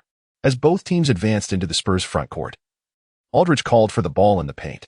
Parker delivered the pass into Aldridge's hands. Aldridge opted to back down the smaller Nance, executing a feint that caused Nance to leap, and then he took his shot. Though the shot missed, it resulted in a foul on Nance. Aldridge stepped to the free throw line and successfully converted both attempts. Scott quickly called for a timeout. Within less than 4 minutes of play, the Spurs led 10-2, an 8-point advantage. The Lakers had only Lin Tian on the scoreboard, and the situation appeared dire. Once the players huddled together, Scott spoke gravely. "This is too passive. We must move the ball." The Lakers remained silent. The game's onset had left them blindsided by the Spurs. The Spurs' impenetrable defense, combined with their fluid passing, had rendered the Lakers exceedingly reactive. On the Spurs bench, Popovich addressed his players. "You all performed admirably just now, but the effort must continue. Do not allow them a moment to breathe." As the referee's whistle signaled the end of the timeout, the Lakers prepared to inbound the ball. This time, Lin Tian forcefully broke free from Leonard to receive the pass. With the ball in Lin Tian's hands, Leonard charged forward to apply pressure. Lin Tian could only choose to hold the ball with his left hand, positioning himself sideways to face Leonard. Leonard reached out, nearly snatching the ball from Lin Tian's grasp. What left Lin Tian most exasperated was that this individual, unlike other players who gambled on steals, was able to swiftly reposition himself defensively after attempting to swipe the ball, leaving no opportunity for the ball handler to drive past. The grip of death truly lived up to its reputation. As Lin Tian faced Durant, the pressure of offense was notably diminished. He took a deep breath and suddenly darted to the left. This time, Leonard afforded himself a moment of respite to thwart Lin Tian's unexpected change of direction. However, Lin Tian had no intention of altering his course. He advanced a couple of steps, and as Leonard retreated, he abruptly halted and leapt into the air. With a swift motion, he released the ball. Leonard, realizing the imminent threat, gritted his teeth and lunged forward, his arm raised high, yet he could only watch as the basketball soared over his head. Swish! The ball found its mark. Lin Tian twisted his neck, executing a sudden stop jump shot. It was a success. The crowd erupted with the sound of Lin, echoing throughout the arena. Lin Tian fears not the one-on-one confrontation, for he has now assimilated all the abilities of the peak Allen Iverson and Carmelo Anthony. He undoubtedly possesses the most diverse offensive arsenal in the entire league. Even when faced with last season's Defensive Player of the Year, Lin Tian has myriad ways to put the ball through the hoop. Leonard wiped the sweat from his brow, his expression betraying a hint of gravity. As it was the Spurs' turn to attack, Parker passed the ball to Leonard. Leonard scanned the surroundings, finding no favorable passing opportunities. Resolutely, he chose not to pass and prepared to take on Lin Tian himself. With that, Leonard suddenly dribbled to the right, charging forward. As Lin Tian spread his arms, his footsteps remained unwavering, consistently positioning himself in front of Leonard. Even when there was still over a meter to the paint, Leonard found it impossible to shake off Lin Tian. At this juncture, opting for a forced shot would likely yield a dismal success rate. Out of the corner of his eye, he caught a glimpse of Parker beside him, prompting Leonard to secure the ball and prepare for a pass. In that fleeting moment, Lin Tian sensed Leonard's intention and instinctively reached out to swat the ball away. With a deft touch of his two fingers, Lin Tian effortlessly knocked the basketball from Leonard's grasp. The ball rebounded toward Lin, who swiftly retrieved it. As the possession shifted, both teams raced toward the Lakers' front court. DJ, filled with excitement, shouted, "Lin has stolen the ball from Leonard." The crowd erupted in enthusiastic applause. Leonard has been ensnared. The Spurs boast Leonard, while our Lakers have Lin. Goodness, that steal was astonishingly swift. Let us replay that in slow motion. Lin, show Leonard what true defense looks like. In the studio, Barkley exclaimed, "The steals champion from last season has been outmaneuvered." Smith added, "If Lin's appearances this season are sufficient, he will undoubtedly become the steals leader." I assure you. I concur. In his initial games, he has averaged 5 steals per match. Last season's steals champion, Kawhi, averaged only 3 steals per game. After Lin Tian secured the steal, he advanced the ball to the front court. In the presence of Leonard, he executed a swift pull-up three-pointer. However, the shot veered off course, and Duncan seized the rebound. The Spurs continued to rigorously adhere to their tactical strategy, with the basketball perpetually shifting among the players. Until the final moment, it remained uncertain who would be the one to conclude the play. In the last 2 seconds, Leonard received the ball and, facing Lin Tian, unleashed a mid-range shot in which he excelled. The shot found its mark, and Leonard scored. The Lakers initiated an inbound pass from the corner, and Lin Tian commenced ball control as he crossed half-court. Upon crossing, Kobe swiftly approached to set a screen, utilizing Kobe's body to block Leonard. Lin Tian accelerated towards the paint. The formidable Duncan quickly established his position inside. However, Lin Tian had no intention of engaging in a confrontation. He leaped from a meter away, delicately releasing the ball with his fingertips. Another basket. In the ensuing possessions, Lin Tian relentlessly attacked the interior against Leonard's defense. Leonard's tenacious grip proved somewhat ineffective against Lin Tian. Nevertheless, on numerous occasions, Leonard maintained his position, even when unable to prevent Lin Tian from scoring. He made every effort to disrupt his shot. With just over 2 minutes remaining in the first quarter, Lin Tian, Kobe, and Hibbert were substituted out. Lin Tian's statistics read 7 of 11 from the field, totaling 14 points. Yet, the score stood at 26-20 with the Lakers trailing. As the contributions from his teammates were insufficient, the Spurs starters also took a breather, but their bench was formidable, featuring veterans like Manu Ginobili, Patrick Mills, and David West. The Lakers' substitutes included Randall, Nick Young, and Lou Williams. Given such a lineup, Scott hardly expected them to make a significant dent in the score. Merely preventing an extensive deficit was a blessing. As anticipated, despite his age, Ginobili's experience remained invaluable. Coupled with Popovich's guidance, the Spurs' offense continued to flow smoothly. Their defense, while undoubtedly weaker than the starting unit, was still superior to that of the Lakers. On the Lakers' side, Russell occasionally managed to deliver a good pass. However, relying on Williams and Young for ball distribution seemed rather unrealistic, particularly with Nick Young. Once the ball found its way into his hands, it was as if it were glued there. The other teammates, aware of Young's tendencies, ceased to move, merely watching him. Seated on the bench, Kobe wiped his sweat while shaking his head, remarking to Lin Tian, "It seems Young only knows how to pass to you." Lin Tian smiled silently. If he had a penchant for passing, the moniker Yang Bu Chuan would not have existed. As if attuned to their conversation, Nick Young, facing the defense of Danny Green, executed a graceful turn and launched a 2-point shot, which swished through the net. Nevertheless, such moments of success were infrequent, for on the defensive end, Nick Young faltered. He was not the only one. Lou Williams and Julius Randle's defensive lapses elicited sighs from Kobe. As the first quarter concluded, the score stood at 35-24, with the Lakers trailing by 11 points. Since Lin Tian's exit from the game, the Lakers had managed a mere 4 points in the final 2 minutes. This predicament was difficult to accept. During the intermission, Scott exhibited a rare display of anger. Not long after the season commenced, with the Lakers' dismal performance, Scott had anticipated that he would bear the blame and face dismissal by season's end, if not sooner. However, with Lin Tian's arrival and the subsequent improvement in the team's performance, a glimmer of hope emerged. Having finally secured 4 consecutive victories, who would not aspire to achieve a 5th? On the Spurs bench, Popovich gathered his players. The strategy remains unchanged for the second quarter. When Lin returns to the court, do not double-team him. Each of you must focus on your assigned defenders. ensure that their other options remain ineffective. This tactic had proven successful for Popovich in previous encounters with LeBron. As the second quarter commenced, the Lakers' 5 players displayed a heightened level of enthusiasm. Yet, Danny Green suddenly erupted, sinking 2 three-pointers in quick succession. The score surged to 41-24, and in the blink of an eye, the Lakers found themselves down by 17 points. Since Lin Tian joined the Lakers, this has been the most significant point differential he has experienced in a single game. Such an exaggerated score prompted Scott to call a timeout less than a minute into the second quarter. When the timeout concluded, Lin Tian donned his gear and took to the court. Typically, he would wait at least 3 to 4 minutes into the second quarter before entering the game. But today's circumstances did not permit such a delay.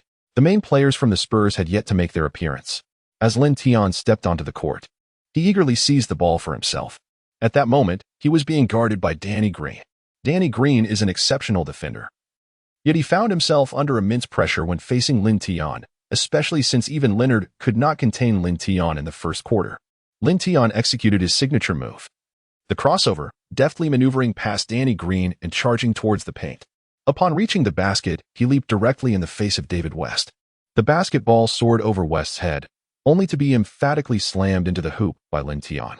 At that moment, the arena erupted into a synchronized cheer. A brief reprieve as this 2-point score temporarily halted the bleeding. Yet, Lin Tian was acutely aware that this was far from sufficient. He retreated to the backcourt, fully focused on tracking Danny Green. Jin Billy took charge of advancing the ball past half-court. Defense! Defense! Lin Tian shouted at Russell. His voice indeed stirred Russell to engage in a fervent defense against Jin Billy. According to their strategy, Danny Green, closest to Jin Billy, swiftly positioned himself to receive the ball. He dashed a few steps in Jin Billy's direction, who quickly passed the ball to Green. Now, Lin Tian suddenly surged forward, taking a decisive step as the basketball was about to land in Green's grasp, and with sheer determination, he intercepted the ball, positioned beyond the 3-point line. He found himself unchallenged. Lin Tian charged directly toward the front court of the Lakers. Danny Green, without the ball, could not match Lin Tian's pace. In the end, he could only watch as Lin Tian executed a spectacular dunk. The arena erupted with familiar cheers. His signature steal and dunk sequence was unparalleled. No one could keep up with him, not even Bolt. The voice of the DJ echoed in the background. Each game, Lin Tian delivered such exhilarating sequences of steals leading to scores. Upon his entry, he swiftly reclaimed 4 points in under a minute. Popovich furrowed his brow but refrained from calling a timeout, as they still held a 13-point lead. Allowing his players ample rest has always been Popovich's guiding principle. The momentum of the Lakers surged under Lin Tian's influence. Ginobili took control of the ball to orchestrate a new play. Lin Tian, while guarding Danny Green, loudly urged his teammates to closely follow their respective assignments. At this moment, Nick Young, who had typically exhibited a lackadaisical attitude towards defense, also seemed to awaken with renewed focus. Lin Tian stood just inside the 3-point line, keenly observing his surroundings. The enigmatic Manu Jin Billy, upon realizing that no favorable passing opportunities presented themselves, opted to take matters into his own hands as the shot clock dwindled. At 37 years of age, his movements were somewhat sluggish, yet he charged towards the basket, challenging Russell's defense. Randall and Nance dared not commit too deeply to assist, for they had their own assignments to uphold. Amidst the towering figures, Jin Billy remarkably unleashed his signature Eurostep. He glided past Randall's defense with the grace of a court sprite. As he approached the basket, he leaped lightly, poised to release the ball into the hoop. However, he soon discovered that the task was far from straightforward. The moment the basketball slipped from his fingertips, a towering shadow enveloped him. With a resounding clap, the ball was emphatically swatted away. The 24-second shot clock expired, resulting in a turnover. Startled, Jin Billy turned to find it was the Lakers rookie who had thwarted his attempt. But wait, when he had surged into the lane, this player had clearly been near the 3-point line. How was it possible for this individual to move with such astonishing speed? Jin Billy's mind was in a state of profound astonishment. Though the Eurostep indeed prolonged the offensive sequence slightly, the Lakers rookie exhibited an extraordinary quickness. Unbeknownst to him, Lin Tian had anticipated Jin Billy's intention to isolate. As the Lakers inbound the ball, Lin Tian grasped it firmly. As he advanced into the front court, Danny Green kept a vigilant eye on him. Yet, in an attempt to thwart Lin Tian's potential drive, Green maintained a respectful distance, aware that any closer proximity would render him incapable of defending against Lin Tian's penetration. Lin Tian had no intention of breaking through this time. He dribbled the ball a couple of times before launching a clean, elevated three-pointer in the direction of Jinbili. The jump shot is a technique that demands considerable strength from the core, yet it is difficult to block, especially with Danny Green positioned so far away. This marked Lin Tian's second three-pointer of the game, perfectly aimed and executed with just the right force.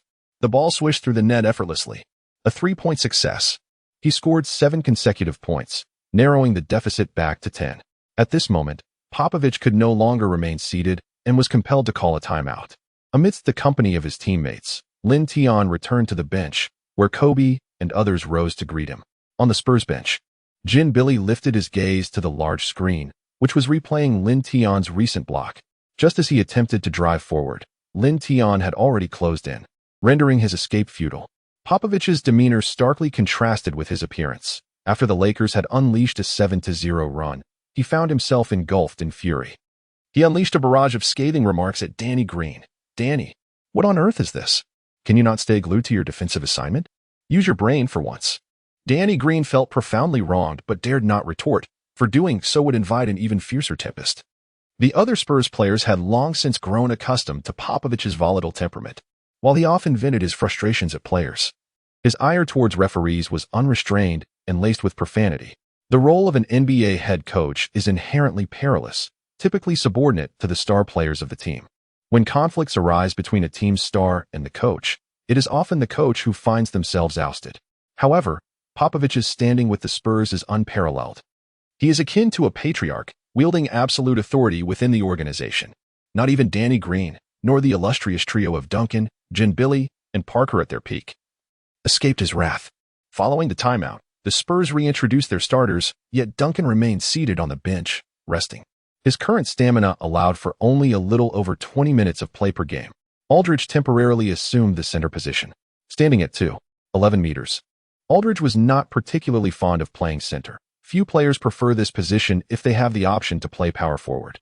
The center serves as the team's final line of defense, a role demanding considerable effort in both defense and rebounding, and it entails the most physical confrontations. Aldridge, however, harbored a disdain for such clashes, preferring a more finesse-oriented style of play that diverged significantly from the typical center's approach.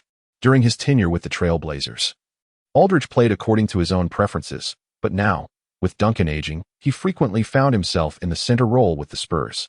As Lin Tian observed Leonard and Aldridge re-enter the game, he felt no surprise whatsoever. The moment Leonard stepped onto the court, he showcased his exceptional mid-range shooting prowess, scoring a basket directly in Lin Tian's face, extending the lead to 12 points. On the Lakers side, Lin Tian seamlessly transitioned into the role of a playmaking forward. He faced off against Leonard, calmly executing a series of crossovers. Noticing Lin Tian's vigorous dribbling, Leonard promptly adjusted his stance, ready for the challenge. Without much hesitation, Lin Tian feinted Leonard and surged into the paint. Leonard diligently pursued him, maintaining his defensive position.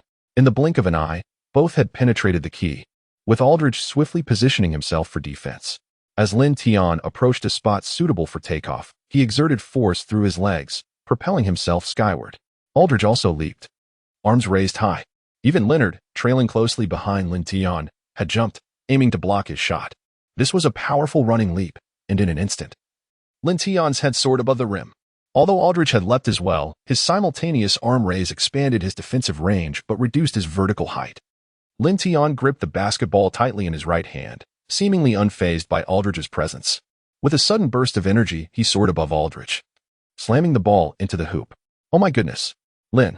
Single-handedly, he penetrated the paint, leaping to deliver a thunderous dunk over LaMarcus. What a ferocious display of athleticism. Within the arena, countless spectators rose to their feet, applauding and cheering. A dunk, on the basketball court, ignites passion far more than a mere block. After Lin Tian successfully executed a dunk, he had no time to celebrate with his teammates and swiftly returned to defense. The Spurs initially intended to launch a fast break, but due to the timely defense of the Lakers, they were unable to execute it and had to slow down the pace. At this moment, both Jinbili and Tony Parker were on the court. They executed a pick-and-roll, quickly putting the ball through the hoop, which momentarily subdued the arena's noise. Little Nance passed the ball from the corner to Lin Tian, allowing him to bring it across half court. Once again facing Leonard. It would be disingenuous to claim Lin Tian felt no pressure. After a significant change of direction, he opted to drive towards the paint. Leonard's defense was even more formidable than before, and Aldridge was also poised within the key. As Lin Tian approached the basket, he suddenly came to a halt, executing a feint that caused Leonard to leap in response. With a swift pivot, he took a jump shot that struck the backboard and found its mark. Leonard, unable to contain Lin Tian, shook his head in frustration, a rare display of emotion for someone often dubbed the robot. On the sidelines, Coach Popovich also shook his head, muttering to himself, the meaning of his words lost to the air. In the broadcast studio, the exuberant Barkley caught sight of Leonard's expression through the camera. Huh. Kawhi isn't a robot after all. He has emotions. Beside him, Smith chuckled, noting, Kawhi has never shown such a reaction while defending against LeBron or Durant. Indeed. I recall that finals when his defense left LeBron in despair, and LeBron was shaking his head whenever Kawhi was on the court.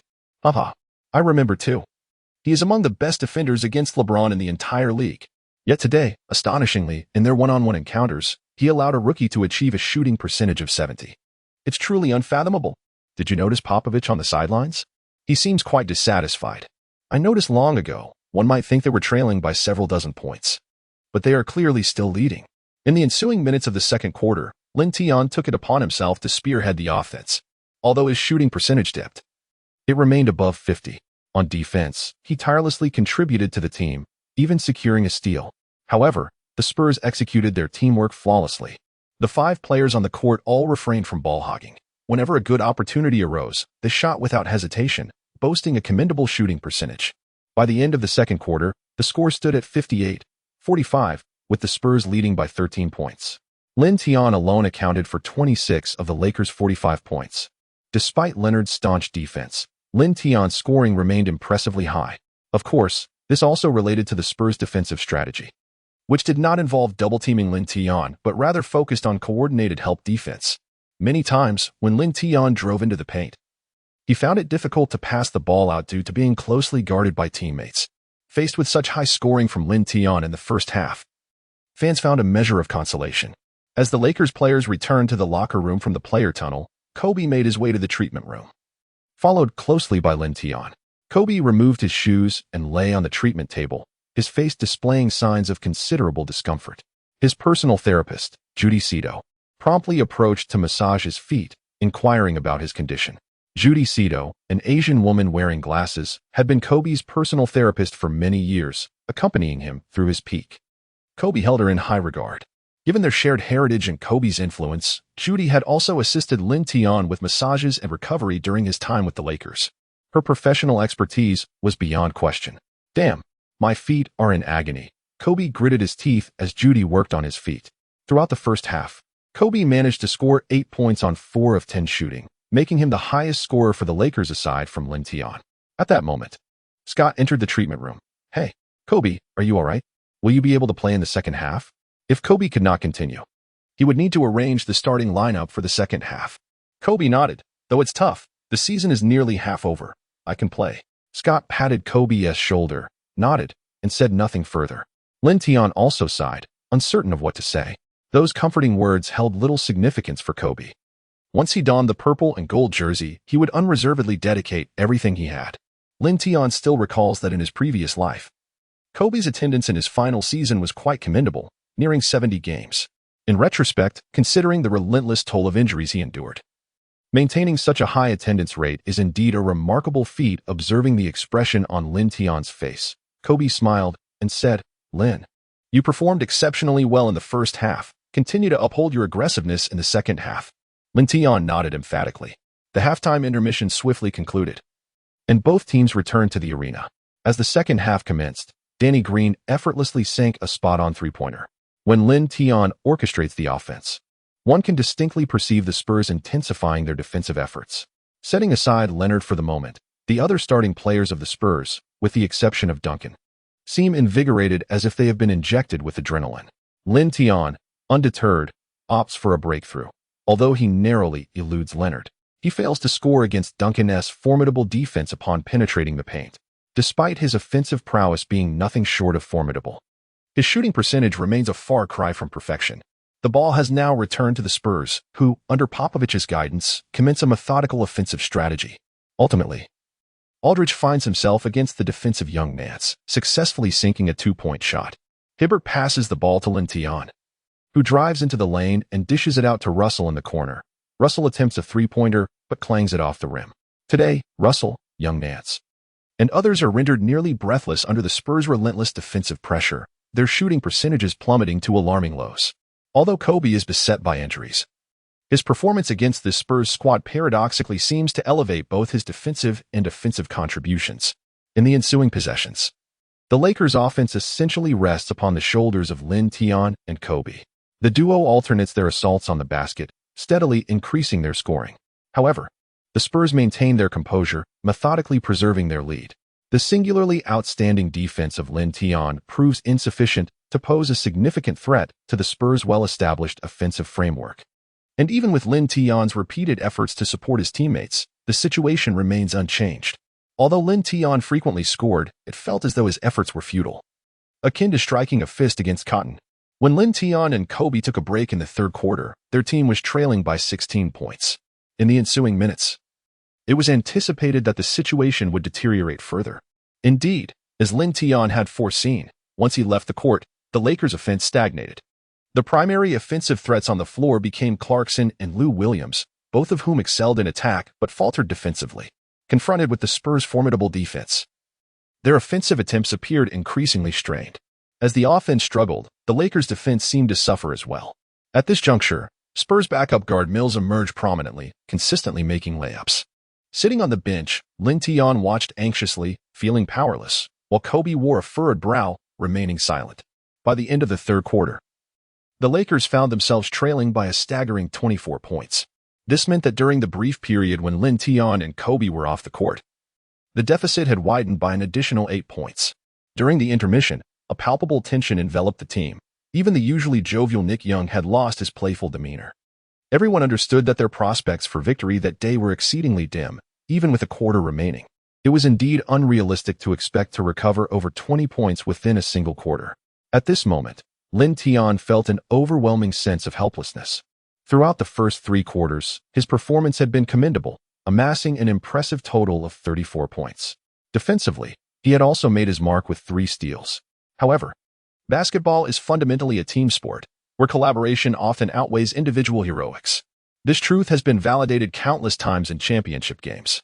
Among the numerous players on the Lakers today, aside from Lin Tian, the standout performance came from Kobe, while the shooting percentages of the others were notably low.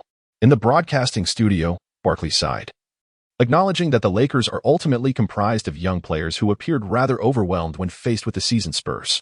Smith concurred emphatically, stating, "Indeed, the Spurs excel at dismantling teams centered around a singular player. However, I am not surprised by today's outcome. After all, we are talking about the Spurs, a championship-caliber team. Unless something unforeseen occurs, Lin is destined to experience his first defeat since joining the NBA tonight. Yet, this is not necessarily a negative development, since entering the league. Lin has exhibited traits of a superstar, and refining his character through challenges is quite beneficial. Yes, the Lakers are currently in a rebuilding phase, with their primary focus on nurturing new talent, particularly Lin. After a brief intermission of over 2 minutes, the fourth quarter commenced. Wait, is Lin set to take the court at the very beginning of this quarter? At the Staples Center, with the referee's whistle signaling the start, Lin Tian eagerly returned to the game. He had indeed had a brief discussion with Scott, requesting to be included right from the outset of the fourth quarter. Although Scott was concerned about Lin's potential injury, he was even more apprehensive about Lin's morale. After all, numerous cameras were trained upon them at all times. Should an inconsiderate reporter capture an image suggesting discord between him and Lin, it would likely spell his swift departure. As for Lin's early return, the Spurs players were far from surprised. Danny Green even jested with Lin, saying, "Rookie, don't resist. Surrender to the inevitable." Lin Tian engaged in no idle chatter with Danny Green. He immediately launched a smooth pull-up three-pointer, elevating his personal score to 37 points.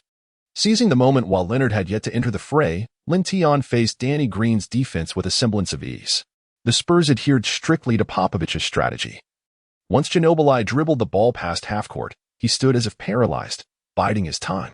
With a commanding lead of over 20 points, Any hasty offensive maneuver would surely provoke a scathing reprimand from Popovich.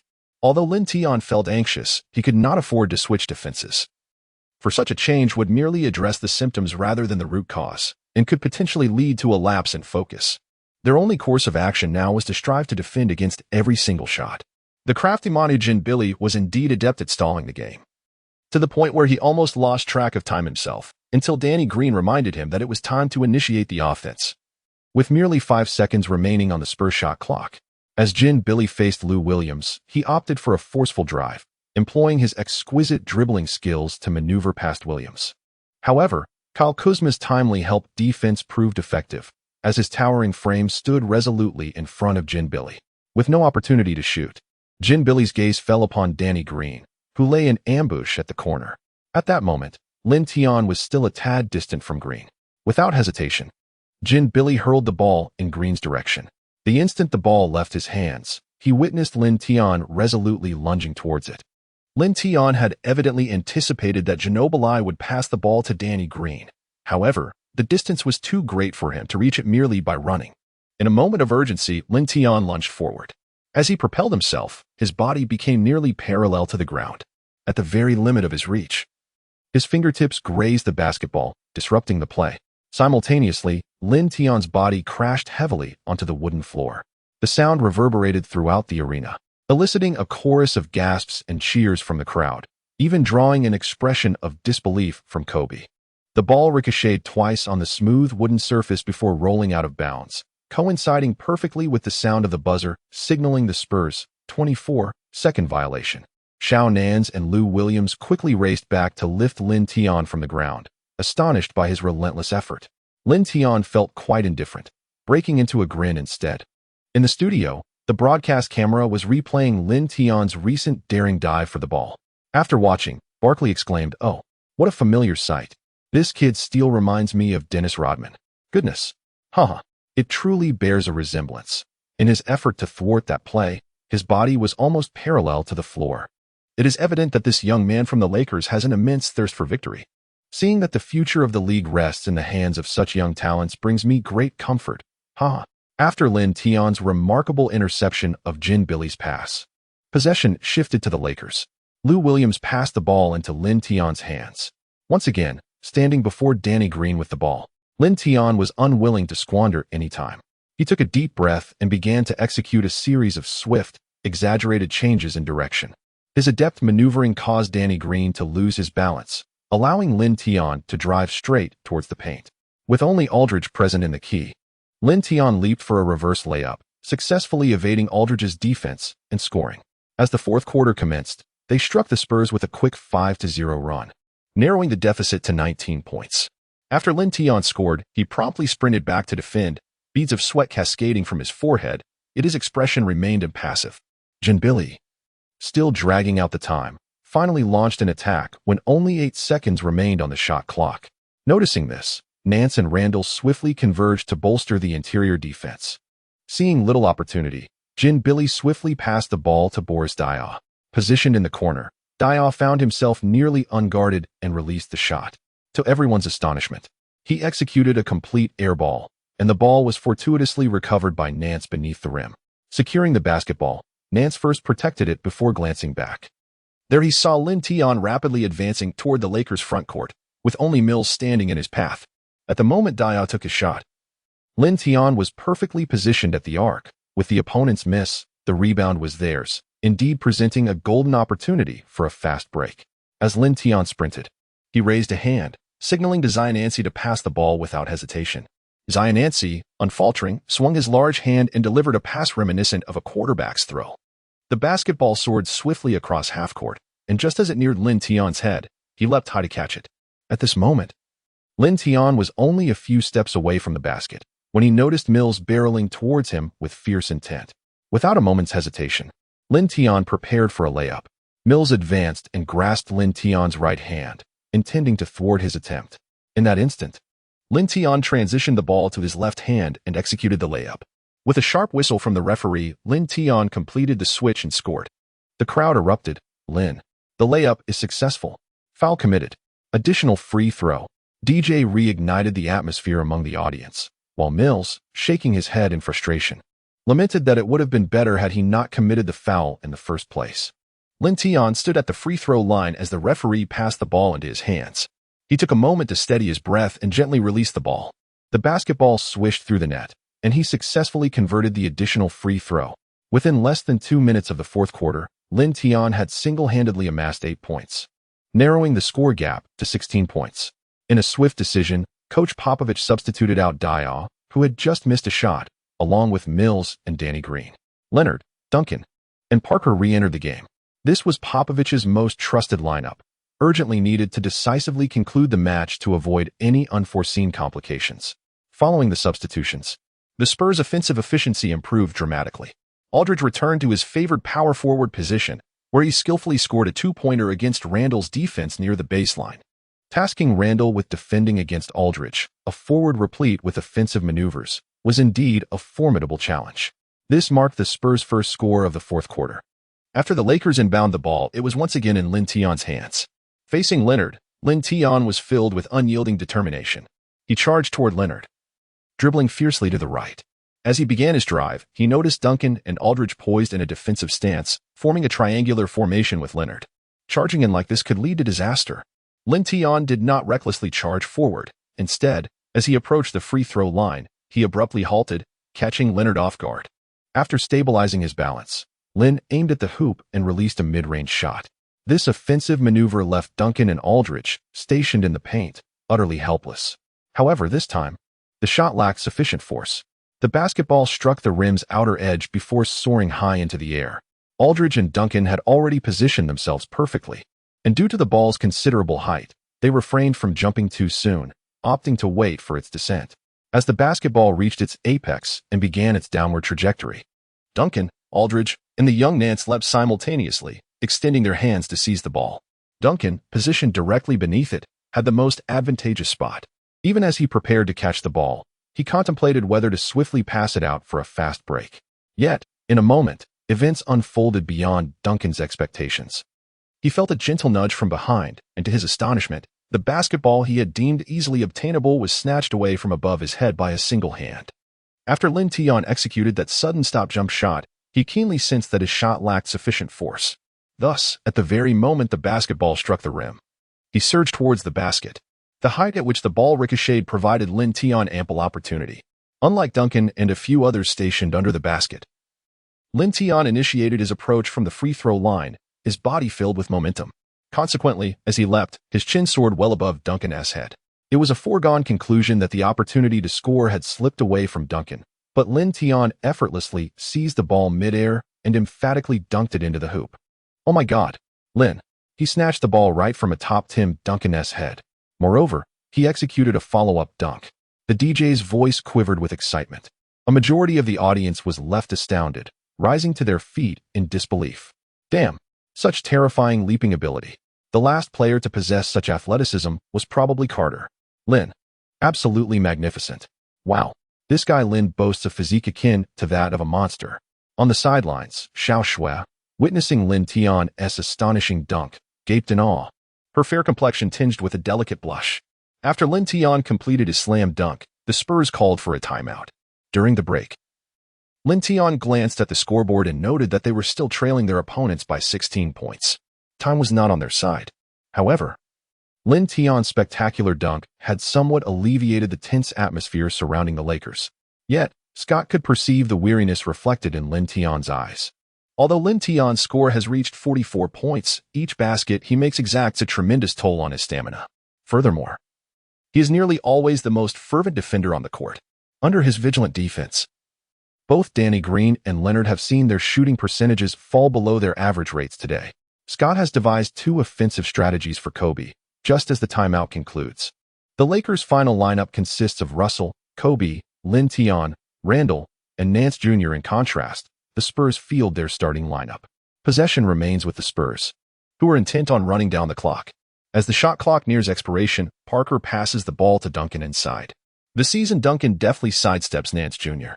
with a single step and expertly executes a bank shot for 2 points. The deficit stretches to 18 points once more. Nance Jr. swiftly delivers the ball to Kobe from the corner. Kobe advances the ball up the court, while Lin Tian races to his side to set a screen. Utilizing Lin Tian's body to momentarily shed his defender, Kobe releases a mid-range jumper just inside the three-point line, scoring 2 points. The gap narrows to 16 points. It is now the Spurs' turn to attack again, and Lin Tian promptly switches positions with Randle. However, this defensive switch proves ineffective, as the Spurs swiftly move the ball. Finding Leonard. Faced with Randle, Leonard takes a mid-range shot, sinking another 2 points. The deficit reverts back to 18 points. The Spurs' strategy is highly targeted, deliberately exploiting the weaker links of their opponents.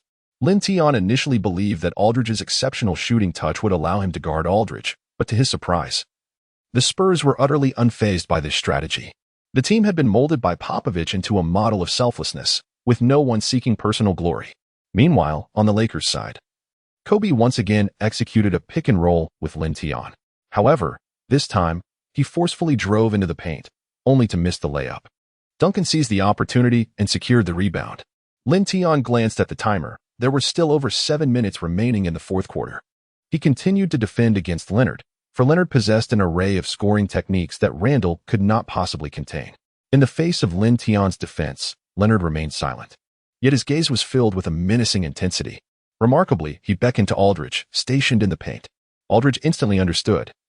Swiftly moving from the baseline to the top of the arc, crossing his arms to effectively screen for Leonard. By drawing the interior defender away, he paved the way for a more seamless penetration into the lane. Leonard maneuvered past Aldridge, who, with his towering frame, obstructed Lin Tian's path. Lin Tian disregarded Aldridge and instead pursued Leonard with unwavering determination, resolute in his intent to prevent Leonard from penetrating the paint with ease. Leonard, already obstructed by Randle, saw Lin Tian charging towards him and promptly returned the ball to Aldridge. His pass was executed with remarkable decisiveness, catching Lin Tian off guard. Nevertheless, Lin Tian pressed forward without hesitation towards Aldridge. Upon receiving the ball, Aldridge initially intended to adjust his position slightly, but faced with Lin Tian's aggressive advance, he had no choice but to shoot swiftly. Lin Tian exerted every ounce of his strength and leaped with vigor, extending his long arms until the tip of his middle finger made contact with the ball launched by Aldridge. To the naked eye, this moment was nearly imperceptible. Only Lin Tian himself could fully appreciate the clarity of the sensation. Upon grazing the basketball with his fingertip, both its force and trajectory experienced a subtle alteration in midair. With a resounding clang, the ball struck the inner rim of the hoop and then ricocheted back. Lin Tian occupied the optimal position, effortlessly securing the rebound with a graceful leap. With the ball in hand, he surged forward with remarkable agility. Foul. Quick, foul. Popovich shouted anxiously from the sidelines. Aldridge swiftly grasped Lin Tian's arm, only releasing his hold once the referee's whistle pierced the air. In truth, there was no need for Popovich's urgent calls. Aldridge was acutely aware that a foul was imperative. His speed paled in comparison to Lin Tian's, should this rookie gain momentum. Even a bull would be unable to halt his advance. As Lin Tian stood outside the boundary to serve, the 4 large screens above the arena replayed in slow motion the moment when Aldridge attempted a three-pointer. The magnified footage made it abundantly clear that Lin's fingertips had grazed the basketball, although the ball ultimately struck the rim and failed to enter. This interaction added to Lin's block statistics. This incident undoubtedly elicited gasps of astonishment from the audience. Goodness, the basketball soared so high just moments ago. Did Lin really manage to touch it? Does Lin possess an inexhaustible reserve of energy? How can he leap so impressively? Lin is the most remarkable jumper I have ever witnessed among active players. Lin Tian passed the ball to Kobe, then swiftly dashed onto the court, while Kobe returned the ball to him. Without Lin Tian uttering a word, his teammates promptly created space. Leonard remained steadfastly positioned just a step away from Lin Tian, unwilling to show any sign of complacency. Lin Tian executed his familiar wide-angle maneuver, causing Leonard's brow to furrow in concentration. Each time Lin Tian employed this tactic, Leonard found himself unable to discern which direction Lin Tian intended to drive. Even the slightest lapse in his attention would undoubtedly result in being outmaneuvered. And even with his utmost focus, truly defending against Lin Tian's sudden shifts proved to be an arduous task. Throughout his many years in the NBA, Leonard had never encountered a rookie whose directional changes were so elusive and perplexing. As Lin Tian dribbled, his gaze continuously oscillated between Leonard and his teammates. Suddenly, he feigned a drive, then swiftly retracted the ball and stepped back, positioning himself beyond the three-point line. Shifting his focus to the basket, Lin Tian raised his hand and executed a step-back three-pointer. Initially deceived by Lin Tian's maneuver, Leonard was nonetheless unwilling to allow Lin Tian the luxury of an unchallenged shot. As the ball slipped from Lin Tian's grasp, Leonard leapt with all his might. Unfortunately, he failed to disrupt Lin Tian's shot and, in his fervor, collided forcefully with him. As the basketball soared through the air, the referee's whistle pierced the silence. When Lin Tian was knocked down by Leonard, his gaze remained fixated on the basketball. Swish. The angle was precise, and the force was impeccable. The ball found its way into the hoop. The three-pointer counted. Moreover, there would be an additional free throw. The sound of the DJ echoed in his ears, and Lin Tian let out a sigh of relief, just as he was about to rise on his own. Kobe swiftly approached and extended his hand to help him up. As Lin Tian rose to his feet, Kobe displayed a broad smile, giving Lin Tian a playful pat on the backside, exclaiming, "Well done, my friend." Leonard, however, remained silent, his eyes betraying a sense of frustration. It was disheartening for him to be outmaneuvered by a rookie who had scarcely played a handful of NBA games. After all, he was the reigning Defensive Player of the Year. Duncan, sensing Leonard's despondency, approached him and offered words of comfort, saying, "Kawhi, you have performed admirably. Keep up that aggressive spirit." Amidst the resounding cheers of the crowd, Lin Tian stepped onto the free throw line. At this moment, it was indeed a rare opportunity for everyone to catch their breath. Receiving the ball from the referee, Lin Tian dribbled it once, cradled it in his hands, and spun it twice before releasing it. The force of the free throw was slightly lacking, yet it still managed to bounce off the rim and find its way into the net. The 3-1 play elevated Lin Tian's personal score to 48 points, narrowing the gap to 14 points. Although the team was in a crucial scoring phase, Scott called for a timeout. He could perceive that Lin Tian was utterly exhausted at this moment. And indeed, it was true. This match marked the most strenuous game Lin Tian had endured since joining the NBA. In his relentless pursuit of points, he had given his all, as evidenced by his 4 steals and 2 blocks in the game. Lin Tian returned to the bench, gasping for breath, having consumed the remainder of his blue energy drink in a single gulp. Upon glancing up and noticing that they were still trailing by 14 points, he shook his head in dismay. It seemed exceedingly challenging for them to recover that deficit in such a short span of time. He merely wished to give his utmost effort, as every match held immense significance for them at this juncture. Lin Tian had never felt that a pause could pass so swiftly. Upon returning to the court, he was filled with fervor.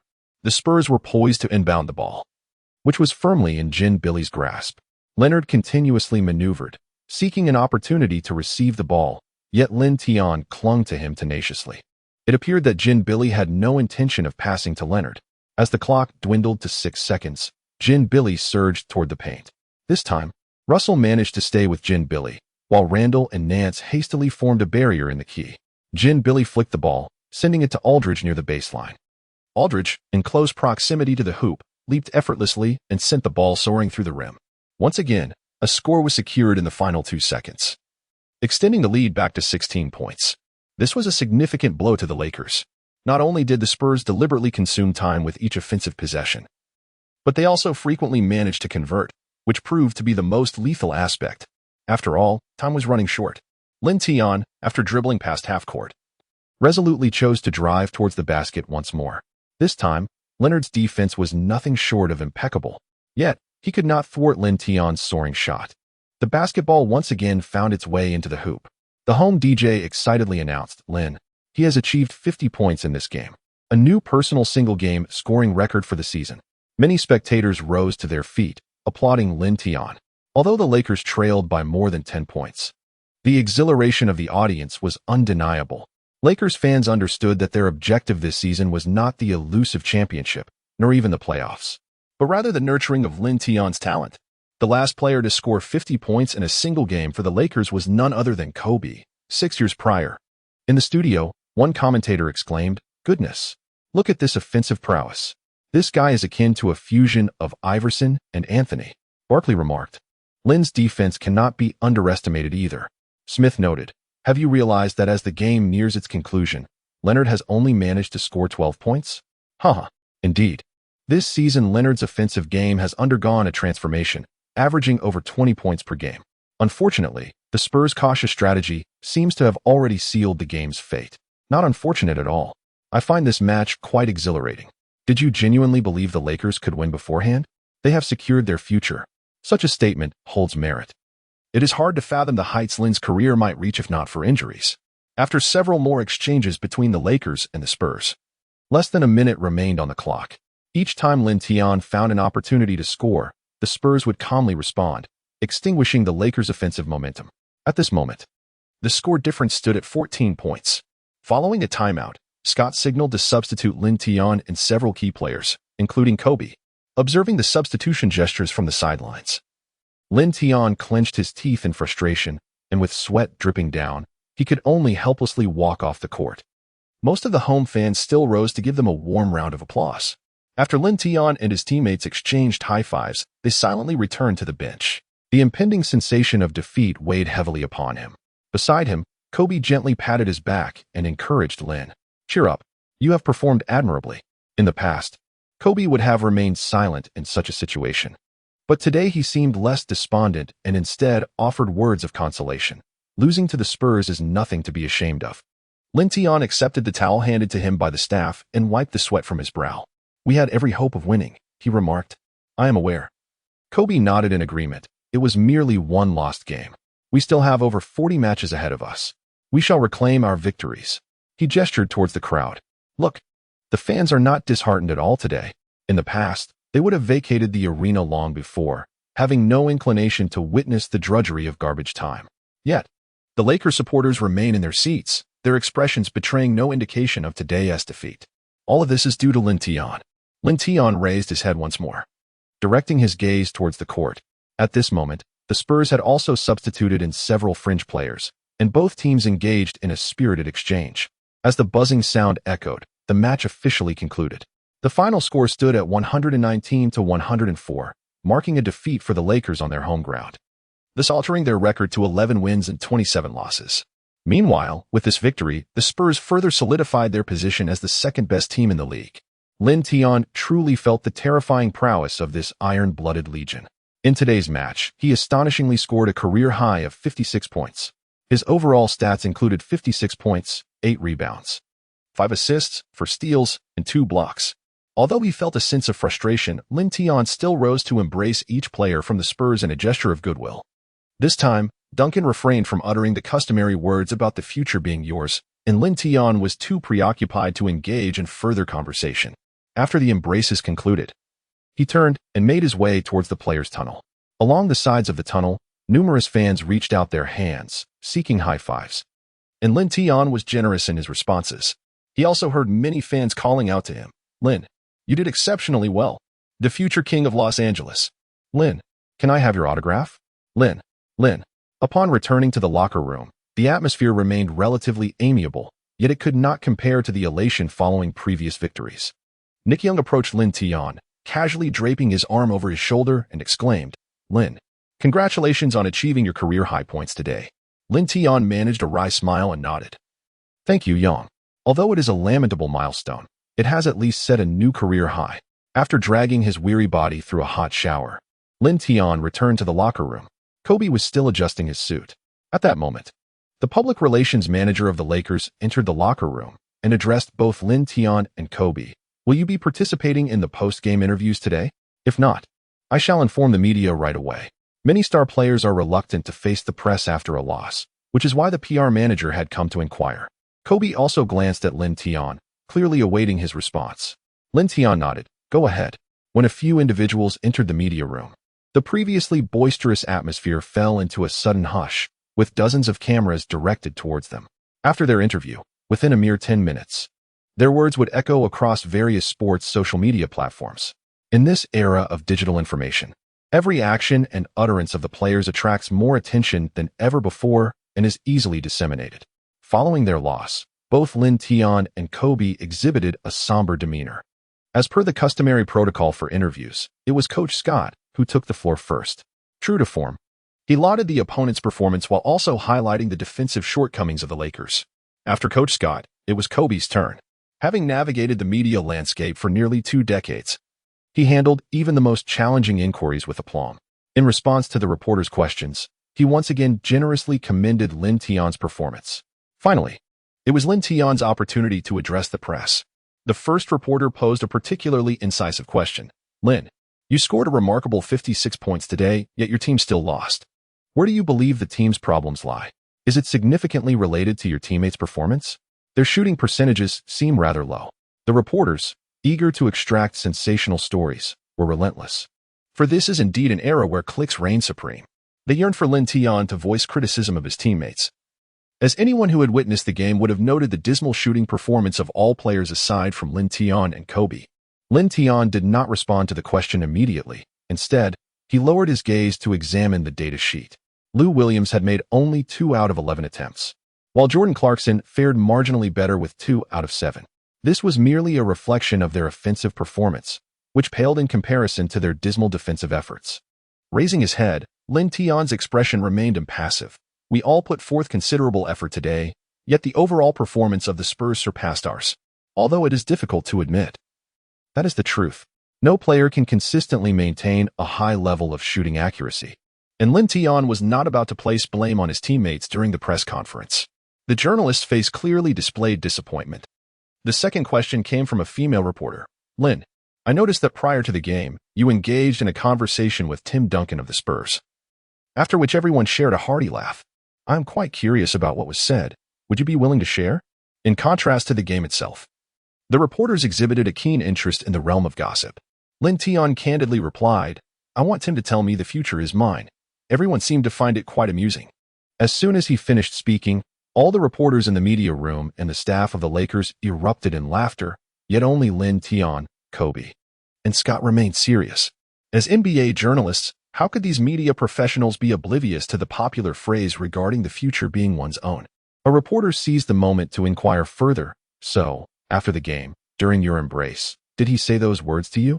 Lin Tian shook his head resolutely. No. He then directed his gaze towards the corner where Xiao Shui was situated and nodded in a manner that signaled her to pose her question. Having prepared her inquiry for half an hour, Xiao Shui, upon receiving Lin Tian's nod, glowed with joy akin to a child rewarded, and immediately spoke into the microphone. Lin Tian, congratulations on achieving a career high of 56 points and setting a new record for the highest single game score by a Chinese player in the NBA. What are your thoughts on this? Upon hearing this question, the surrounding reporters exchanged subtle frowns. Questions directed at players were inherently precious, limited to just 3, and the simplicity of this query seemed rather perplexing. Lin Tian organized his thoughts internally before speaking. I am truly honored to have broken Yao's record. I owe this achievement to standing on the shoulders of giants, and I extend my gratitude to my teammates for their unwavering support and to Kobe for his invaluable guidance. After delivering this conventional response, Lin Tian switched to Chinese, addressing the microphone. As the spring festival of our great nation approaches, I would like to extend my early wishes to everyone for a happy new year, filled with prosperity and fulfillment. I will continue to strive to deliver even more thrilling basketball matches for you all. Thank you. Xiao Shui was both surprised and delighted, nodding vigorously. Meanwhile, the other reporters exhibited expressions of confusion, as they could not comprehend Chinese. Once the interview concluded, Lin Tian exited the media room alongside Kobe and a few others. It was then that Kobe turned to Lin Tian and inquired, Lin, what did you just say? It was not only the media reporters who were at a loss for words. Kobe too was unfamiliar with the Chinese language. Lin Tian meticulously explained to Kobe, who then nodded in realization. After returning to the locker room, Lin Tian organized his personal belongings, as he needed to take some items with him for the upcoming away game. The team's equipment department would handle the jerseys and shoes, so there was no need for them to worry about those. Once he had packed his belongings into a modest-sized backpack, Lin Tian bid farewell to Kobe and made his way towards the exit of the arena. As he passed by the media room, he fortuitously encountered Xiao Shui and smiled warmly, nodding in her direction. The familiar visage of an Eastern individual in a foreign land always evoked a sense of camaraderie within him. Xiao Shui, taken aback, quickly returned his smile. When she smiled, her eyes curved into crescent shapes, undeniably marking her as a stunning beauty. However, she swiftly approached him and, with fluent Mandarin, asked, Lin Tian, may we exchange WeChat? Lin Tian did not perceive the slight tremor in Xiao Shui's voice, yet he naturally would not decline. All right. In fact, Lin Tian had quite a number of friends within the media industry on his WeChat. He had several well-known commentators from Penguin Sports among his contacts. Upon hearing Lin Tian's prompt agreement, A look of uncontainable joy spread across Xiaoshue's face. She excitedly stamped her foot and hurriedly rummaged through her bag for her phone. Although she quickly located her phone, in her haste, a lipstick tumbled from her bag and rolled to Lin Tian's feet. Lin Tian bent down to pick up the YSL lipstick and handed it to the blushing Xiaoshue, who expressed her gratitude profusely. Lin Tian also took out his phone, saying, "You can scam me." After they became friends, Lin Tian turned and departed from the gym. Watching Lin Tian's tall figure gradually fade into the distance, Xiaoshue felt her anxious heart slowly begin to ease. Although she was an intern reporter, she had never felt this nervous while interviewing Kobe in the past. Remembering how she had to ask Lin Tian to pick up her lipstick when it fell, Xiaoshue couldn't help but feel a twinge of embarrassment. However, she quickly regained her composure, smiling to herself, delighted that she had managed to add Lin Tian as a friend. After returning home, Lin Tian reclined on the sofa and began to browse through today's NBA news. Is he destined to be the greatest undrafted player in history? Lin scored an astonishing 56 points against the Spurs. Lin versus Leonard, one triumphs in statistics while the other prevails in the game. A player has emerged who leaves Leonard unable to defend. It was a night of madness. Lakers player Lin scored an impressive 56 points, yet was vanquished by the Spurs. The Warriors achieved a resounding victory over the Jazz, claiming yet another win. Thus far in the season, the Warriors remain undefeated on their home court. As anticipated, the Warriors continue their relentless surge forward. Most teams encounter the Warriors with little to no ability to retaliate. Even Lin's remarkable 56 points could not overshadow the headlines dominated by the Warriors. After browsing the news for a while, Lin Tian opened WeChat and immediately spotted Xiaoshue's profile picture. She had chosen a personal photograph as her avatar, set against a backdrop of the seaside. And her username was simply Xiaoshue. Upon clicking into her moments, it was evident that she had recently shared numerous posts, seemingly configured to be fully visible rather than limited to 3 days. It was apparent that this female journalist had a penchant for sharing her daily life. Lin Tian unexpectedly stumbled upon a post on his social media that pertained to him. Today, while interviewing Lin Tian at the entrance of the Lakers locker room, he asked me to pose a question, but at that moment, someone accidentally stepped on my shoe, and there I was, with dozens of colleagues watching me search for it. Can you imagine my feelings then? Lin Tian, who usually considered himself to have a high threshold for humor, could not help but chuckle at the situation. This post was shared by Xiaoshue just hours ago, and it was surprising that she hadn't chosen to hide it from her friends. Did she not feel embarrassed? Without further contemplation, Lin Tian scrolled down and quickly gathered more information about Xiaoshue. She was an international student, attending the University of California, Los Angeles, commonly known as UCLA, a prestigious institution. Notable NBA players such as Reggie Miller, Russell Westbrook, and Kevin Love hailed from this university. Many of the intern reporters in the NBA were indeed university students. As a UCLA student, Xiaoshue's academic performance was undoubtedly commendable. Her English was impeccable. And for someone who enjoyed watching the NBA, securing a position as a sports reporter in domestic media would be quite feasible. Typically, students from such esteemed universities pursued internships out of passion, and it was uncertain whether they would continue in related careers post-graduation. Meanwhile, in one of the apartments within the same building, Xiaoshue animatedly recounted the day's South events to her close friend, Nanwan. Nanwan, did you know? Lin Tian's personality is completely different from his style on the court. He is such a gentleman. As she spoke, her delicate hands clasped together, her lips pursed, and her eyes sparkling with excitement. Nanwan, a sweet-looking girl with glasses, was not only Xiaoshue's close friend but also her classmate. However, Nanwan had no interest in basketball. Aside from Yao Ming, she had only heard of Kobe Bryant and LeBron James. Nonetheless, with Lin Tian's name making headlines across various sports media in the country, it was hard for her to remain oblivious. In response to Xiaoshue's infatuation, Nanwan sighed. "Can you please refrain from being so starstruck? It's hopeless." Xiaoshue retorted. "I'm not being starstruck. I simply think he is a gentleman." "Oh, and what of it?" Nanwan replied. "He is now a renowned NBA player. Although you interviewed him, you two exist in entirely different worlds." Xiaoshue responded, "I know that. I'm not that self-important, haha." Nanwan continued.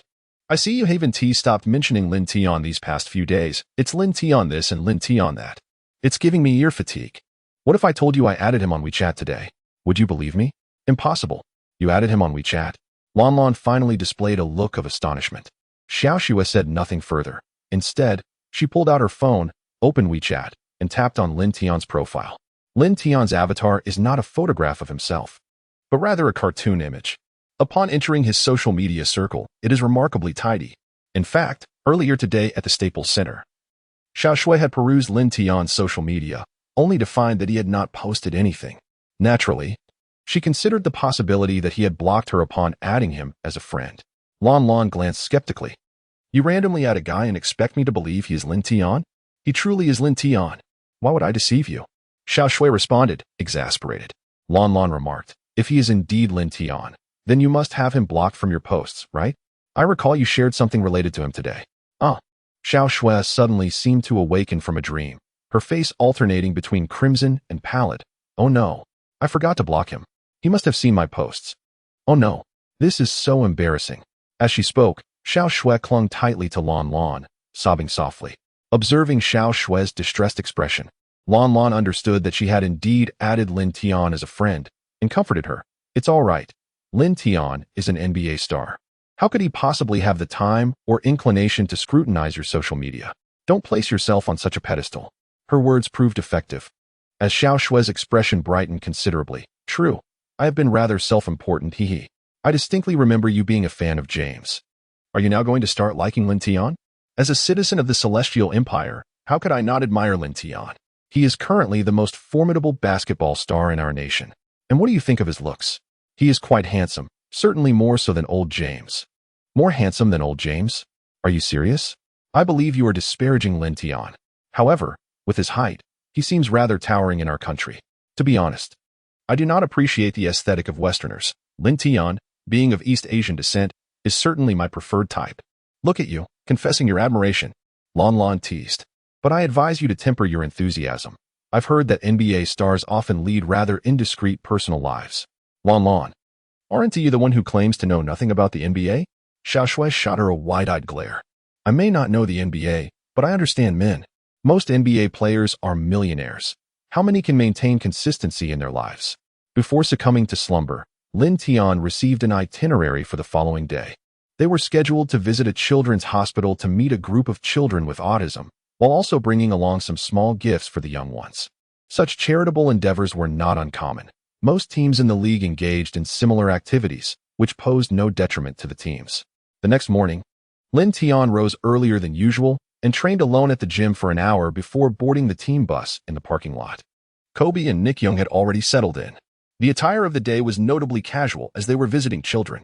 The streets of Los Angeles were congested, transforming a 1-hour journey into a 2-hour ordeal. Upon arriving at the hospital's parking lot, they were greeted by medical personnel and staff awaiting their arrival, with Kobe being the most popular among them. They enjoyed their time with the group of children with autism, and the event extended 2 hours beyond the anticipated duration. Consequently, upon their return to Staples Center, they promptly made their way to the airport, with their next destination being Houston. The flight from Los Angeles to Houston was lengthy, spanning several hours. To Lin Tian's astonishment, upon their arrival, 8 or 9 ground staff were present, holding signs to welcome them, specifically to honor Kobe. Such a reception had not been encountered in previous travels to other cities, underscoring Kobe's immense influence. In response to the enthusiastic ground staff, Kobe displayed a warm demeanor, signing autographs and posing for photographs with them. They checked into a hotel near the Toyota Center, and after a quick shower, Lin Tian hurriedly fell asleep. The next day, as per his routine, he awoke early. Just as he stepped out of his room after freshening up, Kobe, who resided opposite him, opened his door. They exchanged a knowing smile, shared no words, and proceeded to have breakfast together, after which Kobe guided Lin Tian into the Toyota Center. Kobe recounted his past experiences within the arena, imparting some cultural insights about the venue to Lin Tian. When discussing the Rockets, he naturally mentioned Yao Ming. After enjoying a jovial stroll around the arena, they encountered a security guard. Following a brief discussion with the team's security, the guard led them to one of the practice courts within the arena. Notably, any arena typically boasts more than one training facility and court. While training, Kobe cheerfully informed Lin Tian that sometimes the home teams do not provide training facilities for visiting teams. Lin Tian also felt that there was nothing unusual. Playing basketball is akin to engaging in battle, and such situations are quite normal. The two of them trained alone for half an hour, after which Kobe's personal physiotherapist, Judy Cito, along with the team staff, arrived. Kobe did not continue training but instead opted for a leg massage from Judy Cito. Lin Tian observed that Kobe's time spent on rehabilitation might surpass the hours he dedicated to training. It was evident that injuries had ravaged his body. Yet, his professional demeanor was never in question. The level of commitment exhibited by other players across the league likely paled in comparison to that of Kobe. After half an hour had passed, the entire Lakers roster, along with the coaching staff, finally assembled, commencing a day of training and fitness. Given the evening's impending match, the intensity of the training was kept moderate. Upon conclusion of their practice, they were guided by the arena staff to the multimedia room.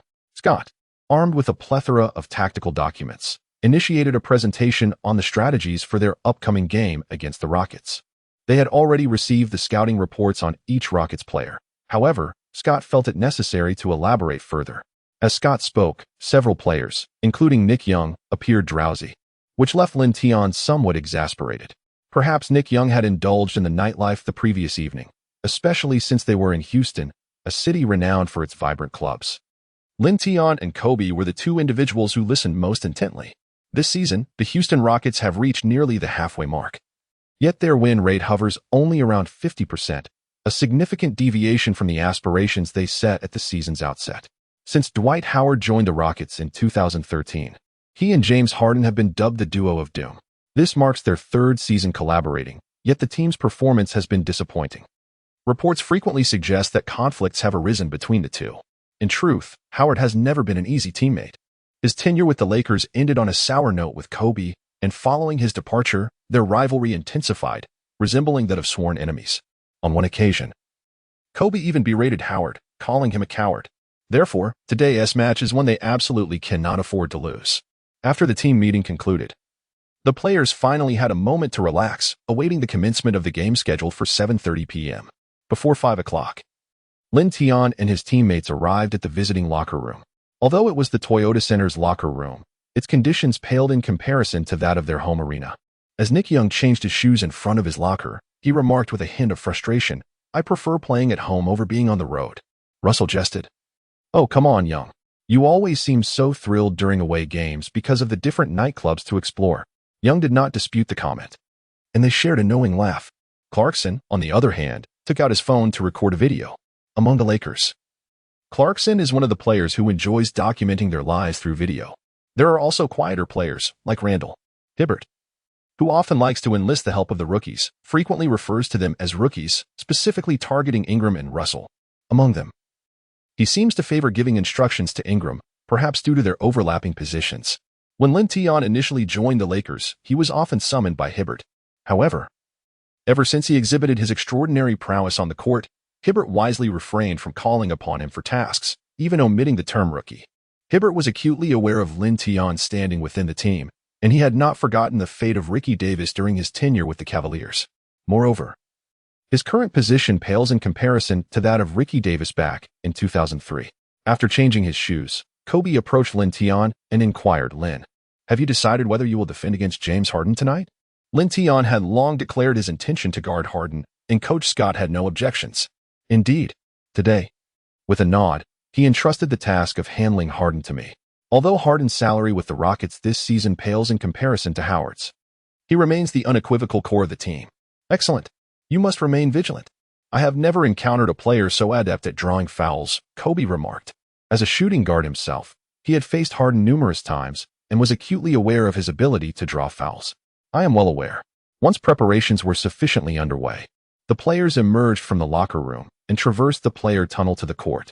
Upon sighting Kobe, the Houston Rockets fans could not contain their excitement and erupted into cheers. This was Kobe's final visit to Houston this season, a momentous occasion. Unsurprisingly, it also marked his last appearance in Houston as a player throughout his illustrious career. In the face of such fervent fans, Kobe swiftly signed autographs for some of them. For Lin Tian, this was his inaugural appearance at the Toyota Center as a member of the Lakers. The Rockets boasted a substantial following of Chinese fans, largely due to the legendary Yao Ming, who spent his 9-year NBA career donning the Rockets jersey. Among the audience present today, several fans could be seen wearing Yao's jerseys. Meanwhile, on the other half of the court, over a dozen Rockets players were warming up in their training gear. Lin Tian immediately spotted the tall figure of the beast, Howard. However, while the other players of the Rockets were engaged in jovial conversation, Howard appeared somewhat solitary. It was common knowledge that the current leader of the Rockets was none other than Harden, and the strained relationship between Howard and Harden was a matter of public awareness. Lin Tian sighed, a solitary young man. It would indeed be quite splendid if they could manage to trade for Howard. Lin Tian clearly remembers that in his previous life. During the 2019-2020 season, the Los Angeles Lakers signed Dwight Howard on a veteran minimum contract, allowing him to assist LeBron James.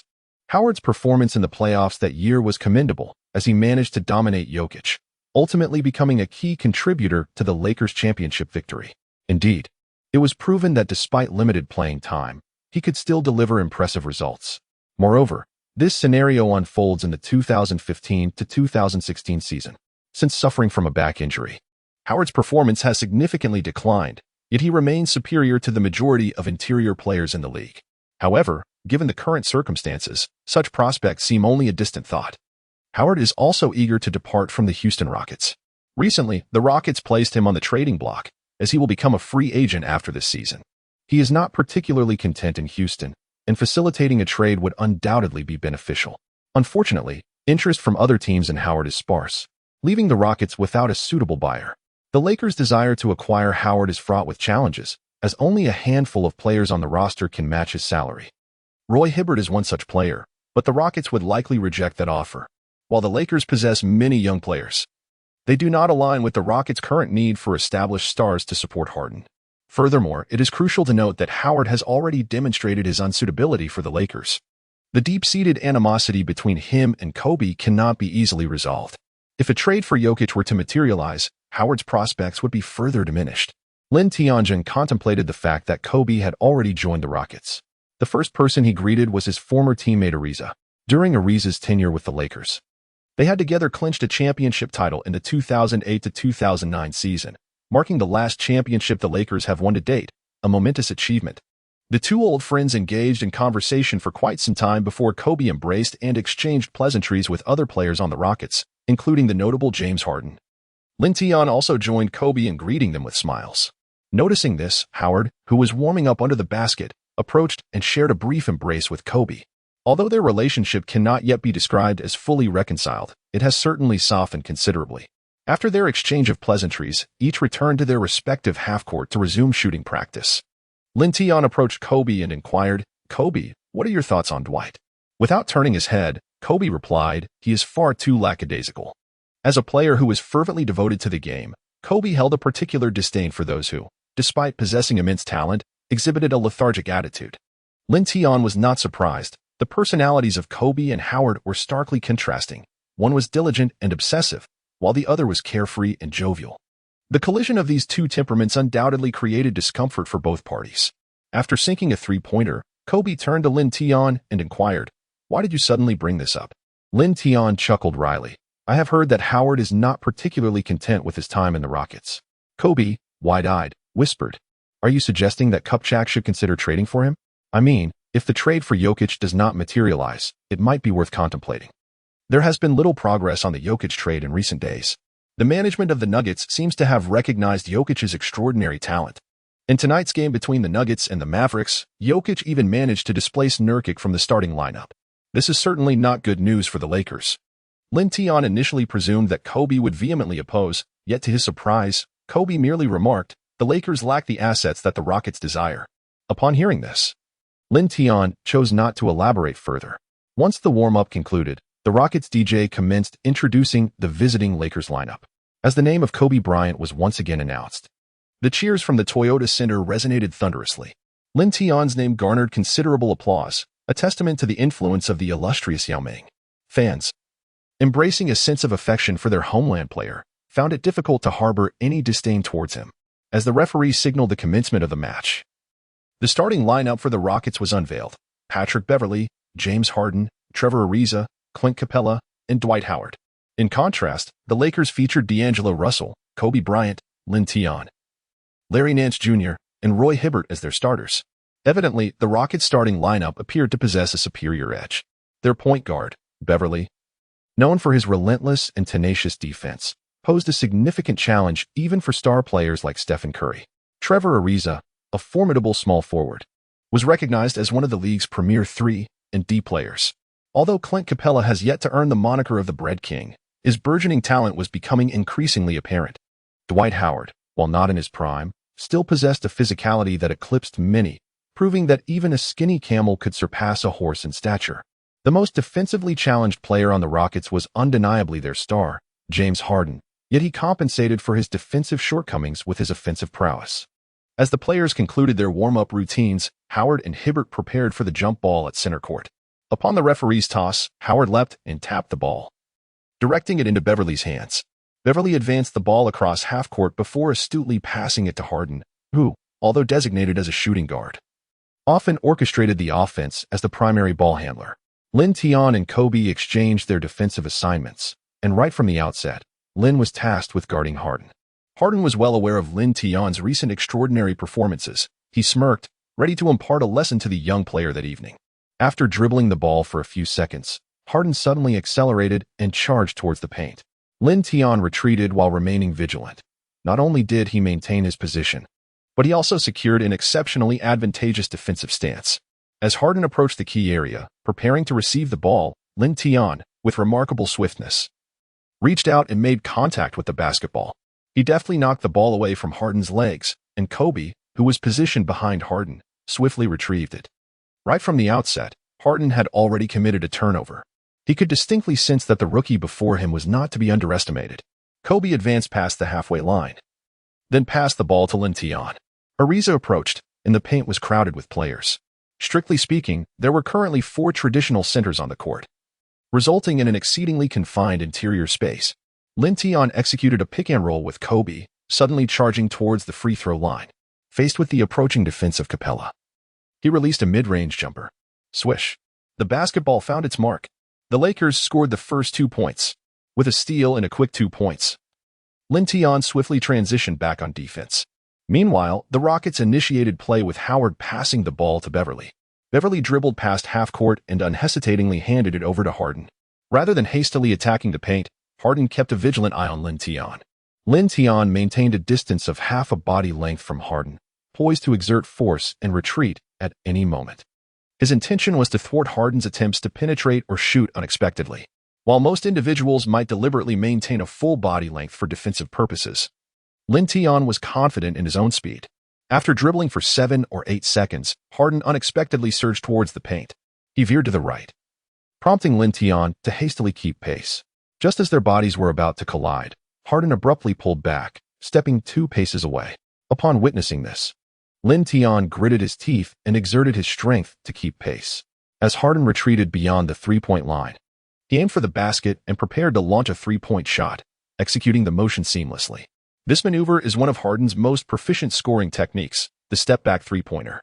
The instant Harden released the ball, Lin Tian, who was merely a meter away, had already leaped into the air. His astonishing vertical leap made him appear almost as if he were soaring. His elongated arm resembled a fly swatter, forcefully swatting Harden's shot away. The Toyota Center erupted with gasps of astonishment. The step-back 3-pointer is undoubtedly one of Harden's signature moves, with its greatest advantage being the substantial shooting space it creates for himself. Unless the defender reaches out from behind to interfere, it is exceedingly difficult to block from the front. Yet, Lin Tian astonishingly managed to deny Harden's step back with a one-on-one block. Who could possibly explain that? Harden stood in stunned silence, having never encountered anyone with such terrifying leaping ability. Meanwhile, Kobe, positioned on the wing, swiftly retrieved the ball that Lin Tian had swatted away and charged toward the Lakers' half of the court. After Lin Tian landed, he swiftly maneuvered past Harden and quickly crossed half court. Kobe, pursued by Beverly, found himself in a predicament as he approached the basket, unable to take a shot.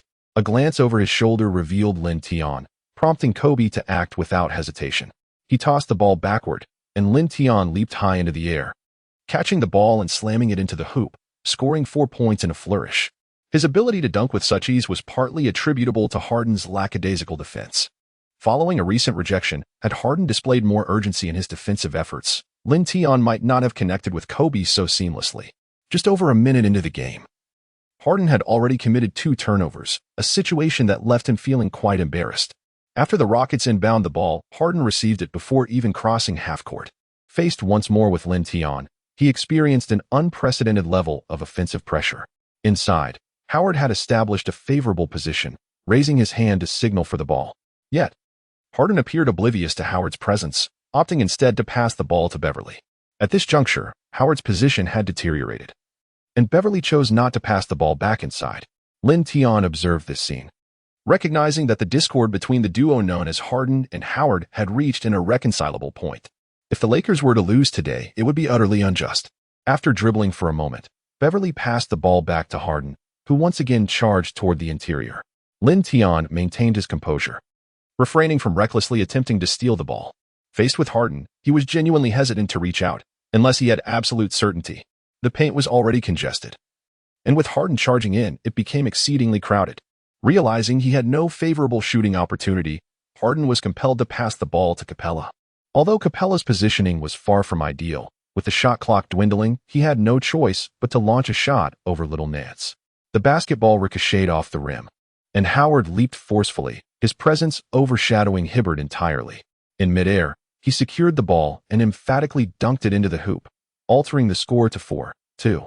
After the dunk, Howard let out a primal roar, seemingly venting his frustrations. The Lakers prepared to inbound, and Lin Tian dribbled past half-court.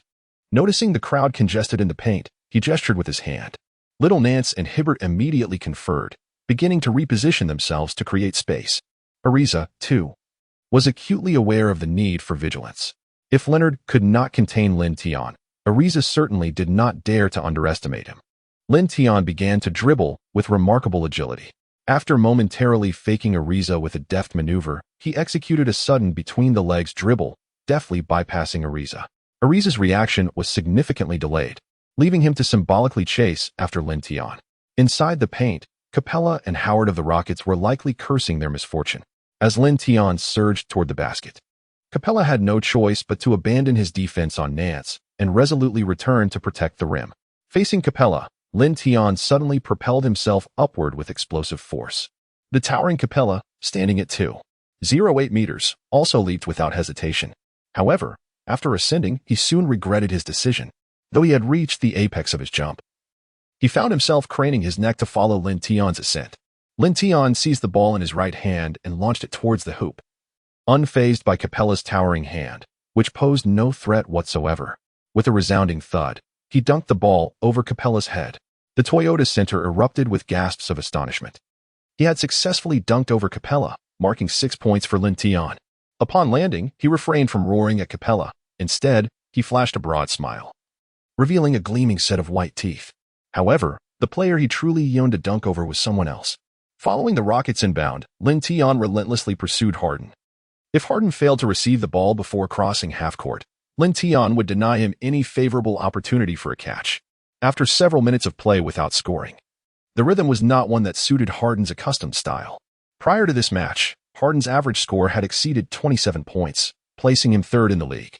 Unable to penetrate or execute his signature step-back three, he was left with no choice but to resort to an alternative scoring tactic. As Harden accelerated, attempting to outmaneuver Lin Tian, he found himself thwarted. Upon reaching the paint, he abruptly leaped with remarkable speed, gathering the ball for a shot. Not only that, he intentionally expanded his shooting range, effectively broadening his cylinder of influence. With an average of 10 free throws per game, Harden is arguably the most astute scholar of the league's rules. This unexpected maneuver caught Lin Tian off guard, yet his defensive approach remained impeccably clean, never attempting to snatch the ball. Witnessing Harden's intent to draw a foul, Lin Tian instinctively withdrew his hands. At that moment, Harden's effort resembled a fist striking the air. His attempt to draw a foul was unsuccessful, rendering his shooting motion awkward and ungraceful. The force behind the shot was poorly controlled, veering off course dramatically. Hibbert successfully secured the rebound. The Rockets' transition defense was swift, preventing the Lakers from executing a fast break. After receiving a pass from Bear, Lin Tian swiftly handed the ball to Kobe. In an instant, Beverly unleashed his relentless, dogged defense upon Kobe. Kobe returned the ball to Lin Tian, who, confronted by Ariza's defensive prowess, executed a signature Anthony-style hesitation dribble. Following the feint, he launched into a rapid breakthrough. To everyone's astonishment, the defensively adept Ariza was once again outmaneuvered. Capella and Howard, stationed in the Rockets' interior, were vocally expressing their frustration. With their late help defense, Lin Tian effortlessly scored with a layup. The referee's whistle pierced the air as Rockets head coach Bickerstaff called for a timeout. If he hadn't the point differential would have escalated into double digits. Kobe strolled over, unable to resist giving Lin Tian a playful pat on the backside. "Buddy, your defense is phenomenal." Haha. As a seasoned player with over a decade in the NBA, Kobe epitomized the tenacious, hard-nosed defender. Although he publicly praised Harden's performance in front of the media, deep down, he harbored disdain for Harden's penchant for exploiting the rules to generate offensive fouls. Up until that moment, Harden had been thwarted multiple times by Lin Tian, and no one was more delighted than Kobe. Apart from Kobe, other Lakers players approached Lin Tian to exchange high fives. Meanwhile, the atmosphere on the Rockets bench was decidedly awkward. Ariza, Harden, and several others sat in silence, while only Coach Bickerstaff vociferously strategized. When the timeout concluded, both teams made minor adjustments to their lineups. Harden finally managed to score a mid-range jumper against Lin Tian's defense, marking his most challenging scoring attempt of the season. In the ensuing plays, Lin Tian focused more on defense, reducing his ball handling. Kobe began to assert himself, perhaps due to Lin Tian's earlier dominance in orchestrating the offense. Kobe's energy was well preserved, and he showed no hesitation when it was time for him to shoot. With just over 3 minutes remaining in the second quarter, Lin Tian and Kobe were substituted by Scott. At that moment, the Lakers held a 10-point lead over the Rockets. Harden remained on the court, matched up against Clarkson, who was tasked with defending him. Without Lin Tian's suffocating defense, Harden seemed rejuvenated, sinking his first step-back three-pointer. He soon showcased his diverse offensive repertoire, drives to the basket, mid-range shots, and drawing fouls. By the end of the first quarter, the Lakers led by a mere 4 points, with Harden accumulating 10 points, 8 of which came during Lin Tian's absence. In the studio, the outspoken Barkley and Smith began to jest about Harden. Haha. James Harden's scoring ability is exceptional. He racked up 6 points in the last 2 minutes of the first quarter. Barkley chuckled. Clarkson's defense paled in comparison to Lin Tian's. His defensive habits were not nearly as refined. To be frank, in the first half of the opening quarter, Harden was exceedingly constrained. Indeed, Lin is the best defender against Harden I have ever seen. As the second quarter commenced, Lin Tian eagerly anticipated his return to the court. Though it was typically his regular rest period, he could hardly contain himself. With Harden resting and Ariza absent, the player assigned to guard Lin Tian on the Rockets side was none other than Montrezl Harrell. Lin Tian recalled that although Harrell was a second-round pick, his scoring ability was not to be underestimated. In his previous life, during his peak with the Clippers, Harrell averaged 18 points per game. However, that was a past existence. The current Harrell had yet to find his footing and could hardly be considered a reliable rotation player. Even a formidable defender like Ariza was unable to contain Lin Tian. So it was surprising that they opted to deploy Harrell. In the face of Harrell, Lin Tian effortlessly maneuvered past him. As he surged toward the basket, Capella committed a foul against Lin Tian, sending him to the free throw line. This was a desperate measure for the Rockets, as it was certainly preferable to allowing the Lakers an easy 2 points. Lin Tian converted one of his free throws and promptly returned to the Rockets' frontcourt. In the absence of the pivotal James Harden, the team's offense appeared somewhat disorganized. Beverly, during a drive, attempted to pass the ball to Harrell but was intercepted by Lin Tian, who had anticipated the move. Subsequently, he executed a familiar fast-break steal-and-score sequence at the Toyota Center. The Lakers swiftly extended their lead to over 10 points. Seizing an opportunity during a dead ball, the Rockets substituted their starters back into the game. After a drive towards Lin Tian, Harden distributed the ball to Beverly, who successfully sank a three-pointer, momentarily halting the bleeding. In truth, Beverly's ability to displace Lin Tian from his position on the Rockets stemmed not only from his defensive prowess, but also his shooting capability. Although standing at a modest height of 185 meters, he epitomized the archetypal 3D player. Moreover, he relished the challenge of defending against some of the league's superstars. When tasked with guarding elite players like Curry, LeBron James, and Durant, Beverly exhibited heightened enthusiasm and tenacity. The combined defensive efforts of him, Ariza, and Howard effectively compensated for Harden's defensive shortcomings. Lin Tian played with remarkable enthusiasm today, having already amassed 15 points. Once again facing Ariza, he began to execute his signature change of direction. As he initiated his dramatic maneuver, Ariza furrowed his brow in concentration. The Rockets' interior defense was on high alert, with Howard poised to leap at any moment. Ariza was aware that Lin Tian would drive towards the paint, yet he remained oblivious to the precise direction from which Lin Tian would ultimately penetrate. Lin Tian first dribbled under his legs, then suddenly surged towards the paint from the left flank. This time, Ariza was wary, yet his speed could not match Lin Tian's. After shedding Ariza, Lin Tian barreled forward into the key. Howard stood in the paint, witnessing Lin Tian effortlessly bypass Ariza and quickly bent his knees in preparation to leap. In the blink of an eye, Lin Tian was already near the basket. Upon seeing Howard before him, he did not halt his advance. Instead, he opted to leap. In an instant, Lin Tian soared into the air. With one hand gripping the ball, he was clearly aiming for the hoop. Howard, a three-time Defensive Player of the Year and a two-time blocks leader, could never allow anyone to dunk over him. Standing at 2.11 meters, he leaped, right hand raised, ready to swat the ball away. The two bodies collided midair, but Howard soon realized his height was insufficient. Helplessly, he watched as the basketball soared over his head. Engulfed by a profound sense of powerlessness, thud, Lin Tian slammed the ball through the hoop with one hand, executing a spectacular dunk over Howard. Howard nearly toppled to the floor, shaken and dazed after being dunked on. He shook his head in disbelief. Such are the youth of today. The audience erupted into cheers. Though Howard may no longer be in his prime, there are few in the league capable of dunking over him. This young man from the Lakers is nothing short of a marvel. Surely, Newton's law of universal gravitation does not apply to him? He has dunked over both of the Rocket centers. Lin Tian's leaping ability has undoubtedly secured his status as a future star of the league. Alas, Howard, after being dunked on like that, was left utterly speechless.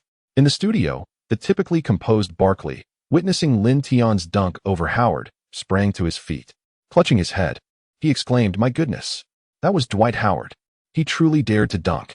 Smith nodded in agreement. Lin's offensive desire today is exceptionally strong. It seems he aims to dunk on everyone he encounters, and he consistently succeeds. You're right. Last time it was Cousins, and now it's Howard's turn. In this era dominated by three-pointers, the league indeed needs an electrifying dunker like him. I hope to see him in the slam dunk contest in just over a month. In the Middle Kingdom, at the Penguin Sports Live broadcast studio, the Lakers and Rockets are among the two most followed teams. Now that Lin Tian has joined the Lakers, the popularity of this purple and gold brigade has skyrocketed. Today, the online viewership reached an astonishing 12 million. This even surpassed the viewership of the 2014 to 2015 NBA Finals. As the host of the match, Wang Ming nearly lost his voice after witnessing Lin Tian dunk on Howard. Another host, Yang Yi, was equally ecstatic, shouting to millions of viewers, "My goodness, dunking on Howard. Lin Tian could boast about this for a year." Wang Ming shook his head, saying, "Not just a year. He could boast for 10 years without issue. I predict Lin Tian's score will soar past 40 today, perhaps even beyond 50. After so many years, our country has finally produced a basketball player who can bear the flag." Dear viewers in the live chat, what are you waiting for? Quickly grab your phones and vote for Lin Tian. Today is a double voting day. Indeed, such a performance undoubtedly warrants the title of Vote King. The chat room was flooded with messages. 666. Dunking on Howard. Basketball in our country is rising. His athleticism is on par with any superstar. Lin Tian is the future of the league. His performance is worthy of MVP. Though I'm a Rockets fan, I hope the Lakers win today. Haha. Watching Harden attempt to draw a foul on Lin Tian was hilarious. Brothers, since Lin Tian loves dunking so much and is a disciple of Kobe, why don't we call him Dunk Mamba from now on? Lin Tian, the essence of human dunks. Doesn't that nickname sound even better? Unfortunately, the moniker Yellow Mamba has already been claimed by Brandon Roy. Otherwise, it would have been perfectly fitting. Given Lin Tian's incredible speed, Quick Mamba might be more appropriate. Lin Tian is so handsome and plays so cool. Why not call him Cool Mamba? The viewers in the live chat began to bicker over Lin Tian's nickname. If Lin Tian were to see these comments, he surely would not be able to suppress his laughter. Meanwhile, the game at the Toyota Center continued. After Lin Tian executed a thunderous dunk over Howard, both sides engaged in several back-and-forth exchanges. Lin primarily focused on guarding Harden, and under Lin's watchful defense, Harden's offensive efficiency plummeted once again. Moreover, Harden refused to pass the ball to Howard, allowing the Lakers to continue widening their lead. As the undeniable defensive linchpin for the Lakers, Lin not only had to guard Harden, but also frequently provided help defense, which took a significant toll on his stamina. Fortunately, the other players on the court for the Lakers exhibited tremendous effort. While their potential may have limitations, their tenacity was far preferable to indolence. Howard's frustration was clearly etched on his face, and it inevitably affected his defensive performance. As a big man who relishes playing joyful basketball, Howard felt deeply disappointed in Harden. He had already created 2 open opportunities in the paint, yet Harden neglected to pass the ball to him.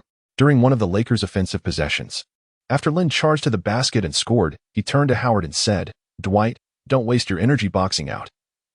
James Harden will never pass the ball to you. He would relish the idea of you scoring 0 points each game, hoping the management would offload you cheaply." Since joining the NBA, even after dunking on opponents, Lin had never indulged in provocative gestures or expressions, maintaining a relatively low profile. However, there are moments when one must assert themselves, and this was one of those times. Regardless of whether they could secure Nikola Jokic from the Nuggets, it was crucial for Howard to vent his dissatisfaction with the Rockets. Who knows, the Lakers might just find a way to acquire Howard. It's an unpredictable situation. Upon hearing Lin's words, Howard furrowed his brow and retorted, "Kid, don't get too cocky just because you dunked on me. You're destined to lose." Lin Tian remained unperturbed, confidently asserting that he would still score no more than 10 points today. After several more rounds of play, Lin Tian decided to take a breather, making way for Nick Young, who now served as his substitute. Given the Lakers' pressing shortage in the forward position, it was a reluctant choice to have Young play small forward. Fortunately, Young's performance upon entering the game did not disappoint. He promptly sank a 3-pointer. Meanwhile, the Rockets aimed to capitalize on Lin Tian's respite to narrow the score gap. As the second quarter concluded, the score stood at 50-42, with the Lakers maintaining an 8-point lead. Lin Tian had amassed a respectable total of 26 points. As he made his way back to the locker room through the players' tunnel, Kobe swiftly caught up with him and inquired, "Lin, what did you just discuss with Dwight?" Lin Tian spoke candidly. Upon hearing this, Kobe burst into hearty laughter. "So you do know how to talk tough with your opponents," Lin Tian remarked earnestly. Although Howard's current performance pales in comparison to his peak, he still surpasses the majority of centers. Kobe nodded in agreement, for he had once been Howard's teammate and understood his prowess. During Howard's season with the Lakers, despite being significantly hampered by a back injury, he still managed to secure an average of a double-double, which serves as ample evidence of his capabilities. Rather than retreating to the locker room, Kobe made his way directly to the rehabilitation room provided for the visiting teams by the Rockets. With over 10 minutes of halftime remaining, he deemed it necessary to attend to his physical therapy. Lin Tian returned to the locker room, where Nick Young continued to play the role of mood enhancer, engaging everyone in lighthearted banter. Russell and Larry Nance occasionally chimed in with Nick, while Randall and Lou Williams remained silent, their downcast expressions reflecting their performance in the first half. This demeanor was partly due to their on-court struggles, but primarily rooted in their personalities. Scott also entered the locker room, first commending the team for their first-half performance before outlining the strategies for the second half. The halftime break concluded swiftly, and the players re-emerged onto the court. The starting lineups for both teams remained unchanged, with the Lakers set to inbound the ball. As the basketball found its way into Lin Tian's hands, he dribbled past half-court when Beverly suddenly charged at him. The Rockets had indeed altered their strategy, assigning Beverly to defend Lin Tian while Ariza took on Kobe. In the first half, Ariza had been thoroughly outplayed by Lin Tian, making this switch a desperate measure. Known as the Pitbull, Beverly's moniker is not derogatory. Rather, it is a testament to his tenacity. His defensive style is fiercely aggressive and relishes physical confrontation, which can be unsettling for offensive players. A player in the league with a somewhat similar defensive approach is Dellavedova. Both players are role players for their respective teams, having either been second-round picks or not drafted at all into the NBA. Yet, through their tenacious defense, they have carved out a niche for themselves in the league, earning lucrative contracts, an admirable feat indeed. Such players are often the most cherished role players. In fact, Beverly had been eager to defend Lin Tian since the first half, but Coach Bickerstaff had not given the signal. Now, finally facing Lin Tian in a one-on-one matchup, Beverly appeared electrified. However, the height difference of 20 centimeters between them seemed somewhat comical. Beverly, relishing the physicality, closely guarded Lin Tian, taunting, "Rookie, let me show you what real defense looks like. I'll make sure you can't even get a shot off." Truth be told, as an offensive player, Lin Tian was not fond of such tight defense, especially with Beverly emanating an unpleasant odor of sweat. Nevertheless, since his opponent insisted on sticking close, Lin Tian resolved to drive past him. After executing a sharp change of direction, he suddenly dribbled between his legs and came to a halt, leaving Beverly off balance. With Beverly out of the way, Lin Tian surged forward, penetrating the lane. As Howard rushed in to provide help defense, Lin Tian released a high-arcing shot. The trajectory of the ball was so elevated that Howard couldn't even attempt to block it. The shot found its mark, effortlessly sailing through the net. Lin Tian smiled at Beverly, who was rushing towards him from behind. Beverly gritted her teeth and exclaimed, "Novice. This is merely the beginning. Do not get too complacent." Lin Tian finally spoke. "No, it is over. You cannot guard me, so spare yourself." Beverly fell silent. In his eyes, even Durant from the Thunder feared him, let alone a rookie. The Rockets prepared for a corner inbounds play, with Harden grasping the ball firmly in his hands. Once again, facing the towering Lin Tian, he felt an immense pressure. Although Harden managed to score 18 points in the first half, the majority of those points were accrued while Lin Tian was off the court. In one-on-one situations against Lin Tian, his efficiency was notably low. After a swift change of direction, Harden drove from the three-point line toward the paint. Yet his speed was insufficient to shake off Lin Tian. In a moment of urgency, realizing he had lost his chance to shoot, Harden passed the ball to Beverly on the wing. Standing beyond the arc, Beverly disregarded the approaching Kobe, caught the ball, and launched a shot, which swished through the net. As Lin Tian received the serve and crossed the halfway line, Beverly approached him once more. This time, Lin Tian did not need to accelerate to shake off Beverly. Instead, he turned his back to him and positioned himself firmly. The height difference between the two was evident, and Beverly, being lighter than Lin Tian, stood no chance of obstructing him. As Lin Tian approached the free throw line, Ariza unexpectedly rushed forward in an attempt to steal the ball. Unfazed, he calmly passed it to Kobe. Positioned beyond the three-point line, Kobe received the ball and took the shot. It was an undeniable open opportunity, and the three-pointer found its mark. Witnessing the successful shot, Lin Tian, who had secured the assist, exchanged high-fives with Kobe in celebration. Their actions conveyed a clear message to the Rockets. The defensive strategy of double-teaming was proving ineffective against Lin Tian. Although Lin Tian is not particularly fond of passing, it does not imply that he refrains from doing so. Whenever his teammates are presented with an opportunity for an open three-point shot, Lin Tian is unlikely to hold onto the ball for too long. On the Rockets side, Beverly is in control, guarded by Russell. Beverly's ability to initiate personal offense is rather limited, and he struggles to drive past his defender. After a few seconds of dribbling under Russell's watch, he passes the ball to Howard in the paint. Howard manages to push off Hibbert and successfully executes a back-down move. However, after scoring these 2 points, Howard exhibits no signs of elation. It is only when the basketball is in the hands of other teammates that he has a chance to receive it. If the ball is with Harden, he might as well forget about touching it. The team's disarray has reached a critical level, and maintaining a 500 record is indeed a remarkable feat. Little Nance passes the ball to Lin Tian from the corner. Before even crossing half court, Beverly's relentless dog defense is upon him once more. For Lin Tian, whose speed in driving to the basket is exceedingly swift, this kind of close-pressing defense is not a cause for concern. As long as his breakthrough is rapid enough, the opponent's footwork will inevitably falter. Lin Tian had already demonstrated this point during his initial encounter with Beverly. This time, he once again capitalized on it.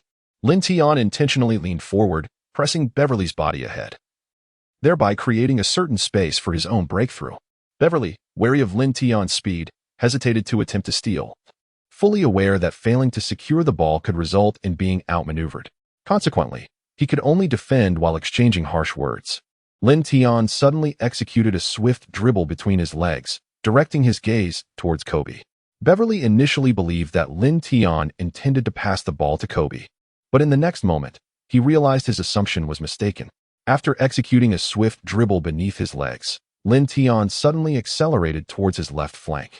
Beverly hurriedly pursued him, yet just as Lin Tian took a couple of steps into his drive, he deftly transferred the ball from his left hand to his right behind his back. With a powerful push off his left foot, he surged towards the right side. This maneuver was his signature move, having proven effective time and again.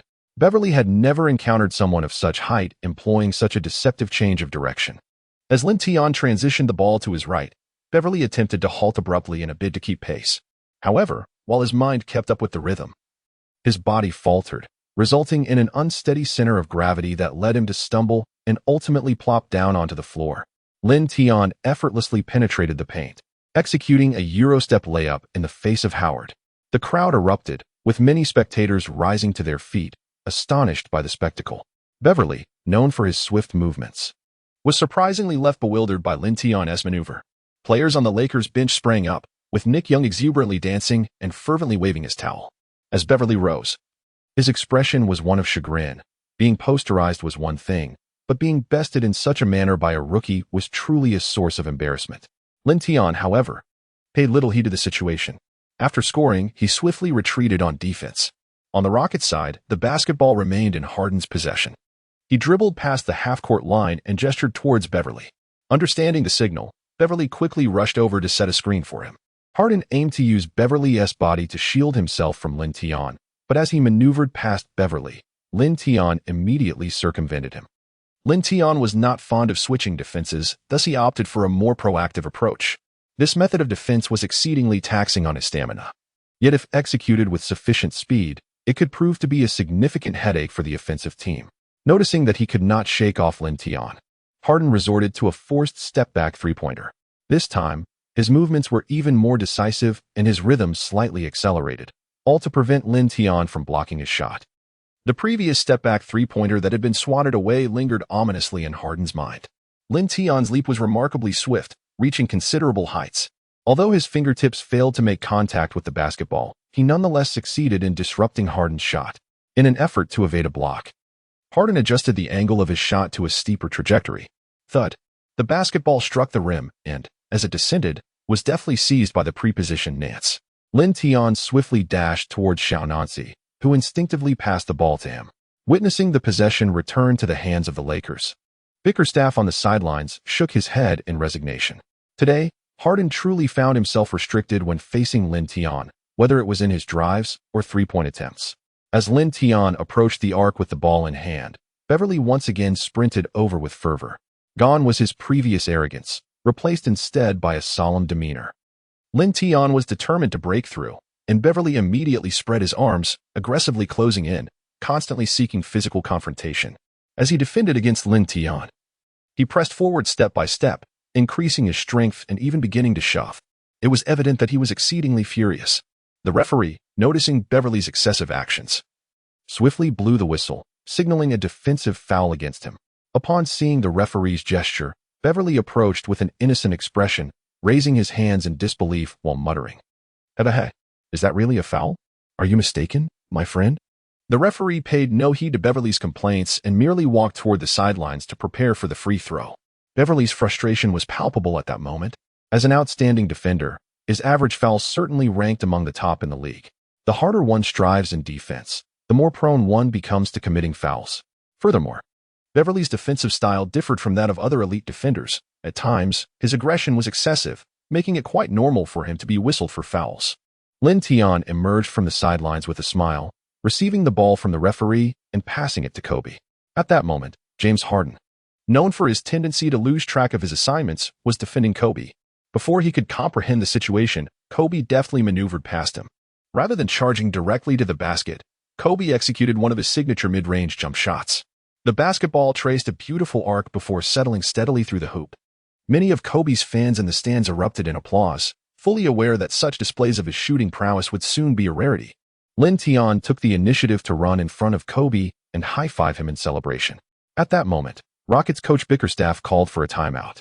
It was an unfortunate necessity for the Rockets to call a timeout so soon after the start of the third quarter.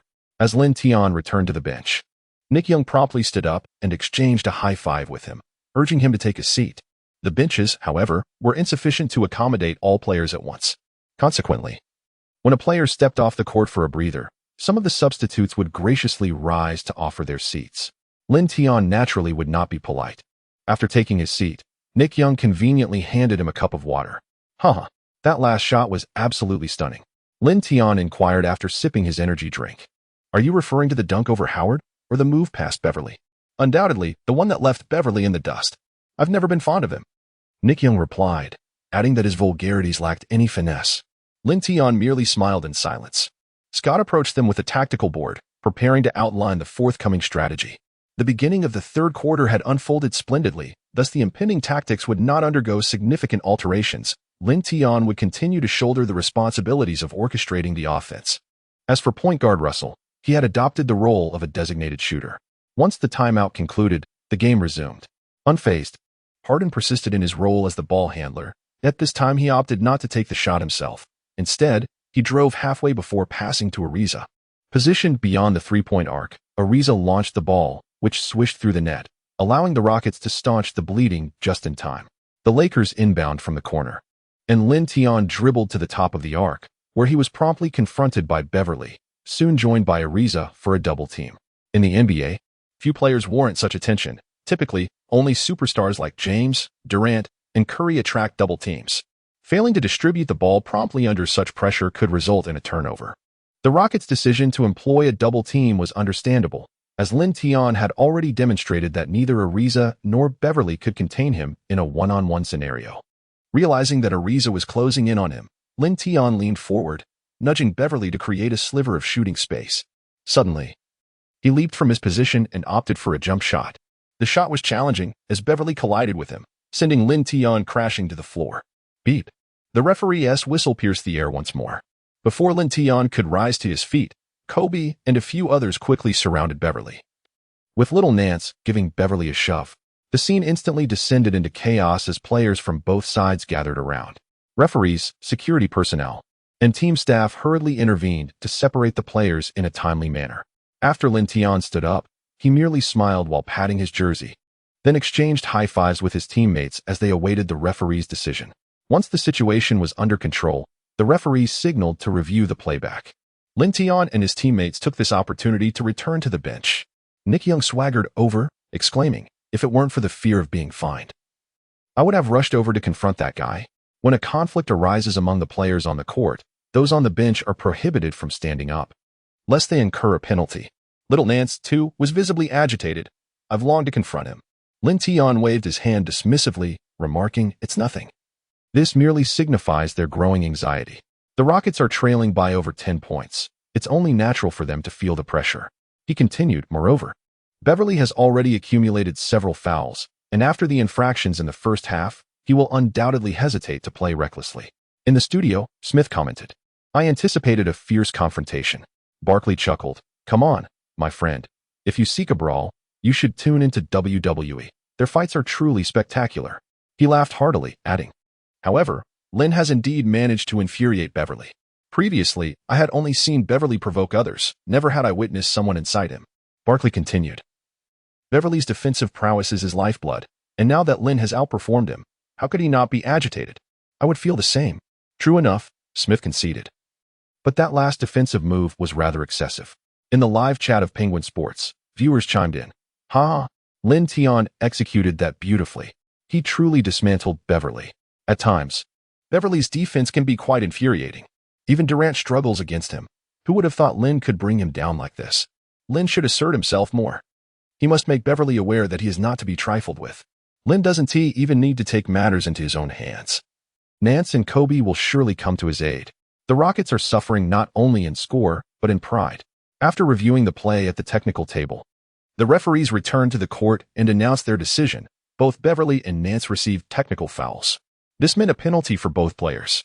Since Lin was fouled after his shot, he stepped up to the free throw line, granted 3 opportunities to score. Lin Tian stood at the free throw line, effortlessly sinking 3 consecutive shots before adding a three-pointer. Unbeknownst to them, the Lakers had established a 14-point lead. As Harden crossed half-court and once again beheld Lin Tian approaching, his expression darkened considerably. Today, he truly felt stifled by Lin Tian's defense. He had never encountered such a tenacious defender before. Gritting his teeth, Harden resolved to penetrate the interior. Seizing a fleeting opportunity, he abruptly halted mid-attack, raising the ball to execute a shooting motion while simultaneously entangling Lin Tian with one hand. Observing this, the referee finally called a foul on Lin Tian. Lin Tian smiled wryly, realizing that he had unwittingly fallen into Harden's trap. He glanced up at the large-screen replay, where the recent foul was being shown in slow motion. The footage revealed Harden's sudden hand movement, catching Lin Tian completely off guard. One cannot deny that his ability to draw fouls is remarkably adept. As Harden approached the free throw line, his shooting percentage was impressively high, and he successfully converted both attempts. Little Nance passed the ball to Lin Tian from the corner once more. Now, Lin Tian found himself up against Ariza, as Beverly, burdened with too many fouls, had been sidelined. Ariza's defensive strategy differed from Beverly's. He maintained a strategic distance from Lin Tian, focusing on preventing drives rather than contesting shots. Lin Tian, when opting for a three-point shot, typically faces minimal interference, a testament to his exceptional driving ability. However, This time he eschewed the drive and instead executed a clean pull-up three-pointer. Swish. The shot found its mark. Today, Lin Tian seemed unstoppable, his shooting touch impervious to any defense. Ariza let out a frustrated sigh, feeling utterly outmatched. In his days with the Lakers, he had often honed his skills by engaging in one-on-one duels with the peak Kobe Bryant. Back then, Kobe was not nearly as challenging to defend against. In the subsequent plays, Lin Tian primarily focused on defending Harden and facilitating his teammates. Having previously been called for a shooting foul by Harden, Lin Tian approached the game with heightened caution, unwilling to afford any lapse in concentration. Consequently, Harden's offensive efforts appeared stifled, his shots were awkward, and his passes yielded little effectiveness. He was reluctant to pass to Howard in the paint, leaving the latter yearning in vain. In stark contrast, the Lakers operated with seamless fluidity, as Kobe and Russell consistently converted Lin Tian's passes into points. With 3 minutes remaining in the third quarter, the Lakers had already established an impressive 18-point lead. Lin Tian exited the game without any pressure, and in his stead, Nick Young took to the court. Harden also left the game, and it was during this moment that Howard found a slight opportunity to showcase his skills. Confronted by the defense of the young Nance, Howard continued to demonstrate his formidable offensive prowess. Although his defensive abilities may no longer match his peak years, he remains a formidable presence on that end of the court. When Lin Tian is on the court, Howard's defensive prowess remains somewhat obscured. However, with Lin Tian now resting, his exceptional defensive awareness is laid bare. After all, he is a 3-time Defensive Player of the Year. When Howard is fully engaged, the Rockets' interior defense becomes remarkably formidable. Surprisingly, the diminutive Nance was repeatedly thwarted by Howard's 2 blocks. From his seat on the sidelines, Lin Tian could clearly observe that after Harden exited the game, Howard became even more tenacious. He seems intent on demonstrating to the management that he is still a valuable asset. Such a player undoubtedly fits well into the championship puzzle. As the third quarter concluded, the Rockets had narrowed the deficit to 12 points. At the commencement of the fourth quarter, Lin Tian continued to rest, while the Lakers relied on the performances of Lou Williams and Nick Young. It appeared as if they had conspired to ensure that whenever the ball was in one of their hands, the others were relegated to merely preparing for rebounds or defense. This strategy enabled the Rockets to adopt a more targeted defensive approach. When Lou Williams is in a rhythm, all is well. However, if his shots fail to fall, the defense may not exert itself as vigorously. Without exceptional individual scoring capabilities, their survival in the NBA would be precarious. Today, both Lou Williams and Nick Young were not particularly effective, and Scott grew increasingly frustrated, repeatedly urging them to share the ball. In truth, Scott had admonished them on multiple occasions to play selflessly, yet altering one's playing style is often a formidable challenge. During this period, Lou Williams found himself defending Harden. Like a parched man encountering rain, Harden seized the opportunity, scoring 3 consecutive baskets against Lou's defense, including a three-pointer, amassing 8 points in a single stretch. Scott had no choice but to call a timeout, hastily summoning Lin Tian back onto the court. Upon seeing Lin Tian's early return, Harden's demeanor shifted dramatically. As Lin Tian took to the court, he executed a pick-and-roll with Randall, sinking a mid-range shot reminiscent of Anthony, thus stabilizing the situation. Following the Rockets' inbound, Harden finally commenced distributing the ball. However, he resolutely refrained from passing to Howard in the paint, which afforded a slight respite to the Lakers' Larry Nance. After a few more exchanges, the Rockets reintroduced Beverly, and both teams transitioned into their closing lineups. When Lin Tian controlled the ball, the Rockets opted for a double team. Yet, after several attempts proved less effective than anticipated, they resorted to zone or help defense. Despite this, Lin Tian's shooting percentage remained astonishingly high.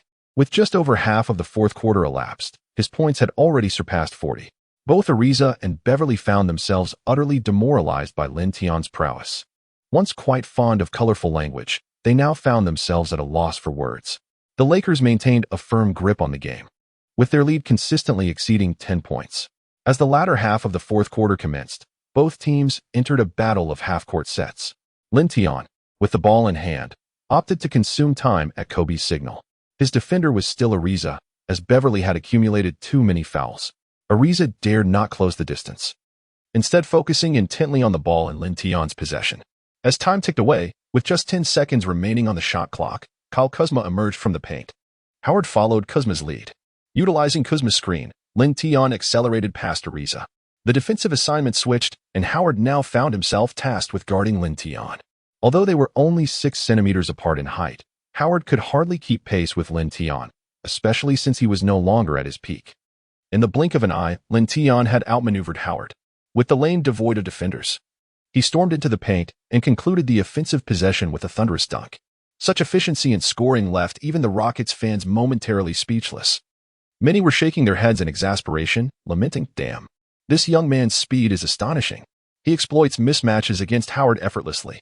He creates mismatches against anyone. Beyond double teaming, zone defenses, and help defense, there is simply no way to contain this guy. Even a peak Kobe didn't possess such a diverse array of scoring techniques. Alas, I hope James Harden can step up." The hope now rests solely on him. The basketball returned to Harden's hands. Unsurprisingly, Lin Tian advanced to meet him. The Rockets could no longer afford to waste time. They needed to attack swiftly, a sentiment echoed by Bigstaff from the sidelines. As one of the emblematic teams of the small ball era, Harden drove hard against Lin Tian before passing the ball to Beverly, stationed beyond the three-point line. Beverly caught the pass and shot, but this time the ball veered off course. It fortuitously landed in Lin Tian's vicinity, allowing him to secure the rebound. He calmly dribbled past half-court, lifting his gaze to the timer above the backboard. An anxious Ariza rushed over to apply pressure. Yet, as he approached, he realized too late that Lin Tian had already accelerated with the ball. Recognizing the impending disaster, Ariza hastily grasped Lin Tian's jersey, deliberately committing a foul. He understood that without this proactive foul, Lin Tian would likely score again. Ariza proved himself an exemplary defender, making the right decision at a critical moment. Under the referee's signal, Lin Tian stepped out of bounds and passed the ball to Kobe. Returning to the court, he swiftly moved towards Kobe, executing a screen beside him. Kobe, with the ball in hand, maneuvered past Lin Tian, skillfully using his body to shield himself from Beverly.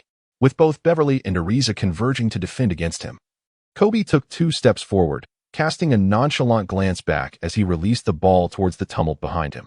Lin Tian received a pass from Kobe, slightly adjusted his position, and aimed for the basket to shoot a three-pointer.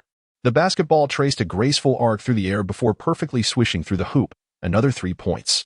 As Kobe retreated on defense, he and Lin Tian exchanged a celebratory high-five, a radiant smile illuminating his face. Up until this moment, Kobe had indeed been enjoying the game. While they relished the experience, the Rockets were mired in frustration. The point differential continued to widen, and with time slipping away, their hopes of a comeback grew increasingly dim. Harden's discontent was evident, etched across his face.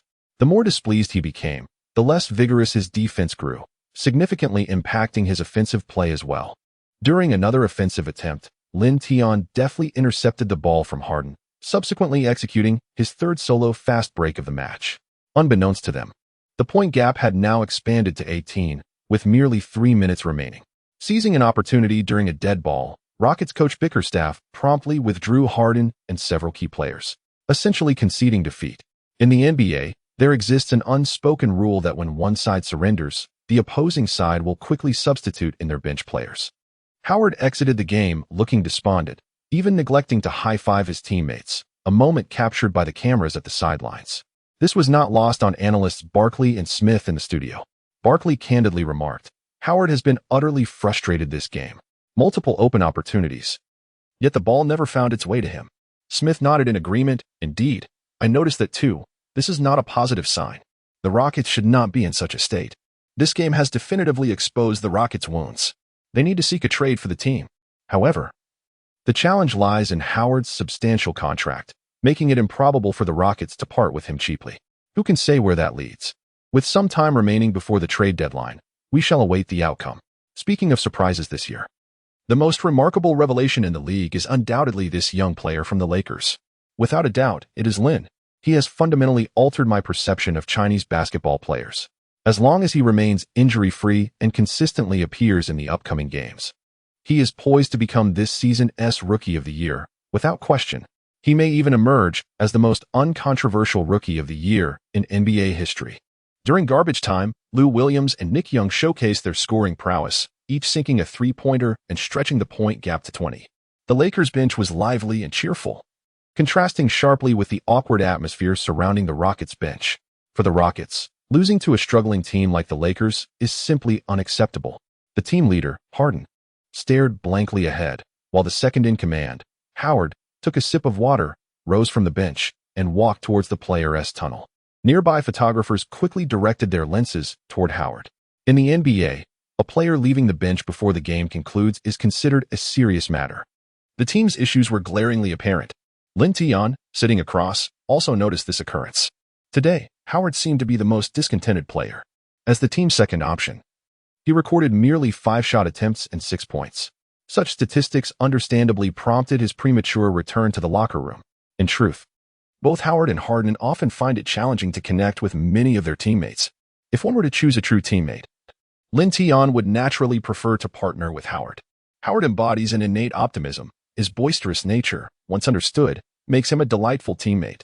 This quality in Howard bears a striking resemblance to Nick Young from the Lakers. Lin Tian nudged Kobe and said, "Howard has returned to the locker room early." Kobe nodded in acknowledgement. "I noticed. He remains as willful as ever." This remark left Lin Tian somewhat speechless.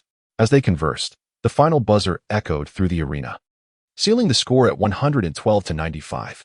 The Lakers' record now stood at 12 wins and 27 losses for the regular season. In this match, Lin Tian's personal statistics were impressive: 48 points, 6 rebounds, 5 assists, 4 steals, and 2 blocks. Kobe contributed with 18 points, 3 rebounds, and 3 assists. On the other hand, James Harden of the Rockets managed to score 26 points, although his efficiency was lacking, as he only had 6 free throw attempts throughout the game, below his average. Despite the defeat, Harden and his teammates approached Kobe for embraces and photographs, acknowledging the significance of this being Kobe's final regular season visit to Houston, thus adhering to the customary decorum. After the Lakers concluded their celebrations, they returned to the visitors' locker room, filled with laughter and camaraderie, reveling in the joy of victory. Lin Tian took a refreshing shower and, along with Kobe and Scott, participated in an interview. Houston, being a major metropolis, attracted a considerable number of reporters to the media room today. As per tradition, after Scott and Kobe concluded their interviews, it was Lin Tian's turn to speak. Lin Tian continued to randomly call on reporters. The journalist who was selected promptly stood up to inquire, "Lin, today, you spent a significant portion of your time defending against James Harden, and it appeared to be quite effective. Could you share your feelings about defending him?" Lin Tian pondered for 3 seconds before addressing the microphone. James Harden is undoubtedly one of the most formidable scorers in the league. He employs a plethora of scoring techniques, and defending against him imposes considerable pressure on me. Fortunately, I managed to fulfill my defensive duties rather satisfactorily. Scott and Kobe nodded frequently, clearly pleased with Lin Tian's response. Following this, he addressed 2 more straightforward questions, and the post-game interview concluded. They did not linger at the Toyota Center, but swiftly boarded the bus. The day after tomorrow, they will confront the Milwaukee Bucks on their home turf. If they take a charter flight to Milwaukee tonight, they will have an additional day to rest tomorrow. The NBA schedule is notoriously packed, averaging at least 1 game every 3 days. Without a private jet, such logistics would be utterly impractical. Once aboard the chartered plane, Nick Young and the others resumed their card games. Among the Lakers, Nick Young is particularly fond of playing cards and is known for his penchant for mischief. Kobe, on the other hand, likely has the least enthusiasm for card games. However, this time he refrained from dampening the group's spirits, especially after a victory. Lin Tian sat beside Nick Young, observing as they engaged in a game of Texas Hold'em. After Nick won a hand, he exuberantly exclaimed, "Lin, come on, join us. Your shooting touch is exceptional today. Surely your card skills will be equally impressive." Lin Tian truly did not anticipate the amalgamation of these 2 sensations. However, he found himself lacking substantial interest in the matter, repeatedly gesturing with his hands. "I certainly do not wish to squander my freshly earned salary." Ever since signing that lucrative contract with the Lakers, he had already received his paycheck once. Typically, NBA players receive their salaries disbursed bi-monthly. A few days ago, Lin Tian received an astonishing sum of over $30,000 in a single transaction, a sum he had never encountered in his lifetime. Subsequently, he would witness a gradual increase in his monthly earnings. When the subject of salary arose, Nick Young eagerly urged Lin Tian to engage in a game of cards, exclaiming, "Lin, your salary surpasses mine. It wouldn't hurt to part with some money for the group." Remarkably, Kobe chimed in, suggesting, "Lin, Michael also enjoys a game of cards." The implication was a gentle nudge for Lin Tian to join in, yet he declined. Unable to sway Lin Tian, Nick Young reluctantly acquiesced. At that moment, Lin Tian took out his phone to peruse the latest NBA news. The Los Angeles Lakers had triumphed over the Houston Rockets in an away game. Harden had been thoroughly contained. The individual most adept at defending against Harden had emerged. This rookie was indeed the true nemesis of Harden. Furthermore, reports surfaced of discord between James Harden and Dwight Howard, with Howard departing the bench prior to the game's conclusion. In a striking revelation, Howard stated in an interview that he felt he had not received the respect he deserved while with the Rockets. The Lakers had stripped away the last remnants of the Rockets' dignity. The Rockets hastened their efforts to seek a trade, eager to part ways with Howard. Yet interest from other teams within the league remained scant. Indeed, the Lakers and Rockets were both franchises that inherently attracted attention. Only shortly after the conclusion of the game, these significant headlines began to emerge. The trade of Howard was not a matter to be resolved in a day or two. Such endeavors are seldom accomplished with ease. Lin Tian recalled that in his previous life, the Rockets were unable to successfully trade Dwight Howard, resulting in Howard becoming a free agent and joining the Hawks after the season concluded. Subsequently, he experienced considerable discontent with the Hawks, as his personality clashed with that of his teammates, leading to an unhappy split after 2 seasons. However, all of this belongs to the past. Now that Lin Tian has traversed to this moment, the possibilities for change are boundless. After scrolling through the news for a while, Lin Tian donned his headphones and succumbed to slumber, only to be roused by the cacophony of the plane's descent. Nick Young and the others had long ceased their card games. The aircraft landed smoothly, and the group disembarked, boarding a bus with practiced ease, a routine they had long since grown accustomed to. After Lin Tian boarded the bus, he remarked, "It seems that we spend more time flying than actually playing the game." Haha. Nick Young patted Lin Tian on the back. "Is this a revelation to you?" Russell chimed in. "If NBA players were to change careers, becoming hotel reviewers would undoubtedly suit them well. After all, they frequently traverse various hotels in major cities." It was only natural for Russell to say so. The bus meandered through the city of Milwaukee, ultimately delivering them to a luxurious 5-star hotel. To Lin Tian's surprise, there were numerous fans of Kobe waiting at the hotel's entrance. It's worth noting that it was the dead of night, while the players checked into the hotel under pseudonyms. These fans were eager to uncover their identities.